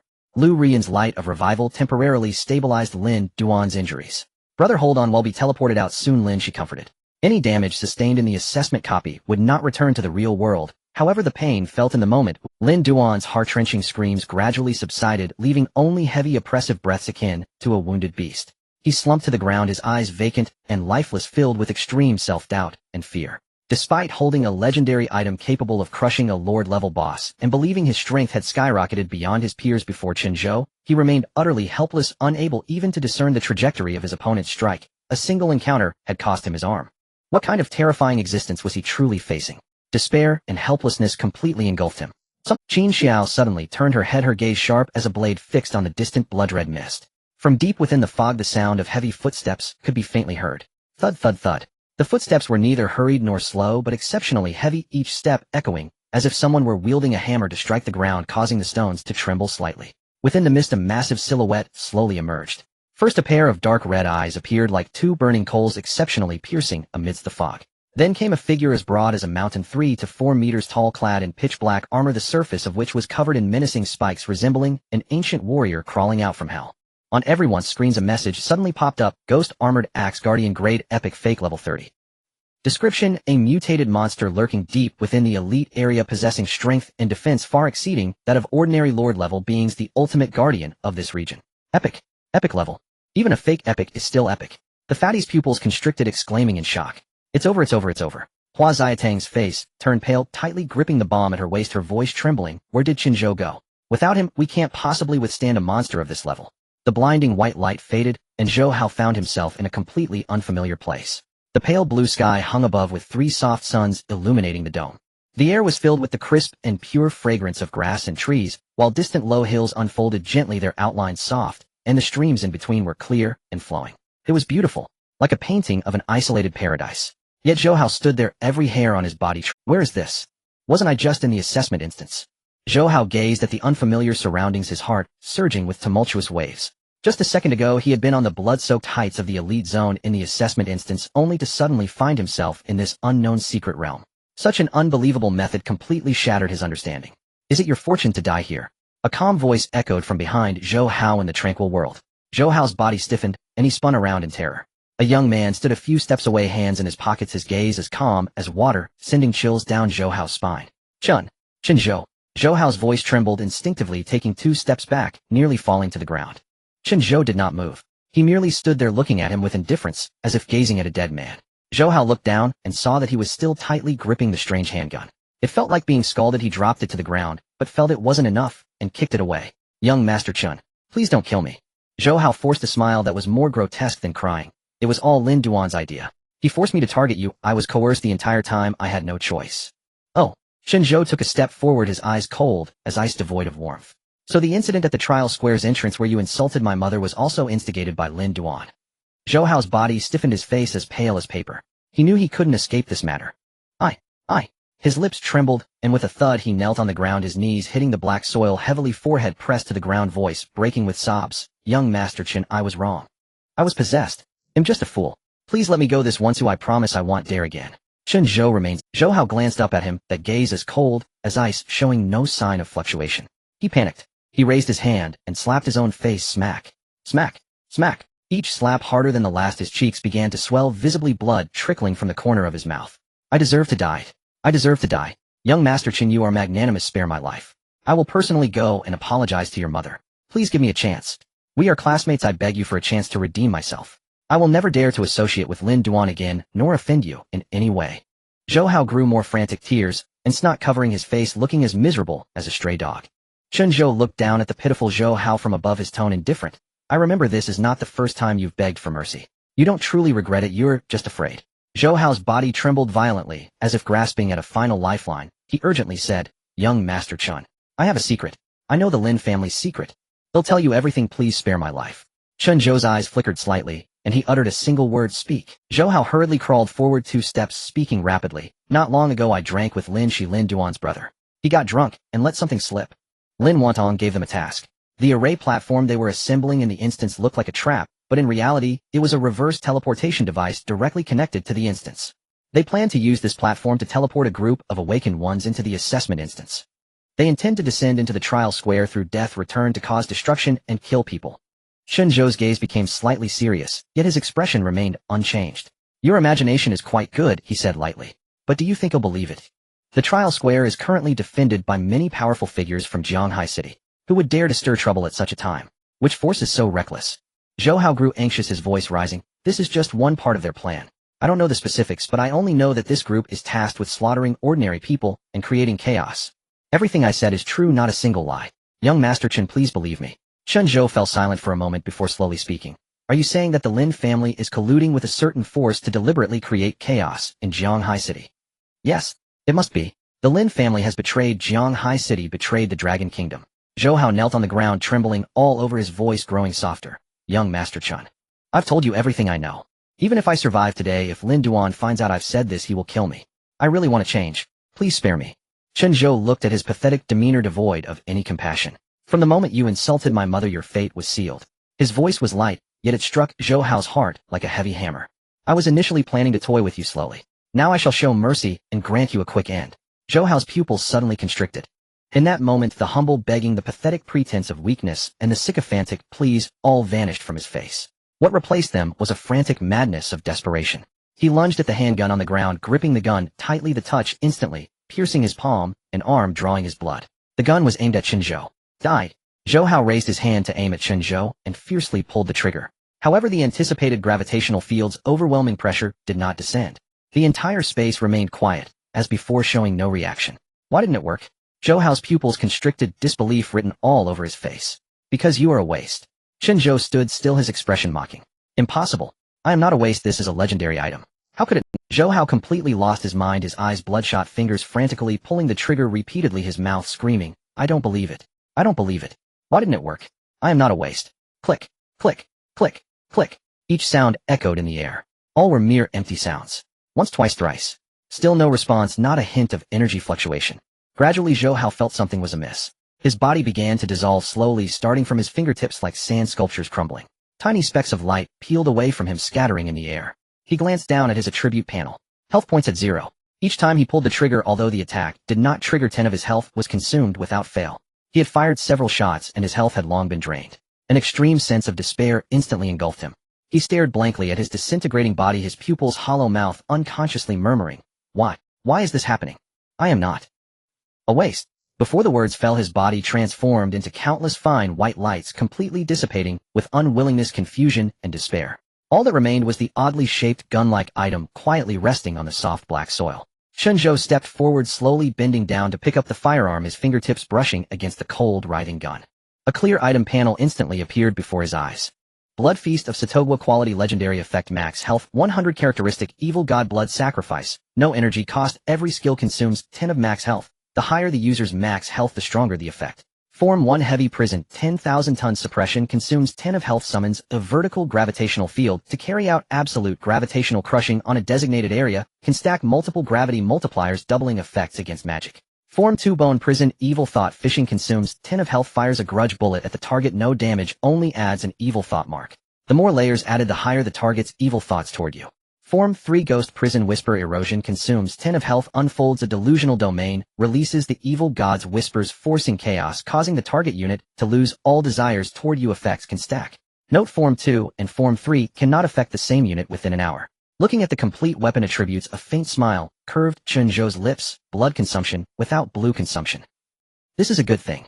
In the elite zone on the blood-red high ground, Lu Ru Yin stood at the back, her heart sinking heavily the moment she saw the colossal creature emerge from the mist. The ghostly armored axe guardian stopped in its tracks. It tilted its head slightly, as if assessing the group of ants before it. The battle axe was lifted from the ground, the rust and dried blood on the blade glinting coldly under the dim purple sky. The chubby man holding the shield trembled slightly, his throat bobbing up and down as he spoke in a suppressed voice. How do we even fight this thing? Instinctively, he took half a step back, but then forced himself to stop, gritting his teeth as he pushed the shield forward again, his gaze fixated on the battle axe, cold sweat trickling down his temples. Hua Xiaotang clutched a mechanical bomb, her round face filled with tension, yet her words were sharp. You fatso, your legs are shaking, yet you're still pretending to be a tough guy. Though she said that she herself was in no better state, her twin ponytails drooping. Qin Shui Yao remained silent, but her grip on the gun tightened slightly, the platinum flames flickering at the tip of the gun, illuminating her profile in erratic flashes. Meng Qian adjusted his glasses, silently gathering fire elements as the orange-eared flames flickered in his palm, mirroring the rhythm of his heartbeat. Lu Rinjia and Lu Run exchanged a glance. The sisters instinctively moved closer together, readying their ice spells, though deep down they felt uncertain. In the next moment, the ghostly armored axe guardian moved. There was no charge, no build-up, just a single step forward, yet it was as fast as teleportation. The battle axe swung down from the air without any flashy moves, just the most primitive and brute force of a direct strike. Qin Shui Yao was the only one to react. She braced her spear horizontally, the platinum flames exploding along the shaft, forming a fiery shield in front of her. Boom! A deafening blast erupted, sending shards of stone flying. Qin Shui Yao was thrown back, her feet carving deep grooves into the ground, as she staggered back 7 or 8 steps before barely regaining her balance.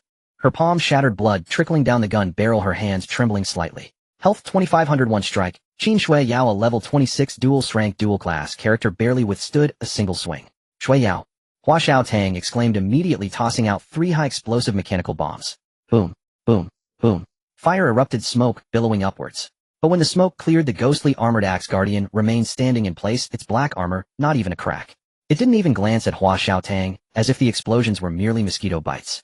Ice ceiling barrier. Lu Rinjia and Lu Run acted simultaneously, two beams of ice blue light intertwining to form a thick layer of ice, attempting to freeze the ghostly armored axe guardian's body. As the ice layer began to solidify, the ghostly armored axe guardian merely lifted a foot, and the ice shattered into fine powder.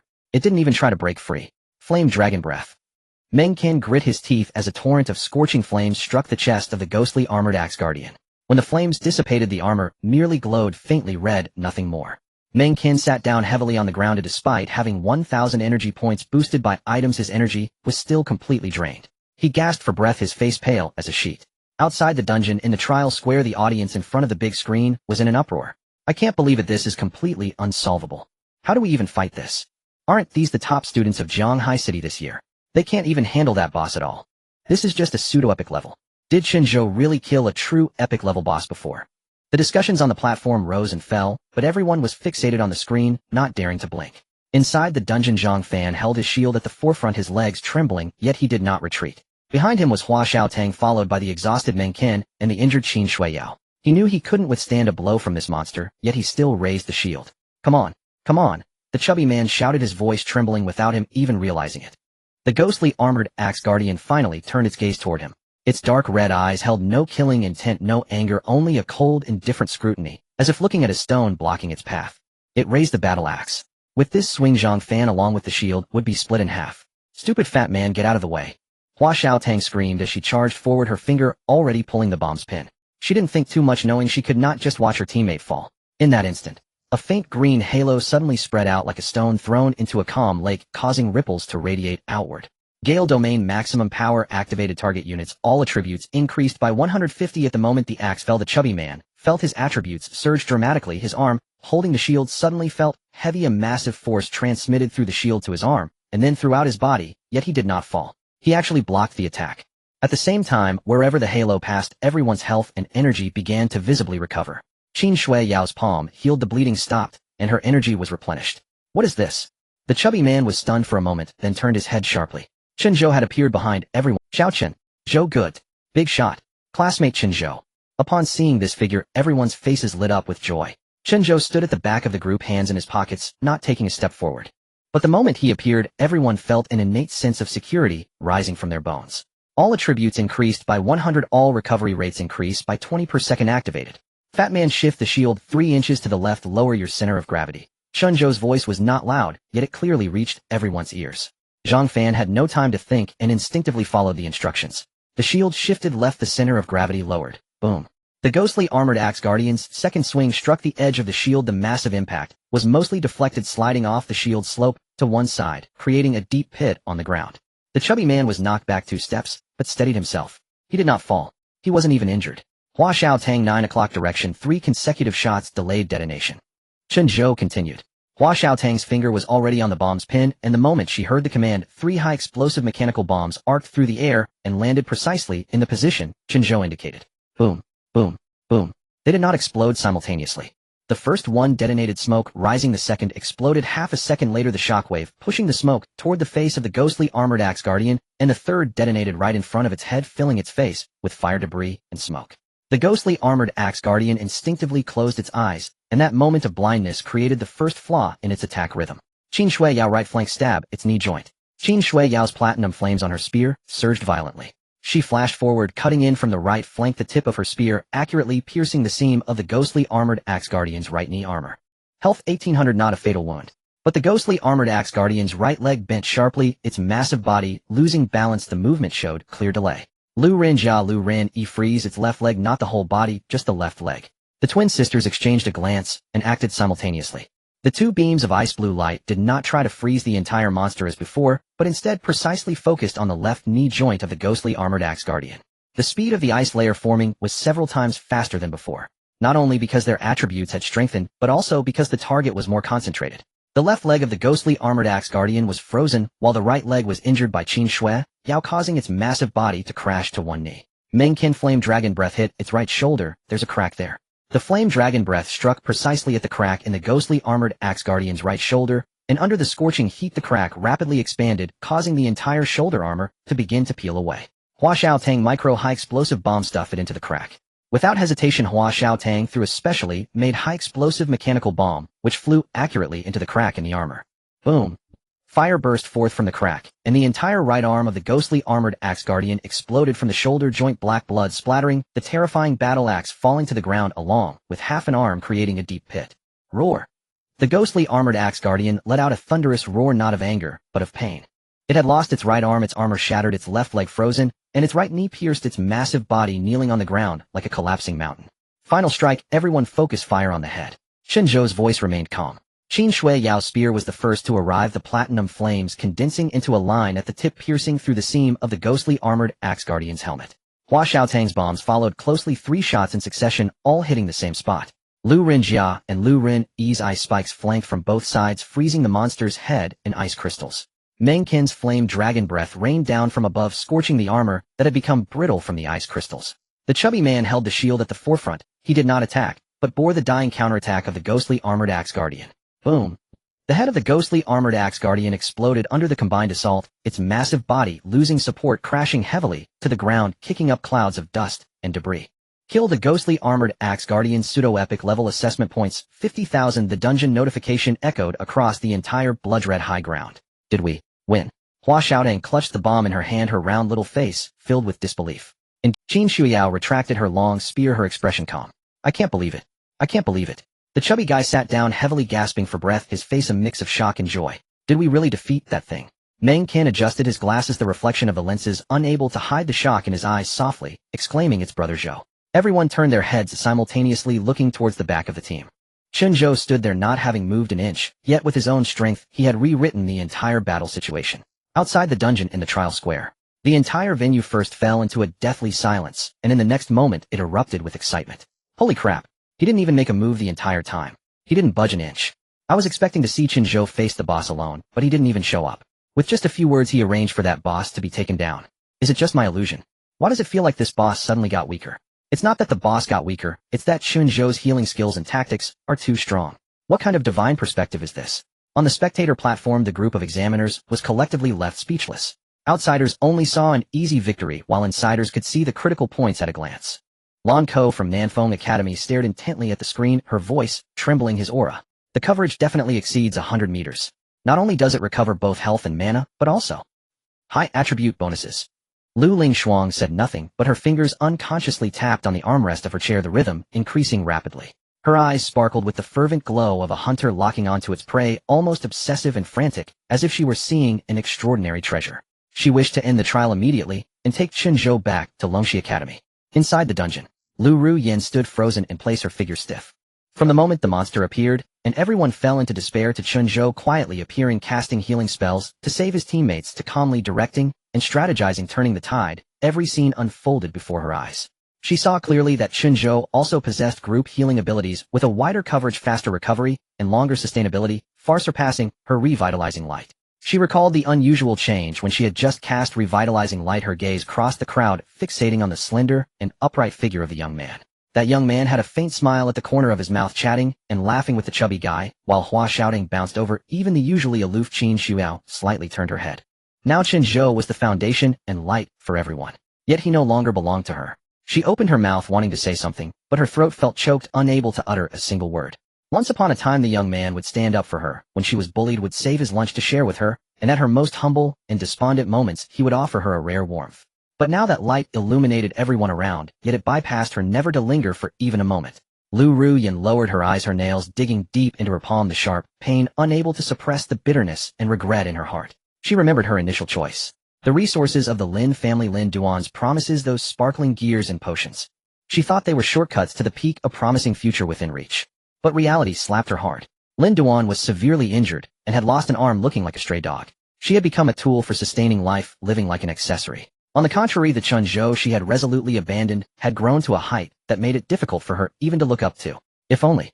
As soon as those two words surfaced in her heart, Lu Ruyan forcibly severed the thought. There are no ifs in this world. The path was chosen by herself, and thus she no longer had the right to turn back. Yet her gaze still uncontrollably followed that dazzling figure, unable to divert for a long time. She slowly released her tightly clenched fist, a deep self-mockery flashing in her eyes. She thought she had chosen the broad road, but in the end she merely locked herself in a splendid golden cage. It appeared luxurious, yet she had lost the sky. Xiaoyan, give me healing. Lin Duan's weak hoarse voice abruptly interrupted her chaotic thoughts. Lu Ruyan looked up only to see Lin Duan slumped on the ground, the wound from his severed arm, still bleeding profusely, his face as pale as paper. Lin Shi and Wu Chaos Hen protected him beside him, their expressions grim, filled with despair. Turning to look at Chen Zhou, who was spirited and surrounded by everyone not far away, she suddenly felt an overwhelming sense of absurdity. What a great start, yet she had ruined it herself. Lu Ruyan suppressed all the turmoil in her heart, raising her hand to cast a spell. The pure white light of revitalizing light slowly descended upon Lin Duan. The glow was pure, cold, and devoid of warmth, just like her dead heart at this moment. At that moment, revitalizing light fluctuated again, and it became increasingly intense. Chen Zhou stepped forward, slowly walking towards Lin Duan and the others. What are you going to do? Lin Duan stared at the approaching Chen Zhou, his voice hoarse and broken, filled with unmistakable fear. Lin Shi and Wu Chaos Hen instantly tensed up, as if facing a great enemy, secretly gathering their strength, already prepared to block him at all costs. Lu Ruyan's heart suddenly raised, her gaze instinctively rising, firmly locking onto Chen Zhou. A glimmer of faint expectation sprung in her heart, one that even she was unwilling to acknowledge. She couldn't tell where this expectation came from, whether it was from past warmth or lingering luck. She slightly pursed her lips, her eyes unblinkingly fixed on the gradually approaching figure of the young man, faintly hoping. Yet throughout, Chen Zhou's gaze remained calm and unruffled, lightly sweeping over Lin Duan, Lin Shi, and Wu Chaoshan, and finally glancing at the stiff Lu Ruyan beside them, without stopping, without ripples, not even showing the slightest excess emotion. Chen Zhou had no intention of paying attention to the fears and thoughts of the few, directly bypassing them, and walking towards the peculiar teleportation platform behind, slowly raising his hand, fingers closing into a fist. Don't touch the platform. What do you want to do? Lin Shi suddenly regained his senses, rushing forward, arms outstretched to block the platform. Chen Zhou didn't even bother to give him a glance, and with a kick, he swept sideways. Bang! Lin Shi's body bent like a shrimp, flying backward, crashing heavily to the ground, sliding several meters, struggling to get up. Xiaoyan, quickly shield him. Lin Duan was both anxious and scared, shouting, we can't let him destroy the platform. Lu Ruyan's body slightly stiffened. The pure white light had already gathered in her palm, the patterns of the divine protection shield faintly appearing. But her hand hovered in midair, not falling for a long time. Lu Ruyan, are you deaf? Lin Duan saw her unmoving, feeling both angry and anxious. His eyes reddened as he shouted. In that moment of hesitation, Chen Zhou threw a punch. The condensed conical energy blasted through the air, smashing hard onto the platform. Buzz! A layer of translucent protective shield instantly rose. The platform's automatic defense mechanism activated, enveloping the entire platform. The surface of the shield was covered with dark purple, eerie patterns pulsating like veins, exuding a strange and obscure aura, firmly blocking this heavy punch. As the energy dissipated, the shield remained unmoved. Chen Zhou's eyes narrowed slightly, a cold light flashing in his dark pupils. In the next second, he no longer held back. 150 full attribute amplification. All open. Boom. An even more powerful punch slammed against the surface of the shield, causing the entire blood-colored high ground to tremble slightly, the ground's debris flying up, while the surrounding blood-colored mist was forcefully torn apart and scattered. Crack! A crack appeared on the shield. From the center of the crack, it spread outwards like a spider web, densely covering the surface. Crack! Crack! Crack! On the solid protective shield, the first crack quietly surfaced. The crack spread rapidly from the impact point like a spider web, densely covering the entire surface of the shield. The dark purple runes flickered violently, as if a dying thing was making its last struggle. No, it's impossible. Lin Duan stared blankly at this scene, his tone filled with disbelief. That shield, Uncle Tong clearly said. It can withstand the full force attack of a level 35 A-class awakener. Outside the dungeon, on the spectator platform, Shen Jinghong stared at the bizarre runes flowing on the platform's shield on the big screen, his expression suddenly serious. When he saw Chen Zhou's punch create cracks in the shield, his brows furrowed even deeper. Director Zhou. Shen Jinghong's voice was deep and urgent. Immediately inquire at the control panel if any abnormal energy fluctuations have been detected in the elite zone. Zhou Mingyuan immediately pressed his earphone, asking in a low voice. A few seconds later, he raised his head, looking bewildered. The report says, everything is normal. Data is stable, with no abnormal fluctuations. Shen Jinghong's brows furrowed, a sense of unease rising. Just as he was about to speak, suddenly, the entire trial square shook violently, and all live broadcast images cut off. At the same time, Zhou Mingyuan heard the urgent voice of the staff through his earpiece. Report. The voice of the control panel staff was clearly flustered. Abnormal fluctuations detected in the blood-colored high ground data of the elite zone. The stability of the space is decreasing. There is an unidentified energy source penetrating. However, before they could react, even more bizarre and terrifying events unfolded. In the distance at the center of the trial square above the inner ring area where the hell-level dungeon was located, 6 enormous gates of light appeared simultaneously. Seeing this scene, Shen Jinghong Jiang Daqiao Lei Meng, Zhou Mingyuan, and many other powerful figures, their pupils suddenly constricted. Within the assessment instance in the elite zone, the Bloody Highlands. At the center of the ritual platform, a cerulean light suddenly surged. A hum echoed and a luminous gate took shape above the formation, its edges crackling with arcs of electricity that writhed like twisted serpents. One after another, streaks of light darted out from the gate, landing around the platform. Fatty instinctively raised his shield. As the light dissipated, figures materialized. The first to emerge were black-robed individuals, all clad in identical dark robes, their hoods pulled low. Upon landing, they swiftly dispersed into a defensive formation, scanning their surroundings. Their movements were clean and precise, devoid of any superfluous sound, like a well-oiled killing machine. A second and third wave followed close behind. Within mere seconds, the area around the platform was packed with dozens of dark, shadowy figures. After the fifth wave of black-robed figures landed, the luminous gate began to destabilize, the arcs of electricity growing denser until it finally exploded with a sharp crack and dissipated into the air. The cerulean glow on the platform also dimmed. The 5 individuals at the forefront wore robes distinct from the others. Their collars were adorned with dark silver patterns resembling some ancient emblem. Each of them exuded a faint, intangible ripple of energy. "We've arrived," said the black-robed figure at the center, lifting his head to reveal a young man's face beneath the hood. His features were sharp and cold like chiseled stone, with a vicious old scar crossing his brow. He spoke only 2 words, but his deep voice overpowered all other noise on the highlands. Finally, another black-robed figure stretched languidly. As they moved, the robe failed to conceal their curvaceous. "Finally got a mission. Good thing this crappy instance only allows those below level 30, or it wouldn't be our turn." Her voice was lazy like a cat just waking from a nap. Lin Duan, sprawled on the ground, had a flash of astonishment in his eyes at the sight of the black-robed figures, which was quickly replaced by wild elation. He struggled to sit up. The bleeding from his severed arm had stopped, but his face was ashen, making him look utterly pathetic, like a beaten cur. You're people from that side." His voice was hoarse-laced with barely contained urgency. "I'm from the Lin family. Lin Wantong is my uncle, and the one who teleported you here. You've come just in time." Using his remaining left arm, he pointed at Chen Zhou, his gaze venomous. "That brat. Kill him for me. He cut off my arm. The Lin family will reward you handsomely." A low chuckle came from among the black-robed figures. It wasn't amusement, but derision. The scar-faced youth slowly turned his head to look at Lin Duan. His gaze lingered on Lin Duan's severed arm for a second before shifting to his blood-streaked pallid face. "The Lin family. What is the Lin family?" "The Lin family of Jianghai. We're on the same side." "The same side?" The scar-faced man suddenly stepped towards Lin Duan.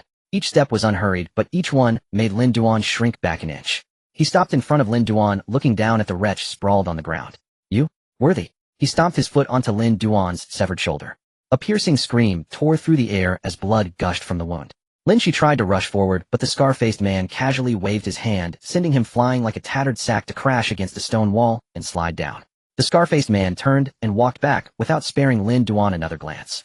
Chen Zhou took in the entire scene. The instance panel hadn't displayed any information about these black-robed figures, meaning they weren't products of the instance. They were all awakened. So Zhou Hao's information was true. Chen Zhou murmured, his gaze sharpening. "This group is here to cause trouble." Chen Zhao's eyes swept rapidly over the black-robed figures, her brow furrowing deeper. She leaned close to Chen Zhou's ear, lowering her voice. "Chen Zhou, these people are all very strong, especially those Chen Zhou nodded. "Level 30, fully equipped. The group of black robes are probably all a rank, and those 5 in front are likely at least S rank or higher." Among the black-robed crowd, the woman suddenly turned her head. The wind lifted her hood slightly, revealing a section of fair chin and a pair of cold, piercing eyes. Her gaze fell on Qin Shuiyao, looking her up and down, then shifted to linger on Chen Zhou for a moment. "Little boy, what are you whispering about?" She spoke, her voice crisp, but laced with a chill. "Eavesdropping isn't nice." The scar-faced youth also looked at Chen Zhou, a strange predatory glint flickering in his gray-white pupils. Chen Zhou spread his hands, his tone casual. "Nothing much, just discussing how you're all going to die." The female black-robed figure sneered, tapping her fingers lightly against the dark silver dagger at her waist. "When we get out, you'll be the first to die." "Oh." Chen Zhou pointed at Qin Shuiyao beside him. She spoke too. "Why not kill her first?" The female black-robed figure's gaze swept over Qin Shuiyao, a mocking smile curling on her lips. "A beauty like her. They'll save her for later. Kill her slowly." A few black-robed figures behind her let out low, malicious chuckles. Qin Zhao's expression remained impassive, but her grip on her spear tightened. She lowered her voice again. "Chen Zhou, they mean trouble. We have to stop them." "How?" Chen Zhou looked at her calmly. "This is an assessment instance. We can't do anything to them right now. Besides, we don't need to kill them. They're going to kill themselves soon." "What do you mean? Can't you see? They plan to use the instance's death return mechanic to descend directly onto the trial plaza." Qin Zhao's pupils contracted. Chen Zhou was also contemplating a countermeasure. His realm severance had limited uses and range. He couldn't trap them all like he did with Zhou Hao. Time's almost up, the scar-faced youth said, raising his wrist to glance at a dark silver chronometer. He turned to face all the black-robed figures, his voice not loud, but every word was clear to everyone present. All of you are the most devout followers of the Abyss. After our descent, the target is the civilian district of Jianhai City. Our sole mission is destruction and slaughter. No need to linger in battle. As for those we can't afford to provoke, the higher-ups will handle them. He raised his right hand. Prepare for descent. Simultaneously, all the black-robed figures drew silver-white daggers from their waists. The blades were as thin as cicada wings, their tips gleaming with a faint cerulean light. Chen Zhao's knuckles turned white as she gripped her spear. Don't move, Chen Zhou said, placing a hand on her wrist, his voice very soft. It's useless. Let them die. The scar-faced youth pressed the dagger against his own chest, the tip piercing his robe to touch his skin. He turned his head to look at Chen Zhou, a slow, cruel, expectant smile spreading across his face. See you soon, brats. Thud. Dozens of daggers pierced chests simultaneously. Blood sprayed. The bodies of the black-robed figures began to disintegrate, the decay spreading from their wounds, dissolving into fine specks of light that drifted away. Their faces showed no pain, no struggle. Only a bizarre, hair-raising tranquility. Fatty stood there dumbfounded, his shield still raised, his mouth agape. Wah! What's going on? They all committed suicide. It's not suicide, Qin Shuiyao said, retracting her spear, her voice heavy. It's a teleport. Chen Zhou opened the instance panel. The graduation assessment might have to be interrupted, he said, his expression grim. We should get out too. Jianhai City is probably already in chaos. 9:4552 a.m. In the inner ring of the trial square in Jianhai City, the core control room. This is the monitoring hub of the entire trial square, which has been under strict surveillance for the stability of the hell-level dungeon in the inner ring. The three walls are filled with real-time data screens displaying energy curves, dungeon metrics, and stabilizer readings. Every second, vast amounts of data flow through here. Under normal circumstances, there should be at least 6 technicians on duty in shifts with 2 alloy security doors and 3 levels of identity verification. But today there are only 2 people. Brother Zhao, you should take a break. I can handle it from here. The young technician yawned, rubbing his tired eyes as he spoke to his colleague beside him. The middle-aged man known as Brother Zhao shook his head. No way, it's the graduation assessment today. The higher-ups said to strengthen security, we can't leave our posts. What do you think the higher-ups are thinking? The young technician complained. The Resource Management Bureau suddenly pulled 4 brothers to do some system upgrades. It's the graduation assessment today, but what if something happens? Don't overthink it. Middle-aged man Zhao Lu glanced at the screen and reassured him. There are 3 layers of patrol teams outside, and all 9 platforms are under surveillance. Let's just focus on the screens and data, and do our jobs well. True enough. The young technician smiled, relaxing as he leaned back in his chair. A moment of silence passed. Alright, you go take a break. Zhao Lu said, take a 20-minute nap, you still have to keep watch later. What about you? They'll watch for a bit longer, it won't matter if I stay a little longer. The young technician didn't hold back, standing up and heading towards the break area. Okay, thank you, Brother Zhao. Call me if anything comes up. The door closed. The warmth on Zhao Liu's face instantly vanished. He sat up straight, his fingers flying over the keyboard as he accessed the monitoring permissions for the inner ring.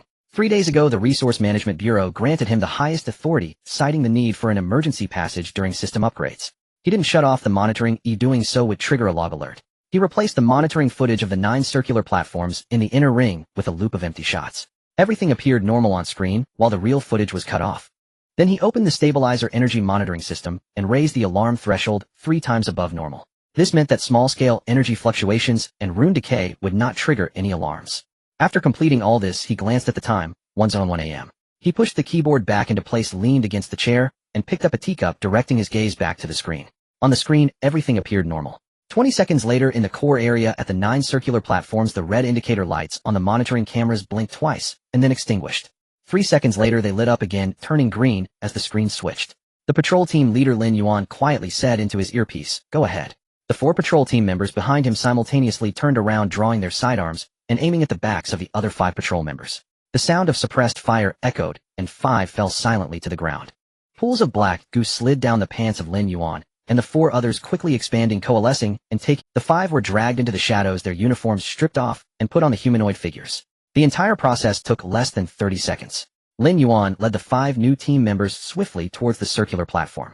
There were 2 technicians stationed at each of the 9 platforms. Upon seeing Lin Yuan leading his team over, someone waved to greet them. Team Lin, everything is normal here. 5 dark shadows lunged simultaneously, black tendrils exploding from their palms and instantly wrapping around the technicians' faces. Within 3 seconds, all collapsed, their eyes vacant, corrupted in mind. Lin Yuan crouched down, pulling a vial of purple liquid from his waist pack and pouring it onto the runes on the platform base. Hiss! The runes began to corrode. The golden patterns were overtaken by purple dimming in brilliance. The runes on the 9 circular platforms extinguished in patches, the golden light consumed entirely by dark purple. A burning corrosive stench filled the air, mingled with the humming of dissipating energy. Lin Yuan stood up and quietly spoke into his earpiece. "The outer perimeter has been cleared, we can proceed." There was a moment of silence on the other end of the earpiece, then Zhao Liu's voice came through. "Received. The stabilizer energy shield has been deactivated. Complete the replacement in 30 seconds. In the underground core control room, the screens in front of Zhao Liu displayed the energy readings of the 9 platforms, simultaneously dropping to 0. He did not hesitate, typing a series of commands on the keyboard. The backdoor code had been implanted by the people from the Resource Management Bureau 3 days ago. Click. The locking devices of the 9 stabilizers were simultaneously unlocked. Zhao Liu raised the teacup, took a sip, and calmly observed the data flashing on the screen. Everything appeared normal. From the control system to the monitoring footage, all displayed normal status. In the core area of the inner ring at the center of the 9 circular platforms, 9 corrupted technicians mechanically walked to the edge of the platform, squatting down with both hands gripping the stabilizer base. The silver-white metal columns became cold and rigid after losing the energy shield, the runes completely extinguished. "Pull out," Lin Yuan commanded. 9 hands exerted force simultaneously. The stabilizers were slowly pulled from their slots, shaking the ground with each inch they were removed. The edges of the slots began to crack, fine fissures spreading outward. One shadow took out a fist-sized dark purple device, its surface an irregular 12-sided shape, each face etched with twisted, ever-changing runes. Void Wedge. He cradled the Void Wedge in both hands, aimed it at the central slot, and slowly embedded it. Click. A soft sound locking tightly. The runes on the surface of the Void Wedge suddenly illuminated. Dark purple light erupted from the core, spreading along the cracks of the slot, in all directions, clinging to the ground, the air, and even the very fabric of space. The golden rune fragments were completely consumed, and the dark purple patterns spread like a spider web over the entire platform. Buzz. 6 enormous light gates simultaneously appeared above the inner ring area. These were not normal dungeon entrances, but violently torn, unstable spatial rifts. The frames of the light gates twisted and warped, their edges burning with dark purple flames resembling 6 grotesque wounds stretching across the sky. From the depths of the rifts, a wind blew out. This wind carried the stench of decayed blood and sulfur pouring down from the rifts, sweeping across the entire square. The first rift began to shake violently. A gigantic claw covered in pitch-black scales reached out from the rift, each claw thicker than an adult's arm, its tips gleaming with a cold light, deeply embedding into the rift's edge, tearing it open further. Not just one, but countless. From the 6 rifts, innumerable sharp claws, tentacles, and fangs emerged. They jostled behind the rifts, roaring, pushing, and biting each other, eagerly surging outward. A creature over 10 meters long leaped from the rift, crashing onto the circular platform, sending debris flying. It had no eyes, only a circular maw filled with sharp teeth. The mouth opened wide, revealing layers of inward-growing circular teeth, with rotting flesh wedged between them. It threw back its head and roared, the sound piercing through the entire trial square. Soon after, the second, third, fourth, an endless stream of monsters surged from the rift, quickly filling the inner ring with dark, beastly silhouettes. Lin Yuan's legs trembled. He was one of the executors of this invasion, but when those colossal beings truly appeared before him, he realized he had no courage to face them. "Retreat. Quickly retreat." His voice was hoarse. No command was needed. The shadows fled faster than he did, their forms turning into black goose, swiftly escaping along the ground towards the outer edge of the square. The other 4, along with the corrupted technicians, also retreated rapidly, but they had barely taken a few steps when a massive creature with a huge maw suddenly opened its mouth, its crimson tongue flicking out like lightning, ensnaring a group of people, yanking them back into the air, blood spraying from the gaps in its teeth. Roar! The roar shook the entire square. More monsters surged from the rift, some with wings covered in bone armor, oozing with corruptive slime. They leaped down from the light gates and rushed from the inner ring of the square towards the outer, charging toward the crowd. On the high platform of the outer ring of the trial square, Zhou Mingyuan saw the scene in the distance, his face pale. In his earpiece, the desperate voice of the console staff rang out. "The hell-level dungeon is completely out of control." "What is that?" Outside the trial square, someone pointed towards the inner ring area above. Behind the light gate, the space resembled a gaping wound with a ghostly blue light pulsating deep within the rift. The crowd began to stir. A head without eyes, a circular mouth filled with sharp teeth covered in a viscous black substance, threw its head back and roared, its voice piercing through the entire square. "It's a dungeon monster. The hell-level dungeon monster has emerged." Soon screams erupted one after another, and more people began to flee, pushing and trampling over each other, the scene spiraling out of control. Examinees, parents, and onlookers surged out of the square like a tide. Some fell, others were trampled underfoot, and the cries of despair echoed continuously. 1, 2, 10. The 6 light gates simultaneously spewed forth monsters like a floodgate, bursting, continuously pouring hell-level dungeon monsters into the inner ring platform of the trial square, densely packed and overwhelming.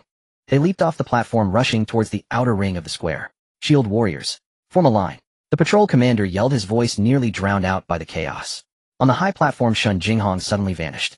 In the next moment, he stood amidst the rubble in the core area.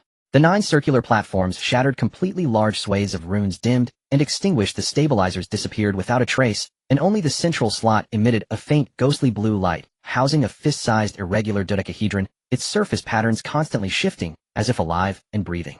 Chen Zhou crouched down staring at the dodecahedron, his pupils slightly constricting. The void wedge. He slowly stood up, his gaze sweeping over the devastated core area, his voice low and cold as them. All the monsters surged past him, yet instinctively avoided an invisible radius. Not a single one dared to approach within 10 steps of him. Suddenly, a terrifying aura far beyond the epic level poured down from the rift, causing the air in the entire square to freeze momentarily. A massive lizard arm covered in dark red scales suddenly thrust out from the main rift, with magma-like light flowing between the gaps in the scales. The long, thick fingers gripped the edge of the platform, directly crushing the entire rock, and a giant head comparable to a truck emerged from the darkness. 6 curved bone horns atop, its head ablaze with dark purple flames, its vertical pupils blood-red, filled with brutality and hunger. Legendary level boss. It did not notice the tiny humans in the distance, its blood-red vertical pupils the first to peek out from the rift, locked onto the solitary figure in the core area. The presence that instinctively filled it with fear. Fear bred fury, and fury overwhelmed instinct. The giant claw lifted, blocking out the sky, and slammed down towards Chen Zhou with earth-shattering might. The claw tore through the air with a piercing explosion. Fragments of rock on the ground were swept up by the fierce wind, scattering like bullets. Chen Zhou did not move. He did not even raise his head. When the giant claw was less than 3 feet from his head, he raised his right hand fingers. He only used his index finger, gently nudging upwards. Boom. Centered on Chen Zhou, the ground within a radius of several hundred meters suddenly collapsed by a foot. It was not crushed down, but forcibly pressed down by the shockwave he created with a single hand. Fragments of rock exploded, dust billowed, and the entire square trembled. The entire arm of the legendary lizard beast began to shatter from the palm. Scales exploded, bones, shattered flesh splattered the cracks, spread up the arm, exploding to the shoulder, to the neck, to the head. The beast let out a mournful roar for the first time, filled with fear. It wanted to escape, to retract back into the rift, but that irresistible force had already thrown it entirely away. Its massive body crashed back into the rift, shattering half of the light gate's edge, and dark purple flames splattered everywhere. The dust settled. Chen Zhou stood in place, his robe fluttering, not retreating a single step. He retracted his index finger and brushed off the dust on his shoulder. He dialed Jiang Dakio's number, his voice deep. Mayor Jiang. Chen Envoy. I'm here. Jiang Dakio's voice came from the other end of the line. The core area has been invaded, all stabilizers are lost, and over 80% of the ceiling platform is destroyed. Chen Zhou's tone was terrifyingly calm, each word like a hammer striking the heart. The urgent priority is to repair the runes and reinsert the stabilizers. Otherwise the rift will continue to expand, and the monsters will only multiply. Jiang Dakio's heart sank. How long will the repairs take? Normally at least 3 days. But the void wedge is still operating. It is eroding the stabilizing matrix in reverse. Chen Zhou paused. I have no need for complete repair. First pull out the void wedge, then stabilize the array space with the stabilizers. Jiang Daqiao immediately reacted. How specifically? Now the core array has been destroyed, but all trial squares had an emergency plan from the very beginning. There is a small ceiling array deployed around the core area. Find a set of stabilizers, 5 of them. Send a small team to complete the insertion on the outer platform of the core area. The 5 must work in perfect harmony to insert and activate simultaneously without any delay. I will arrange it immediately. Jiang Daqiao turned to give the order. Wait. Chen Zhou called out to him. This task is extremely dangerous. The energy field of the void wedge will interfere with communications. He looked towards the rift where monsters were still surging out. Once you enter the outer core area, you can only rely on yourself. Then Chen Envoy you. I have been targeted. Chen Zhou's gaze fell upon the gray-white figure high above. In the high sky at some point, there was an additional person wearing a gray-white robe, without a hood, revealing a face that was astonishingly young. His skin was as pale as paper, and his pupils were concentric circles like ripples in an abyss. He stood in the air with no support beneath him, and the wind could not stir his clothing. No wonder he is the prison dragon, slaughtering legendary monsters like butchering dogs. The voice came from the void, lazy and mocking, as if enjoying an interesting performance. Chen Zhou's eyes narrowed. The nullification cult. He slowly uttered these 4 words, his voice icy. I said that group of abyss believers is not capable of pulling off this reverse invasion. He paused, his gaze sharp as a knife. So have you collaborated? Act. A male student clad in the uniform of Zhanghai No. One high school was thrown to the ground by a monstrous entity, its colossal maw clamped onto his shoulder, spraying blood as he thrashed and roared, straining with every fiber to push away that gaping, blood-drenched maw. Yet the disparity in strength was insurmountable. In the next instant his body tore apart entirely, limbs scattered crimson, staining the ashen gray earth. Xiaoxian. Xiaoxian. A middle-aged woman lunged forward only to be seized and held back by others nearby. Don't go. It's too late. My child. Her voice raw and shattered drowned beneath the monster's guttural shrieks. Nearby a far larger beast crashed into the viewing platform, still not fully evacuated. Its tail swept sideways, hurling over a dozen people into the air. Some slammed into stone pillars, their bones snapping audibly before collapsing lifeless. Others were flattened into pulpy ruin, not even uttering a cry. A bespectacled male teacher desperately shielded several students as they fled backward, until a monster lunged from the side and sank its teeth into his leg. He collapsed, thrusting the students ahead with his last strength. Run. Run fast, and don't look back. The students sprinted forward sobbing, then glanced back, to see the creature rending their teacher's body apart. Blood-shredded flesh and shattered spectacles lay strewn across the ground. A young mother cradled her child crouched in the corner of the viewing platform. A jagged slab of rubble pinned her leg, immobilizing her. She lifted her gaze toward the approaching monster and tightened her embrace around her child, silent tears streaming down her cheeks. Be good, baby, don't look. Close your eyes. The child wept, bewildered, sensing only the fierce, suffocating pressure of his mother's arms. A searing beam of flame erupted from afar, striking the monster squarely in the head and staggering it backward. An awakened cultivator dashed forward, snatched up the woman and child, and bolted outward, carrying them over his shoulder. Don't look back. Follow the crowd. She turned and saw deep, bone-exposed gashes tearing across his back, blood dripping steadily along their path, yet he seemed utterly unaware. Chaos, screams, blood, death. The entire trial plaza had become a living hell.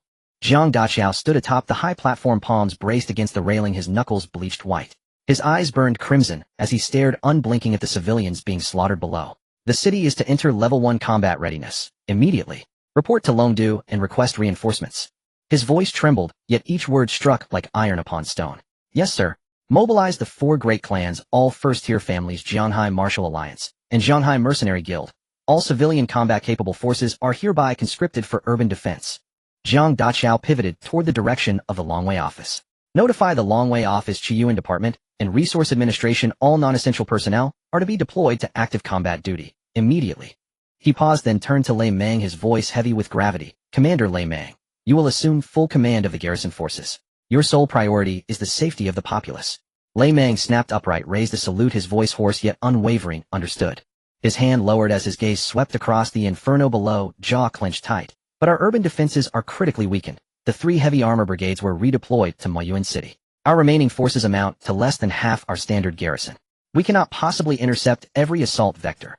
Casualties are inevitable. Then intercept what you can, by force if necessary. Jiang Daqiao slammed his fist onto the table, eyes blazing. Save 1 life, and you save a world. That is what we owe them. A venerable yet resonant voice rang out behind them. All Qin clan disciples stand assembled, and pledge obedience to your command. They turned. Qin Xiaodian stood there, clad in ink-green Tang-style robes, snow-white hair, and beard framing a spine unbent by age, his gaze piercing as twin suns. Hundreds of Qin clan disciples stood behind him, some barely 16 or 17, others well past 60, each pair of eyes ablaze with unyielding resolve. Lei Meng's eyes welled, stepping forward, his voice thickened. General Qin. Qin Xiaodian waved him silent. For generations the Qin clan has guarded Jianghai. Every soul in our lineage bears honor, not cowardice. Should I stand idle, while our people perish today? How could I face my ancestors in death? He turned to his disciples, voice rising like thunder. Children, do you fear? No. Hundreds roared in unison, a sound that shook the heavens. Elder Qin, Jiang Daqiao clasped his hand, uttering only 2 words, thank you. Lei Meng, the iron-willed warrior, could not suppress a tear. At that moment a communications officer burst in, face pale with panic. Report. Garrison Command reports massive beast swarms are converging on the eastern, southern, and northern sectors. Estimated arrival at outer defenses in 20 minutes. What a... Lei Meng exploded. Damn it, why now? While battle rages in Maiyuan City, this swarm descent. Jiang Daqiao gripped the railing until his tendons bulged. This is no coincidence. It's deliberate strategy, luring our forces away, then striking from within and without. Their true target is Jianghai City. Son of a bitch. Lei Meng ground his teeth. Just then Qin Xiaoyan's phone chimed. He glanced at the display, expression tightening, then answered. After a brief exchange, a flicker of relief crossed his face. He nodded repeatedly, hung up, and turned to Lei Meng and Jiang Daqiao. Good news.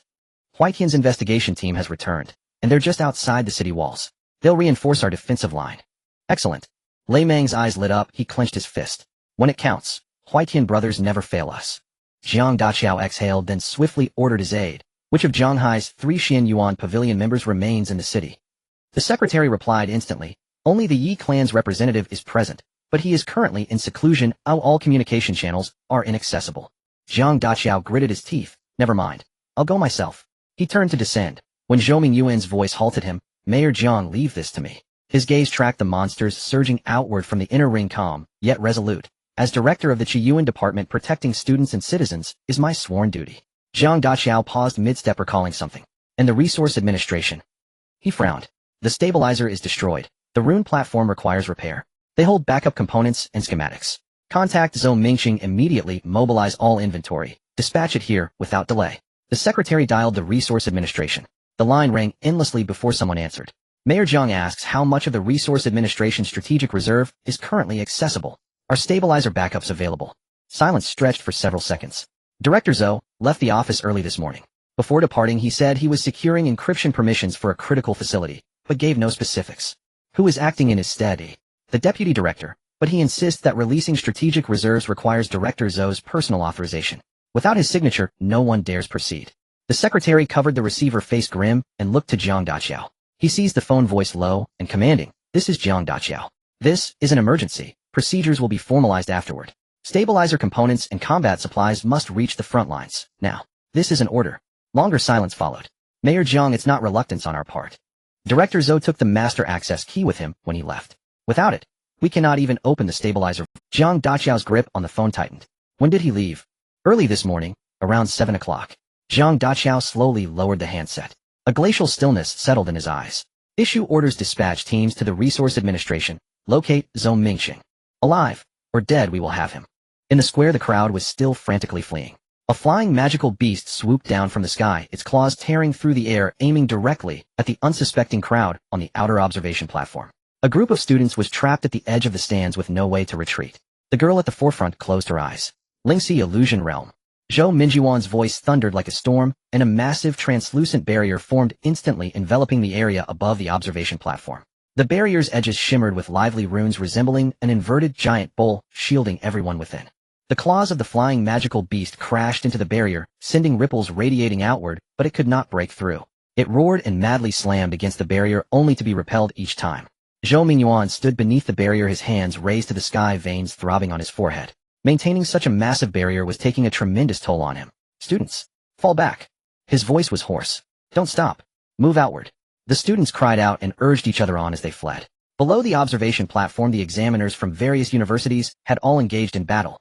The examiner from the Battle Axe Academy charged forward, sweeping his giant axe, cleaving a 3-meter-tall magical beast in half. Dark green bodily fluid splattered all over him. He wiped his face, grinned, and charged at another beast.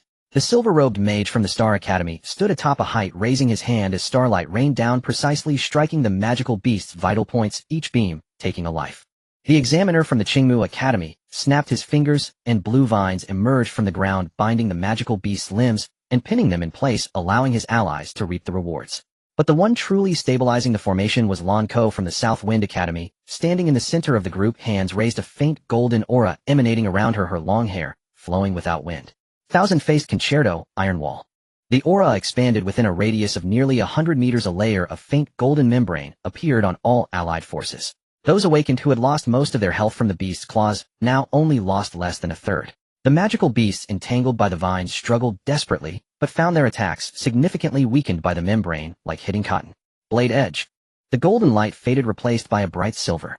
All allies' attack power surged, and crit rates increased significantly. A level 60 elite magical beast was struck simultaneously by multiple attacks, its hard shell crumbling like thin paper under the amplified force, crashing to the ground. Lan Ko's aura smoothly shifted between various forms, sometimes defensive, sometimes offensive, sometimes agile. Her presence transformed this hastily assembled team into a finely tuned meat grinder. But there were too many magical beasts. For every one they killed, two more emerged. A rhinoceros giant comparable to a tank charged in, covered in heavy bone armor, with a 3-meter-long horn glowing with a ghostly light. It lowered its head and barreled towards the densely packed crowd, shaking the ground, with each step crushing stones beneath.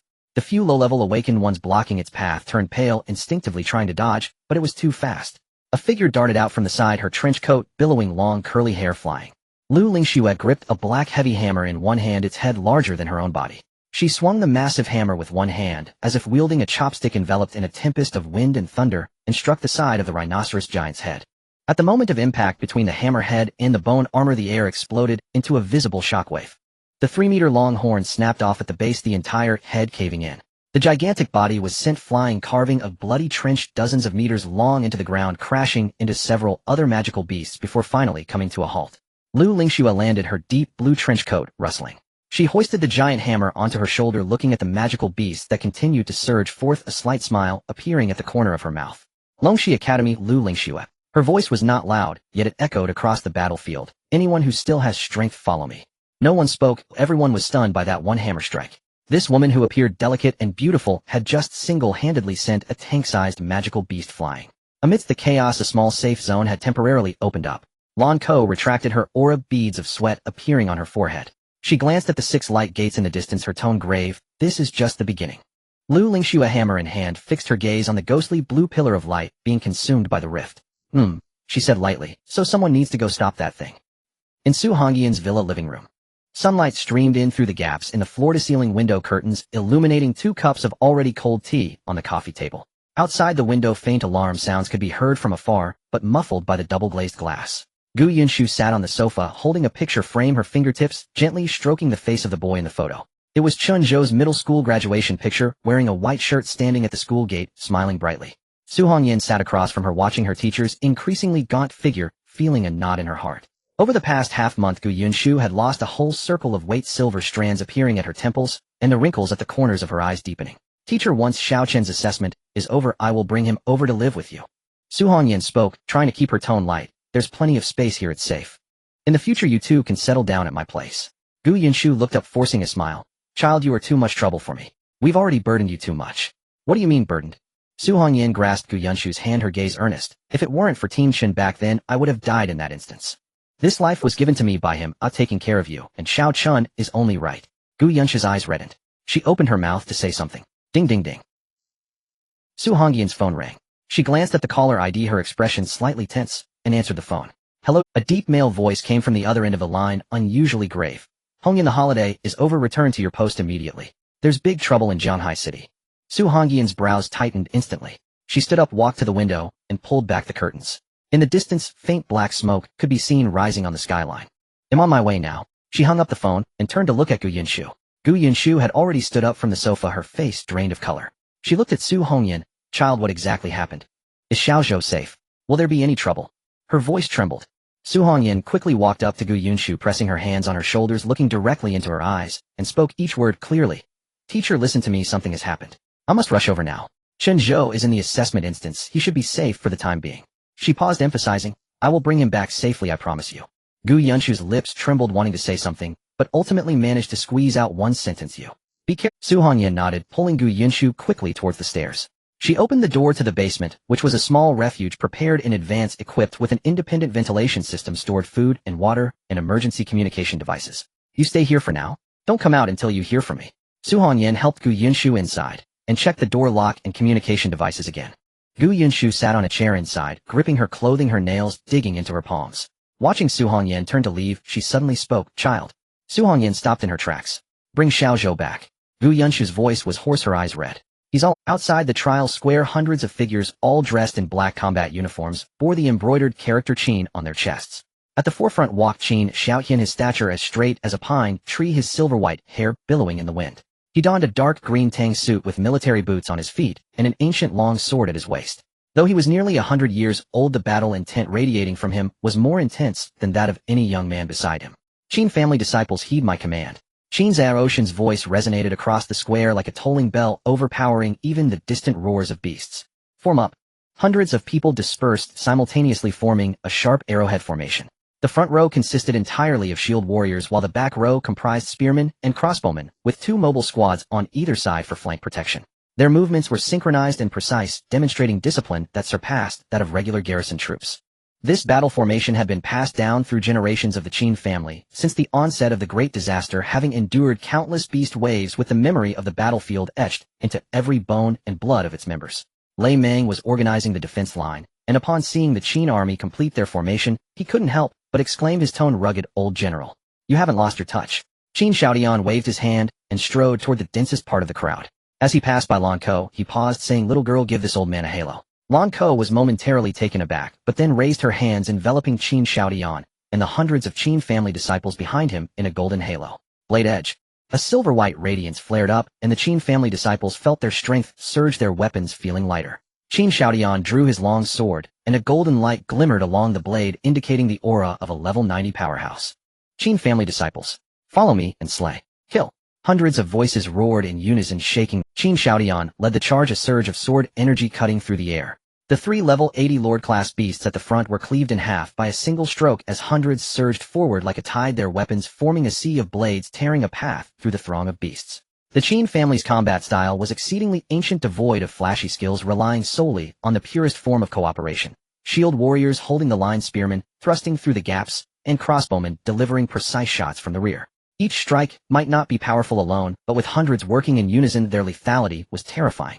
A beast lunged at a young disciple behind Qin Xiaodian, but before it could get close, a long spear thrust in from the side, piercing through its skull. Second uncle, stay focused. The middle-aged man withdrew his spear, and without looking back, charged. This was the Qin family's combat style. No one was a lone hero. Each person defended their comrades, dealt finishing blows, and provided cover. Each individual's back was entrusted to their comrades, and every attack was meant to pave the way for others. Lan Ko stood at the back watching this iron-blooded team that moved as if it were an extension of her own body, feeling a shock in her heart. She had encountered countless family militias, but none could engrave the word family into their bones like the Qin family. Qin Xiaodian reached the front lines where the sword energy swept through, leaving beast corpses strewn across the ground. His tang suit was splattered with black blood, and his silver-white hair had been dyed a dark red. Old general, you're too far forward. Lei Mang shouted from the back. Qin Xiaodian did not turn back. He stared at the twisted portal in the distance that spewed out beasts with dark purple flames reflecting in his eyes. My sons all died on the battlefield. His voice was low, as if he were speaking to himself. This old life of mine should also be returned to them. He took a deep breath, tightened his grip on the long sword, and severed the head of another beast. Behind him, hundreds of soldiers did not retreat. They moved like a mobile iron wall, forcing the beast horde to the north side, creating more precious space for the fleeing crowd. On the battlefield, the casualties among the Qin family disciples were also rising. Some had their shields shredded by the beast's claws, others were knocked away by tails, and some fell to the ground never to rise again. But not a single person fled.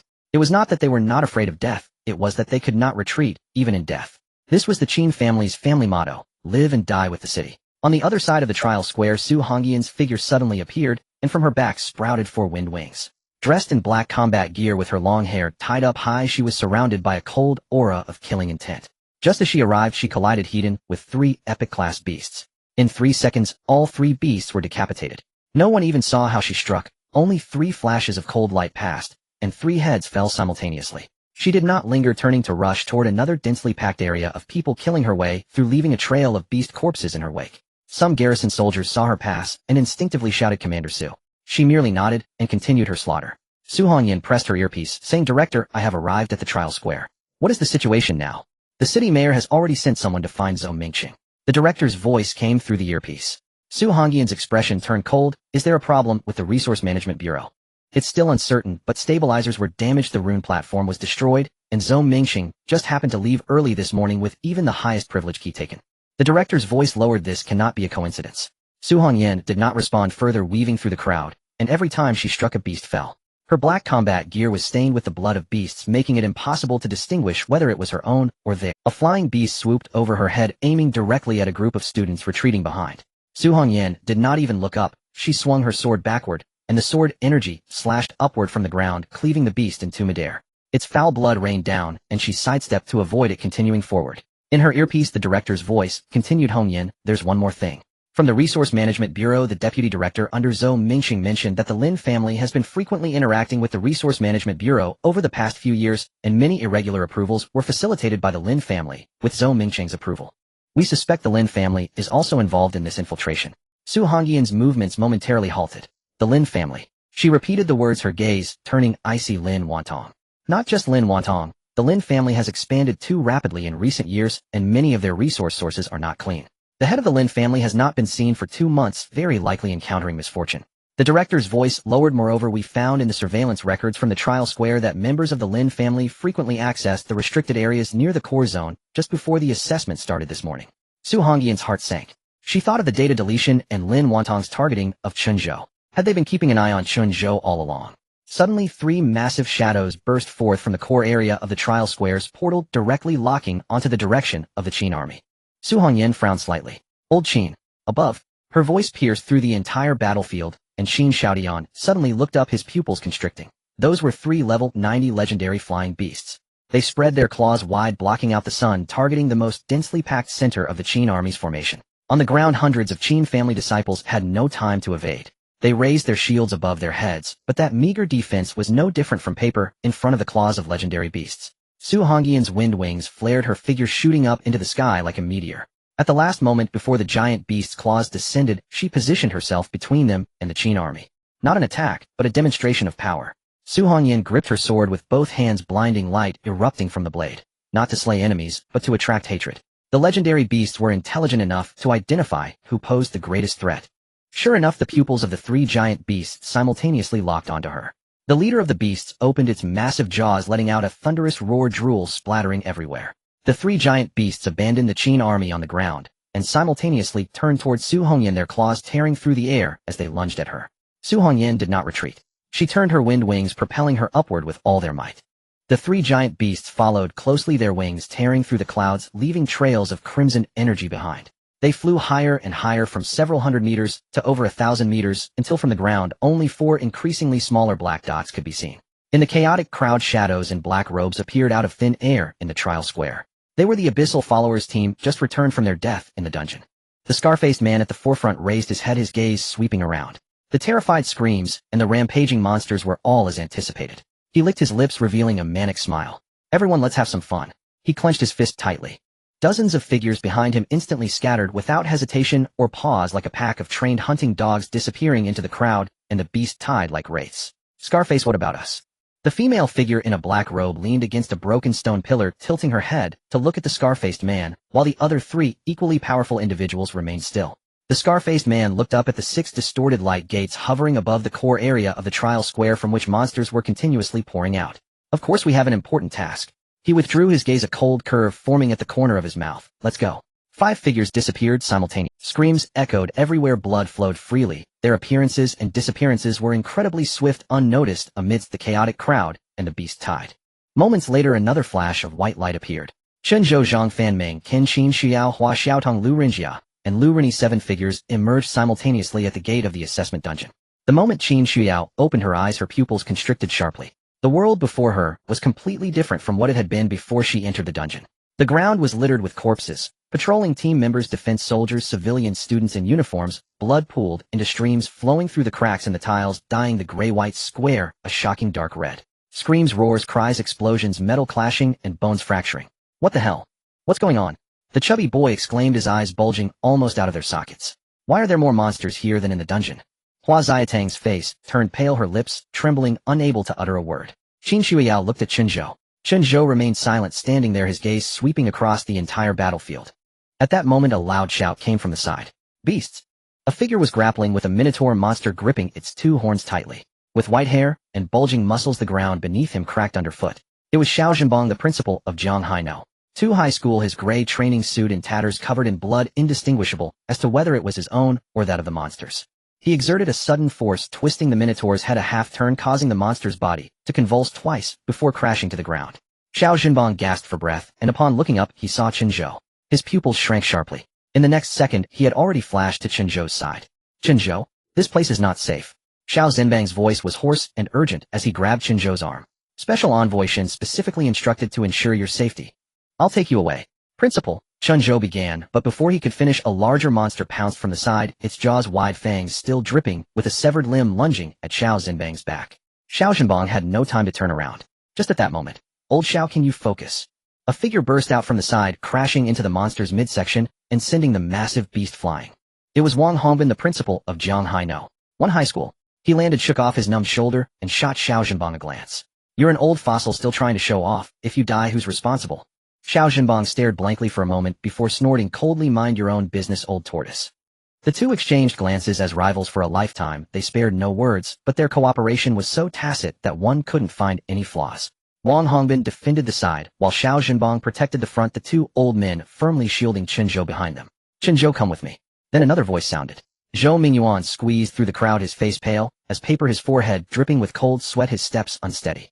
He had been sustaining the large-scale Lingxi illusion realm buying evacuation time for hundreds of students, and his energy had been completely exhausted. Seeing his state, Chen Zhou thought for a moment, and a faint green halo spread from his body, instantly enveloping Zhou Mingyuan, Xiao Zhenbang, and Wang Hongbin.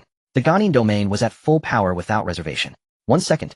Zhou Mingyuan's face went from pale to rosy. 2 seconds. His depleted energy was fully restored in an instant.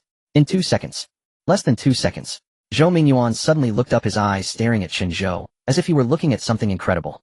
Xiao Zhenbang's mouth fell open, unable to utter a word. Wang Hongbin stood frozen in place, his mind a blank. This. Zhou Mingyuan's voice was hoarse. Less than 2 seconds. My energy is full. My injuries are all healed. This was no longer something that could be described as a healing skill, it was a restart. It turned out that Chen Zhou's performance in the trial assessment had never been his true strength. Wang Hongbin stared at Chen Zhou, and after a long while he sighed deeply, Old Xiao, I was too far off the mark.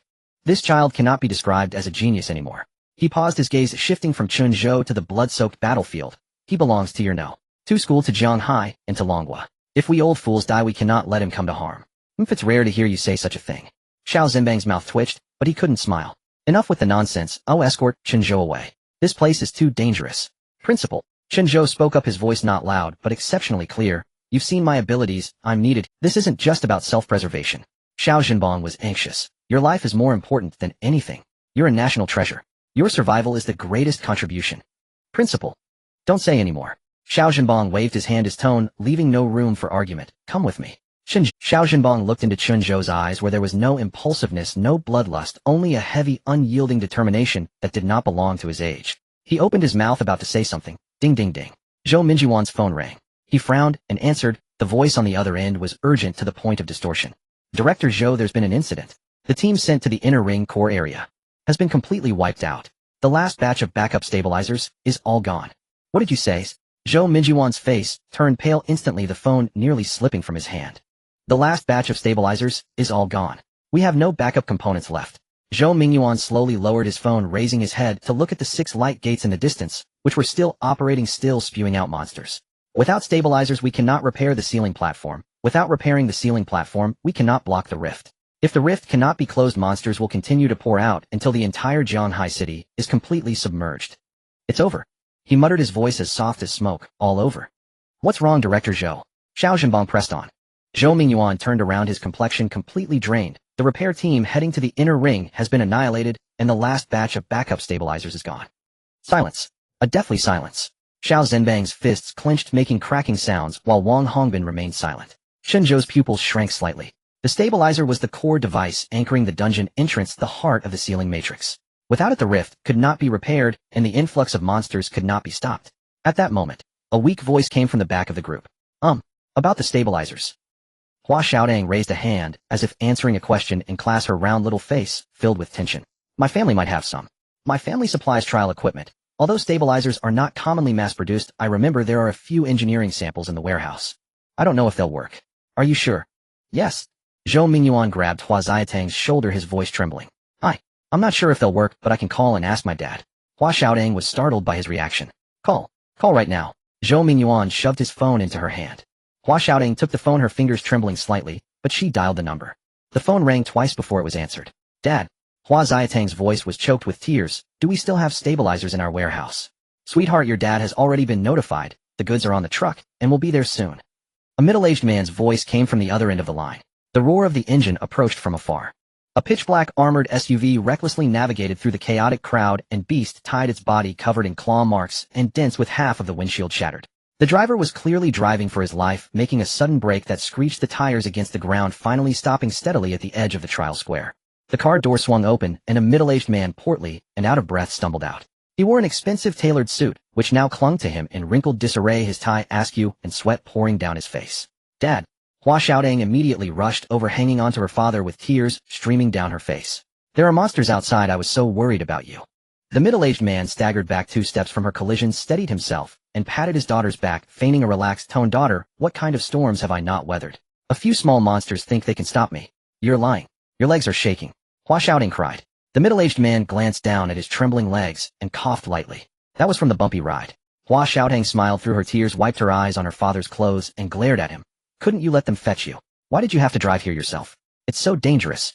I heard there was trouble with the assessment here. Oh, wasn't I worried about you? The middle-aged man rubbed his daughter's head, his voice softening. Besides, anything my daughter wants as a father, I would crawl over to deliver it no matter what. Zhou Mingyuan quickly approached and extended his hand to the middle-aged man. Mr.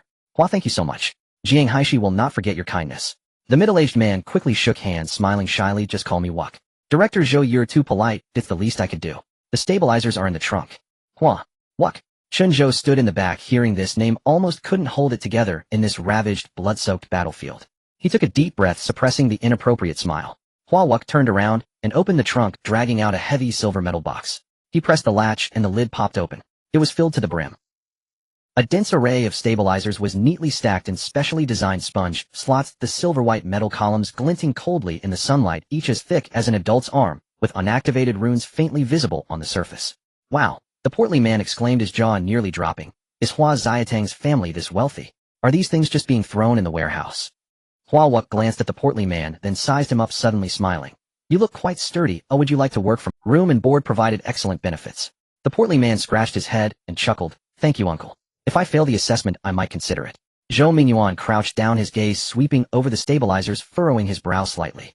He didn't rush to have them taken away, but straightened up his tone, cautious. Wait a moment, the technical engineer is on the way. We need to do an assessment first. The precision requirements for the stabilizers are extremely high. Even the slightest deviation could prevent them from interfacing with the sealing mechanism. The crowd nodded. This was indeed a necessary procedure. No one spoke, all eyes focused on the box of stabilizers. A few minutes later, an armored vehicle from the defense forces roared in, the door swung open, and a disheveled middle-aged man in gray overalls jumped out, flanked by two defense soldiers. He wore thick black-rimmed glasses and cradled a portable testing device in his arms. Engineer Zhang. Zhou Mingyuan greeted him. Thank you for your hard work. Please check which of these stabilizers meet the standards. Engineer Zhang nodded. No unnecessary words, crouching down to open the testing device. It was a square metallic instrument with several ports and indicator lights on the surface, looking heavy yet precise. He took the first stabilizer, inserted it into the testing slot, and pressed the start button. The machine buzzed and the indicator light flickered a few times. Beep. Red light. Engineer Zhang shook his head, pulled out that stabilizer, casually set it aside, and took the second one. Red light. Third one. Red light. With each one he placed down, the expressions of those around him grew more solemn. Hua Xiaotang clenched the hem of her father's clothes, her lips turning pale, and Hua Wuk's expression also lost its earlier lightness, beads of sweat beginning to form on his forehead. 5th, 6th, 7th. Engineer Zhang soon had a small pile of rejected stabilizers at his feet, silver-white metal columns scattered everywhere like abandoned scrap metal. Hua Xiatang's eyes turned red again, and Hua Wuk opened his mouth wanting to say something, but ultimately just sighed. These engineering prototypes from the warehouse were leftover stock from a project years ago. Being usable was luck, while being unusable was the norm. He had done his best. Engineer Zhang picked up the 8th stabilizer and inserted it into the testing slot. The indicator light flickered more slowly than before, and the machine buzzed longer. Everyone held their breath. Beep. Green light. Engineer Zhang paused momentarily, carefully reviewing the data on the screen, then nodded. This one is qualified. The parameters are within the acceptable range and can be used normally. He picked up the 9th. Red light. The 10th. Red light. The 11th. Red light. Only the last one remained in the box. Engineer Zhang picked up the last stabilizer, his hands slightly trembling. He took a deep breath and inserted it into the testing slot. The indicator light did not light up immediately. The machine ran buzzing for a long time, everyone staring at that light, their heartbeats seemingly audible. Beep. Green light. Engineer Zhang let out a long breath, wiped the sweat from his forehead. 2. A total of 2 are qualified. 2. Zhou Mingyuan looked at the 2 solitary stabilizers, his expression shifting from hope to seriousness, then from seriousness to despair. He closed his eyes, his voice hoarse too. Not enough. He opened his eyes, gazing at the 6 still operating light doors in the distance, his tone heavy, as if reciting a eulogy. At least 5 stabilizers need to be embedded simultaneously to form an effective temporary seal. Right now there are only 2. Still not enough. Hope ignited only to be extinguished instantaneously. That feeling of falling from a height was more suffocating than having no hope at all from the start. Let me take a look. Chen Zhou stepped forward. His voice was not loud, but clearly reached everyone's ears. Engineer Zhang looked at him in confusion, then glanced at Zhou Mingyuan. Zhou Mingyuan hesitated for a moment, ultimately nodding. Engineer Zhang no longer questioned, and handed one of the qualified stabilizers to Chen Zhou. Chen Zhou took the stabilizer. The silver-white metal column felt cold in his hand, the surface's unactivated runes shimmering faintly gold in the light. He closed his eyes and focused his thoughts. Spring planting a grain of millet, activate. Sowing target stabilizer now. 1 prototype, please decide the energy value to be consumed this time. To be safe, Chen Zhou maximized the attribute enhancement. Ganin domain, all attributes enhanced by 150. The energy value limit skyrocketed to 17,000. All of it. The stabilizer transformed into a stream of light in his hand, vanishing from everyone's sight. Below the attribute panel in front of Chen Zhou, the vegetable garden icon quietly appeared, covered by a slowly loading countdown animation. 60 minutes, 59 minutes, 59 seconds, 59 minutes, 58 seconds, everyone was stunned. Hua Wuck rubbed his eyes, and Engineer Zhang adjusted his glasses thinking he had misread. The portly man cautiously asked, Little Chun, where did you put the stabilizer? I can replicate a batch of these. Chen Zhou opened his eyes, his tone flat, as if stating the most ordinary thing. It will take an hour. Silence. A deathly silence. Then, Zhou Mingyuan grabbed Chen Zhou's shoulders, his voice trembling. Are you serious? Chen Zhou nodded. Zhou Mingyuan glanced at Xiao Zhenbong and Wang Hongbin. Both elderly men's faces were equally filled with disbelief. They had lived most of their lives, witnessed countless geniuses, seen all sorts of strange abilities, but had never encountered anyone capable of replicating physical objects. Chen Zhou, Zhou Mingyuan loosened his grip, took a deep breath, and tried to steady his voice. You truly know how to So Director Zhou, Chen Zhou looked into his eyes, enunciating each word. Time is of the essence, and I need to go to the inner ring core area to complete the repair task. No. Zhou Mingyuan and Xiao Zhenbong spoke almost in unison, their voices booming like roars. It's too dangerous. Xiao Zhenbong, growing anxious, grabbed Chen Zhou's arm. The inner core zone is perilous now. Going there is suicide. He'll escort you. Wang Hongbin stepped forward, his tone brooking no dissent. Old Xiao is right, we can't let you go alone. Chen Zhou shook his head. Principal Xiao, Principal Wang, Director Zhou, your auras are too potent. Your energy fluctuations are like a blazing torch in the darkness to the demonic beasts. If you accompany me, well, draw more attention, easily alerting those high-level creatures. Xiao Zhenbong opened his mouth to argue, but realized Chen Zhou was right. I have a way to infiltrate, Chen Zhou said without further explanation. He possessed the Shinnong space, allowing him to traverse the void using spatial coordinates, silent and unseen. One of his greatest trump cards. Every minute of delay unleashes more demonic beasts. Principal's Director Zhou, you're needed here more than escorting. Trust me. Silence. Finally, Zhou Mingyuan let out a long sigh, as if making a monumental decision. If they were to entrust the future of Dragon Country to this youth, what reason had they now to deny him the chance to save Jianghai and his homeland? Chen Zhou, you're right. You're more suited for this than any of us. Xiao Zhenbong spun around abruptly, Director Zhou. But, Zhou Mingyuan raised a hand to silence. Xiao Zhenbong, his gaze fixed on Chen Zhou. You can't do it alone. Repairing the seal platform requires at least 5 people simultaneously inserting stabilizers into 5 different nodes without a second's error. Miss one, and the seal fails to form. He'll go. Fatty was the first to thump his chest, his voice thunderous. Wherever Xiao Chen goes, I go. Anyone who stops me will answer to me. I'm coming too. Meng Qin adjusted his glasses, his voice soft, but resolute without a hint of hesitation. Qin Ziao's voice was cool yet firm. Then I'm going too. Hua Xiaoting jumped up, raising her hand, her round face a mix of nerves and excitement. I may not beat those big monsters, but I can blow them up. And besides, the stabilizers are for my family, so I have to see this through. And us, Lu Rinjia and Lu Rini said in unison. The sisters exchanged a glance, seeing the same answer in each other's eyes. Zhou Mingyuan looked at these young faces, at the blazing fire in their eyes. He suddenly recalled many years ago when he was their age, charging headlong into his first battle, without a second thought. You alone won't be enough either, Zhou Mingyuan said, his voice hoarse. Take Engineer Zhang, he'll guide you. He turned and bowed deeply to Engineer Zhang. Engineer Zhang, I entrust this to you. These children's lives, the fate of Jianghai City, all in your hands. Engineer Zhang adjusted his glasses, his voice slightly choked. Director Zhou, please don't. This is my duty. Zhou Mingyuan straightened up and walked over to Chen Zhou. Looking into the young man's eyes, he opened his mouth as if to speak, but instead he simply raised his hand and gave Chen Zhou's shoulder a firm pat. Protect Engineer Zhang. He paused, his voice dropping. And above all, protect yourself. Chen Zhou nodded, his gaze sweeping over every companion ready to face danger with him. No words were needed. Let's move. 7 figures along with Engineer Zhang headed toward the inner core zone. Behind them, Hua Wuck stood still, watching his daughter's receding silhouette. His hands clenched and unclenched, his lips moving slightly, until finally he called out, Daughter. Hua Xiaotang paused in her steps and turned around. Hua Wuck forced a smile at her, a smile more painful than tears. Come back alive. Hua Xiaotang's nose stung sharply, tears threatening to fall. She nodded vigorously, flashed her father an okay sign, then turned and ran back to the group, never looking back again. Hua Wuck stood there watching the group vanish from sight. He opened his mouth, but ultimately said nothing. The group moved cautiously. Perhaps because the outer plaza and beyond held too many delicacies, more tempting to the demonic beasts, they didn't alert many creatures, easing the tension in their hearts slightly. Along the way, Engineer Zhang lowered his voice, explaining the specifics of their mission to the group. On the periphery of the inner core zone, there's a temporary ceiling formation, an emergency design left from when the trial plaza was built, never activated before. He adjusted his glasses. Our task is to split into 2 teams. One team follows me into the underground core control room to authorize the temporary formation on the console. The other team stays above ground, and once authorization is granted, inserts the 5 stabilizers into the seal interfaces simultaneously. Engineer Zhang emphasized gravely, The activation window for the temporary formation is only 3 seconds. All 5 stabilizers must be embedded at the exact same instant without a fraction of a second's error.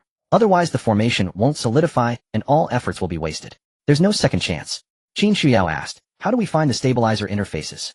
Engineer Zhang pulled a yellowed hand-drawn map from his pocket pointing to several spots on the inner ring's periphery. There are 5 seal interfaces arranged in a pentagon.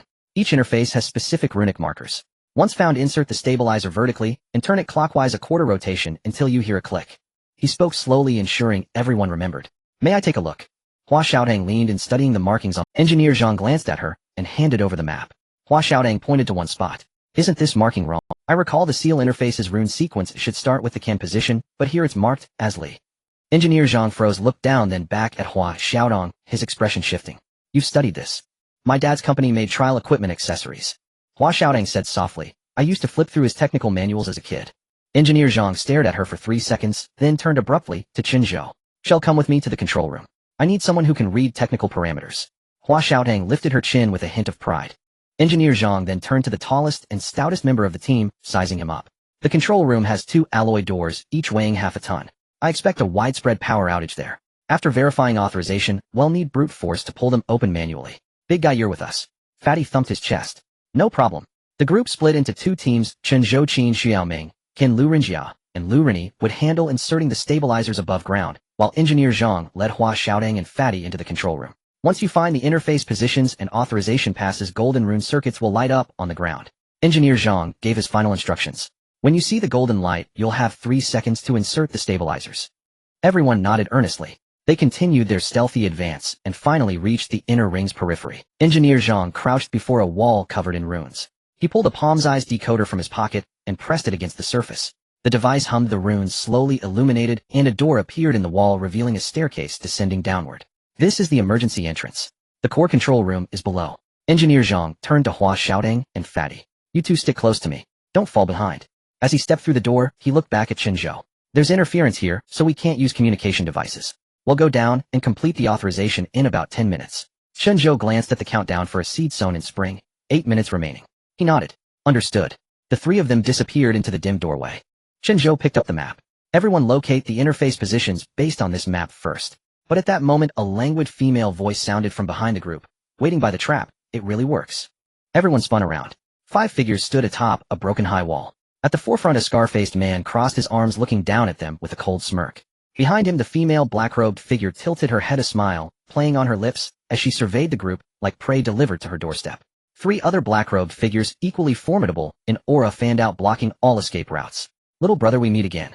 The female black-robed figure licked her lips. Qin Shuyao summoned a gleaming silver spear into her hand and leaned close to Chen Zhou, whispering, It's them. What's the plan?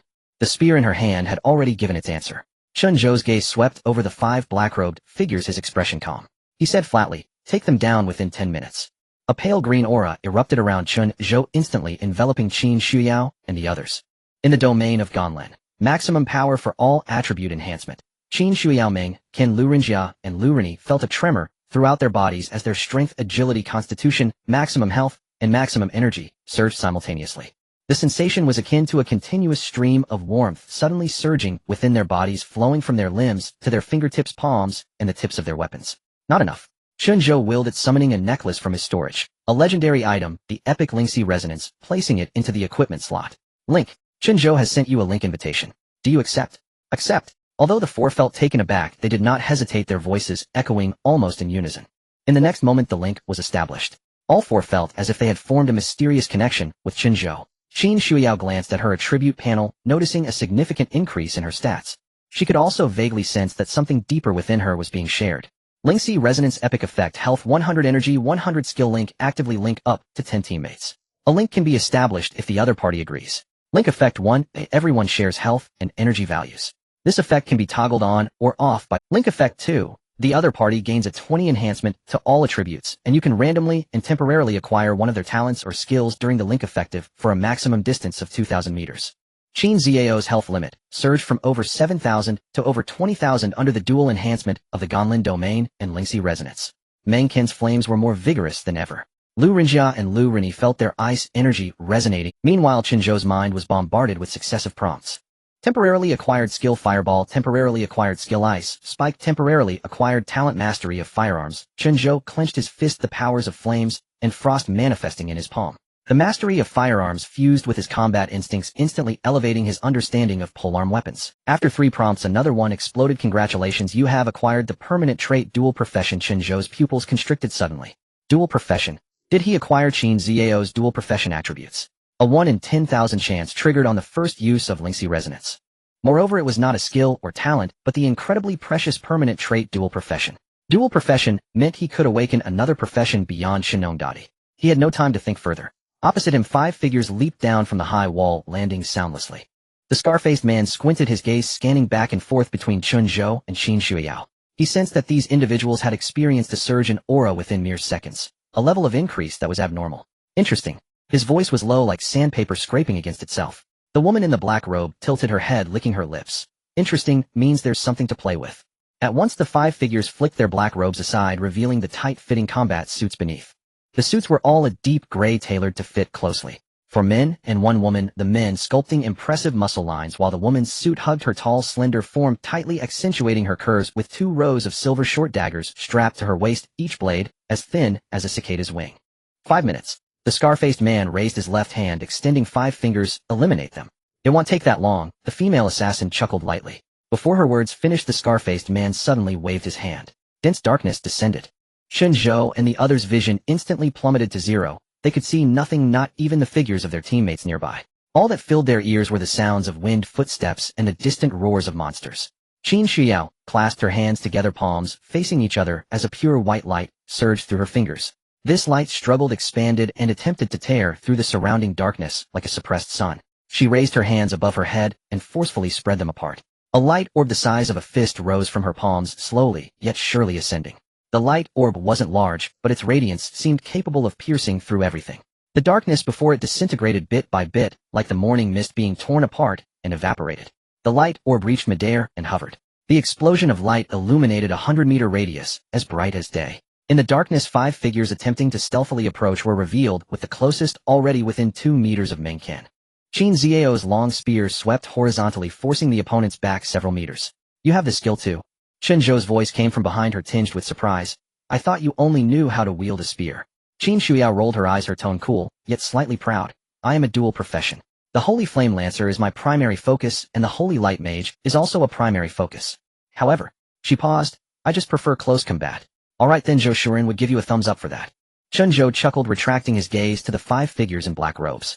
The scar-faced man's expression darkened as he stared at Qin Shuiyao, then shifted his gaze to Chen Zhou, a strong, killing intent flickering in his eyes.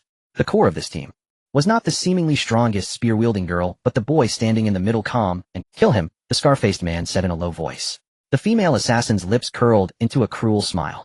Her hands had somehow already grasped 2 silver short daggers, the blades almost transparent. Her body leaned slightly forward like a cheetah poised to pounce.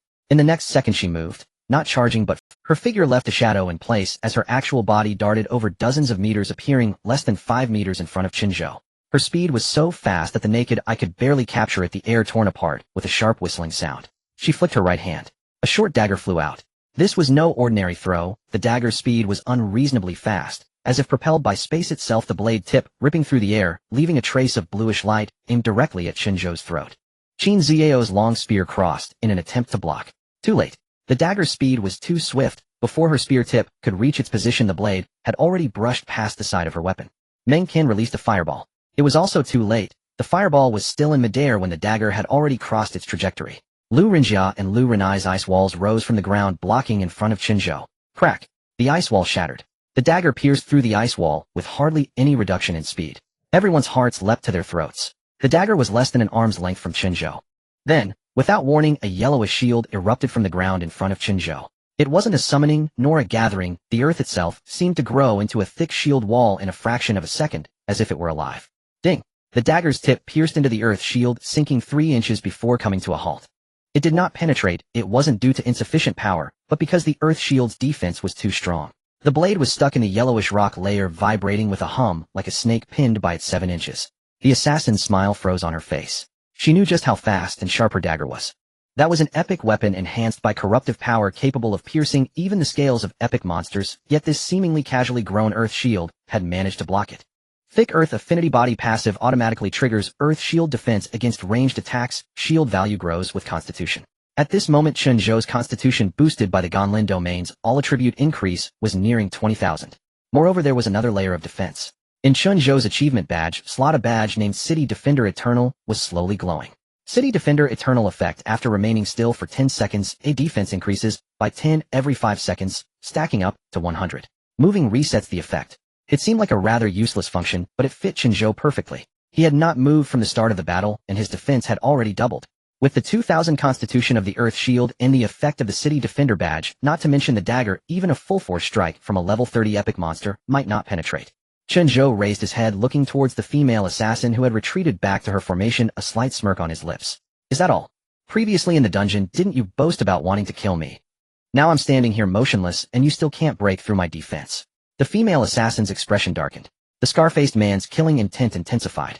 Altogether now, he said in a low voice, do not hold back. 5 figures sprang into action simultaneously. In the core area, underground dim emergency lights illuminated the walls at intervals, casting a yellow glow on the damp steps and elongating the shadows of 3 individuals. How long has it been since anyone came to this place? Hua Xiaodang whispered, her voice echoing in the narrow passage as she closely followed Engineer Zhang, gripping the corner of the chubby man's shirt. The main entrance to the control room has collapsed. This is the emergency entrance. Without looking back, Engineer Zhang quickened his pace. It hasn't been used in peacetime. Calculating. It must have been over 10 years. The chubby man's broad shoulders nearly brushed against the walls as he cautiously scanned the darkness behind them. Is there no one guarding it? This place is just left unattended. There is access control. Engineer Zhang pointed ahead. We will soon reach the first verification. The 3 fell silent and quickened their pace down the long winding staircase which spiraled deep into the ground. The air grew increasingly damp and fine beads of water began to appear on the walls as the temperature dropped. As they walked, Engineer Zhang suddenly slowed his steps and turned to Hua Xiaodong, saying, Xiaodong, listen carefully to what. Hua Xiaodong froze for a moment and quickly leaned in closer. Engineer Zhang took out the decoder. He had earlier pressed a button and a holographic projection appeared in front of the 3. This is the holographic projection of the core control room's console. I will explain the specific authorization process. Engineer Zhang's voice was low, yet clear. Now I will speak, and you must remember well, so that you can assist me more. The chubby man rolled his eyes beside them. Zhang, are you planning to jinx it? Engineer Zhang ignored him and continued. Once inside the control room, first insert the identity card to verify level 3 permissions. After verification, the main control screen will pop up the system management interface, and you need to find the emergency protocol submenu first. Hua Xiaodang nodded vigorously, tracing her fingers in the air to remember. Once inside, there are 2 steps of operation. The first step is to load the underlying protocol for the temporary formation. The progress bar will take about 30 seconds and must not be interrupted or skipped. After loading is complete, a confirmation window will pop up on the screen, asking do you confirm the authorization. At this point, don't rush to click confirm. First, check the authorization status indicator light in the upper right corner of the interface. It must be green to continue. Engineer Zhang extended a finger, his expression serious. If the indicator light is yellow or red, it indicates an abnormal loading of the underlying protocol requiring a reload. Forcibly authorizing will cause the formation to collapse, and the stability matrix of the entire trial square will be impacted. Hua Xiaodang swallowed hard, her palms sweaty. Once authorization is confirmed, the backup power source deep within the control room will activate and the rune circuits of the temporary formation will channel energy from underground to the surface. At that moment, Engineer Zhang glanced at her. You must do nothing. Wait for the energy to stabilize, and the golden light on the surface will naturally illuminate. The golden light lasts for 3 seconds. If the sealing is not completed after that, everything resets. In one day, there is only one chance for authorization. Engineer Zhang's tone grew serious. If it's wrong, it's wrong. There are no second chances. Do you remember? The identity ID of the key card is bound to me personally, but you can use it. The console does not recognize individuals, only cards. Lastly, Engineer Zhang added, remember, first insert the card, then load the protocol, and finally confirm the authorization. The order cannot be messed up. Hua Xiaodang repeated the sequence once more. Finally, they reached the end of the staircase where a massive alloy door loomed before them. The silver door glinted with a cold light under the emergency illumination, lacking a handle or keyhole, with only a palm-sized holographic projection screen, slowly flickering blue light. Engineer Zhang stepped forward, took out his identity card from his pocket, and held it close to the projection screen. Beep. Identity verification passed. A mechanical female voice echoed in the empty passage, cold and devoid of emotion. The blue light on the screen turned green, and a heavy mechanical locking sound came from within the door, gears turning and the locked tongue retracting. Push. Engineer Zhang glanced back at the chubby man. The chubby man placed both hands on the alloy door, took a deep breath, and exerted force. The door did not budge. You useless fat man, can you even do it? Hua Xiaodang rolled her eyes beside him. I thought you were quite confident just now. The chubby man's face turned red as he exerted more strength, and the door finally began to slowly part, revealing a similarly dim passage beyond. Men. How can they? Say they can't do it. The chubby man gritted his teeth, his cheeks puffed like a toad, still pushing with all his might. This door must weigh half a ton. You do it if you can. Hua Xiaodong huffed, passing him to walk inside, only to turn back after a few steps. Hurry up, don't dawdle. The chubby man held his breath, forcing the door to its limit, and upon hearing a click, as it locked, he finally released his grip, shaking his sore arms, and caught up with Hua Xiaodong. Engineer Zhang walked in front, overhearing the bickering behind him, and couldn't help but smile.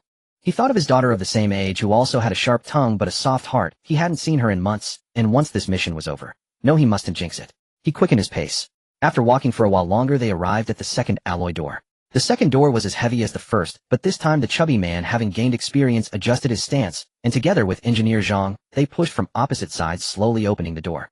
As soon as a gap opened, Hua Xiaodong sidled in to squeeze through, but the chubby man grabbed her and shouted, "It's so dark inside. Why are you in such a hurry? Inside is the core control room." Engineer Zhang chuckled, dusting off his clothes as he squeezed through the half-open gap, being the first to cross the threshold. A flash of cold light cut through the air. Without any warning or sound, only a cold gleam silently shot out from the darkness behind the door. Engineer Zhang's head flew off. His body kept moving forward for a moment due to inertia before crashing to blood gushed from the severed neck, splattering onto the silver alloy door, onto Hua Xiaotong's face, and the severed head rolled on the ground, stopping at Hua Xiaotong's feet, its face still bearing a trace of a smile. He never realized what had occurred until his last breath. Hua Xiaotong's mind went blank. Her lips trembled, unable to produce any sound, with her pupils reflecting the headless corpse, the spreading pool of blood, and the hands still gripping the decoder. Just a moment ago he was talking and laughing. Hua Xiaodong felt something churning in her stomach, acidic liquid rising in her throat. She bent over, retching a couple of times without bringing anything up, her legs weak as she leaned against the wall, her fingers digging into the crevice of the wall, her nails breaking and oozing fine threads of blood. The reaction of the fat man was quicker than Hua Xiaotong's. He instinctively summoned and raised his shield, positioning it in front of her. A shadow rushed out from the darkness behind the door, and a dagger struck the shield, sparking a shower of sparks. It was a gaunt, middle-aged technician clad in a white coat. Hua Xiaodong, step back! The fat man shouted, pushing the shield forward, violently forcing the man back 2 steps. Hua Xiaodong did not move, not because she didn't want to, but because she couldn't. Her legs felt as heavy as lead, her whole body seemed nailed to the ground. Her gaze fell upon the headless corpse fixated on the neck of Engineer Zhang, from which blood continued to pour, pooling in the low spot and slowly spreading towards her feet. The key is on Engineer Zhang. You have to go in now. The fat man's voice was urgent and loud, the shield blocking a second strike, but a third strike grazed his shoulder, leaving a trail of blood. Hua Xiaodong suddenly came to her senses. The key, right? The key. She crouched down and began to search the body of Engineer Zhang.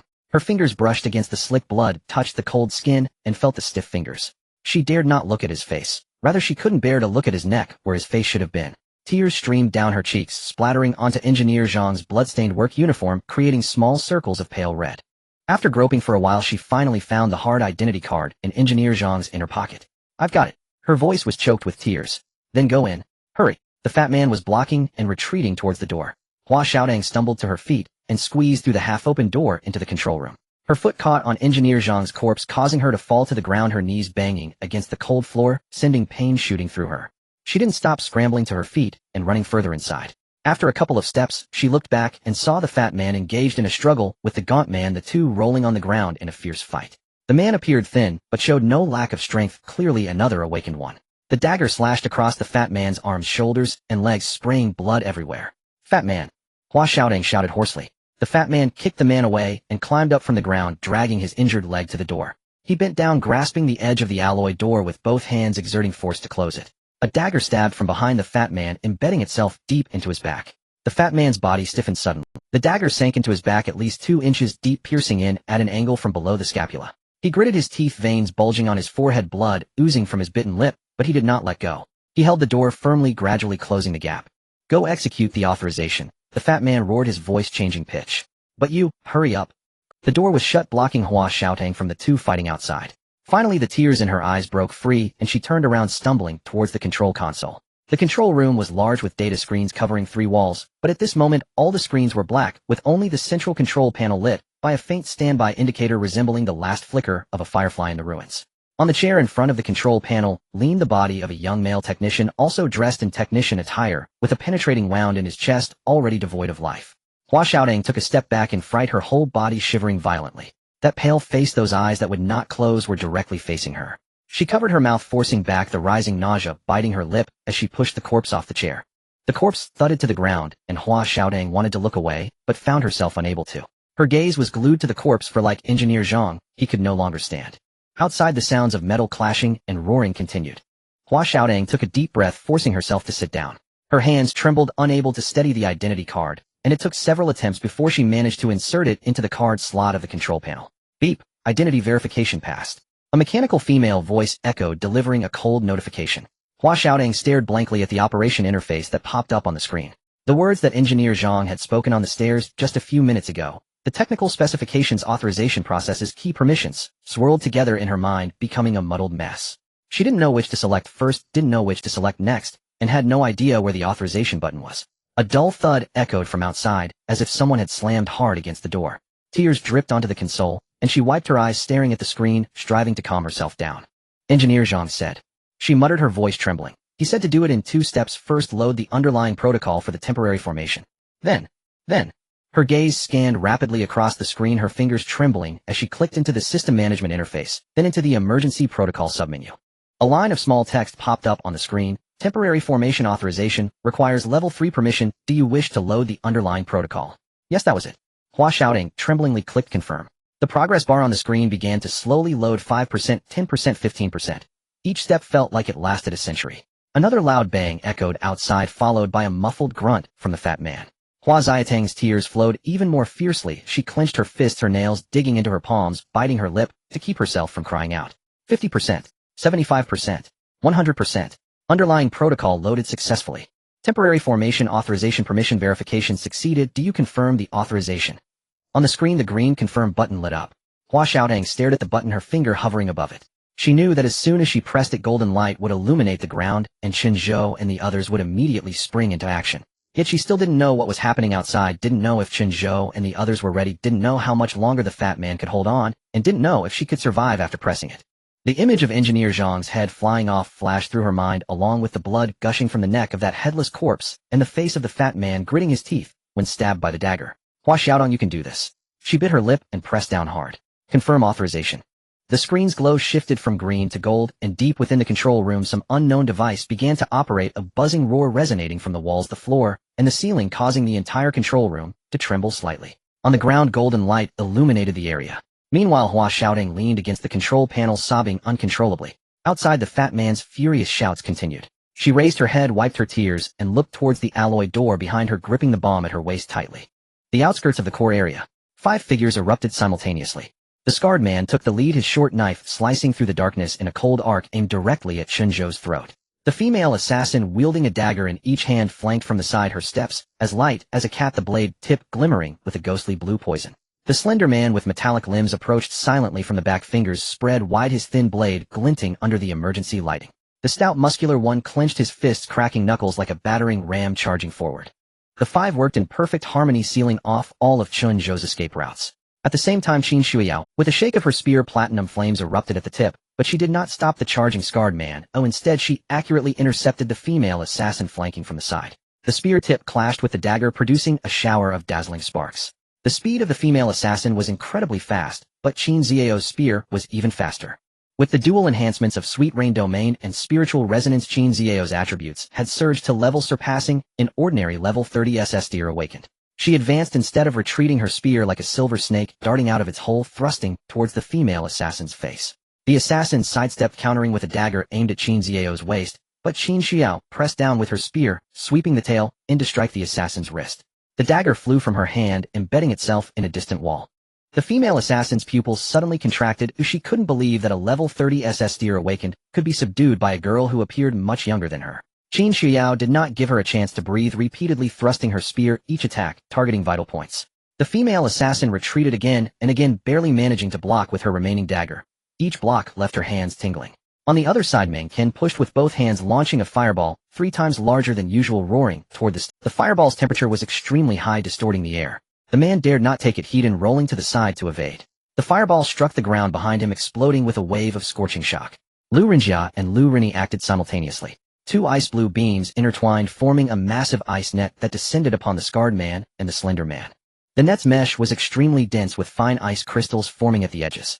Where it passed, the moisture in the air froze into tiny ice particles. The scarred man thrust his short knife upward, trying to tear through the ice net. The blade only left a shallow white mark on the net. Frowning, he exerted more force, and finally the ice net was torn open, but it slowed him down by 2 seconds. The slender man was not so lucky. The ice net completely enveloped him, the ice crystals creeping up his metallic limbs, freezing his arms against his sides. The slender man let out a low growl, his prosthetic limbs exerting force, shattering the ice layer, but he was still a beat too slow. In the moment the scarred man tore open the ice net, the slender man with metallic limbs ghosted through the gap created by the elemental attack, using some form of movement technique to slip through the opening. His speed so fast, it was nearly invisible to the naked eye. His 10 metallic fingers spread wide, the blade tips aimed at Chen Zhou's throat, heart, and abdomen, like 10 daggers, thrusting simultaneously. Chen Zhou did not move. He didn't even lift his gaze. In the next moment, a pitch-black long knife materialized in Chen Zhou's hand. The blade was as black as ink, covered in menacing bone spikes, the dark corrosive light flowing slowly through the blade's patterns with a violent and chilling aura erupting from it, like a Shura blade pulled from the depths of hell. Corrupted Spine Dragon Bone Blade Epic. This was his loot obtained after slaying the corrupted spine bone dragon in a hidden instance during a beast siege, and he had never revealed it before. Chen Zhou held the blade with one hand without swinging or blocking. He simply lifted it, and then slammed it down hard, like cracking a walnut. In the slender man's pupils, the pitch-black long knife reflected closer and closer. He wanted to dodge, but his body was still propelled forward by inertia, leaving him no time to change direction. Boom! The back of the knife slammed against the slender man's shoulder like a mountain crashing down. Wasn't he a support? Why was he so fast?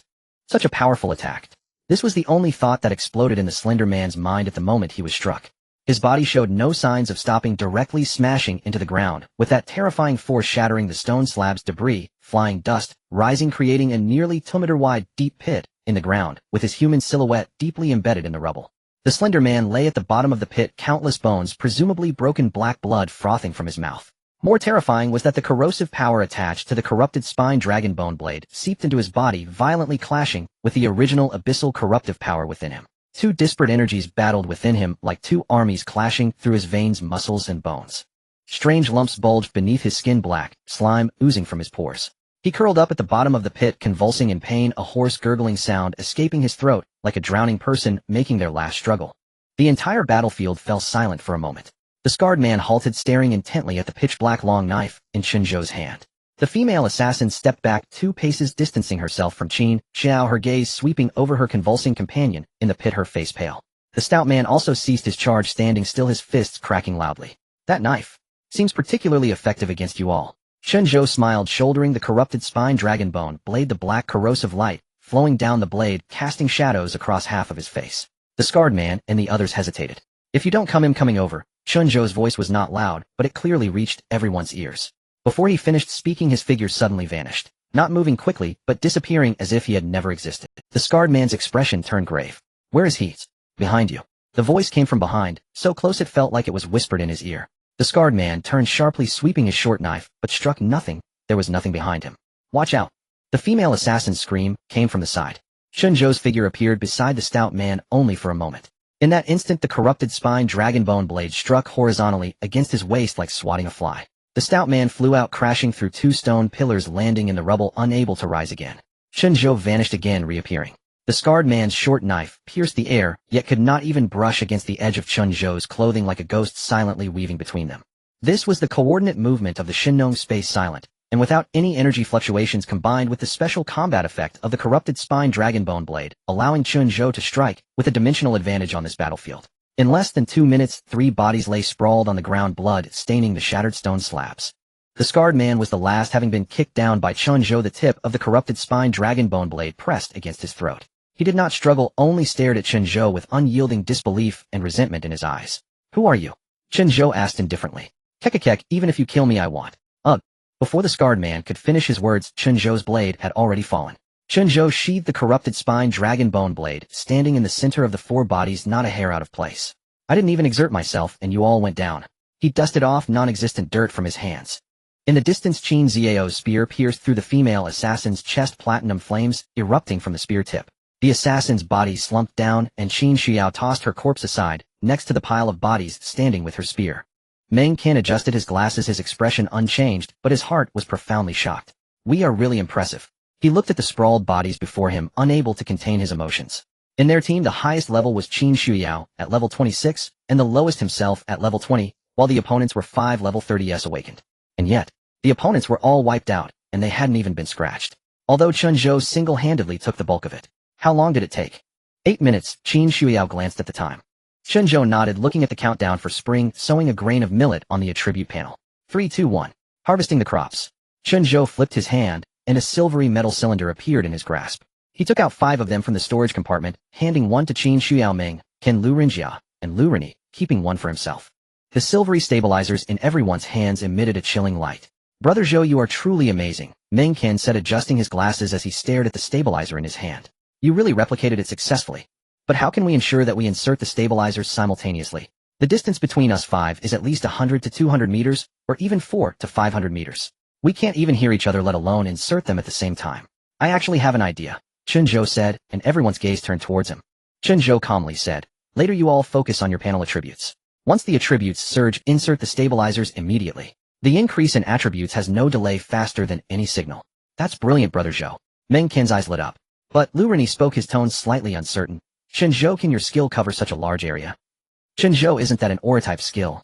Qin Shuiao asked. Aura-type skills can't possibly have such a far-reaching effect. Qin Shuiao was somewhat uncertain, yet her gaze towards Chen Zhou still held a hint of hope. Chen Zhou had shocked her too many times. Each time she thought it was the limit, he would surpass her expectations again. Now even if Chen Zhou told her my aura range is 1,000 meters, she wouldn't be surprised anymore. She had grown accustomed to it.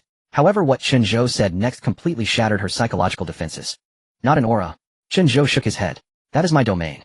Silence. A deathly silence. Qin Xiao's pupils contracted sharply and Meng Qin's hand trembled, nearly dropping the stabilizer to the ground.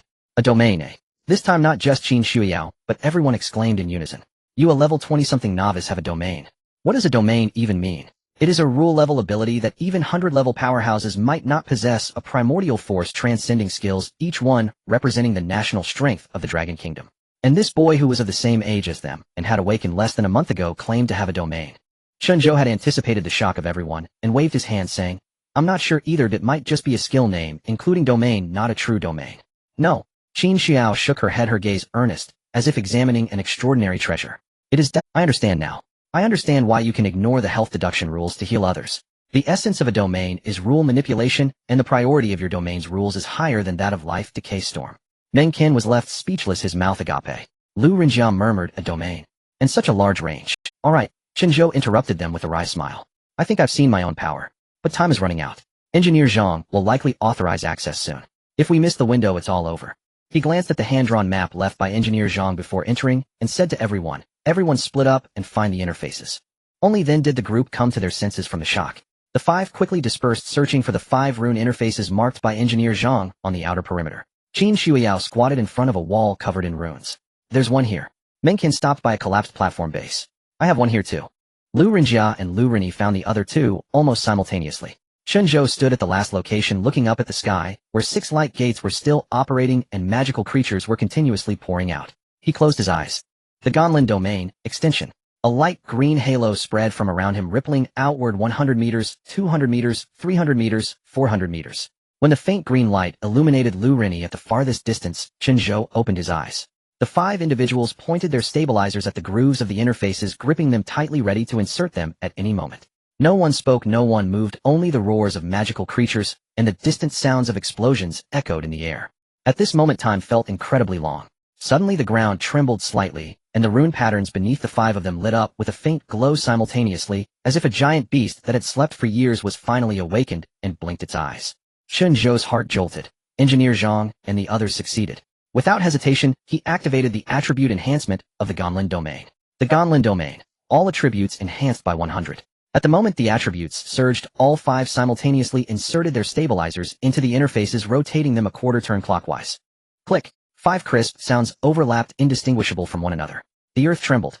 Golden rune circuits lit up simultaneously from the 5 interfaces, spreading along the ground's patterns toward the center, like 5 golden serpents slithering underground. They converged, collided, and fused, gathering into a blazing golden light at the center of the pentagonal area, shooting straight into the sky. At the battlefield outside the trial square, Ming Yuan suddenly stood up, staring intently at the golden light shooting into the sky, his hands trembling slightly. It worked. His voice was hoarse, unclear whether from relief or disbelief. They really did it. Everyone turned to gaze at the distant sky, their eyes filled with surprise. However, in the central slot of the core area, the void wedge that was operating at high speed suddenly trembled, as if sensing a threat. The surface patterns abruptly glowed with a dazzling azure light, and a wave of energy, far stronger than before, exploded from within, shooting out a thick, dark purple ghostly light that collided directly with the rising golden runes. Two forces confront each other in the air.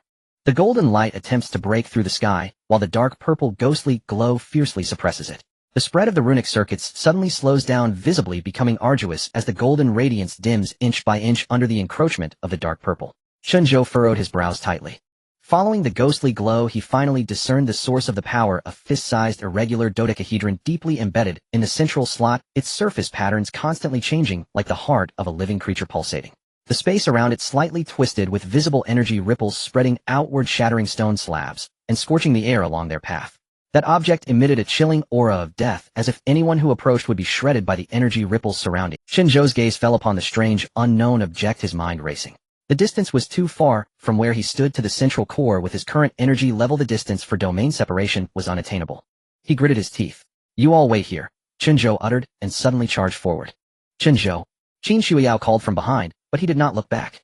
He sprinted towards the direction of the demonic horde, fully activating the Gonlin domain, as the earth shield continuously gathered, shattered, and reformed before him. Lord-class monsters pounced from both sides, which he dodged with ease, while an epic, giant beast raised its massive claw to strike. He slid underneath it, covering 300 meters, then 200. Chen Zhou suddenly stopped. He had reached the casting distance for domain separation. He raised his right-hand, fingers spread wide, aiming at the bizarre object that was still in frantic motion. Invisible spatial power gathered in his palm. It was domain separation, a force that forcibly detached the target from the present world and dragged it into the Shinong space. Chen Zhou's gaze was fixed on the void wedge. To accurately target from such a distance, the spellcasting could not be interrupted, nor could he afford to be distracted. Any interference would lead to failure. He could even hear his own heartbeat, heavy and slow, echoing in his ears. The irregular dodecahedron, along with the fragments of its embedded slot, was entirely enveloped by a layer of transparent spatial barrier. The dark purple ghostly glow seemed to sense danger, wildly crashing against the spatial barrier in an attempt to break free, but that barrier was unyielding. In the next moment, the void wedge, along with a large chunk of shattered rock base, vanished into thin air. Shinong space, successfully collected. A sudden stillness enveloped the world. The dark purple ghostly glow that shot towards the heavens lost its source, and instantly collapsed like a snake, with its throat cut, twisting in the air, before completely disappearing. The golden runes lost their suppression and surged violently, breaking through the heavens with unstoppable force, tearing, twisting, and consuming the edges of the 6 light gates inch by inch. The fissures began to shrink, gradually becoming smaller, collapsing inward like a giant beast with its throat squeezed, struggling desperately, but helplessly. The dark purple flames at the edges of the gate flared up violently for a moment, then extinguished in patches as the last strand of ghostly light vanished into the sky, and the 6 light gates closed completely, restoring the sky to its normal gray-blue hue. The demonic creatures that were surging outward were blocked by the suddenly closing fissure, their roars merging into a cacophony as they crowded together, biting at each other, yet were forcefully pressed back into the depths of the fissure by the power of space. The entire trial square trembled. Everyone felt the tremor. All eyes turned to the distant 6 distorted light gates, slowly closing. Some cheered, some cried, while others sat on the ground gasping for breath. On the high platform, Zhou Mingyuan looked at the golden light that disappeared into the sky, propping himself against the railing, his legs nearly giving way as he gasped this time. It really worked. Few it sealed. Xiao Zhenbang exhaled, slowly releasing his clenched fist, while Wang Hongbin remained silent, staring at the slowly closing fissure in the inner ring, his eyes reddening. Lu Lingshuang, carrying a black heavy hammer taller than herself, stood atop the ruins, gazing at the slowly closing fissure with a slight smile. "I can't believe someone stopped that thing." She rested the hammer on her shoulder, her tone betraying neither surprise nor admiration. "Well done." The soldiers of the defense army erupted into thunderous cheers, while the Qin family's disciples raised their bloodstained spears, howling at the sky. "We won. It's sealed." Someone knelt on the ground, holding their head and weeping as the nerves that had been taut since the battle finally relaxed momentarily. But the cheers lasted only a few seconds. Everyone quickly realized that although the fissure was closed, the demons that had surged out were still present. The trial square remained the most brutal battlefield, with numerous demons trapped here, while more demons had already surged out of the trial square, spreading to various areas of Jianghai City. In the Jianghai urban area, along the suburban roads, even in every crevice of the city, Lei Mang slashed down a demon in front of him, drenched in blood, gasping as he rushed to Qin Zhou's side. "Old General, it's up to you now. Jianghai City is in crisis. The defense army must purge the demons throughout the city." He wiped the blood off his face, his voice hoarse. "Please take care of the defense line on the trial square. Don't worry. The Qin family disciples will not retreat." Qin Shaotian replied, without hesitation, his voice deep. Lei Mang nodded heavily, turning to shout at the defense army soldiers behind him. "Defense army, assemble. Everyone follow me. Purge the city." Thousands of defense army soldiers scattered from various parts of the trial square following Lei Meng toward the urban area. Lei Meng's eyes were red, scanning over the soldiers who had just been fighting fiercely, the distant buildings still aflame and the sprawled bodies on the streets. The strength of the defense army was far from enough compared to the scale of the demons. At that moment, a large number of reinforcements were pouring into the entrance of the outer square. The Yi family has arrived. The Su family's dragon guards are here too. Brothers from the Martial Alliance, follow me. Mercenary Guild Team 3, there are civilians under attack in the eastern residential area, follow me. Commander Lei. A burly man over 2 meters tall strode up to Lei Meng, robust and powerful, with a face full of beard, 2 mountain axes strapped to his waist, his physique larger than Lei Meng's, and a thunderous voice. Jianghai Martial Alliance 1,867 brothers ready for orders. Just then another figure squeezed out from the crowd, thin and dressed in a gray-brown tight suit with a gaunt face, but sharp eyes. He raised his hand in salute. Jianghai Mercenary Guild 12 hunter teams, all present. The mayor has ordered that all armed forces within Jianghai City must follow Commander Lei's orders. Lei Meng looked at the 2 men before him and the dust-covered bloodstained, but resolute warriors and mercenaries behind them. His throat seemed to be blocked by something. He opened his mouth, his eyes suddenly reddening. A tough man who had climbed out from amidst a mountain of corpses was standing amidst the ruins, nearly unable to hold back his tears. He took a deep breath, forcing that breath back into his chest, his voice hoarse. Everyone. He paused, straightened his back, raised his hand, and saluted. Jianghai City's Defense Bureau Acting Commander Lei Meng, on behalf of the 1 million citizens of Jianghai, thank. He lowered his hand, scanning over everyone, speaking each word clearly. All teams listen up. First, the defense line of the trial square will be jointly managed by the Qin and Yi families. Second, the Su family Dragon Guard team will be responsible for hunting high-level demons of Lord class and above. Third, the Martial Alliance and Mercenary Guild will clear demons throughout the city by area, prioritizing the protection of civilians, rescuing trapped individuals, and securing residential areas, schools, and hospitals. Fourth, the main force of the defense army will advance along the main roads throughout the city, killing any demons they encounter, leaving none behind. Understood. The voices of tens of thousands merged into a torrent echoing through the skies. In the outer ring amidst the ruins. Did we succeed? Meng Qin suddenly sat up on the ground, letting out a long sigh of relief. We succeeded. Qin Shuyao raised her head, gazing at the dissipating golden light, a slight smile gracing her lips. Lu Renjia and Lu Rini sat back to back, both wearing smiles. The sisters did not speak, simply leaning against each other, feeling each other's heartbeat. Chen Zhou walked over from a distance, his steps neither hurried nor slow. Zhou Gu, you are truly abnormal. Meng Qin gave a thumbs up. Everyone laughed a light laughter, as if a heavy burden had been lifted from their shoulders. Honestly, Meng Qin suddenly became serious. Once this is over, I want to go eat something good. Hot pot lamb slices, that kind of steaming hot meal. Alright, it's on me. Chen Zhou patted Meng Qin's shoulder. And the fat guy too. What about us? Qin Shuyao rarely showed a faint smile, turning her head to look at Chen Zhou, while Lu Renjia and Lu Rini also smiled back. Splitting the bill, Chen Zhou said seriously. The smiles of the 3 girls stiffened. Just kidding. Chen Zhou's lips curled slightly. On graduation day, we will all have a meal together, my treat. That sounds better. Qin Shuyao shifted her gaze back, the curve of her lips still intact. I wonder how the fat guy and Lu Rini said softly, her tone carrying a hint of concern. Fan Gu is tough and resilient. Meng Qin adjusted his glasses. With him around, Hua, shouting will be fine. The group laughed again. Suddenly Qin Shuyao felt a chilling terror erupting from her back. It was not because it was a feeling, a chilling sensation seeping from her bones, as if someone had pressed a knife's tip against her nape from behind. She slowly turned her head. 50 meters away at the highest point of the ruins, a mass of pitch-black shadow rose. A pair of dark golden vertical pupils slowly opened, cold and indifferent. A line of information simultaneously popped up on everyone's panels. Abyssal flower, petal beast, remnant body, grade epic, level 50 description, a high-level predator deep within the hell-level dungeon, not fully released by the rift, its body severed by space, filled with immense resentment, extremely sensitive to life forces, prioritizes attacking the weakest prey. Only then did everyone see clearly that the giant beast was only half of its body. Everything below its chest and abdomen had vanished. The severed area showed no flesh, only roiling black energy. Its long forelimbs were as thick as pillars, claw tips deeply embedded in the stone crevices of the ruins, dragging that half of its remnant body slowly along. Even so, the aura emitted by the beast was enough to suffocate people. Level 50 epic. Among all present, the strongest Chen Zhou was only level 22, and the highest level Qin Shuyao was level 26, a gap of 24 levels. The gaze of the giant beast swept over the 5 individuals, slowly locking onto one target. It was not Qin Shuyao nor Chen Zhou, but Meng Qin, who was sitting on the ground. The weakest prey. The abyssal flower petal beast opened its enormous mouth, the angle of its jaw exceeding the limits of normal biology, its upper and lower jaws nearly aligned in a straight line. Deep within its throat, blue energy was coalescing, compressing, expanding, like a miniature star on the verge of exploding. The air began to tremble, debris sprang up from the ground. With that strike, Meng Qin would be reduced to nothing. Chen Zhou did not hesitate. He stepped forward, positioning himself in front of Meng Qin. Raising his right hand, the corrupted spine dragon knife appeared in his grasp, its pitch-black blade, crossing in front of him, the bone spikes menacing, with corrupted light flickering wildly between the knife patterns. Simultaneously, he fully activated the Guanyin domain, maximizing the attribute's boost. A solid earth shield condensed in front of him, forming a thick barrier. Not enough, far from enough. A blue beam erupted from the abyssal flower petal beast's mouth, tearing through the air, shattering debris, and ripping apart the earth shield. Unstoppable. Boom. The beam struck Chen Zhou, sending him flying. His back crashed through half a broken wall before coming to a halt, debris burying his lower body, blood trickling from his mouth. Health 20800. His health dropped from full to a mere sliver.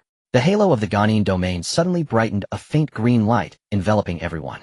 In 2 seconds, everyone's status returned to full. Chen Zhou pushed himself up from the pile of rubble and uttered a single word: run. It was the most straightforward and undeniable command. The few exchanged glances, showing no hesitation, instinctively scattering in 5 directions like splashing water. The abyssal flower petal beast did not hesitate. Its target had always been singular, the weakest one. Dragging its remnant body with a black tail flame, it crawled at a speed utterly inconsistent with its half-body, directly pursuing Meng Qin. Each time the thick forelimbs struck the ground, it sent tremors through the earth, stones bouncing, cracks spreading. The speed was absurd. The distance of dozens of meters was reduced to under 10 meters in the blink of an eye. Meng Qin glanced back, his pupils constricting suddenly. The monster's massive mouth had already opened, its fangs still glistening with remnants of flesh, the stench assaulting him as that mouth was less than 2 meters behind him. It's over. Meng Qin's voice was as desperate as a drowning person. In a critical moment, domain separation. Chen Zhou's voice exploded from afar. The invisible power of space instantly enveloped Meng Qin, a transparent spatial barrier wrapping around him. In the next moment, Meng Qin's figure vanished, forcibly separated from the battlefield, dragged into the Shinong space. The abyssal flower petal beast lunged at nothing, its jaws snapping shut, crushing a pile of debris and kicking up clouds of dust. It paused for a moment, confusion appearing in its dark, golden vertical pupils. The prey had vanished, disappeared without a trace, leaving no breath behind.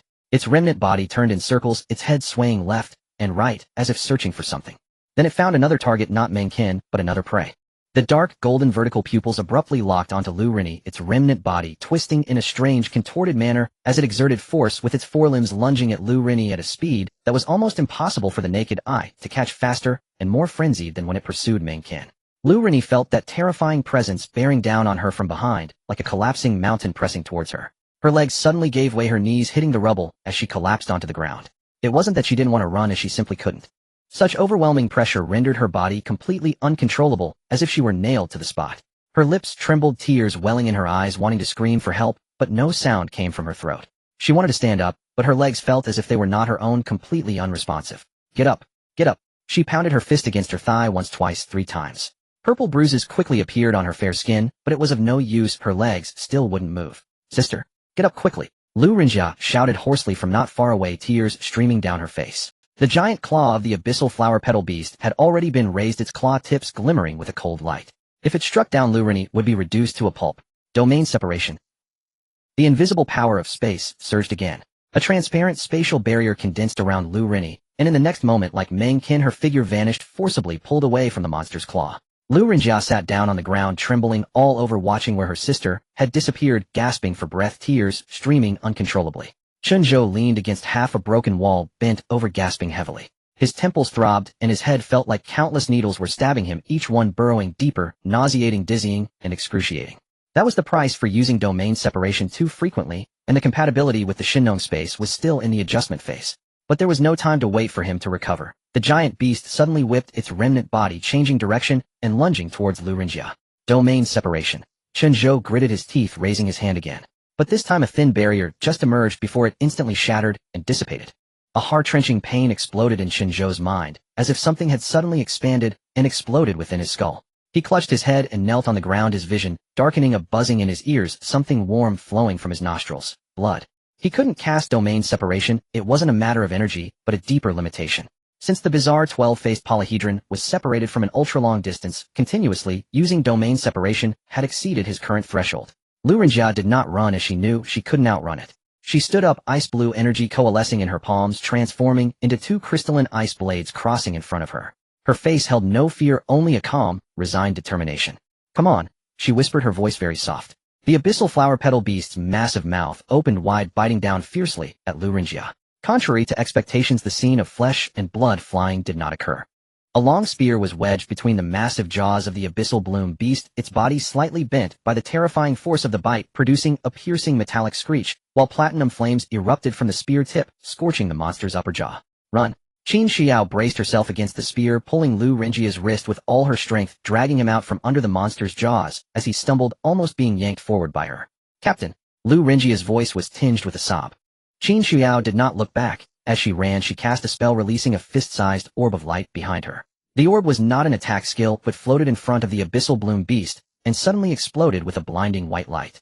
The abyssal bloom beast emitted an uncomfortable roar, its massive jaws releasing the spear which thudded to the ground. Its head jerked back as its dark, golden vertical pupils blinked frantically in response to the bright light. Qin Xiao and Lu Renjia had just run a dozen paces when they finally breathed a sigh of relief. A gigantic claw suddenly shot out from the edge of the light, accompanied by a fierce wind aiming directly at them. The abyssal bloom beast never hunted with its eyes, it relied on sensing breath to lock onto its target. To it the orb was merely a momentary distraction.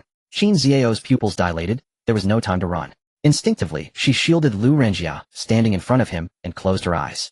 The expected pain did not arrive. The gigantic claw hovered above them, not descending. After 2 seconds of waiting, Qin Xiao cautiously opened her eyes to see the abyssal bloom beast's head turning in another direction. Its long claw plucked a bizarre rubber bullet from her back, which was shaped like a demon, grinning mischievously and emitting a faint, eerie glow. Qin Xiao followed the monster's gaze. Chen Zhou was standing in the distance amidst the ruins, holding a strangely designed handgun.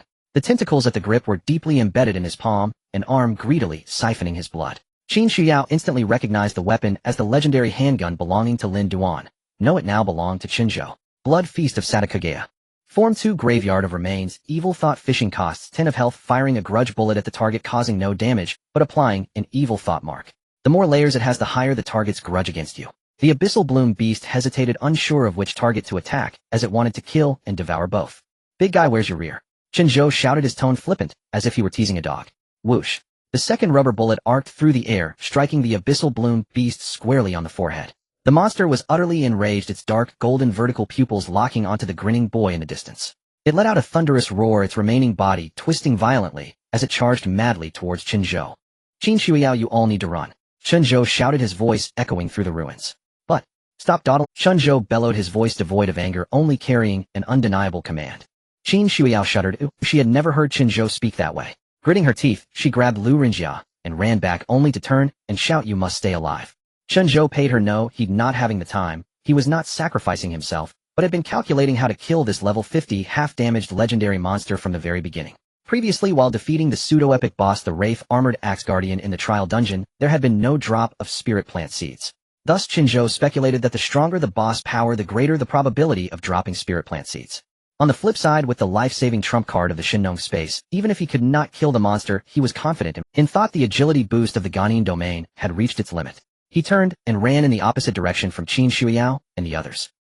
In the underground core control room, Hua Xiaotang wiped her tears and walked step by step toward the alloy door. Outside, the noise had seemingly ceased, with no sounds of impact or roaring, quiet as a grave. She took out 3 high-explosive mechanical bombs from her waist, pressed them against the edge of the door seam, stepped back a few paces, and activated the detonation with her mental power. Boom! The alloy door was blown open, leaving a large hole with distorted edges. Smoke and dust filled the air, and the piercing alarm echoed wildly in the corridor, flashing red lights, yet no one paid attention. Hua Xiaotang crawled through the blasted hole. In the corridor, the emergency lights were still on, casting a dim yellow glow over the blood-soaked floor. She quickly spotted the fat man.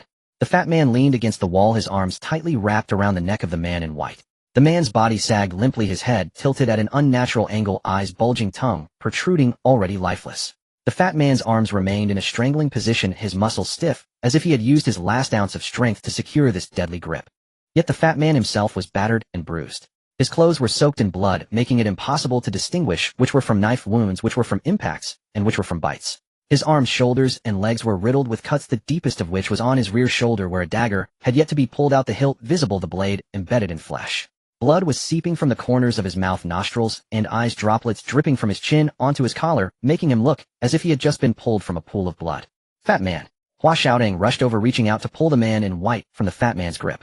She tugged once, then again, his arms were like iron, unmoving. She gripped the man's collar, pulling back with all her might, her nails breaking and bleeding, yet the corpse seemed to be glued to the fat man. Fat man, let go, let go. Hua Xiaotang's voice was laced with a cry. The fat man's eyes were half open, his pupils vacant, as if covered in a layer of dust. His breathing was faint, almost imperceptible, the rise and fall of his chest barely noticeable, like a candle that could extinguish at any moment.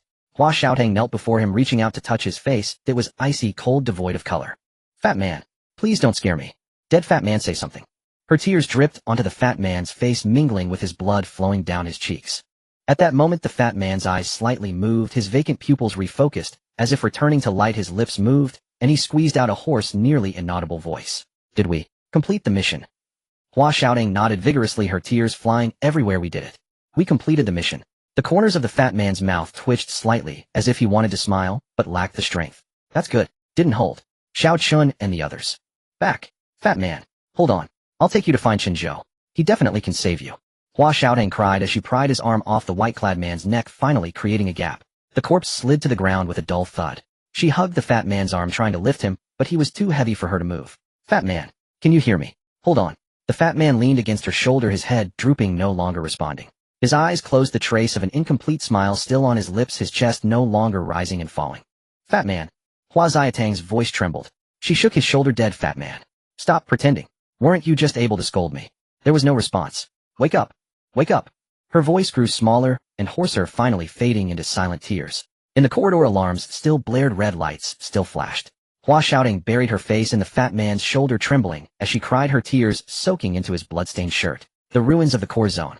Behind Chen Zhou, the half-crippled beast chased him like a mad dog, its speed far surpassing his. Its mutilated body dragged across the ground, claws carving deep grooves into the rubble, each burst of effort shortening the distance by several meters. As Chen Zhou sprinted, he silently calculated in his mind. Although the Huasawa beast was of a higher level, its body was severed by space, leaving only half of it. Its movement relied solely on its two front claws dragging along its center of gravity, unstable, presenting an opportunity for a decisive strike. Ahead lay an expanse of open rubble devoid of cover or obstacles. Chen Zhou suddenly skidded to a halt and turned around. The abyss Huasawa beast lunged at him midair, its massive jaws wide open, blue energy coalescing deep within its throat. Now is the time. Chen Zhou raised the blood feast of Satagaya and pulled the trigger. Form 1 heavy prison, 10,000 June suppression, consumes 10 of current health, summoning a vertical gravity light column, doubling the effect against monsters. A pitch-black gravity light column fell from the heavens, striking the abyss Huasa beast squarely on its head. The column, measuring only 4 meters in diameter, bore the weight of 10,000 June, sending the beast plummeting as if struck by an invisible giant hand, crashing to the ground and scattering rubble, dust rising. Chen Zhou did not stop. He activated the Ganin domain, fully replenishing his health, and then pulled the trigger again, a second gravity light column stacking at the same spot, followed by a third and fourth. The abyss Huasa beast struggled to rise, but layers of the gravity field piled onto its head and upper body like mountains, weighing it down. Its claws frantically clawed at the rubble, digging a deep pit, yet it could not lift its body. A cold smile crept onto Chen Zhou's lips.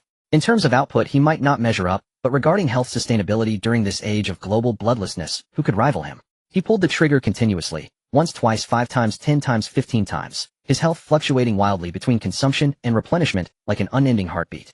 The tendrils of the gun greedily absorbed his blood, replenishing under the irrigation of the Ganin domain. With each pull of the trigger, a gravity light column stacked upon the monster, the pitch-black columns layering upon one another, appearing from afar like a massive spike, connecting heaven and earth, pinning the beast firmly to the ground. The roar of the abyss Huasa beast transformed from rage to pain, and from pain to fear. Its scales began to shatter, bones distorted, and its internal organs compressed into a mass, dark red fluids oozing from its orifices. The 20th shot. The gravity field stacked to the 20th layer, and the head of the abyss Huasa beast finally could not withstand it, exploding with a loud bang, flesh scales and bone fragments flying in all directions. Its remaining body twitched twice before completely losing its vitality. Kill the abyss Huasa beast. Epic level experience 2500 level up to LV 26 ding. Constitution 1 ding. Congratulations, the effect of the Heart of the Fire Emperor has triggered. Dropped spirit plants. Meanwhile, Qin Shuiyao and Lu Rinjia stumbled back to the outer ring of the trial square. From both were covered in dirt, faces streaked with grime. Finally, they spotted the crowd, the defensive line of the guard army, the formation of the Qin clan disciples, and Zhou Mingyuan, who was maintaining the protective barrier for the last batch of evacuating civilians. Director Zhou. Qin Zuyao's voice was slightly hoarse. Zhou Mingyuan turned to see the two. Shuiyao. Well done, you sealed the rift. He sighed deeply, his gaze passing over her to look behind, suddenly furrowing his brows. Why are there only the two of you? Where is Chen Zhou? Where are the others? Qin Shuiyao took a deep breath, her voice trembling slightly. Director Zhou, Chen Zhou is in danger. He diverted a level 50 epic monster to save us, and now. What a... Zhou Minjuan's voice suddenly rose, his face paling instantly. A level 50 epic monster. What level is Chen Zhou? No matter how extraordinary the equipment or outrageous the skills, the level disparity was insurmountable. What difference was there between this and a death wish? He did not blame Qin Shuiyao, nor did he ask why it was Chen Zhou who drew the monster. He simply recalled the look in that boy's eyes when he said, "Trust me," before leaving, and his assessment of the child rose a few notches. Old Xiao, old Wang. Zhou Mingyuan abruptly turned and shouted at the two who were fighting fiercely behind him. "Come with me to the core zone. Chen Zhou is in danger." Xiao Zhenbong punched through the monster in front of him and turned back abruptly. "What a? Chen Zhou is in danger. Why are we still hesitating? Let's go." He was drenched in blood, his gray training suit barely recognizable. Wang Hongbin had already taken a step toward the inner ring. "Stop talking nonsense, let's go." Just as the three were about to depart, on the other side, Qin Xiaotian cleaved an epic-level monster in half, drenched in blood, his silver hair stained dark red, his tang suit covered in blood. He had become bloodthirsty, his sword aura sweeping through the air, keeping monsters at bay within dozens of meters. "Grandpa!" Qin Shuiyao used all her strength to call out to the dark green figure. "Quick, go save Chen Zhou." Qin Xiaotian paused, having never seen Shuiyao like this, nor heard her call him grandpa in such a tone. At that moment, he suddenly understood something. Where is that boy Chen Zhou? Qin Xiaotian did not ask further, shaking his sword, already stepping forward. Before he could take a second step, a shadow enveloped in the momentum of wind and thunder swept over their heads. "Where is Chen Zhou?" Lu Lingshuang descended from the sky, her deep blue coat billowing, the black heavy hammer taller than a person resting on her shoulder, her long hair blown back by the gusts. "Who dares to harm my Longxi Academy's student?" Qin Shuiyao pointed toward the core zone, her voice hoarse yet clear. "He is in the core zone." Bang! A shockwave erupted, scattering rubble, and Lu Lingshuang's figure vanished from the spot, leaving only a deep crack in the ground and slowly dissipating dust. She didn't even wait for Qin Shuiyao to finish speaking. Zhou Mingyuan gazed at the disappearing figure, took a deep breath, turned to Xiao Zhenbong and Wang Hongbin, and said, "Let's go, we should also head out. You all stay here to guard the line, I will go take a look," Qin Xiaotian told Zhou Mingyuan and the others. "But Elder Qin, what's there to hesitate about? Even against a level 99 legendary monster, I can still take it down." The three knew the old man's temper. Though they wanted to save Chen Zhou, holding the defense line was equally important, and they could only nod in agreement. Qin Xiaotian cast a meaningful glance at his granddaughter, and then soared toward the core zone. Qin Xiao stood there watching the direction her grandfather disappeared, her hands clenched tightly, nails digging into her palms. She could do nothing, her level was too low and going would only hinder them. Lu Rinjia stood beside her silently, holding her hand, both trembling, but neither let go. The ruins of the core area of the trial square. A series of alert sounds exploded in Chen Zhou's mind. The experience points from killing the Abyss Flower Petal Beast surged into him in vast amounts as a level 50 epic monster, and the substantial experience bonuses from the level difference propelled him from level 22 to level 26. Leveling up outside of dungeons. "Damn it, I didn't even use a tenfold experience card." Chen Zhou lamented, slapping his thigh. On his attribute panel, health, energy, strength, and agility all spiked dramatically. More importantly, he unexpectedly dropped 2 spirit plant seeds. Chen Zhou looked at the 2 vibrant green seeds glowing softly in his storage space, his brows relaxed, and a slight smile appeared at the corners of his mouth. This trip was worth it. The rift was sealed, the seeds were secured, and his level increased. Zhanghai City is now flooded with high-tier monsters, which are rare materials for leveling up. Chen Zhou licked his lips, contemplating his next move. Just then he felt a familiar and chilling aura locking onto. Chen Zhou looked up and saw a figure standing at the highest point of the ruins 30 meters away. Li Hu. The chilling aura was identical to that of the black-clothed Li Hu he encountered in the Monster Siege dungeon. No, it wasn't Li Hu, the face was completely different. Or rather, he was the true form of the mysterious person Chen Zhou met in the Monster Siege dungeon. The person before him appeared to be in his 40s, with pale skin, sunken eye sockets, and unusual dark gray eyes, with a faint blue light flickering deep within the pupils. He wore a gray-white robe revealing his snow-white hair, with a hint of a smile that was almost mocking at the corners of his mouth. "We meet again." The man spoke, his voice hoarse, echoing the tone of the black-clothed Li Hu from before. Chen Zhou stared at him, his lips twitching. "Is it really you?" Haunting as ever. The white-haired, gray-robed man wasted no words, transforming into a cloud of smoke, and swiftly lunging towards Chen Zhou. Chen Zhou smirked, his mind focused, and he vanished into thin air. The white-haired, gray-robed man lunged at the spot where Chen Zhou had just stood, reaching out only to grasp at air. Standing in the ruins, he looked at the empty ground, his smile completely vanished. Bang! A deep blue windbreaker fell from the sky and struck the ground where the white-haired, gray-robed man had been standing. He instantly transformed into a cloud of smoke, reconstituting a few meters away. "Who are you? Where is Chen Zhou?" Lu Lingxiong glanced at the white-haired, gray-robed man, speaking indifferently. Inside the Shinong space. The pale blue sky with 3 gentle suns hanging in the vault of heaven. Meng Qin stood alone on the black earth, looking around. In the distance, the green mountains rolled and streams flowed, gently forming a stark contrast to the bloody hell outside. At that moment a flash of white light appeared. Lu Rini materialized out of nowhere, staggering a couple of steps before steadying herself. Upon seeing Meng Qin, she froze momentarily, then her nose tinged with sorrow. Where is this? I don't know either. Meng Qin adjusted his glasses, but it's certain that Brother Zhou brought us here. Lu Rini sniffled, squatting down with her knees hugged, her eyes reddening as she fell silent. She had yet to recover from the recent peril, still feeling lingering fear. The two remained quiet for a while. The wind blew through the mountains carrying a faint fragrance of grass and wood. This place is so peaceful, Lu Rini murmured. Meng Qin nodded. They fell silent again for a few seconds. Meng Qin adjusted his glasses once more. The wind today is quite boisterous. Lu Rini looked up at him, confusion written all over her face. What are you talking about? Nothing. Meng Qin turned away, pretending nothing had happened. Lu Rini stared at him for a couple of seconds, then withdrew her gaze, a hint of a smile forming at the corners of her mouth. But it is indeed much better than outside. Yes, at least it's safe here. Meng Qin replied absently. The air fell silent again, the stillness carrying a hint of subtle awkwardness. A flash of white light appeared, and Chen Zhou appeared before the two. Brother Zhou. Meng Qin suddenly stood up, the awkwardness on his face instantly replaced with joy. Chen Zhou. Lu Rini also stood up, her eyes reddening again. Where are my sister and the others? Don't worry, your sister is fine. She and Qin Shuiyao should be safe now. Lu Rini finally breathed a sigh of relief, placing her trust in Chen Zhou's words. Chen Zhou waved his hand and sat cross-legged, needing some rest. Meng Qin and Lu Rini fell silent, instinctively choosing not to disturb him. Chen Zhou looked around, but did not find the strange 12-faced polyhedron he had been transported with. Based on previous experiences, everything that had been transported would appear nearby, whether it was lifeless or alive. He didn't think much of it, guessing that it might have been sent to another location. After resting for a while, Chen Zhou felt his state had returned to peak performance. He opened his panel and switched to the exchange mall. Shenong Emperor's Treasure Bag refreshes once daily at 0. Current number of spirit plant seeds, 2 items refreshed this time. Ganin Domain Heavenly Punishment can activate the Ganin Domain's Heavenly Punishment state. Your domain's diameter will be reduced by 1 billion times, but the power level will be increased with the minimum diameter not less than 1 meter. Price 8 spirit plant seeds, reducing by 1 billion times in exchange for an increase in power level. Chen Zhou frowned and thought, what is power level? He temporarily ignored this exchange. Firstly, he didn't have enough spirit plant seeds. Secondly, he didn't dare to hope for a domain diameter of 1 billion meters. Healing 1 meter requires healing 1 billion times. Who knows when that would be achieved? If only there were a way to exploit a bug to boost his talents. He continued to flip through the exchange list, suddenly captivated by something. Shenong Space Spyglass can unfold a light curtain to observe the situation outside the current spatial coordinates of Shenong Space. Price 1 spirit plant seed. This is interesting. Chen Zhou was somewhat tempted. Although he had mastered the Shenong Space when inside it, he could only roughly sense the spatial veins outside the coordinates, moving by intuition. In short, it was like a blind person driving. It was manageable over short distances, but over long distances he couldn't tell the direction, making it of limited practicality. However, if paired with this ability, its practical value would increase several-fold, and the price was reasonable, only 1 spirit plant seed. Exchange. Confirm exchange. Shenong Space Spyglass. Confirm.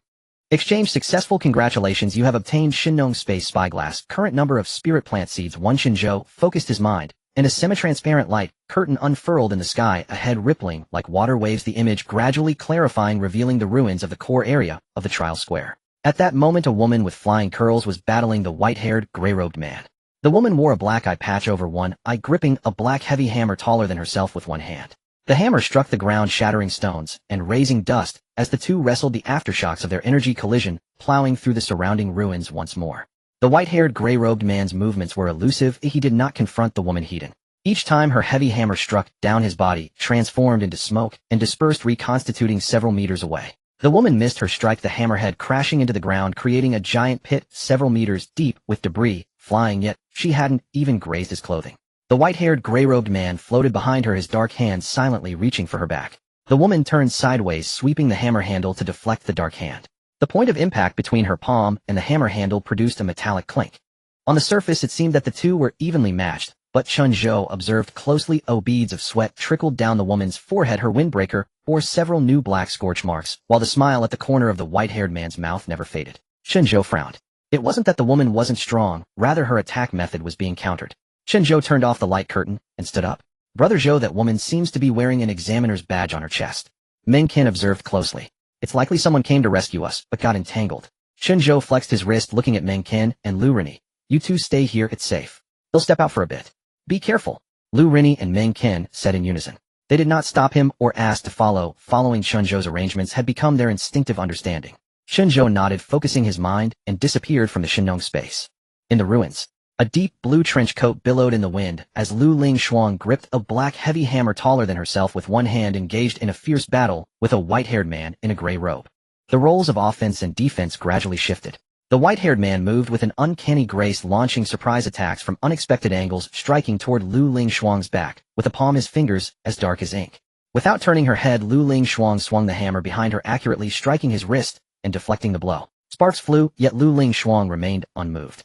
It wasn't that she couldn't fight, it was simply uncomfortable. The white-haired man's movements were too bizarre, but she stood firm like a rock, unaffected by the winds and waves, while her opponent could do nothing to her. The white-haired man seemed to realize this, his figure leaving afterimages as he charged from all directions toward Lu Ling Shuang. Smoke filled the air, obscuring vision. Lu Ling Shuang closed her eyes, gripping the hammer tightly, listening intently. Within the thick smoke, a hand silently reached out, aiming for the nape of her neck. Just as he was about to succeed, the white-haired man suddenly felt a sense of impending danger from above and instinctively dodged to the side. Lu Ling Shuang seized the opportunity, suddenly opening her eyes and sweeping the heavy hammer in a wide arc, the hammerhead crashing toward the depths of the smoke with the force of thunder and wind. The white-haired man's movement faltered as he retreated, a bruise appearing on his palm. Narrowing his eyes, the white-haired man saw a pitch-black pillar of gravitational light descend vertically from where he had just stood, creating a deep pit in the ground and sending debris flying. Before he could steady himself, the second pillar of light fell from above, forcing him to roll away again. Following that were the third, fourth, and fifth pillars, one after another, crashing down, sealing off all his escape routes. Boom. The sixth pillar finally struck home, causing the white-haired man's body to plummet. Boom. Boom. After the first hit, the gravitational pillars fell like bullets from a Gatling gun, relentlessly pounding the same spot, accumulating layer upon layer.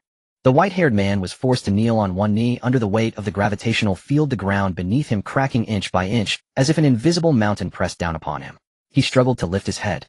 Dozens of meters away, a young man stood atop the ruins, holding a strangely shaped handgun in his right hand, his finger incessantly pulling the trigger. He felt the gravitational pull increasing, transforming into smoke, yet the smoke was also physical, still bound by gravity, and just as it formed, it was crushed to the ground by the gravitational field.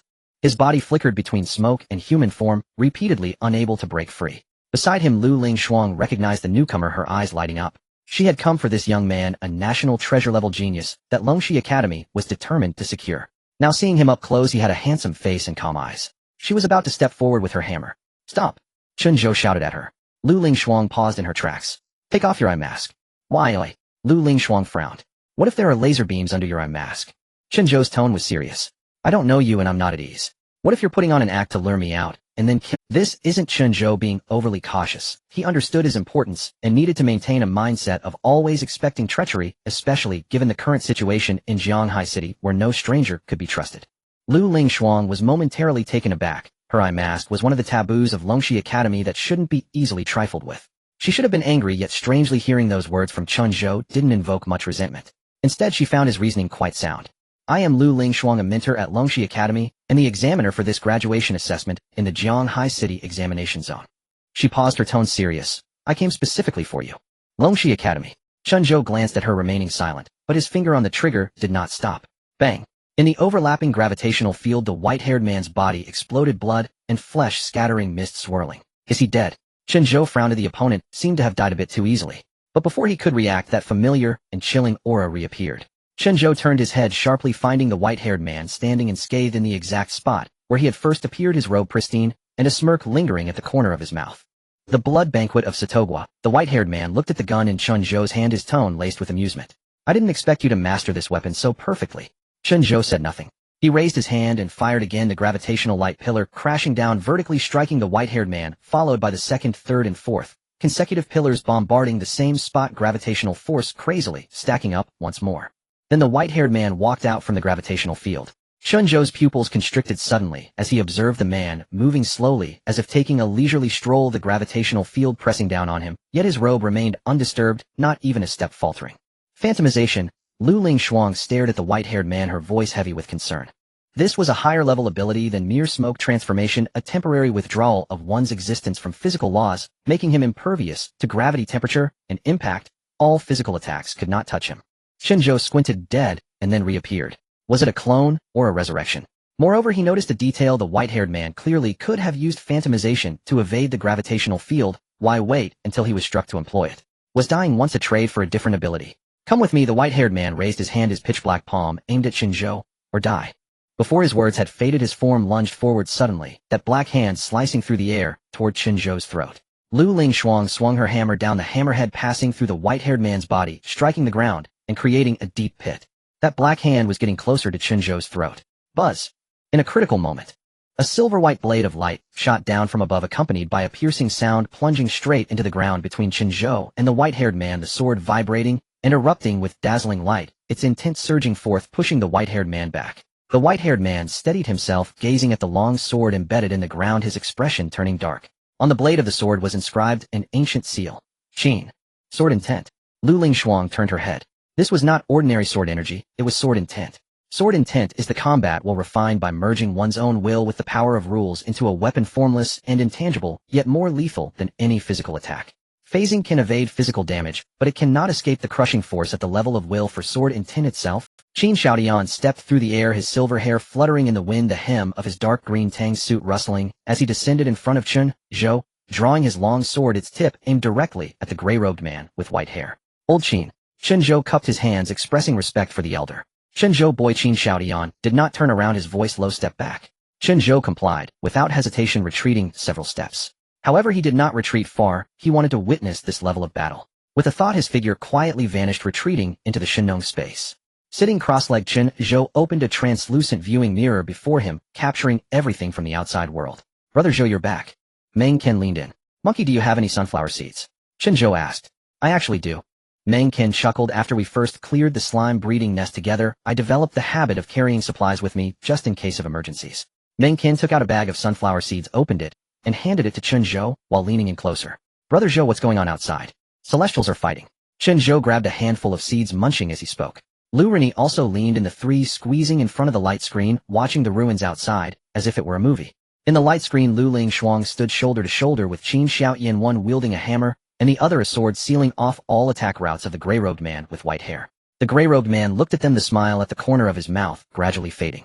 Meanwhile, in the distance among the ruins, two figures poked their heads out from behind a broken high wall. Captain, we didn't report to Director Zhou before coming back. Is that really okay? Lu Renjia asked softly, her tone filled with apprehension. Qin Shuiyao did not answer. Her gaze scanned the ruins repeatedly, seeing only her grandfather, the woman with the large hammer, and the gray-robed man with white hair. She frowned, not even registering Lu Renjia's words. It seems Chen Zhou is not here. Her voice was very low. Lu Renjia hesitated for a moment. Chen Zhou. He wouldn't have already been caught by that monster. No. Qin Shuiyao interrupted her, her tone much more severe than before. Her clenched fists trembled slightly, her nails digging into her palms as her gaze remained fixed on the ruins, as if she wanted to see through every stone. He definitely won't be in trouble. Qin Shuiyao's voice softened, as if she were trying to convince herself. Suddenly she thought of something, her eyes brightening. Right, doesn't Chen Zhou have a skill to disappear into thin air? He must have escaped from the abyssal flower beast. You're right, that makes sense. Chen Zhou is so steady, he surely won't be in trouble. Lu Renjia nodded. Boom. A dull crash erupted from the distant ruins, like a meteor falling, dust and debris soaring as a figure walked out from the smoke. All eyes turned towards it, the black combat suit splattered with the blood of demonic creatures. Su Hongyan dragged the head of a flying demon, which was larger than her entire body, leaving deep furrows in the ground. She casually tossed the head onto the ruins, her gaze like a knife directly piercing towards the gray-robed man with white hair. In Wuhan. Her voice was not loud, but it carried an extreme coldness. The gray-robed man with white hair slowly turned, looking at the blood-soaked woman, his brow furrowing slightly. It's you, this crazy woman. His voice was hoarse, laced with undisguised disdain. Su Hongyan stepped closer, each step crunching on the rubble, making a faint sound. Where is Captain Chen? She asked, her voice calm, yet taut like a string stretched to its limit. In Wuhan tilted his head, a smirk playing on his lips. After all these years, you still haven't given up. I'm asking you, where is Captain Chen? Su Hongyan repeated, her tone unchanged. He's dead. In Wuhan shrugged, the body has turned to ash. Su Hongyan's footsteps halted, not because she was deterred by his words, but because she was suppressing herself. She closed her eyes, took a deep breath, and when she opened them again, the killing intent in her gaze had solidified into something tangible. In the Shinong space, Chen Zhou remained expressionless. He realized that In Wuhan was deliberately provoking Su Hongyan with his words. His father Chen Yinji seemed to be the best catalyst for stirring Su Hongyan's emotions, while he as the outsider had a clearer view. The disaster in Jianghai was caused by your Zero Church. Her gaze swept over In Wuhan. Zero Church. Qin Xiaodian furrowed his brow. Lu Lingshuang glanced past In Wuhan at Su Hongyan. Zero Church. The organization advocating the establishment of a pure new world based on panels and divine decrees. Su Hongyan nodded. When I investigated Captain Chen's disappearance, I came into contact with their members. They rarely appear, and their actions are shrouded in mystery deeper than the abyssal believers.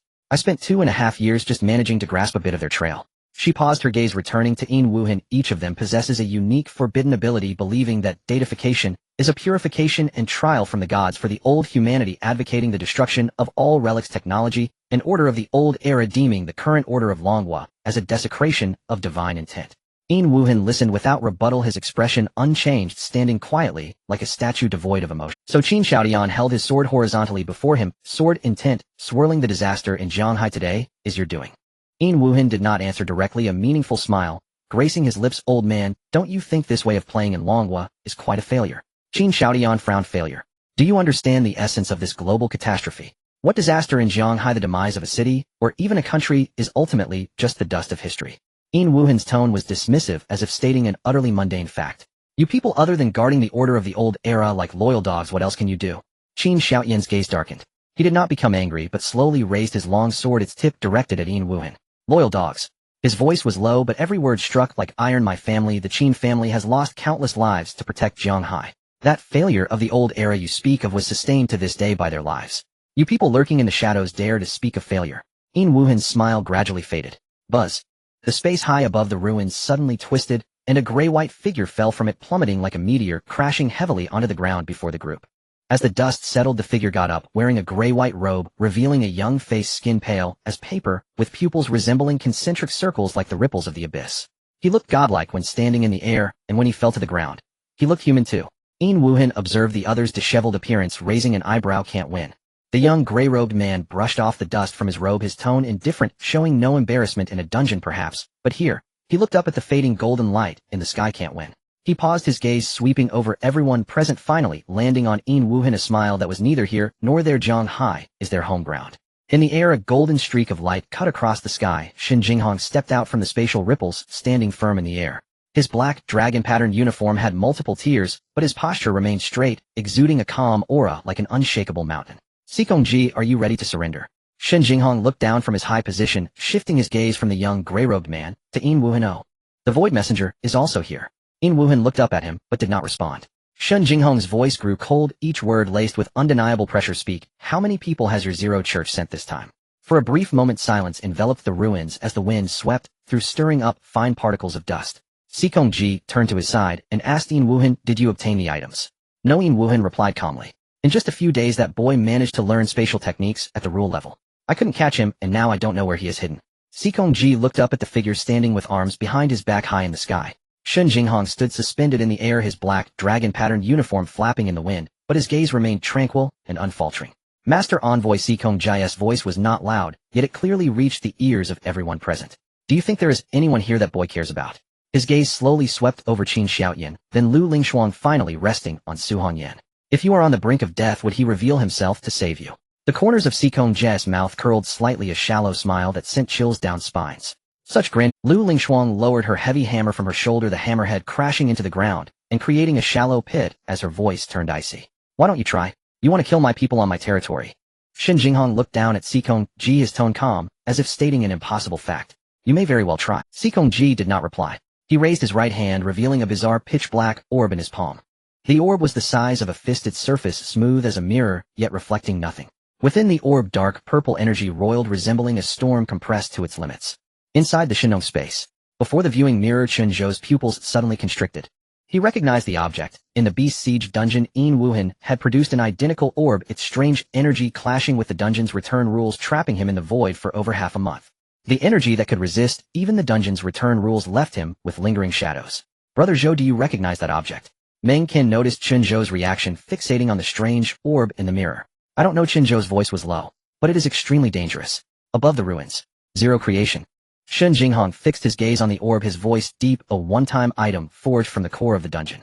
Each one has a different rule level effect. Sikongji smiled, slightly ripples of spatial waves emanating from his palm as he sent the orb into the air. With his other hand he gestured, and the orb hung in midair, beginning to expand. 1 inch, 2 inches, 3 inches, cracks multiplied on the surface of the orb, dark purple light bursting forth from the fissures like a miniature sun about to explode. Energy fluctuations spread from the orb, shaking the air as rubble on the ruins was swept up by the shockwaves, scattering in all directions. Lu Lingshuang gripped her hammer tightly, Su Hongyan raised her sword defensively, and Chen Zhaoxin's sword intent filled the space. In the next moment, the orb exploded. No, it did not explode. Time seemed to freeze for an instant, as the light, energy, and shockwave from the explosion were all suspended in midair. A hand reached out from the void, fingers splayed, grasping the expanding orb. The hand was well-defined with fair skin that emanated a heart-stopping strength. It forcibly squeezed the energy that had already erupted back, as if crushing an egg, turning the entire zero creation into a mass of waste. The dark purple energy struggled wildly in that hand, but gradually extinguished, dissipating into nothingness. A figure stepped out from the void, silver-white hair, cascading over his shoulders, his face slender and gentle. He wore a moon-white robe with a blue silk sash tied around his waist. An ethereal aura surrounded him, not merely an energy fluctuation, but a deeper rule-level existence. Old Yi. Shen Jinghong gazed at the figure, his tense expression relaxing slightly, revealing a hint of relief. Su Hongyan looked up, her pupils narrowing slightly, recognizing the Yi family member, Yi Xian. One of the 3 city guardians of Xian Yuan Pavilion in Jianghai City, renowned for years, rumored to have been in seclusion for many years, detached from worldly affairs. Sorry, old friend. Yi Xian turned to Shen Jinghong, a gentle smile on his face tinged with a hint of apology. I arrived late because I was in a crucial period of seclusion. Shen Jinghong's gaze fell on him, taking him in from head to toe, his tone laced with surprise. You reached level 1. By sheer luck, Yi Xian chuckled, his tone modest, but could not hide the joy in his eyes. The leap from level 99 to level 100 was a chasm, with countless geniuses stuck at this threshold for life. Take Qin Xiaodian, for example, who had been stuck at level 99 for 10 years. From level 100 onward, the gap between each level becomes enormous. The difference between level 100 and 101 far exceeds that between level 90 and 99. Each level is a step up, each step a heaven. Shen Jinghong nodded, choosing not to say more. Yi Xian's talent was not as great as his, but he was a cultivation fanatic, while Shen Jinghong's mind often strayed from cultivation. Now that Yi Xian had finally surpassed him, it seemed reasonable. Yi Xian took a step forward, landing beside Shen Jinghong, as they stood shoulder to shoulder. Inside the Shinong space, another big shot has arrived. They look formidable, this is secured. Meng Qin excitedly pumped his fist, clearly thrilled. Chen Zhou's heart, however, was even more shaken. He knew the terrifying energy contained within that bizarre orb, yet the other party managed to intervene and stop it at the moment of explosion. Yi Xian's gaze swept over the 2 gray-robed figures on the ruins, his tone calm, but carrying an undeniable pressure. Apostle Kong, Apostle Su, you've turned Jianghai City into this, and you owe me an explanation. Yin Wuhan watched the 2 figures standing side by side in the sky, the smile on his face finally vanishing completely. 2 members of Xian Yuan Pavilion, and one at level 102. His voice turned hoarse. This is getting troublesome. Just then a mass of black mist emanating a corrupting aura arose at his feet, gradually thickening into humanoid form. You're back, Yuming. I thought you had been scared away, Yin Wuhan scoffed. Given the current circumstances, your arrival is just a gift. Oh, the abyssal cultists have also arrived, saving me the trouble of finding you. Shen Jinghong looked down at the group with disdain, speaking lightly. The black mist figure stood silently, never uttering a word. Sikong Ji looked up at the sky, his previous laziness fading slightly. After a moment of silence, he suddenly spoke, Gentlemen, we only wish to acquire 1 item from that boy. Hand over that item, and we will deal with the monsters plaguing Jianghai City. How does that sound? Deal with what nonsense? Before Shen Jinghong and Yi Xian could respond, Chen Zhaoxin's roar erupted like thunder across the ruins, his silver-white hair flying in rage. Will you also take responsibility for the lives lost? Sikong Ji did not look at him, only glaring at Shen Jinghong and Yi Xian. This is the best solution I can think of. If you refuse, then Jianghai City will likely. You are threatening me. Shen Jinghong interrupted him, his voice low, yet causing the temperature of the entire ruins to drop several degrees. His expression was emotionless, betraying no joy or anger. Old Yi Shen Jinghong's voice was eerily calm. 1 for each person, oh let's keep them here. Before he could finish, a flash of cold light darted by. Without any warning or preamble, a silver-white blade pierced through Shen Jinghong's chest, blood dripping from the blade's tip, golden and igniting with tiny golden flames in the air. Shen Jinghong's body went rigid, slowly lowering his head to look at the blade protruding from his chest, disbelief filling his pupils. Everyone, Qin Xiaotian, Su Hongyan, Lu Lingshuang, the observing trio in the Shinong space, Qin Xiao, and Lu Rinjia behind the distant high walls of the ruins, and even Yin Wuhan on the ruins, were all stunned by this scene. Except for the black mist figure Yoming, who showed no expression, Sikong Ji alone remained calm, as if he had anticipated this moment all along.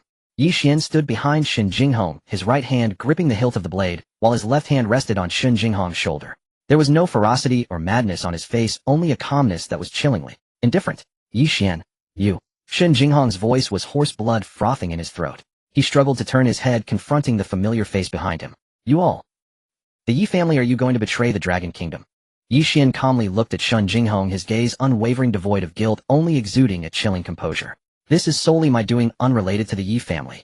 Shen Jinghong turned his head staring into Yi Xian's eyes attempting to find a hint of anger, madness, or coercion, but there was nothing. Those eyes were as clear as a stagnant pool. Why? Shen Jinghong's voice carried not only anger, but also deep confusion and heartache. Yi Xian fell silent for a moment, his gaze drifting past Shen Jinghong, towards the distant ruins still ablaze, towards the figures still battling demonic creatures, towards the collapsing buildings, and the flowing blood. Then he withdrew his gaze looking back at Shen Jinghong. Brother Shan, his voice was soft, as if revealing a long-buried secret. The path taken by the Long Kingdom is too slow. The version progress has been stagnant for so many years, we cannot afford to wait any longer. Yi Xian's tone was as flat as stating an ordinary fact. So you allied with the Zero-Return cult? Shen Jinghong gritted his teeth, the blade in his chest trembling slightly with his breath. Do you think they can save humanity? It's not an alliance. Yi Xian shook his head, a faint smile appearing at the corner of his mouth, a smile devoid of mockery, only containing an indescribable compassion. Their methods are the only hope I currently see. They are close to success, requiring no dungeon runs, just utilizing system loopholes to directly advance the progress. This path is 10-fold, 100-fold faster than the Long Kingdom. That's a crooked path. Shen Jinghong shouted, their methods will destroy the very foundation of the world's rules. Destroying and starting over is better than waiting to die.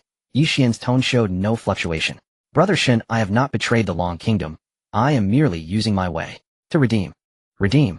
Shen Jinghong stared at him, blood trickling from the corner of his mouth, soaking into his collar, slowly spreading. With the lives of millions in Jiang Haishi, Yi Xian did not respond. His grip on the hilt of the sword tightened slightly. Silence spread between the two like a string stretched to its limit. Yi Xian, Shen Jinghong's voice was hoarse. You've been in seclusion too long, grown confused, thinking you're saving the world, but in reality you know nothing. Before he could finish, a dull piercing sound rang out.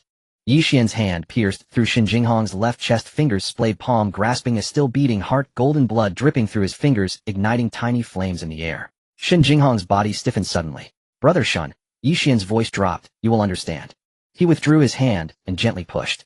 Shen Jinghong's body plummeted from the heights like a kite, with a broken string silently crashing to the ground, kicking up a cloud of dust. Special Envoy Shen, Su Hongyan, Lu Lingshuang, and Qin Xiaodian shouted in unison. The three moved simultaneously. Su Hongyan attempted to rush forward, but was entangled by Yin Wuyan's phantasmal figure, her sword piercing the air, her palm striking empty space, unable to free herself. Lu Lingshuang had already leaped into the air, a heavy hammer descending upon Yi Xian, the hammerhead enveloped in the might of wind and thunder, yet Yi Xian merely blocked it with a single finger. He did not even glance at her, casually flicking her away, sending Lu Lingshuang and her hammer flying hundreds of meters, crashing through a wall after wall of debris, falling silent. Qin Zhaoxin's long sword emitted a piercing hum, his silver hair flying in anger. He soared into the air, charging straight at Yi Xian, his sword aura like a rainbow sword, intent like a tide. Ye old dog, die. Yi Xian sighed, as if regretting something. He raised his hand, a silver sword aura condensing at his fingertips, swift as lightning, accurately piercing through Qin Zhaoxin's chest. Puffed, blood sprayed forth. Qin Zhaoxin's body paused in midair before plummeting heavily onto the ruins. Grandfather. In the distance behind the high wall, Qin Xiao suddenly stood up, her tears instantly blurring her vision. She could no longer care to hide, rushing out from her hiding place, stumbling towards the fallen dark green figure. Insect. Sikong Ji raised a hand, the invisible force of space lifting Qin Xiao from 200 to 300 meters away and slamming her to the ground. Qin Xiao fell onto the rubble, her knee scraped, her palm grazed, yet she felt nothing, struggling to rise and continue running towards Qin Xiaodian. A mass of black mist exuding a corrupting aura thickened, gradually taking on a human shape. Lu Renjia was ensnared within it, unable to move, her face streaked with tears. There's another one. The voice of the black mist figure was cold and hollow, devoid of any emotional fluctuation. Inside the Shinong space. Sister. Lu Renyi cried out in despair, tears streaming down her face, grasping Chen Zhou's arm. Chen Zhou. She didn't finish her sentence as she saw Chen Zhou's expression. It wasn't hesitation, but scrutiny. He was observing the battlefield in the light curtain, like a chess player assessing a game that was already lost. Zhou Gu. Meng Qin adjusted his glasses, his voice soft yet firm. You cannot go out. Chen Zhou's fist, our strongest ally, Special Envoy Shen, had his heart ripped out, his life unknown. Qin Xiaoyan pierced through the chest, lies in a pool of blood. Su Hongyan is entangled with Yin Wuhan, unable to escape. The female pirate was flicked away by Yi Xian. On the opposite side, besides Yin Wuhan entangled with Su Hongyan, there were 3 high-tier powers quietly waiting. The Yi family's expert, the young man in gray robes, and the corrupt black mist figure. Each one was several levels stronger than him. Without a doubt, they were waiting for him to appear. Shen Zhou's gaze shifted from the light curtain to Lu Renyi, who was crouched on the ground, hugging her knees, softly sobbing, tears falling drop by drop. Yet she said nothing more. She understood that Chen Zhou could not go out. Stepping out would mean death. Chen Zhou withdrew his gaze, looking once more at the light curtain. In the scene, Qin Shuiyao finally reached Qin Zhaoshan's side, kneeling on the ground trembling as she turned him over. Qin Xiaodian had a fist-sized penetrating wound in his chest, blood gushing from the wound, soaking the dark green Tang suit. His complexion was as pale as paper, his breath faint. Grandfather. Qin Zuyao's voice trembled. Qin Xiaodian slowly raised his hand, that old calloused hand, gently stroking his granddaughter's head, his fingers stained with blood dyeing Qin Zuyao's hair red. Shuiyao, why did you come? His voice was hoarse, barely audible. What a foolish girl. Grandfather, you can't die. You can't die. Tears from Qin Shuiyao dripped onto Qin Zhaoshan's face. The corner of Qin Zhaoshan's mouth twitched slightly, as if smiling, yet also sighing. Tell grandfather, did you come to find me?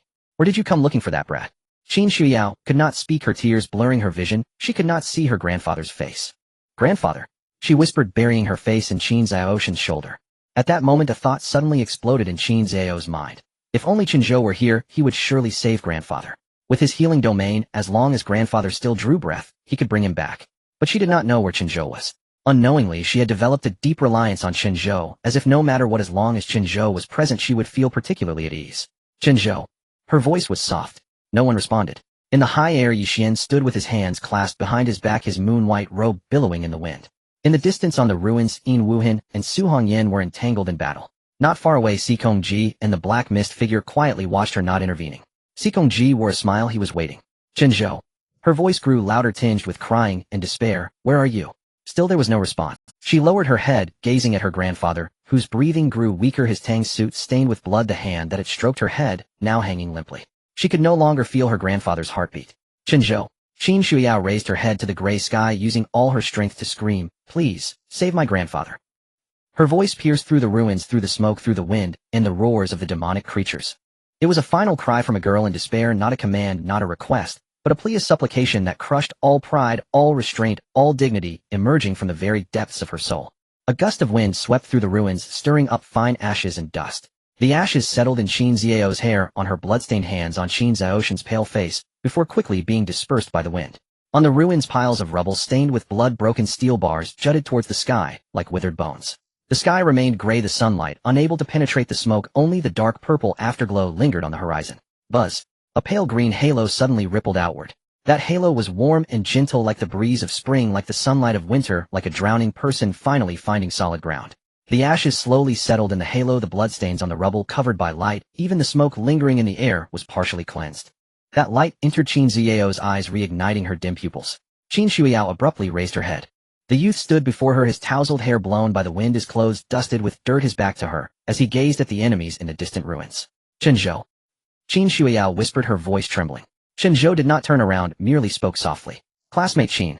His voice was not loud, yet it was like a stone thrown into still water, creating ripples. This time consider it repaying your kindness. 1 minute ago, within the Shinong space, Chen Zhou stood up and Meng Qian pressed down on his shoulder. Brother Zhou, what are you planning to do? Chen Zhou glanced at the girl kneeling in a pool of blood, screaming at the sky. He recalled a month ago at the beef noodle shop when she threw him a handful of upgrade materials and said, don't let me down. He remembered her fierce and elegant figure as she fought alone against the hordes of beasts in the city siege dungeon, the beautiful bowl of vegetable and egg noodles she taught Xiaoxi to cook, and how she had dragged Lu Rinjia to escape, clearly terrified, yet never looking back. Monkey, Chen Zhou said. Brother Zhou, if I don't return, please take care of my mother for me. Meng Qian's fingers stiffened. Brother Zhou, and fatty. Chen Zhou interrupted him, a slight smile on his lips. That guy owes me several meals, please keep track of that for me. Meng Qian clenched his fists, opening his mouth, but then hesitating, unsure of what to say. I'm not doing this to save anyone, but for the sake of Jianghai. This battle concerns the direction of the crisis and the lives of millions in Jianghai. Meng Qian fell silent, no longer trying to dissuade him. Chen Zhou patted Lu Renai's shoulder. Don't worry, I will bring. Lu Renai shivered slightly, looking up at Chen Zhou, and nodded vigorously. Chen Zhou took a deep breath. In the next moment, his figure vanished from the Shinong space. In the ruins of the core area of the inner ring, Sikong Ji looked at the boy's figure that appeared out of nowhere, a slow smile spreading on his lips like a hunter spotting his trapped prey. Finally here. He raised his hand, a ripple of transparent spatial waves emanating from his palm, engulfing Chen Zhou, trying to lift him into the air. However, Chen Zhou stood firmly on the ground, unmoving. Sikong Ji frowned slightly, and increased his strength. The power of the spatial binding was enough to lift a building, yet the boy didn't even flutter his clothing. Thick Earth Affinity passive standing on the ground grants immunity to all control effects. Sikong Ji retracted his hand, a hint of surprise flashing in his eyes. Chen Zhou, it really is you. Qin Shuiyao stared blankly at the figure standing in front of her, her voice trembling with unshed tears. Her tears continued to flow, her eyes red, but she did not dare to blink, fearing that if she did, the boy before her would vanish. Chen Zhou raised his right hand, finger splayed. Domain separation. Two transparent spatial barriers coalesced simultaneously, one enveloping Qin Shiyao, the other accurately wrapping around Lu Rinjia, who had been thrown to the ground by the figure shrouded in black mist. After enduring the painful ordeal of using domain separation multiple times, Chen Zhou's mastery of this spatial ability had reached new heights. In the final moment, as Qin Xiao's body was engulfed by white light, she caught a glimpse of Chen Zhou's back. She wanted to say something, but her throat felt constricted, and as the light faded, she and Lu Rinjia vanished simultaneously. Within the Shinnong space, Meng Qin and Lu Rini stared at the two figures that had appeared out of nowhere, momentarily stunned. Then Lu Rini rushed forward to embrace her sister, both of them crying uncontrollably. Qin Xiao stood on the black soil of the Shinnong space, observing the unfamiliar yet tranquil world around her, gazing at the pale blue sky and the three soft suns above, and then at the light screen ahead, where she saw Chen Zhou's figure. She said nothing, her eyes fixated on that silhouette. "Is this your spatial ability?" Sikong Jia's eyes flashed with curiosity as he turned to the black mist beside him and said, "Yiming, capture him."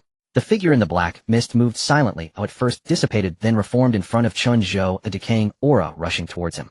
The black mist coalesced into a hand reaching for Chen Zhou's throat. The sweet rain domain expanded to its maximum extent, encompassing Qin Xiaodian and Xin Jinghong.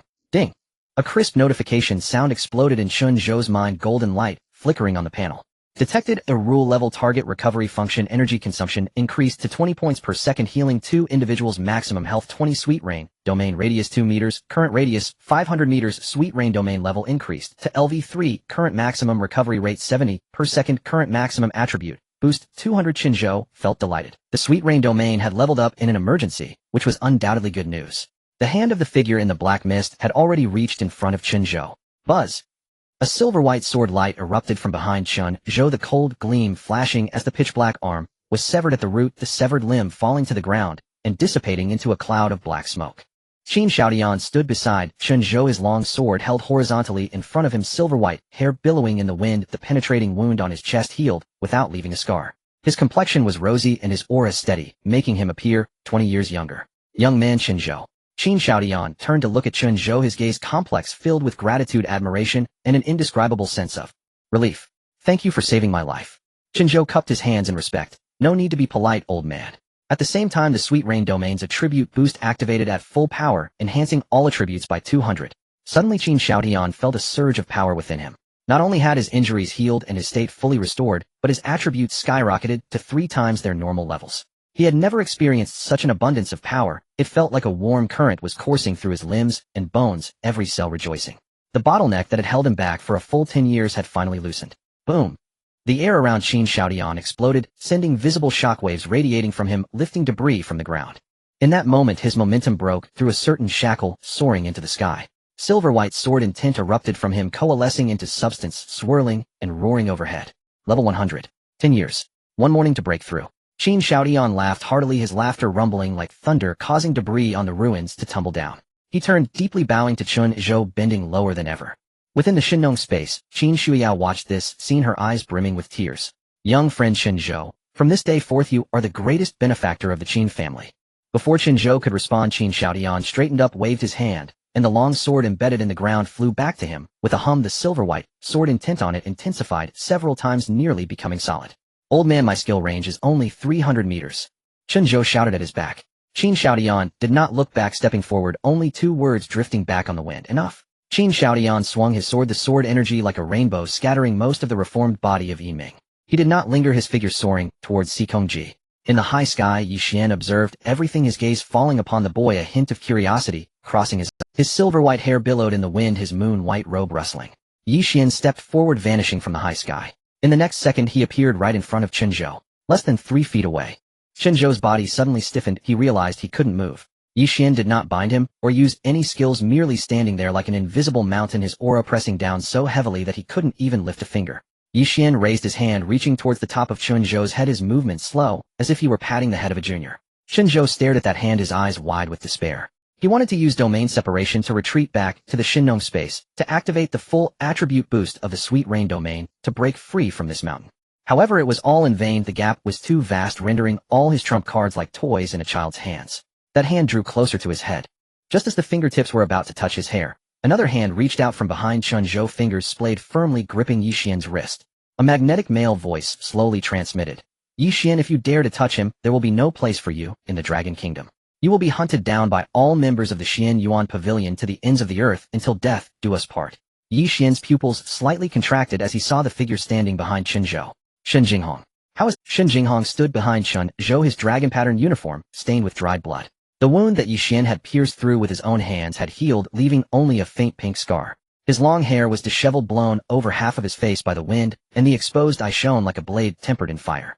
I told you. Shen Jinghong's voice was not loud, but it pierced into Yi Xian's ears like a nail. You know absolute. Yi Xian fell silent. When he had seen Chen Zhou heal Qin Xiaodian earlier, he was only slightly surprised.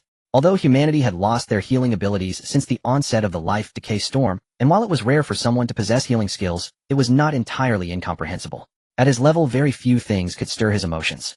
However, healing Shen Jinghong was an entirely different concept from healing Qin Xiaodian.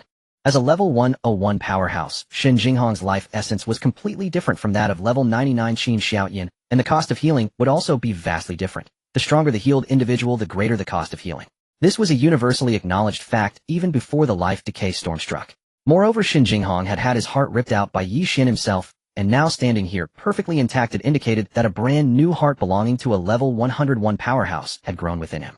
What a joke. That was no ordinary heart, not the heart of a low-level awakened, not even a heart of someone in the 90s. It was the heart of someone above level 100. Could it really just grow back? Yi Xian's gaze fell upon the face of the youth before him, revealing a complex expression for the first time.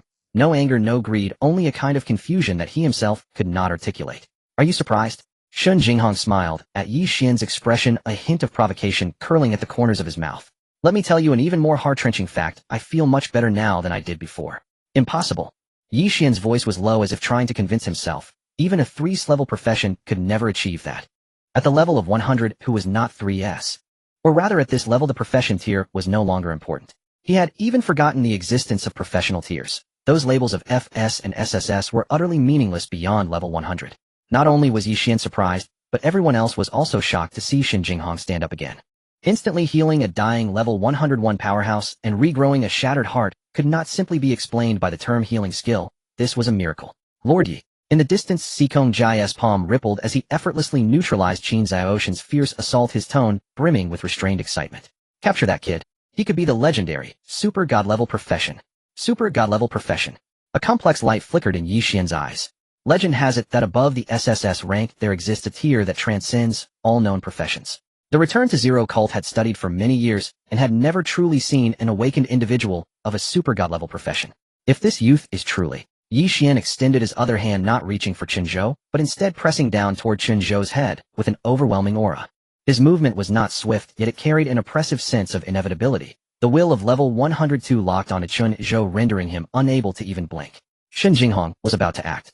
A dark shadow flashed between Shen Jinghong and Yi Xian, moving so fast that even Yi Xian's hand was a beat too slow. The shadow grabbed Chen Zhou and dashed out with great force. Bang! The shadow holding Chen Zhou rushed far away, clawing 2 deep grooves into the ground, shards of stone flying as it skidded for several meters before finally coming to a halt. As the dust settled, Lu Lingshuang gasped for breath, her deep blue windbreaker torn in several places, revealing a black tight-fitting combat suit underneath that accentuated her full and taut curves. Her face was covered in dust, her hair disheveled, and her beautiful right eye squinted slightly from the sand and dust, yet it sparkled remarkably. Chen Zhou was tightly held in her embrace, his chest nearly suffocated by the 2 soft masses. Moments ago, under the pressure of the 2 level 100 powerhouses, he had nearly fainted. Now, just as he recovered from the brink of suffocation, he was engulfed by a different feeling of asphyxiation. Stinky boy, behave yourself, Lu Lingshuang whispered, her tone carrying a trace of barely perceptible awkwardness. Chen Zhou felt his face pressed against a warm softness, the faint scent of blood, and an indescribable refreshing aura lingering at the tip of his nose. He dared not move or speak, only remaining stiff in place. Lu Lingshuang glanced down at her tattered windbreaker, tore it off with one hand, and beneath it, her black tight-fitting combat suit highlighted her figure with prominent curves.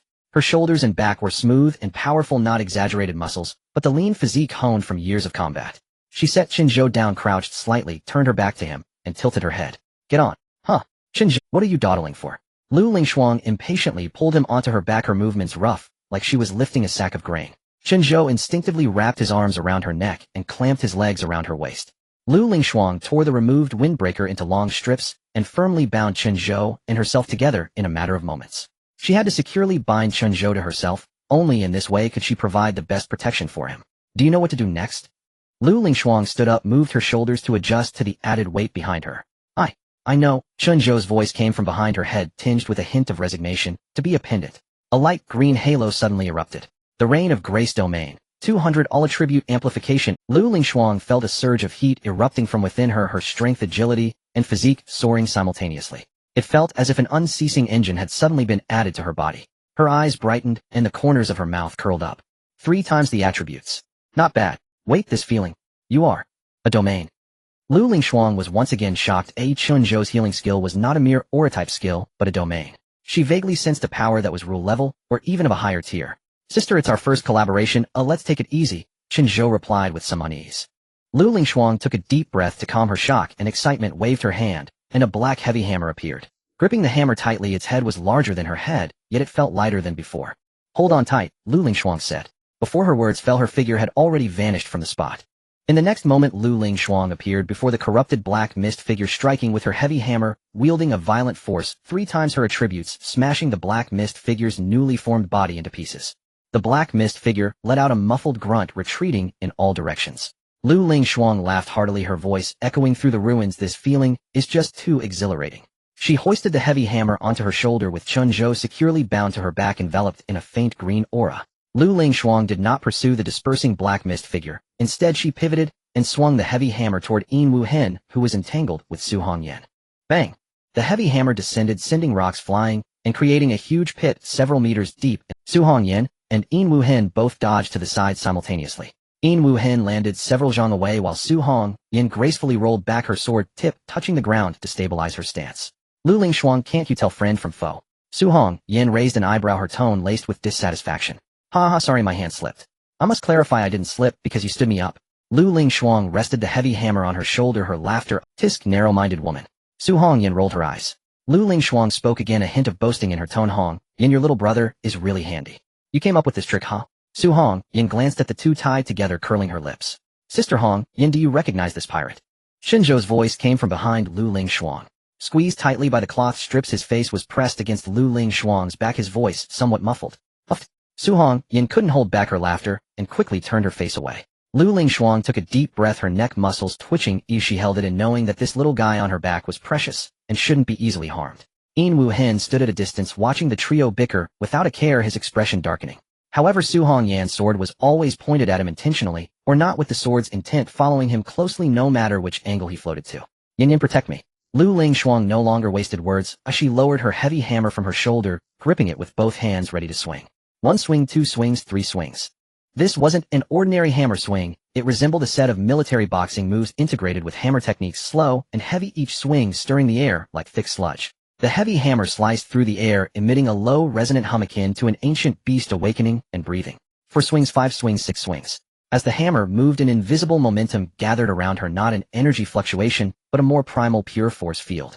The air began to distort as the fragments of stone on the ground were drawn towards Lu Lingshuang, slowly rolling in her direction. 7 swings, 8 swings, 9 swings. Layered wave hammer technique. Yin Wu Hen whispered these 4 words. His eyes narrowed slightly as he sensed danger from the accumulating momentum. The layered wave hammer technique, as the name suggests, each swing is a layer of waves. The power of 1 swing is 1 layer, 10 swings are 10 layers stacked, and 50 swings would be 50 layers. Each wave follows the momentum of the previous layer, exponentially increasing, ultimately converging into a terrifying force capable of toppling cities and mountains. Yin Wu Hen could not wait any longer, his figure suddenly lunged forward, bypassing Su Hongyan, charging straight at Lu Lingshuang, no aiming for Chen Zhou on her back. As long as that kid was knocked off her back, the momentum of the layered wave hammer technique would dissipate. Su Hongyan's sword was faster than Yin Wu Hen. The flash of the sword, light like a silk ribbon across the sky, blocked Yin Wu Hen's path. Your opponent is me. Su Hongyan stood with her sword held horizontally, her tone flat. Lu Lingshuang's momentum had gathered to a visible extent, the air around her boiling like water, constantly surging and twisting. Each swing of the heavy hammer echoed with a low thunder, beads of sweat trickling down her forehead, her arm muscles taut like a bowstring, yet she did not stop. Chen Zhou was enveloped in a faint scent of sweat and some indescribable fresh aroma. The pressure from their close contact combined with that peculiar scent stimulated him. You brat, you're digging into me. Lu Lingshuang's voice came laced with a hint of peculiarity and teasing. Chen Zhou's face flushed up. It's too tight, can you loosen it a bit? Lu Lingshuang ignored him, continuing to swing the hammer. 48. Lu Lingshuang suddenly pulled back her legs, slightly bent her back, sinking as she lifted the heavy hammer above her head. The hammerhead aimed at Yin Wuhan. At that moment, the momentum of 50 layers was fully infused into the hammerhead. Brat, you really need to hold on tight this time. Lu Lingshuang's voice was low as if squeezed from her chest. Chen Zhou didn't have time to respond. No, he barely managed to utter an ah. Bang! Lu Lingshuang shot forth like a cannonball, instantly vanishing from her original spot. The shockwave of air she created surged to the sides, carving a deep trench in the ground, stones flying, dust rising high. Chen Zhou felt only the roar of the wind in his ears, the scenery before him flashing like flowing light, the contents of his stomach churning violently as he held on tightly to Lu Lingshuang's neck, his legs clamping around her waist. Yin Wuhen's pupils suddenly contracted. He saw that figure charging toward him so fast that he couldn't even fully form a thought of evasion. At the moment the heavy hammer struck his chest, he had completed the evasion, but the hammerhead still embedded itself into his chest, shattering flesh, bone, and organs. Yin Wuhen felt as if his body had been struck by a mountain, crushing him. Yin Wuhen spat out a mouthful of black blood, flying several hundred meters away. He crashed onto the ground, rolling over a dozen times, sliding nearly 100 meters, before finally crashing into a pile of rubble, half of his body buried beneath the stones, lying there with a sunken chest, blood still oozing from his mouth and nose. Lu Lingshuang gasped for breath, her hands gripping the hammer handle, trembling slightly. 50 layers of waves had nearly exhausted half of her strength, yet her eyes shone like fire, her lips curled in a broad grin. Exhilarating. She uttered a single word. Inside the Shinnong space, Qin Shui Yao stared at the viewing mirror, her expression growing darker. On the screen, Chen Zhou was mounted on Lu Lingshuang's back, tightly bound by the strips torn from her coat. With every charge and swing of the hammer, Chen Zhou's body was violently shaken, his face occasionally pressed against her back, and sometimes colliding against her due to inertia. What Qin Shui Yao found most unbearable was that Lu Lingshuang was actually laughing loudly and unrestrained, as if carrying some precious treasure on her back. Old woman. Qin Shui Yao clenched her fists, her voice low enough for only herself to hear. Meng Qin stood 3 steps behind her, sensing a chill in the air. He glanced at Chen Zhou being carried by Lu Lingshuang, and then at Qin Shui Yao's pale face, silently taking 2 steps back. In the ruins of the core area, Qin Xiaotian and Si Kong Jis battle continued. Qin Xiaotian had just broken through to level 100, his sword energy, like a rainbow, the sword intent permeating. Each strike carried the power of sword intent rules, but his opponent was Si Kong Ji, an awakened space type at level 101, casually dodging, occasionally striking, to test like a cat, playing with a mouse. Qin Xiaotian knew he couldn't defeat him, but he did not retreat. The Qin family's dictionary had no word for retreat.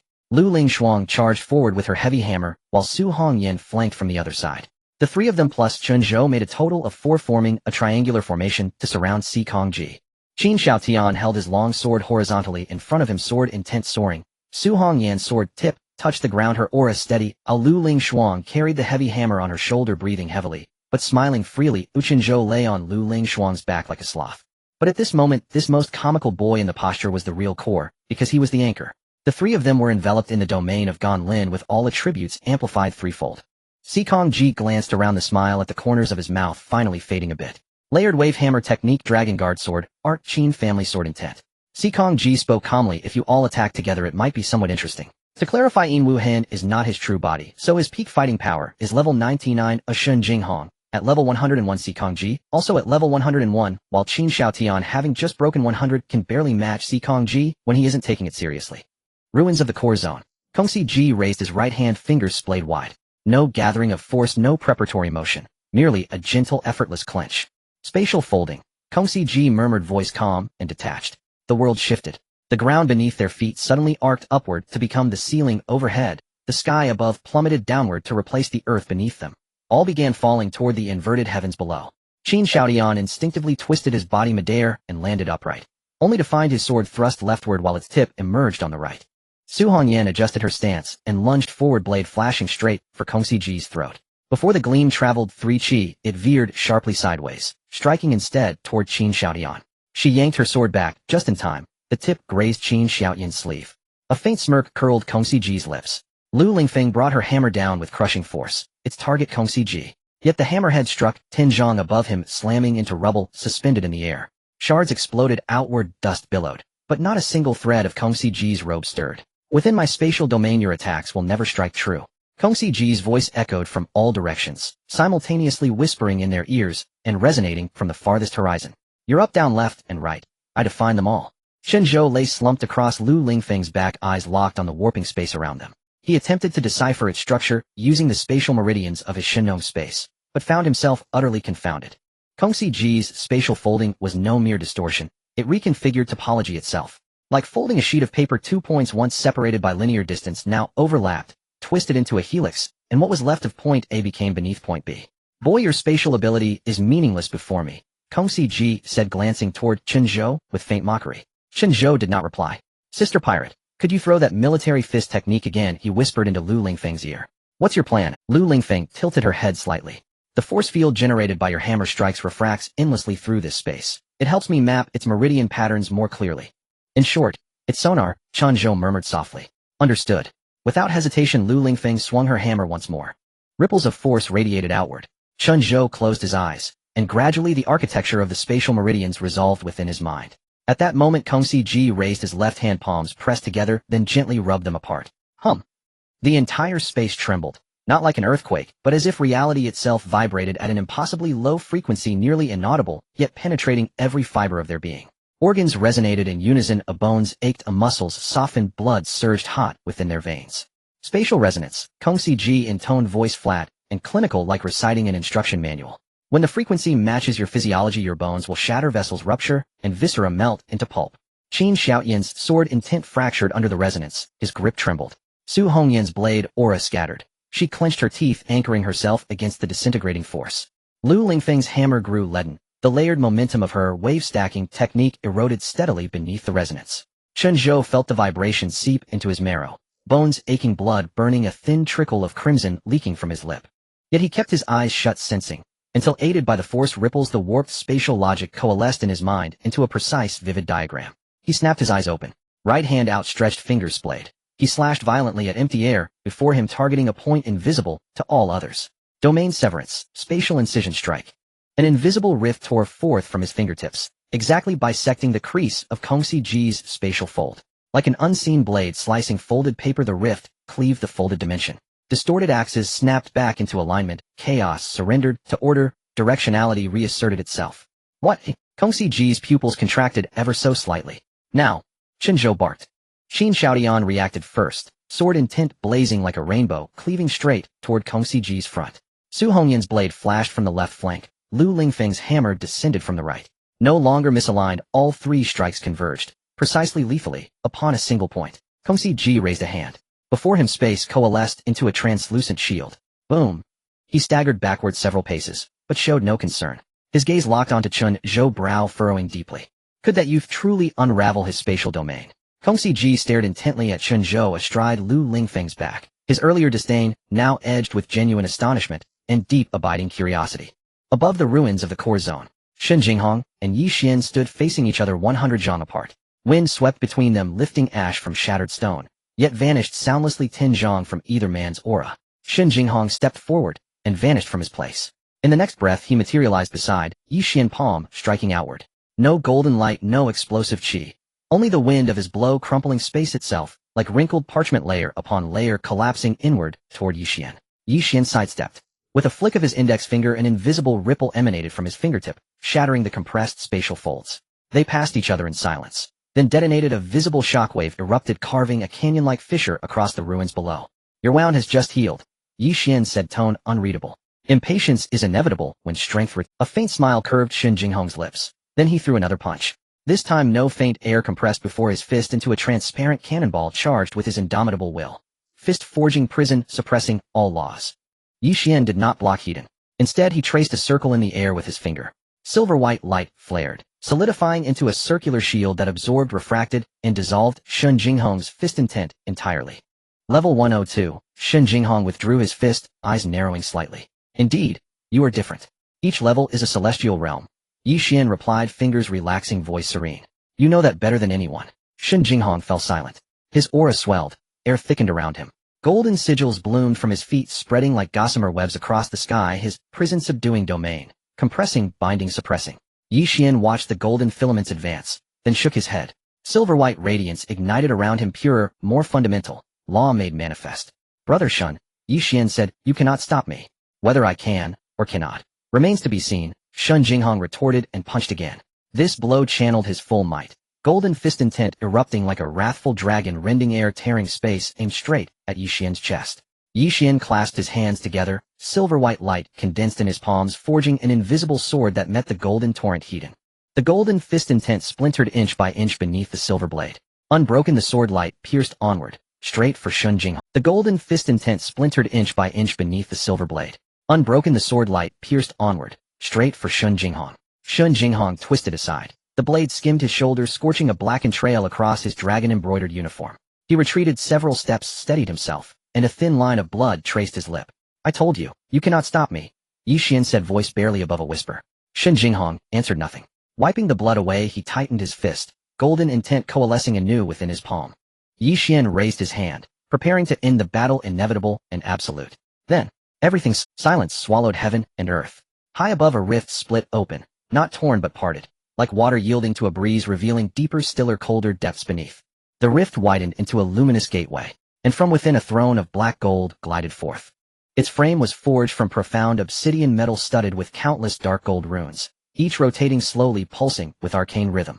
Coiling up its backrest, a black dragon ascended, its eyes twin rubies, deep and blood-dark as bottomless pools. Upon the throne rested a languid jade foot, ankle adorned with a slender dark gold chain, its pendant a tiny dragon charm, swaying gently in the void. On the throne, a woman with a languid expression sat with her legs crossed, her cheek resting on one hand. Her posture was as casual as if she were lounging on a swing in her own backyard, yet that very nonchalance made it impossible to look away. She wore a magnificent black gold robe, its hem trailing for meters like the tail of a slumbering dragon. Her deep black hair was interwoven with delicate dark gold ornaments, her features exquisite and divine, like a painting, a sculpture, the embodiment of some perfect ideal. Her skin glowed with an ivory luster under the dark gold light, her dark gold pupils half-litted, faint light flickering within. Her fingertips tapped lightly on the armrest, producing a crisp, subtle sound. As she crossed her legs, the hem of her robe slipped aside, revealing a slender calf. A fine dark gold chain adorned her ankle, its dragon-shaped pendant swaying gently with the rhythm of her tapping. Yi Xian's pupils contracted sharply. Longxi, milady. His voice trembled. The woman on the throne didn't even lift an eyelid, merely moving her index finger slightly. The silver-white sword light Yi Xian had thrust silently dissolved 3 inches from Chen Zhou's chest. Yi Xian's hand froze midair, his face deathly pale. Yi Xian. The woman on the throne finally spoke, her voice lazy like a cat just waking from an afternoon nap. You've got quite the nerve. Yi Xian's throat bobbed, but he said nothing. Chen Zhou looked at the figure on the throne, his tense body finally relaxing. He clasped his hands and said respectfully, Milady Longxi, why have you come in person? The one in Dragon City himself gave the order. Longxi rested her cheek on her hand, too lazy to even lift her eyelids. If you were more competent, would I need to make this trip? After a pause, she added with a hint of disdain, after all these years, why are you still at level 101? Even someone as dull as Yi Xian has surpassed you. Chen Zhou gave a bitter smile. Milady Longxi, I just had my heart ripped out. Just being alive now is enough, don't whine to me. Longxi waved her hand impatiently, her gaze shifting downward. Little Shuang, you're here too. Lu Lingshuang stood on the ruins, Chen Zhou still on her back. Hearing the nickname, her mouth twitched. Dean, I found a treasure this time. She looked up at the languid figure high above her, tone carrying a hint of pride. A recovery domain. I know. Longxi waved her hand, her tone even more impatient. For trivial matters like recruitment, just report directly to Xiaojiang. Lu Lingshuang gave an awkward smile, not daring to respond. I haven't agreed to go to Longxi yet. Chen Zhou's voice came from behind, Lu Lingshuang muffled. Go where? Longxi finally noticed the person tied to Lu Lingshuang's back. Her gaze fell on Chen Zhou, and her half-flitted eyes widened slightly for a moment.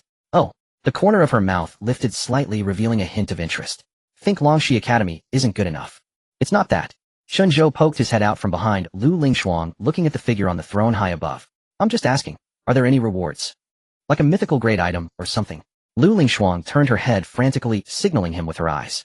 Longxi wasn't angry, instead she gave him another look. This kid is the one you recruited? Yes, it's him, Chen Zhou.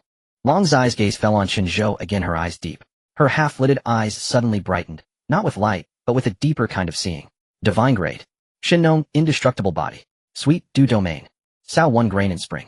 Farmer's 3 fists. She recited slowly, as if savoring a cup of tea. Interesting. Chen Zhou's pupils contracted sharply. You can see my panel information. What's so special about that? Longxi withdrew her gaze, her tone dismissive. So-called datafication is just a manifestation of rules. Your level is too low, you wouldn't understand even if I explained. Chen Zhou was silent for a moment, finding he couldn't refute her. Longxi stopped looking at him, her half-flitted eyes returning to their lazy state. She turned her head to look at Yi Xian, like examining a forgotten relic in a corner. Yi Xian, aren't you leaving? Yi Xian's body stiffened slightly. He looked at the figure on the throne high above, opened his mouth as if to say something, but in the end said nothing. He took a step back and his figure vanished into the void. Below, Ji, without a word, directly activated his space manipulation and his form disappeared. Longshi merely cast a faint glance and ignored him. A level 101 space type awakened was no different from a flying insect in her eyes. Long's eyes gazed then fell upon a spot hundreds of meters away. There Yin Wuhan lay motionless in a pile of rubble, his breathing and heartbeat suppressed to an extreme slowness. A level 99 substitute. Then you can stay. Yin Wuhan's body stiffened abruptly. He slowly opened his eyes and looked around. Yi Sun was gone, Ji was gone, and that black mist figure from the netherworld had long since slipped away without a trace. So he was the only one left. She snapped her fingers. Before Yin Wuhan could react, his body exploded and Chen Zhou frowned deeply, looking up at the woman on the throne, his voice filled with barely contained confusion. "Milady Long, why let Yi Xian go?" On the throne, she rested her cheek on one hand, legs crossed, her magnificent black gold robe drifting slowly in the void. She cast a lazy glance at Chen Zhou. "Little Shun, do you think killing him means victory?" Chen Zhou was stunned. He betrayed Dragon Nation, colluded with the Zero Order, and slaughtered his comrades. If not him, then who should be killed? Chen Zhou's tone grew urgent. She didn't answer immediately. She raised her right hand, tapping her fingertips twice on the armrest. The space around the black gold throne rippled faintly like a pond's surface stirred by the wind. Level 102. Long's voice was very soft. "Do you know what it means from level 100 onward to level up each time?" Chen Zhou fell silent. Of course he knew. Each level was a new realm. Across the entire Dragon Nation, awakened above level 102 could be counted on one hand. "Have you ever considered one question?" Long's voice suddenly dropped, carrying an unprecedented seriousness. "Why has our world become like this?" Chen Zhou was taken aback. Beast Siege's Life Decay Storm's dungeons emerging version progress. She spoke slowly. "Don't you think all of this feels too purposeful?" Chen Zhou's pupils contracted slightly. "You mean?" "I don't mean anything." She cut him off, returning to her languid demeanor. "I just think it would be a pity to kill a level 102 awakened." She paused, tapping her fingertip lightly on the armrest. The throne slowly turned toward the light portal. "The high-end combat power of Blue Star, one dies, one fewer." Her voice drifted from the throne, growing distant. "And do you think the Zero Order recruited him just for that? What they lack has never been muscle." Just as the throne was about to enter the light portal, it paused again. "Little Shuang." Her voice drifted from the throne, still lazy. "I left a rule art with Xiao Wang at the Longxi Research Institute. It might suit this kid. If he's willing to come to Longxi, give it to him." She paused, then added, "If he doesn't want to come, then forget it." The throne sailed into the light portal, and the dark gold radiance gradually faded. Chen Zhou stood there looking up at the closing light portal, his brow deeply furrowed. He hadn't fully understood Long's words, but one thing stuck with him. Blue Star's high-end combat power, one dies, one fewer. She didn't say Dragon Nation, but Blue Star. "What is a rule art?" Chen Zhou asked, still lying on Lu Lingshuang's back. A rule art, also called a rule method, is an extremely rare drop from calamity-grade dungeons, as valuable as a mythical-grade item. Lu Lingshuang replied, a slight smile curling at her lips. "Tempted. I don't really care about rule arts or mythical-grade items. I just want to see what the top academy in Dragon Nation looks like." Chen Zhou pouted, putting on an air of tsundere. "So is it comfortable riding on me? Are you getting down? My legs are numb. Put me down. Put me down." Lu Lingshuang tugged, forcefully loosening the windbreaker straps that bound her and Chen Zhou. Chen Zhou jumped down from her back and stretched his stiff limbs. "They run faster than dogs." Qin Shaodian sheathed his sword, his silver hair billowing in the wind, anger still simmering. "I haven't had enough fun yet." Chen Jinghong turned around, his gaze sweeping over everyone present. "Ladies and gentlemen," he began, his voice not loud, but clear in everyone's ears, "there's no time to celebrate." He paused, his expression growing grave. "To be honest, we did not win this battle. If it weren't for Lord Long's disappearance at the last moment, it would still be uncertain who would emerge victorious. Moreover," he glanced at the spot where Yin Yuan's body had disintegrated, "we ultimately did not make the enemy pay a significant price." Qin Xiaoshan's expression darkened. Shen Jinghong was right. Yi Xian had fled, Ji had escaped, and only a substitute for Yin Wuhan had died. That black mist figure Yoming had never exerted full strength, escaping faster than anyone. Now the situation in Jianghai remains critical. Eliminating the demonic creatures is of utmost urgency. Shen Jinghong's gaze shifted to Su Hongyan. "Hongyan, you will be responsible for Chen Zhou's safety." Su Hongyan nodded, the tip of her sword lifting from the ground as she stood beside Chen Zhou. "Master Qin," and Shen Jinghong looked at Qin Shaodian and Lu Lingshuang. "You will act separately. The legendary demonic creatures wandering in the city are your responsibility." Qin Shaodian clasped his hands together. "Leave it to me."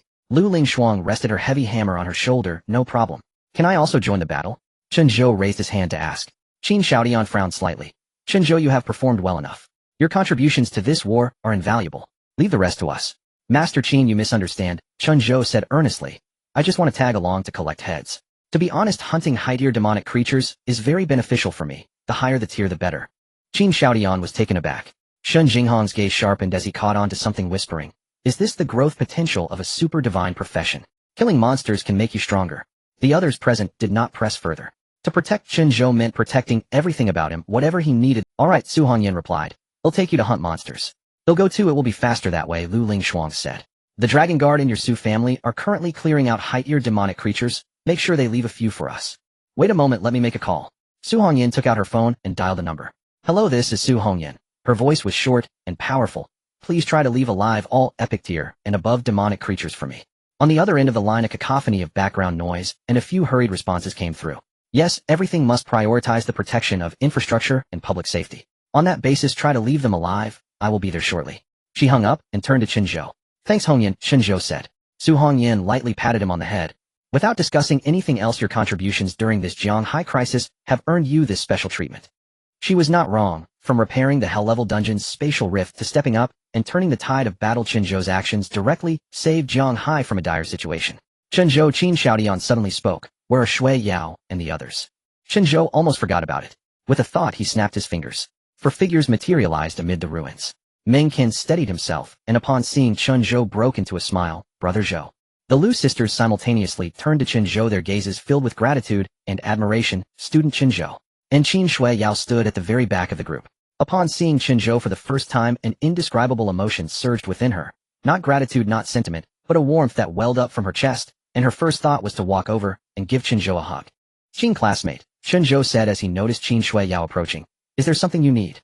Qin Shui Yao's movement faltered slightly. Her arm was raised halfway, frozen in the air. She saw the calmness in Chen Zhou's eyes. No expectation, no avoidance, just a pure tranquility. She felt all eyes on her. Su Hongyan's teasing smile, Lu Lingshuang's slight smirk, Meng Qin adjusting his glasses, and even her own grandfather Qin Xiaoyan wore a subtle expression. Qin Shui Yao bit her lip, her fingers unconsciously tugging at the hem of her clothes, squeezing and releasing her cold expression, revealing no emotions, yet she could feel her ears burning. Nothing, she said stiffly. After speaking, she turned away, walking to one side, her back to everyone.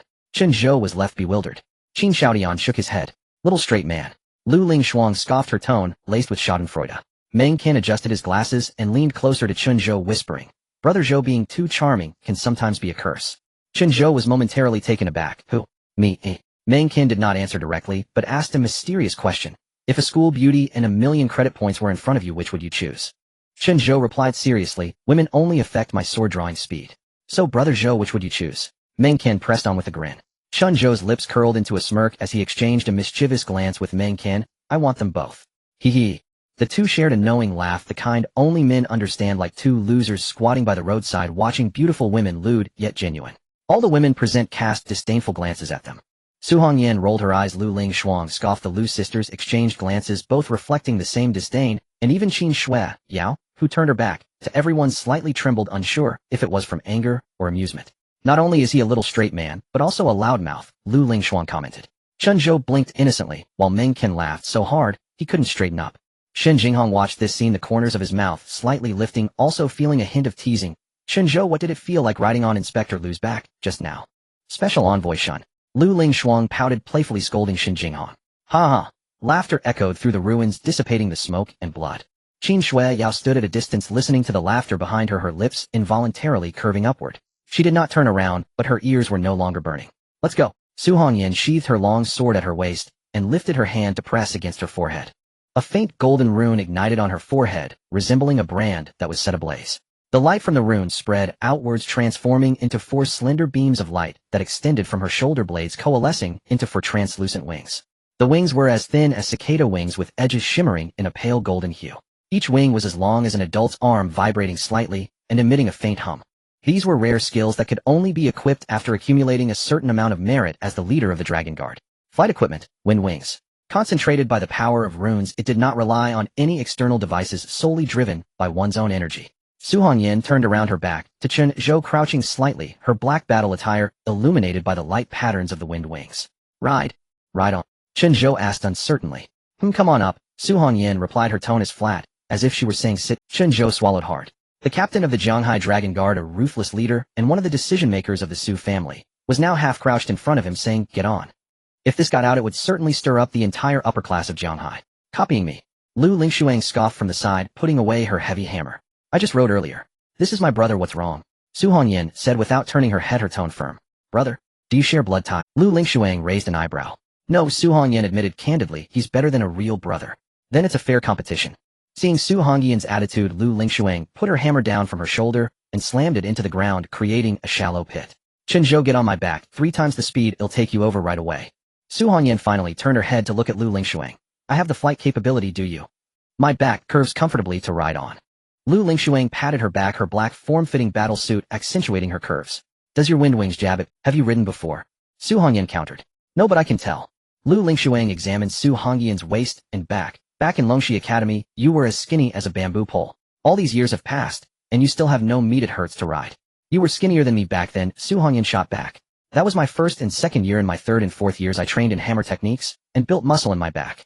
Lu Lingshuang proudly straightened her back. Chen Zhou listened stunned. So these two were college classmates.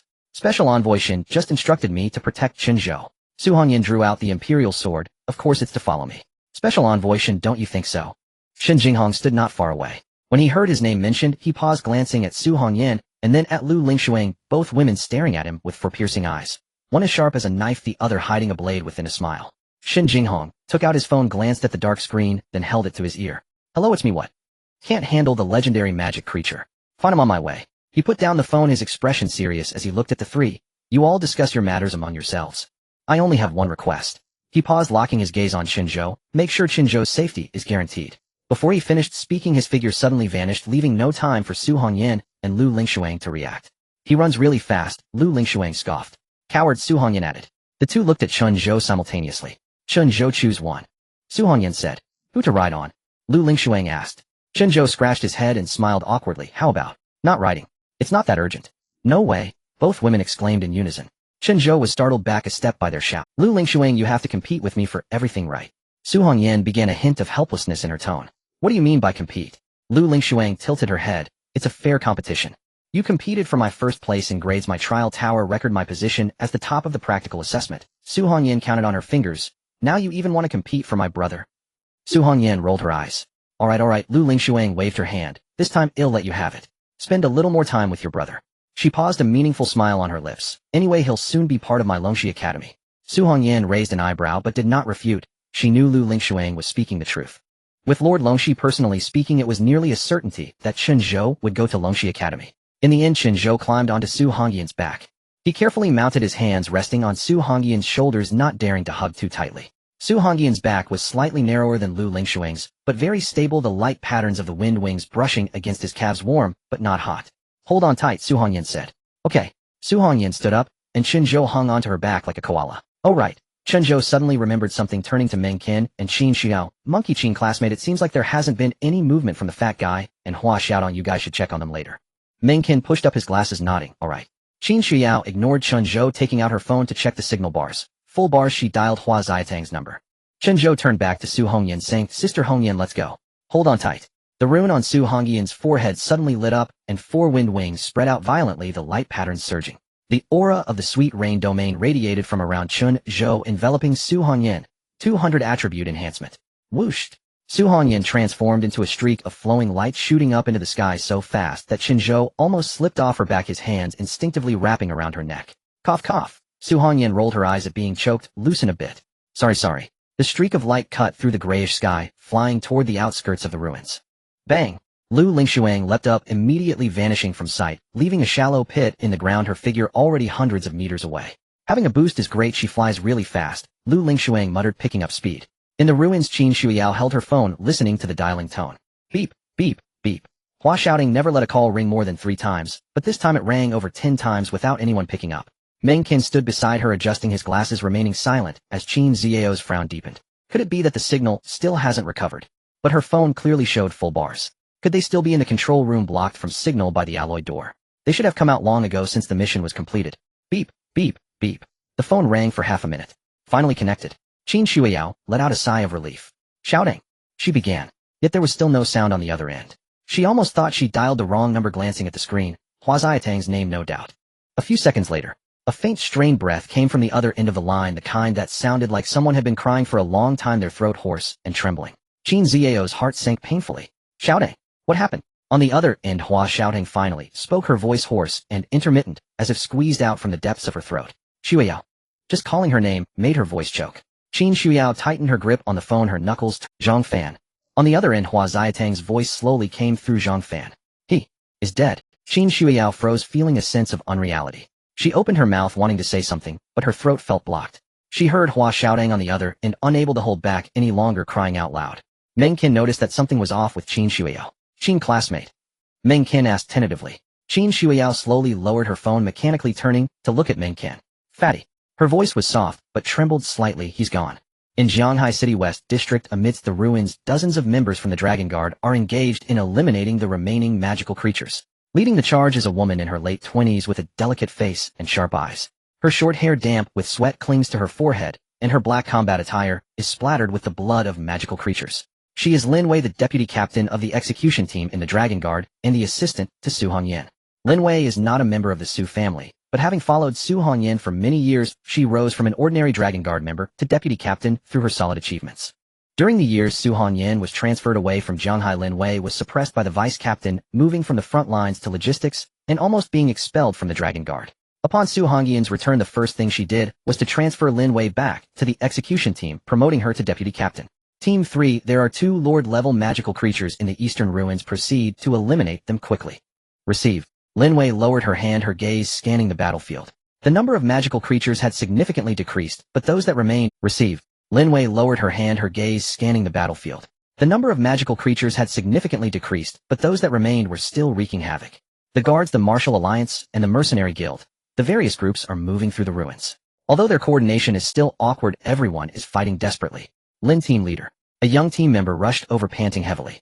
We found an epic-level magical creature, severely injured and trapped. Lin Wei's eyes brightened. How many people?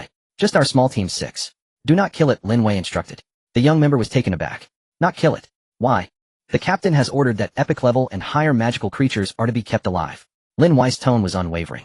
Trap it, and wait for me to come over. Understood. The young member turned and ran off without a trace of hesitation upon hearing the captain's command. Lin Wei was about to follow when a neutral voice came from behind. Deputy Captain Lin, what great authority you have. Lin Wei's footsteps halted as she slowly turned around. A middle-aged man in his 50s approached from the ruins, wearing a deep gray Dragon Guard uniform. His hair was neatly combed, and a gentle smile adorned his face, yet the coldness in his eyes was unmistakable. He was accompanied by a dozen Dragon Guard members, all his trusted subordinates. Zhao Song, the vice captain of the Jianghai Dragon Guard. Vice Captain Zhao. Lin Wei slightly inclined her body, her tone neutral. I just heard. Zhao Song stepped in front of her, scrutinizing her, as if assessing a disobedient subordinate. You ordered not to kill the epic-level magical creature. Yes. Lin Wei did not deny it. Why? Zhao Song's voice was low, but each word carried the weight of a question. The magical creatures are killing people, and you want to leave a live one. Deputy Captain Lin, are you mistaken? This is Commander Su's order. Lin Wei gazed directly into his eyes. Commander Su. Zhao Song chuckled, a smile void of warmth. Where is Commander Su now? I haven't seen her. Commander Su is carrying out a more important task. Lin Wei stood her ground. A more important task? Zhao Song's voice raised a pitch. What could be more important than clearing out magical creatures and protecting civilians? Lin Wei remained silent. A team member behind Zhao Song interjected. Exactly, the magical creatures are killing over there while we leave live ones here. What will the citizens think if this gets out? Yeah, after going through so much to trap an epic level 1, why keep it alive? Are we waiting for it to recover and come back to kill us? Is this to leave a backdoor for some privileged person to gain experience? Thinking about backdoors at this time, it's simply treating the lives of the Jianghai citizens as a joke. The murmurs grew louder with Zhao Song's men exchanging words encircling Lin Wei. The execution team members wanted to speak up for her, but their numbers were too few, their voices too weak, and they were quickly overshadowed as they began to speak up. Zhao Song raised his hand, and the voices behind him fell silent immediately. He looked at Lin Wei, the smile on his lips widening.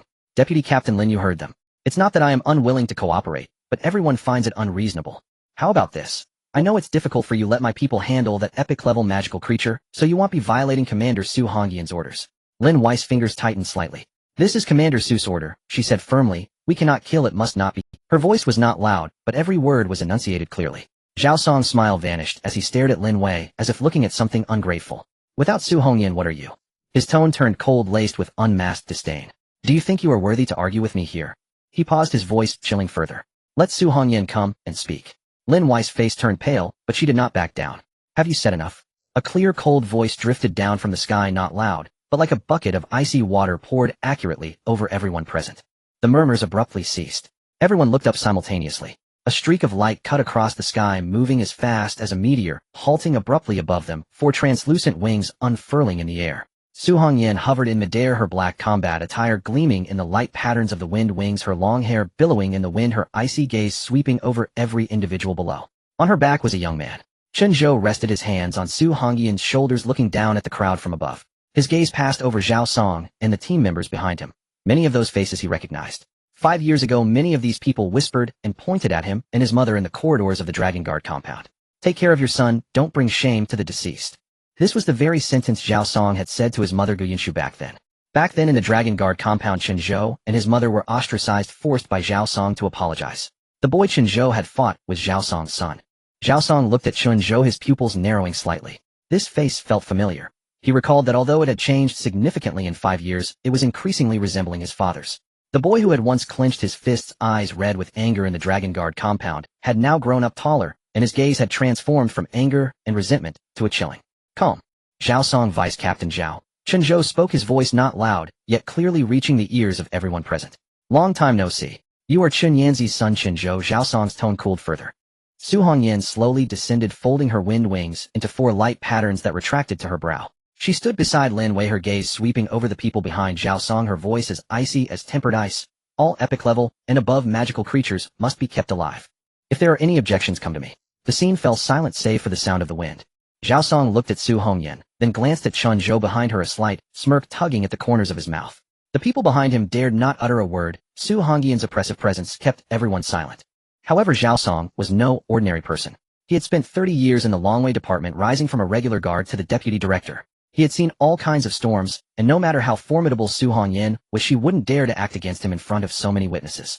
Commander Su, Zhao Song spoke, his tone returning to calmness, even laced with a hint of humor. He turned to Chen Zhou. So you intend to reserve the epic-level monster for this kid? Su Hongyan did not deny it, yes. Zhao Song's smile deepened, and the coldness in his eyes intensified as he scrutinized Chen Zhou, as if assessing a defective product. Chen Zhou, Zhao Song's tone was deliberately flippant. Weren't you quite brave back in the day? You put my son in the hospital, leaving him with a head injury that required 7 stitches. So now you need to rely on connections to gain experience points. Chen Zhou had already jumped down from Su Hongyan's back, standing beside her calmly, watching Zhao Song's performance. Zhao Song saw him silent, and assumed he felt guilty, becoming even more brazen. You beat my son back then, and now you dare come here to steal experience. Who gave you the courage? Chen Zhou's voice was not loud, but it was clear enough for everyone to hear. Deputy Director Zhao, after my father went missing, how did you treat the families of the Longwei Department's execution team? Everyone is well aware. You led the exclusion and targeted them everywhere. A deputy director bullying a woman and a teenager. How can you even mention that? Zhao Song's face shifted slightly. And your son Zhao Ziheng. Chen Zhou's tone remained calm, but each word struck like a nail. You bully the weak and fear the strong, a born troublemaker, a perfect example of a rotten family tree. You. Zhao Song's face turned ashen. I was too lenient back then. Chen Zhou interrupted him. 7 stitches were too easy on him. I should have killed him directly to rid society of scum. The scene fell into a dead silence. You say my son is scum? Zhao Song laughed in anger. What are you even? Do you know what his status is now? Seeing Chen Zhou remain silent, Zhao Song's smile widened with pride. Your Ziheng brother just entered the top Awakening Academy in the Dragon Nation last year. The Longxi Academy. Longxi Academy, the sacred institution that countless talented Awakeners yearn for. He paused, his tone not only that after entering Longxi Academy, he was noticed by a first-level mentor who personally became his guide. Do you know what a first-level mentor signifies? He raised a finger and waved it in the air. Only those above level 80 are eligible to be evaluated as first-level mentors. There are fewer than 200 first-level mentors in the entire Dragon Nation. Just think about it, to be chosen by a first-level mentor, what an honor that is. The people behind him nodded in agreement. Young Master Zhao is indeed impressive. That is Longxi Academy, the number, a first-level mentor, something I wouldn't even dare to dream of. Zhao Song's smile grew wider as he looked at Chen Zhou, as if he were watching a joke. What about you? Don't even mention Longxi Academy. I bet you don't even qualify for the most ordinary awakening colleges, right? After all, you're a worthless person who has to rely on connections just to gain experience. He laughed aloud, and the people behind him chuckled as well. Their laughter was not loud, but it was grating.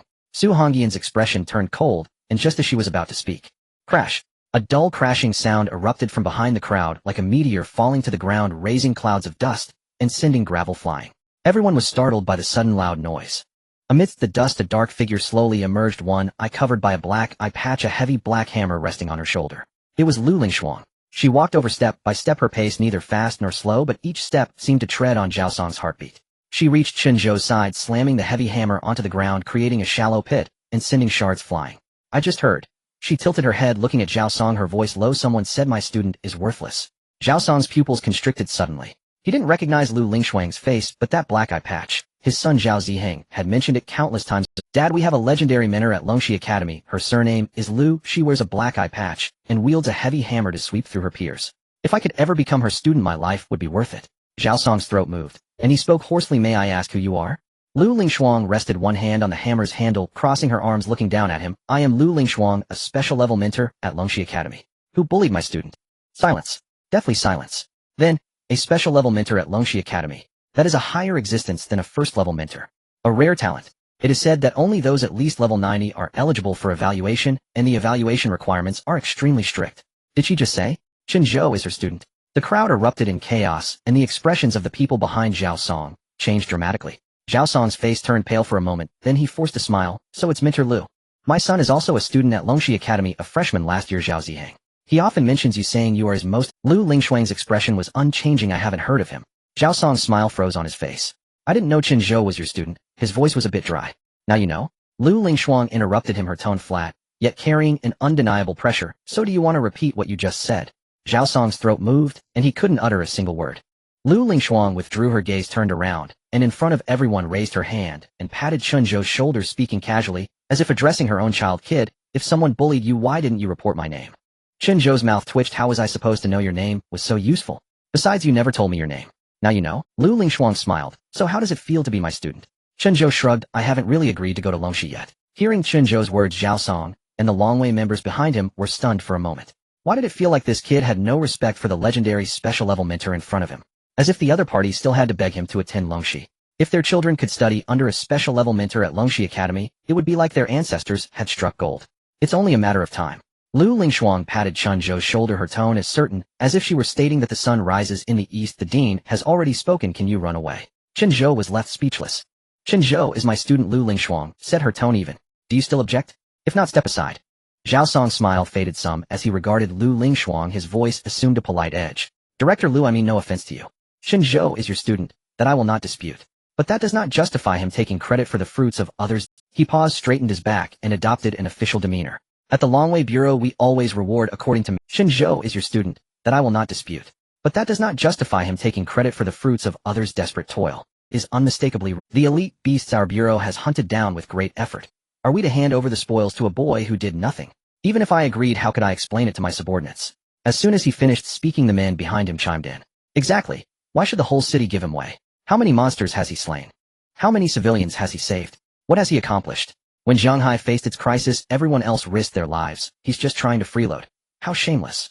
If he wants the experience from epic tier monsters, let him hunt them himself. Why come and snatch ours? Exactly. We bled for it, while he reaps the rewards. Where in the world is there such an argument? Their voices rose harsher and more rancorous.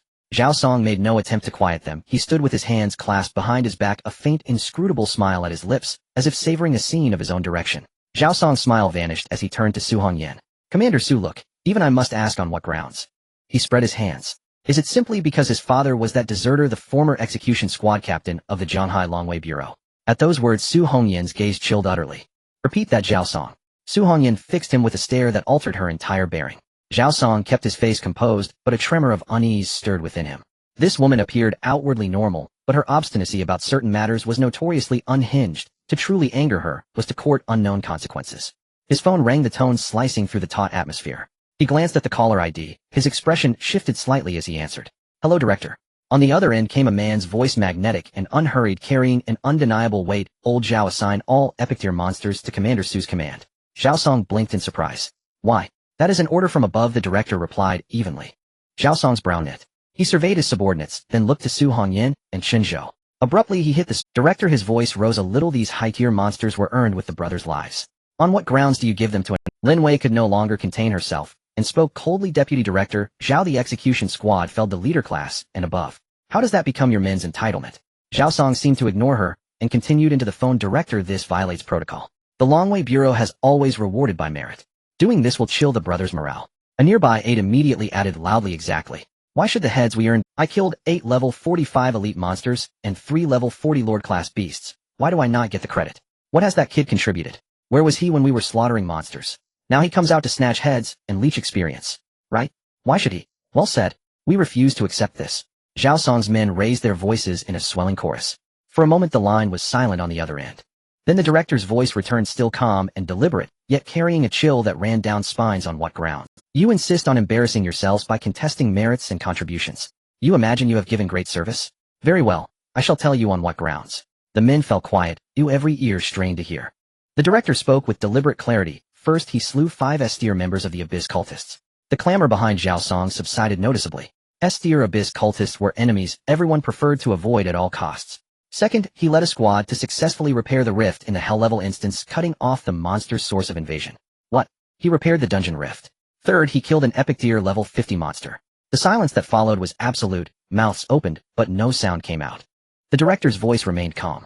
Do you believe these are sufficient? No one answered.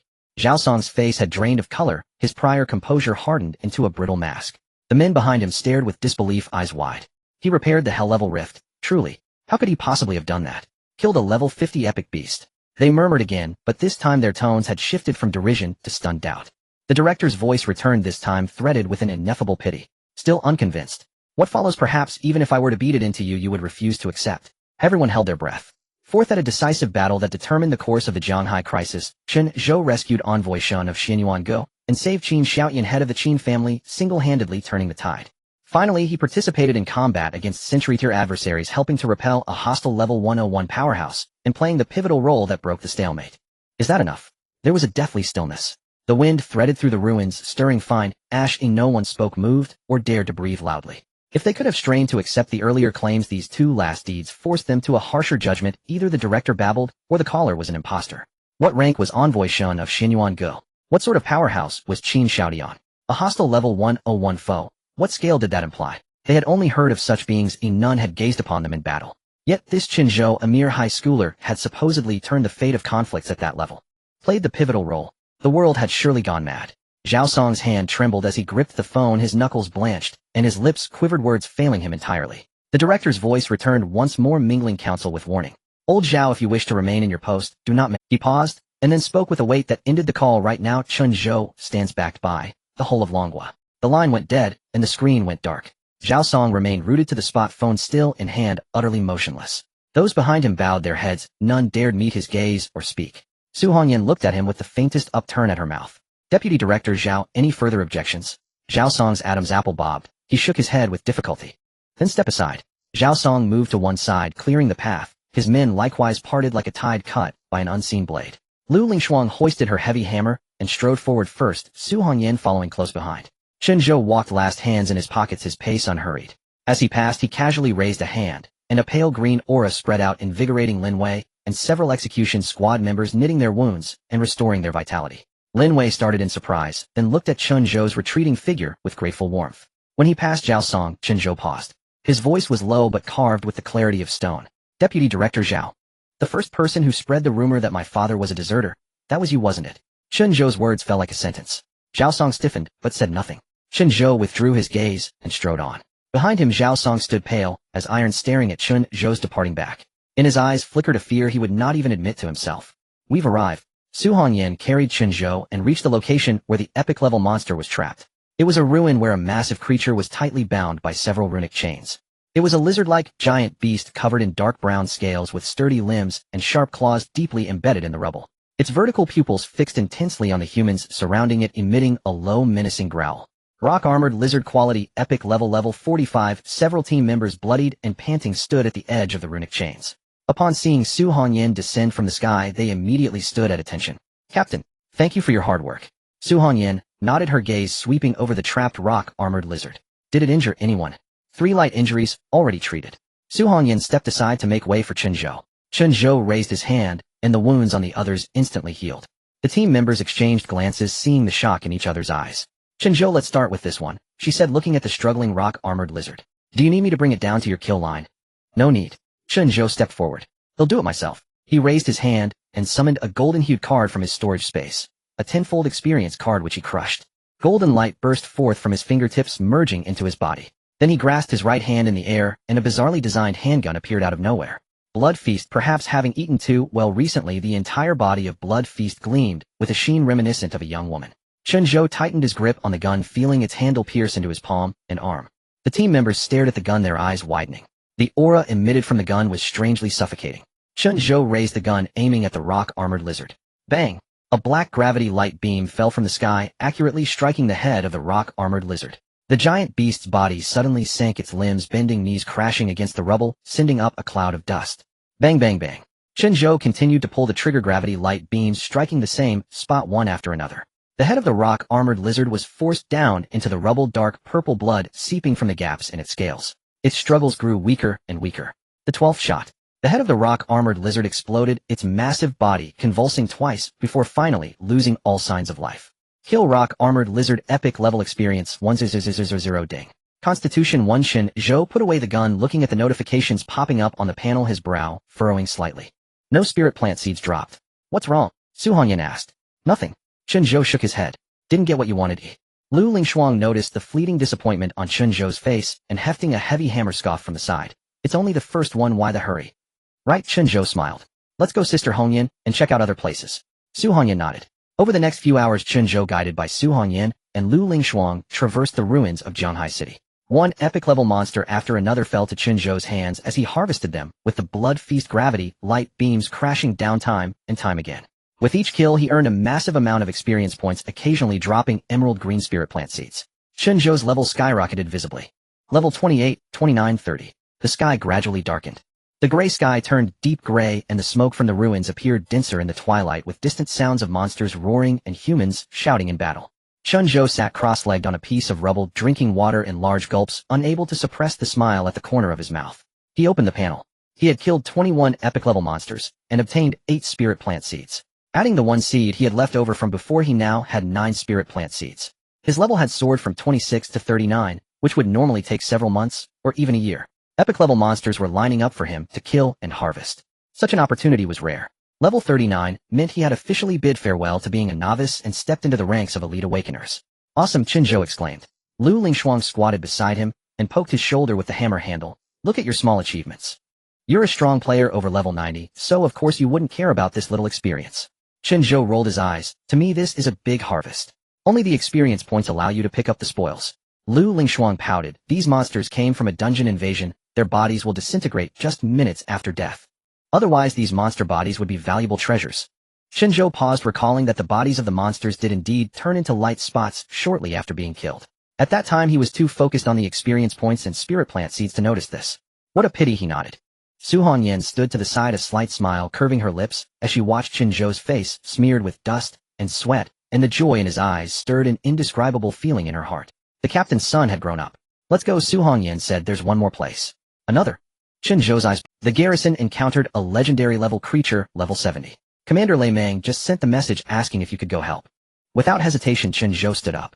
Let's go. At the edge of the North City, there was a vast square of ruins. Lei Meng stood atop a broken high wall, bloodied, yet unperturbed, watching the massive creature surrounded heavily in the center of the square, a slight smile playing at the corners of his mouth. It was a beast as large as a 3-story building, covered in pitch-black scales, with the edges of its scales glowing with a cold blue light. Its head resembled both a dragon and a crocodile, with rows of inward-facing sharp teeth visible when its massive jaws opened, and the bone spines on its back gleamed coldly in the twilight. It was ensnared by the garrison soldiers using runic chains, and every struggle sent tremors through the ground, yet it could not break free. Abyss Tyrannosaurus, quality legendary, level 70. Lei Meng jumped down from the high wall and approached the beast trap. He looked up at the struggling Abyss Tyrannosaurus, his eyes filled with the calmness of a hunter observing its prey. As the acting commander of the garrison, his level reached 96, and killing this 70-level legendary monster would be a matter of just 3 moves. But he did not take action. Brothers, hold on a little longer. Lei Meng patted the shoulder of a nearby soldier, grinning. That kid will be here soon. The soldiers nodded, smiles on their faces. They all knew of Chen Zhou. His contributions had been conveyed to Lei Meng through the higher-ups and had spread among the garrison. Today they would personally deliver this great gift to him. A streak of light crossed the sky, and 4 semi-transparent wings unfurled in the twilight. Su Hongyan descended from the sky, with Chen Zhou on her back, followed closely by Lu Lingshuang, who was hefting a heavy hammer.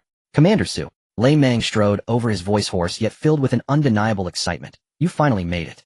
Commander Lei. Su Hongyan glanced at the massive creature in the distance. Level 70 legendary. Correct. Lei Meng wiped the blood off his face. The brothers have been holding it off for a while, just waiting for Chen Zhou to arrive. Commander Lei. Chen Zhou jumped off Su Hongyan's back. Looking at the massive creature in the center of the square, and then at the vigilant garrison soldiers around, he understood, and turned to Lei Meng, cupping his hands. Thank you. Lei Meng seized his wrist, pressing his hand down. It's me who should be thanking you. He looked Chen Zhou in the eyes, speaking clearly. I've heard about what you've done. He stepped back, raised his hand, and gave a standard military salute. Little brother Chen Zhou, you are a hero of Zhanghai. The surrounding garrison soldiers saluted in unison, with hundreds of gazes falling on this young man, filled with gratitude, admiration, and respect. Chen Zhou was momentarily stunned, then smiled, nodding without pretense. Then this big fellow is entrusted to me. He raised his hand, once again summoning the blood feast. At the same time his mind sparked. A faint green halo erupted around him, rippling outward in all directions. 100 meters, 200 meters, 300 meters, 400 meters, 500 meters. The Gonlin Domain recovery rate 10. The Gonlin Domain, all attributes, increase 50. All soldiers in the defense army felt a surge of warmth within their bodies. Strength, agility, physique, maximum health points, and maximum energy points, all skyrocketed. The soldiers who were just gasping for breath now appeared invigorated, as if they had just awakened. Strength, agility, physique, maximum health points, and maximum energy points, all skyrocketed. The soldiers who were just gasping for breath. Ding. Healed 3323 people, maximum health points, 33230 domain radius 3323 meters, current Gonlin domain radius 4005 meters, cleared negative effects 1852 times maximum energy points 18520. Chen Zhou felt a surge of joy within. He hadn't intended to boost attributes this time. He simply saw many soldiers injured and weary, wanting to restore their condition. Yet his simple act resulted in such substantial rewards. What is this? My attributes have increased so much. Health is recovering. Energy points are recovering. It's continuous. The soldiers of the defense army stared wide-eyed, their faces filled with disbelief. Some raised their weapons, realizing their hands were steady. Some attempted to cast skills, finding their power significantly greater than before. Lei Meng clenched his fist, feeling the surging power within him, and suddenly his eyes turned red. He had seen countless types of support skills, buffs, or as encouragement, but he had never seen anything like this. Lei Meng turned and shouted to the soldiers of the defense army, form up. Hundreds of defense army soldiers quickly spread out, forming a fan shape, to encircle the abyssal Tyrannosaurus at the center, their formation tight and full of murderous intent.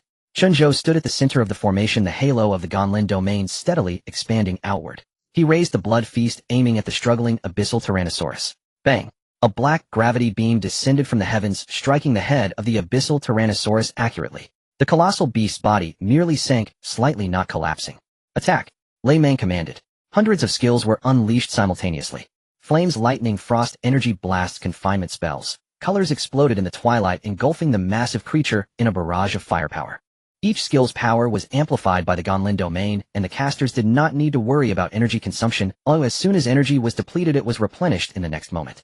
The abyssal Tyrannosaurus let out a thunderous roar, wanting to counterattack, but Su Hongyan's sword energy and Lu Lingshuang's heavy hammer sealed all its escape routes. Su Hongyan's sword light grazed its flank, leaving deep wounds visible to the bone. Lu Lingshuang's heavy hammer lightly struck its head, causing it to stagger back repeatedly. They were very careful in their attacks, fearful of accidentally killing the monster. Meanwhile, the soldiers of the defense army operated like an unceasing meat grinder, continuously outputting damage. Bang! Bang! Bang! Chen Zhou fired continuously. The abyssal Tyrannosaurus limbs bent, its knees crashing into the rubble, kicking up clouds of dust. His gun did not stop. Beams of gravity slammed into the abyssal Tyrannosaurus head, pressing it down so it couldn't lift its head. After 30 seconds, when the creature's health was nearly depleted, everyone tacitly ceased their attacks. Only Chen Zhou kept pulling the trigger. Finally, the abyssal Tyrannosaurus let out a final mournful roar, its gigantic body crashing to the ground. Kill abyssal Tyrannosaurus legendary experience 15000 ding. Physique 1 ding. The effect of the Emperor Yan's compassion triggered. Dropped spiritual plant seeds 3. Congratulations, your level has risen to LV 45. Chen Zhou looked at the notification on the panel, his lips curling up in joy, not only gaining spiritual plant seeds, but also a sense of immense accomplishment from the level and attribute increases. He had truly been playing small before. Now the domain radius had exceeded 400 meters, increasing several. Lei Meng strode up to Chen Zhou, raised his hand, and saluted again. Little brother Chen Zhou, your skill is truly... Commander Lei, there's no need to be so polite. Chen Zhou scratched his head. I have a request, Lei Meng said, earnestly looking at Chen Zhou. I hope brother Chen Zhou can stay and help us defeat the enemies. Protecting Zhanghai is my duty. Chen Zhou readily agreed. Lei Meng patted his shoulder, the force of it causing Chen Zhou to stagger. In Zhanghai, feel free to ask for anything. The defense army is your backing. That night Chen Zhou did not rest. He followed the defense army from the northern district to the southern district, from the western city to the eastern city. Lei Meng applied for a legendary accessory for Chen Zhou to use, which had only one function. Increase maximum energy points by 3,000. What surprised Chen Zhou was that the energy points added by the item could also be amplified by the Gonlin domain. Coupled with his base attributes at maximum amplification, his energy points directly reached over 9,000. He had never fought such a wealthy battle. Unfortunately, the spring planting 1 grain was still on cooldown, and he couldn't attempt to sow seeds. If only this item could be directly given to me. Chen Zhou licked his lips, pondering in his heart. Of course he knew this was impossible, as such strategic equipment was strictly controlled and could not be freely given away. The Gonlin domain was fully activated within a radius of several thousand meters. All defense army soldiers received continuous amplifications and sustain. No one fell in battle. Those who had originally needed to carefully avoid damage could now charge recklessly, and those mages who had to calculate energy points could now mindlessly unleash skills. The speed of the defense army's advance increased several times. They fought from twilight to midnight, from midnight to dawn, and from dawn to the first light of day. Monsters fell one after another in the ruins, rivers of blood flowed, and corpses lay strewn everywhere. Yet not a single soldier in the defense army died, not even severely injured. Each time someone was injured, the halo of the Gonlin domain would heal their wounds. Each time someone's energy was depleted, the halo of the Gonlin domain would refill it. To ensure monster-killing efficiency, this time Chen Zhou did not deliberately constrain the soldiers' health lines, fully unleashing the effects of the Gonlin domain.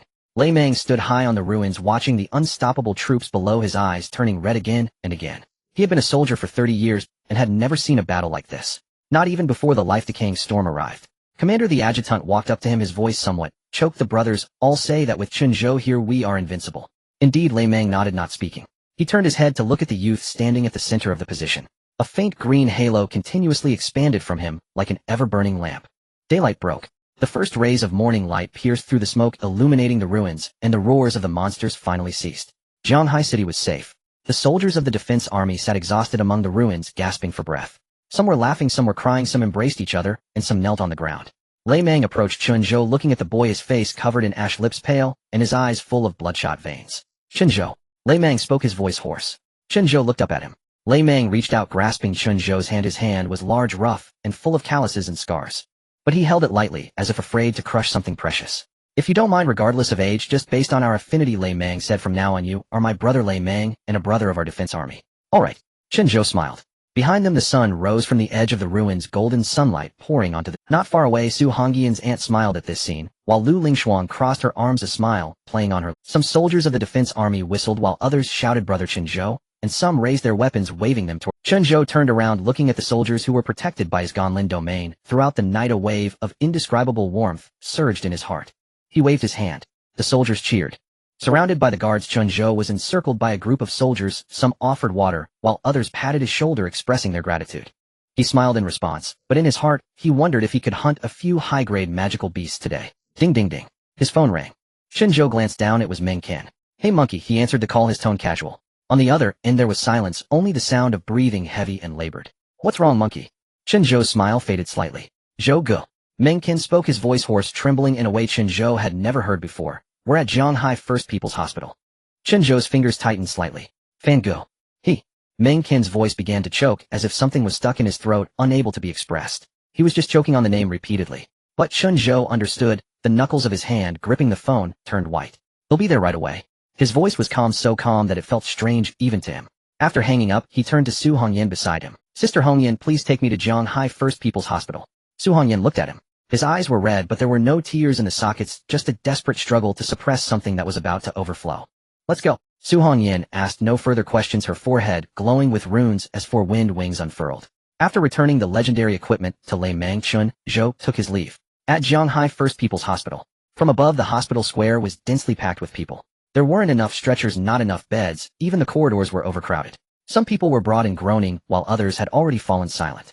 The magical beast invasion and the slaughter by the abyssal cultist squad had turned Jianghai into a living hell. The ground tiles in the square were soaked dark red with blood, and the air was thick with the acrid scent of disinfectant and blood. Lying on the ground were those who had already died, their bodies incomplete, some missing arms, others missing legs, and some pierced through the chest. Children cried, adults shouted, medical staff hurriedly navigated through the crowd, their footsteps quick, their expressions numb. Almost all the hospitals in Jianghai were playing out the same scene. Su Hongyan landed in the hospital square, and Chen Zhou jumped off her back, his steps a bit unsteady. His gaze swept across the square, over the lying figures, over the relatives kneeling and weeping. He was searching for that familiar figure. "Chen Zhou." Lu Renai's voice called from a distance. Chen Zhou turned his Meng Qian Xin Xiao Lu Renjia, and Lu Renai stood beside a pillar at the entrance of the hall. Hua Xiaodang crouched on the ground, her two ponytails hanging on either side of her face, looking completely drained of energy. Chen Zhou stepped forward, his footsteps were heavy, as if he were walking through mud. Zhou Ge. Meng Qin's eyes were red, a thin layer of mist on his glasses. He opened his mouth wanting to say something, but ultimately, just stepped aside. Chen Zhou saw the fatty. The fatty lay on a straw mat which was old and frayed at the edges, not knowing who had retrieved it from a ward. He lay there quiet, and uncharacteristically still. Chen Zhou crouched down. The fatty's face was pale as paper, his lips devoid of color. He was covered with a coat, but it couldn't hide his wounds. On his arms, shoulders, chest, and legs there were dense cuts. Some wounds were particularly deep, the surrounding flesh rolling outward. His clothes were soaked with blood, the dried stains sticking the fabric to his skin dark red and horrifying. His eyes were closed, his brow slightly furrowed, as if he were having a bad dream. Fatty, Chen Zhou spoke, his voice. He reached out and held the fatty's icy hand. Without hesitation, he activated the Ganjing domain. A pale green halo spread from Chen Zhou's body, enveloping the fatty's broken form. The light penetrated his skin, seeped into his veins and into his bones. No response. The health bar did not move, the wounds did not heal, the heartbeat did not resume. The Ganjing domain was a healing domain, not a resurrection domain. Chen Zhou crouched there, the halo of the Ganjing domain still shining, but he knew there was no use. Just like in the Monster Siege dungeon, when he held Xiaoxi desperately and madly activating the Ganjing domain, without regard for anything. Xiaoxi's health bar remained unmoving, she did not wake up, and she would never cook noodles again. The same sense of powerlessness surged over Chen Zhou like a tide. Suddenly he thought of something. The exchange. When he was trapped in the void with no response from heaven or earth, it was the exchange store that saved him. A seed of spiritual plant had brought him the Shinnong space, bringing him life. Now he had 12 seeds he believed he could exchange for something that could save the fatty. Chen Zhou almost trembled as he opened the exchange mall. Shinnong Emperor's treasure bag. Refreshes once daily at 000. Current number of spiritual plant seeds 12. List refresh. Shinnong ruler price 6 spiritual plant seeds. Spring harvest autumn fruits price 4 spiritual plant seeds. Ganjing domain return price 1 spiritual plant seed. Abundant harvest price 4 spiritual plant seeds. Every plant as weapon price 4 spiritual plant seeds. Red whip price 6 spiritual plant seeds. He desperately scrolled down, reading 10 lines at a time, his fingers swiping quickly. Resurrection. Where's the resurrection? He muttered, his voice growing urgent. Why isn't there any resurrection? There was none. He flipped through the entire list, but found no resurrection skills, no items for bringing the dead back to life, nothing at all. If you can't save the dead, what kind of Shinnong Emperor are you? The guy next door can resurrect his loved one without becoming a god. Chen Zhou clenched his fist, his nails digging into his palms, his eyes red. You as a super god profession can't even resurrect a dead bro. The system did not respond. The store list lay quietly before him like a cold answer. The 12 seeds of spiritual plants had all turned into a joke. He had known the fatty for 5 years. When he moved away from the Longwei mansion, he transferred to a new school in the second year of middle school. The fatty sat behind him, his first words were, "Hey buddy, can I borrow a power bank?" Later they skipped class together to play games, went to the cafeteria to grab braised pork together, and boasted on the playground together. The fatty said when he awakened he wanted to be a mage. Chen Zhou laughed and said, "With your size, being a meat shield warrior is more advantageous." The fatty said he was afraid of pain, saying they would farm dungeons together in the future, with Chen Zhou tanking the damage and him dealing the output. When Chen Zhou was unhappy, the fatty wouldn't comfort him, he would only pat his shoulder and say, "Barbecue tonight, my treat." On the day of awakening in senior year, Chen Zhou awakened as in grade waist, and everyone laughed at him. The fatty stood in front of him with a shield, telling everyone who would harm Chen Zhou, "You can hit me, but you can't touch my brother." He did what he said, he always shielded his brother. Chen Zhou held the fatty's hand, feeling no warmth. Hua Xiaodang had been squatting beside him, watching Chen Zhou all along. The moment Chen Zhou arrived, a glimmer of hope lit up in her eyes, as if she had placed all her hopes on him, hoping for that sliver of hope, a miracle. Then she saw Chen Zhou crouching there, the halo of the Ganjing domain shining for a long time, but the fatty did not move. Even Chen Zhou was powerless, he could not bring the fatty back to life. The light in Hua Xiaotang's eyes extinguished as she opened her mouth, but her throat felt constricted, forcing out only a few broken words. "It's all because of me. It was all to save me that he ended up like this." Her voice grew smaller and more fragmented, eventually turning into silent sobs. She crouched there, burying her face in her knees, trembling all over, tears dripping onto the ground. "It's all my fault. It's all my fault." Qin Shuiyao crouched down and embraced her. Hua Xiaotang's face was buried in Qin Zhao's shoulder, her crying transformed from muffled sobs to uncontrollable wailing, then to howling. "It's not your fault." Qin Zhao's voice was gentle, soft enough to avoid disturbing anything. "It's the enemy's fault, it's the traitor's fault, not yours." Hua Xiaodang did not respond, just continued crying. Chen Zhou stood up, he took one last look at the fatty, the light in his eyes dimming a little, then turned and walked towards the hospital exit. "Sister Hongyan," his voice was hoarse, "I want to be alone for a while." Su Hongyan's footsteps came to a halt. She watched Chen Zhou's back. The young man who just moments ago was full of spirit amidst the guards now seemed drained of all strength, walking slowly and heavily, as if dragging something. She did not follow, she just stood there watching him cross the square, passing by those lying on the ground, passing by those weak. His figure grew smaller and more blurred, eventually disappearing at the entrance of the hospital. The sky had not yet brightened. Chen Zhou cleared his mind, wandering aimlessly along the main road outside the hospital. The buildings on both sides of the street were still emitting smoke. Some were completely collapsed while others had their outer walls charred, revealing twisted steel bars within.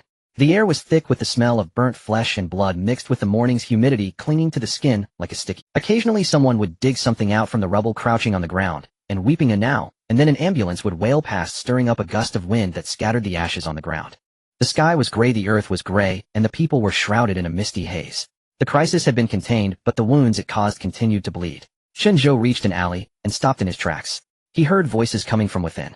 Lu Rian, you bitch, a traitor to 3 families, did you ever think you would fall into our hands today? Chen Zhou turned his head. The alley was narrow, dimly lit, and he could vaguely see the outlines of several figures. He did not enter, nor did he leave, merely leaning against the wall, listening expressionlessly.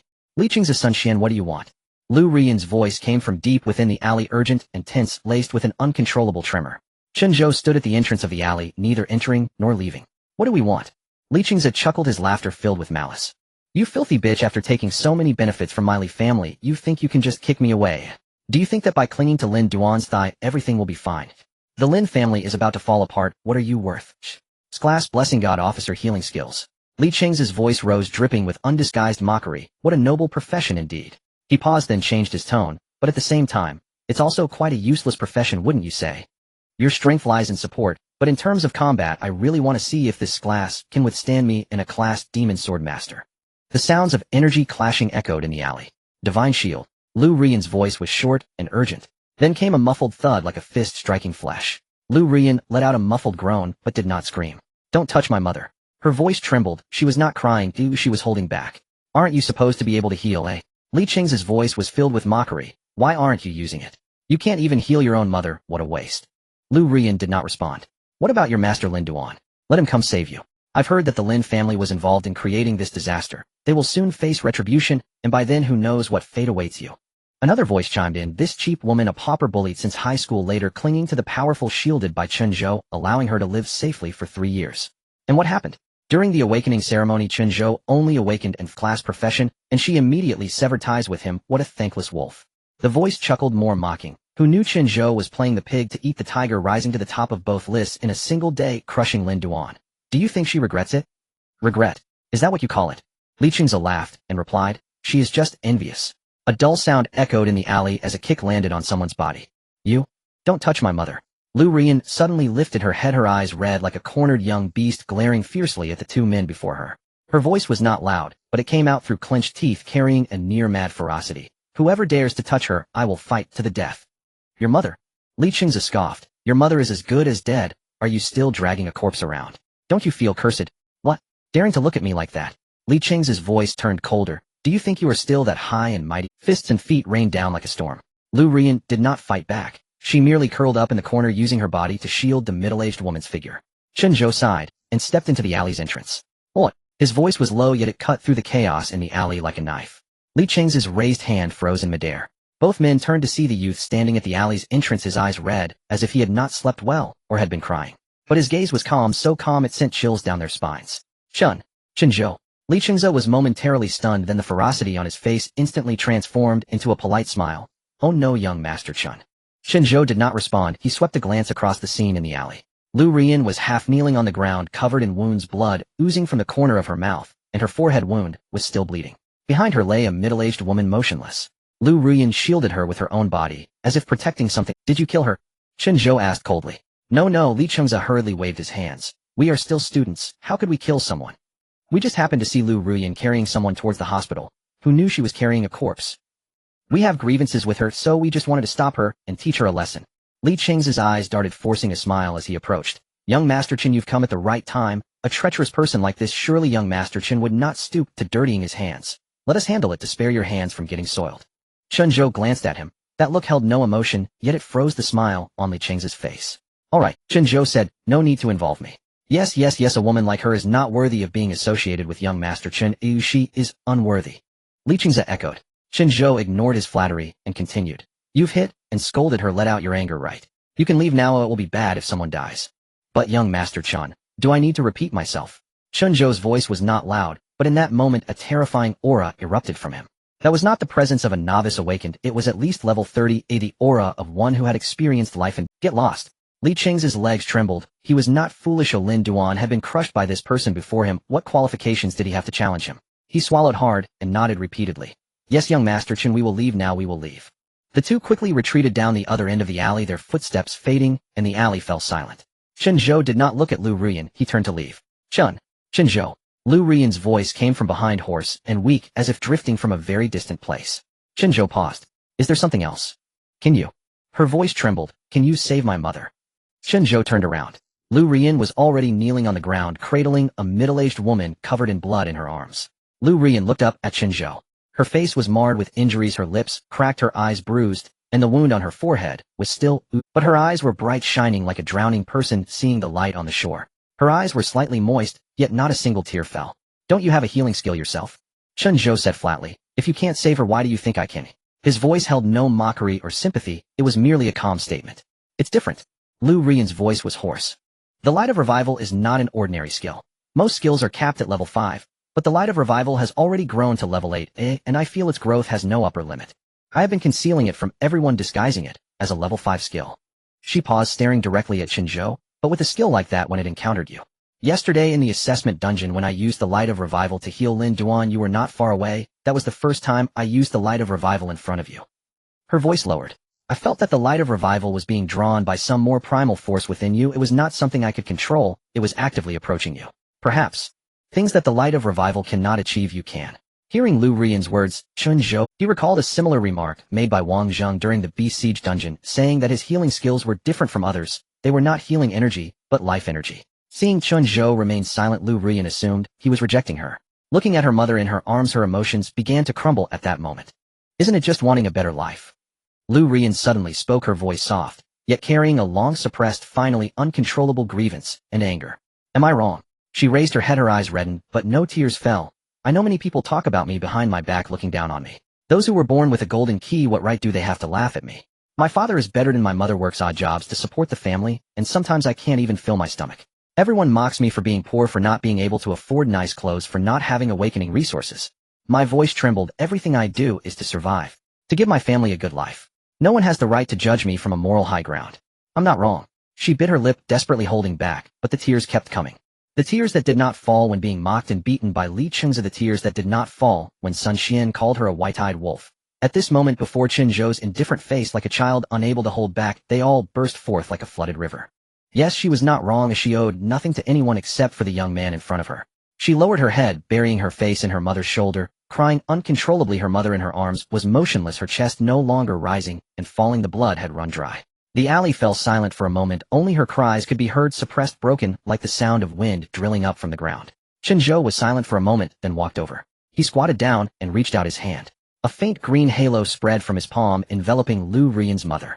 Lu Rian suddenly raised her head, a glimmer of light igniting in her eyes, hopeful and humble, like grasping the last straw of salvation. Her fingers tightened around her mother's clothing, her lips trembled but remained silent. The halo seeped into her mother's body. There was no reaction, no heartbeat, no breath. The light in Lu Rian's eyes extinguished. She did not cry, did not shout, but stared blankly at her mother's face, reaching out to gently tuck her mother's disheveled hair behind her ear. The motion was light and slow, as if afraid to wake something. Chen Zhou looked at the wounds on Lu Rian's face, her bruised eyes, cracked lips, and the still bleeding forehead.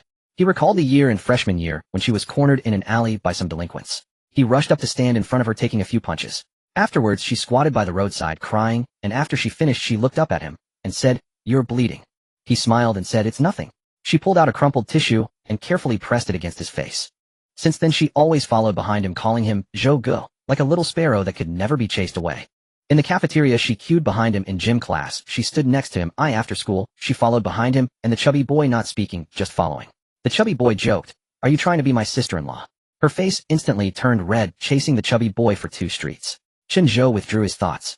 Ultimately, he softened for a moment, unable to be completely heartless. He reached out his hand, his fingertip gently resting against her forehead. Lu Rian's body suddenly stiffened. That hand was slightly cool, as she did not evade nor did she look up, just stood there stiffly like a cat caught by the nape of its neck. The halo of the Gonlin realm rippled from Chen Zhou's fingertips, enveloping Lu Rian. The faint green light seeped into her wounds, healing the crack in her lips, fading the bruising around her eyes, and stopping the bleeding and scabbing of the wound on her forehead. The wounds healed, but her tears did not stop. However, at the moment the light covered Lu Ruyan. Ding! A crisp system notification sound exploded in Chen Zhou's mind. Golden light flickered on the panel, more dazzling than ever before. Detected Life Authority recovery possible. Chen Zhou's pupils shrank suddenly. The system? Is it that long-hidden hacker system of mine? This was the second time he had heard the system's voice since the day of awakening. The first time was the awakening, the second time. A month had passed in between, during which he experienced dungeon crises, being trapped in spatial crevices, and the invasion of Jianghai monsters. The system had never appeared. Now it has appeared. That hacker system. Is that you? I thought you were dead. Chen Zhou complained in his mind. Correction, this system is called the Super Origin Hacker System. Got it, little black. What do you mean by that? Chen Zhou asked quickly in his mind. What life authority? What recovery? To complete the host's career evolution, this system temporarily unsealed the healing system code of this world by invading the world's foundational program. During this period, Awakeners had a 1 in 100,000 chance of awakening healing skills. But the healing system code has been reannotated, and those awakened healing skills will also become invalid. Chen Zhou frowned. But Lu Ruyan's skills haven't become invalid. Why is that? The energy within the target is not simple healing energy, but life authority that shares the same origin as the host. It is a result of the overflow of foundational data during the invasion evolution. Life authority. So the light of revival of Lu Ruyan is your masterpiece. This system relies on the existence of the host, so to be precise, that strand of authority within the target is 90% due to the host, and 10% related to her world's fortune. Chen Zhou's pupils slightly contracted. World fortune. Lu Ruyan. As expected, no girl named Lu Ruyan is simple. System, what do you mean by recovery that you just mentioned? That strand of life authority does not belong to her. She merely encountered it by chance. This system can recover it, and after recovery the host's life authority level will receive a slight improvement. So the energy inside her, what was it originally supposed to be mine? Chen Zhou inquired. Yes, the system's reply was succinct. However, your so-called chance is actually your mistake. The system did not respond. I understand. A good hacker is one who doesn't write bugs into the code. Do you confirm the recovery? The system did not heed Chen Zhou's spiritual inquiry. Chen Zhou did not answer immediately. He looked down at Lu Ruyan. Lu Ruyan, Chen Zhou spoke. Lu Ruyan raised her head, her eyes hollow as if all hope had been drained from her. If there is even the slightest hope to save your mother, Chen Zhou said, the price is that you will lose your light of revival forever. Are you willing? Lu Ruyan opened her mouth slightly, her voice hoarse to the point of being barely audible. Can you save her? I am not certain, merely exchanging for a possibility, Chen Zhou replied truthfully. He was indifferent. Even if Lu Ruyan did not agree, the system could forcibly reclaim it. Lu Ruyan fell silent. But soon her pupils began to brighten little by little, like a lamp that was about to extinguish being rekindled. Lu Ruyan did not hesitate, not a single word. What is the light of revival worth? As long as it can save my mother, take it away. Her tears surged again, but this time she smiled. That smile blossomed on her tear-streaked face like that of a madwoman, yet also like a devotee, her eyes burning with an almost obsessive light. Please, I beg you, she said, bring her back to life. Chen Zhou looked at her, remaining silent. The halo of the Ganin domain was still shining, a pale green light, enveloping Lu Ruyan and her mother's body like a thin veil. Chen Zhou took a deep breath and silently chanted in his heart, System reclaim. In the next moment, a beam of light spilled from Lu Ruyan's chest, milky white, and carrying a hint of warm afterglow, drifting towards Chen Zhou and merging into the palm of his hand. Lu Ruyan's body trembled slightly. She lowered her head and looked at her hands, a wonderful sensation enveloping her, as if something had been drawn out from her body, leaving an emptiness that was neither painful nor itchy, just hollow. On her information panel, the light of revival skill had disappeared. She raised her hand, trying to condense the light of revival, but nothing happened. Her palm contained only air and the shadows cast by the sunlight. The fleeting feeling of loss passed. She was mentally prepared. Perhaps now was the time for things to return to their rightful owner. Chen Zhou stood in place, watching the prompt that popped up on the panel, his pupils suddenly constricting. Ding. Life Authority has merged. Ganin Domain has undergone evolution. Ganin Domain will now include revival effects. Ganin Domain revival. Revive targets that have died within 24 hours. Each target can only be revived once. For each revival, the radius of the Ganin Domain increases by 2 meters, maximum health increases by 20, maximum stamina increases by 20. Chen Zhou was stunned. Revival. The Ganin Domain truly became a domain of resurrection. No, it should be said that it was a deeper realm of life. Whether for healing or revival, it all belonged to the domain of life. Is this what Life Authority means? He took a deep breath, steadied his mind, and raised his hand. The pale green halo spread from his palm. This time the color was deeper than before, the edges faintly tinged with gold. The halo enveloped Lu Ruyan's mother. 1 second, 2 seconds, 3 seconds. The woman's face, pale as paper, gradually regained color. From ashen to pale, from pale to waxy yellow, and from waxy yellow to a normal skin tone.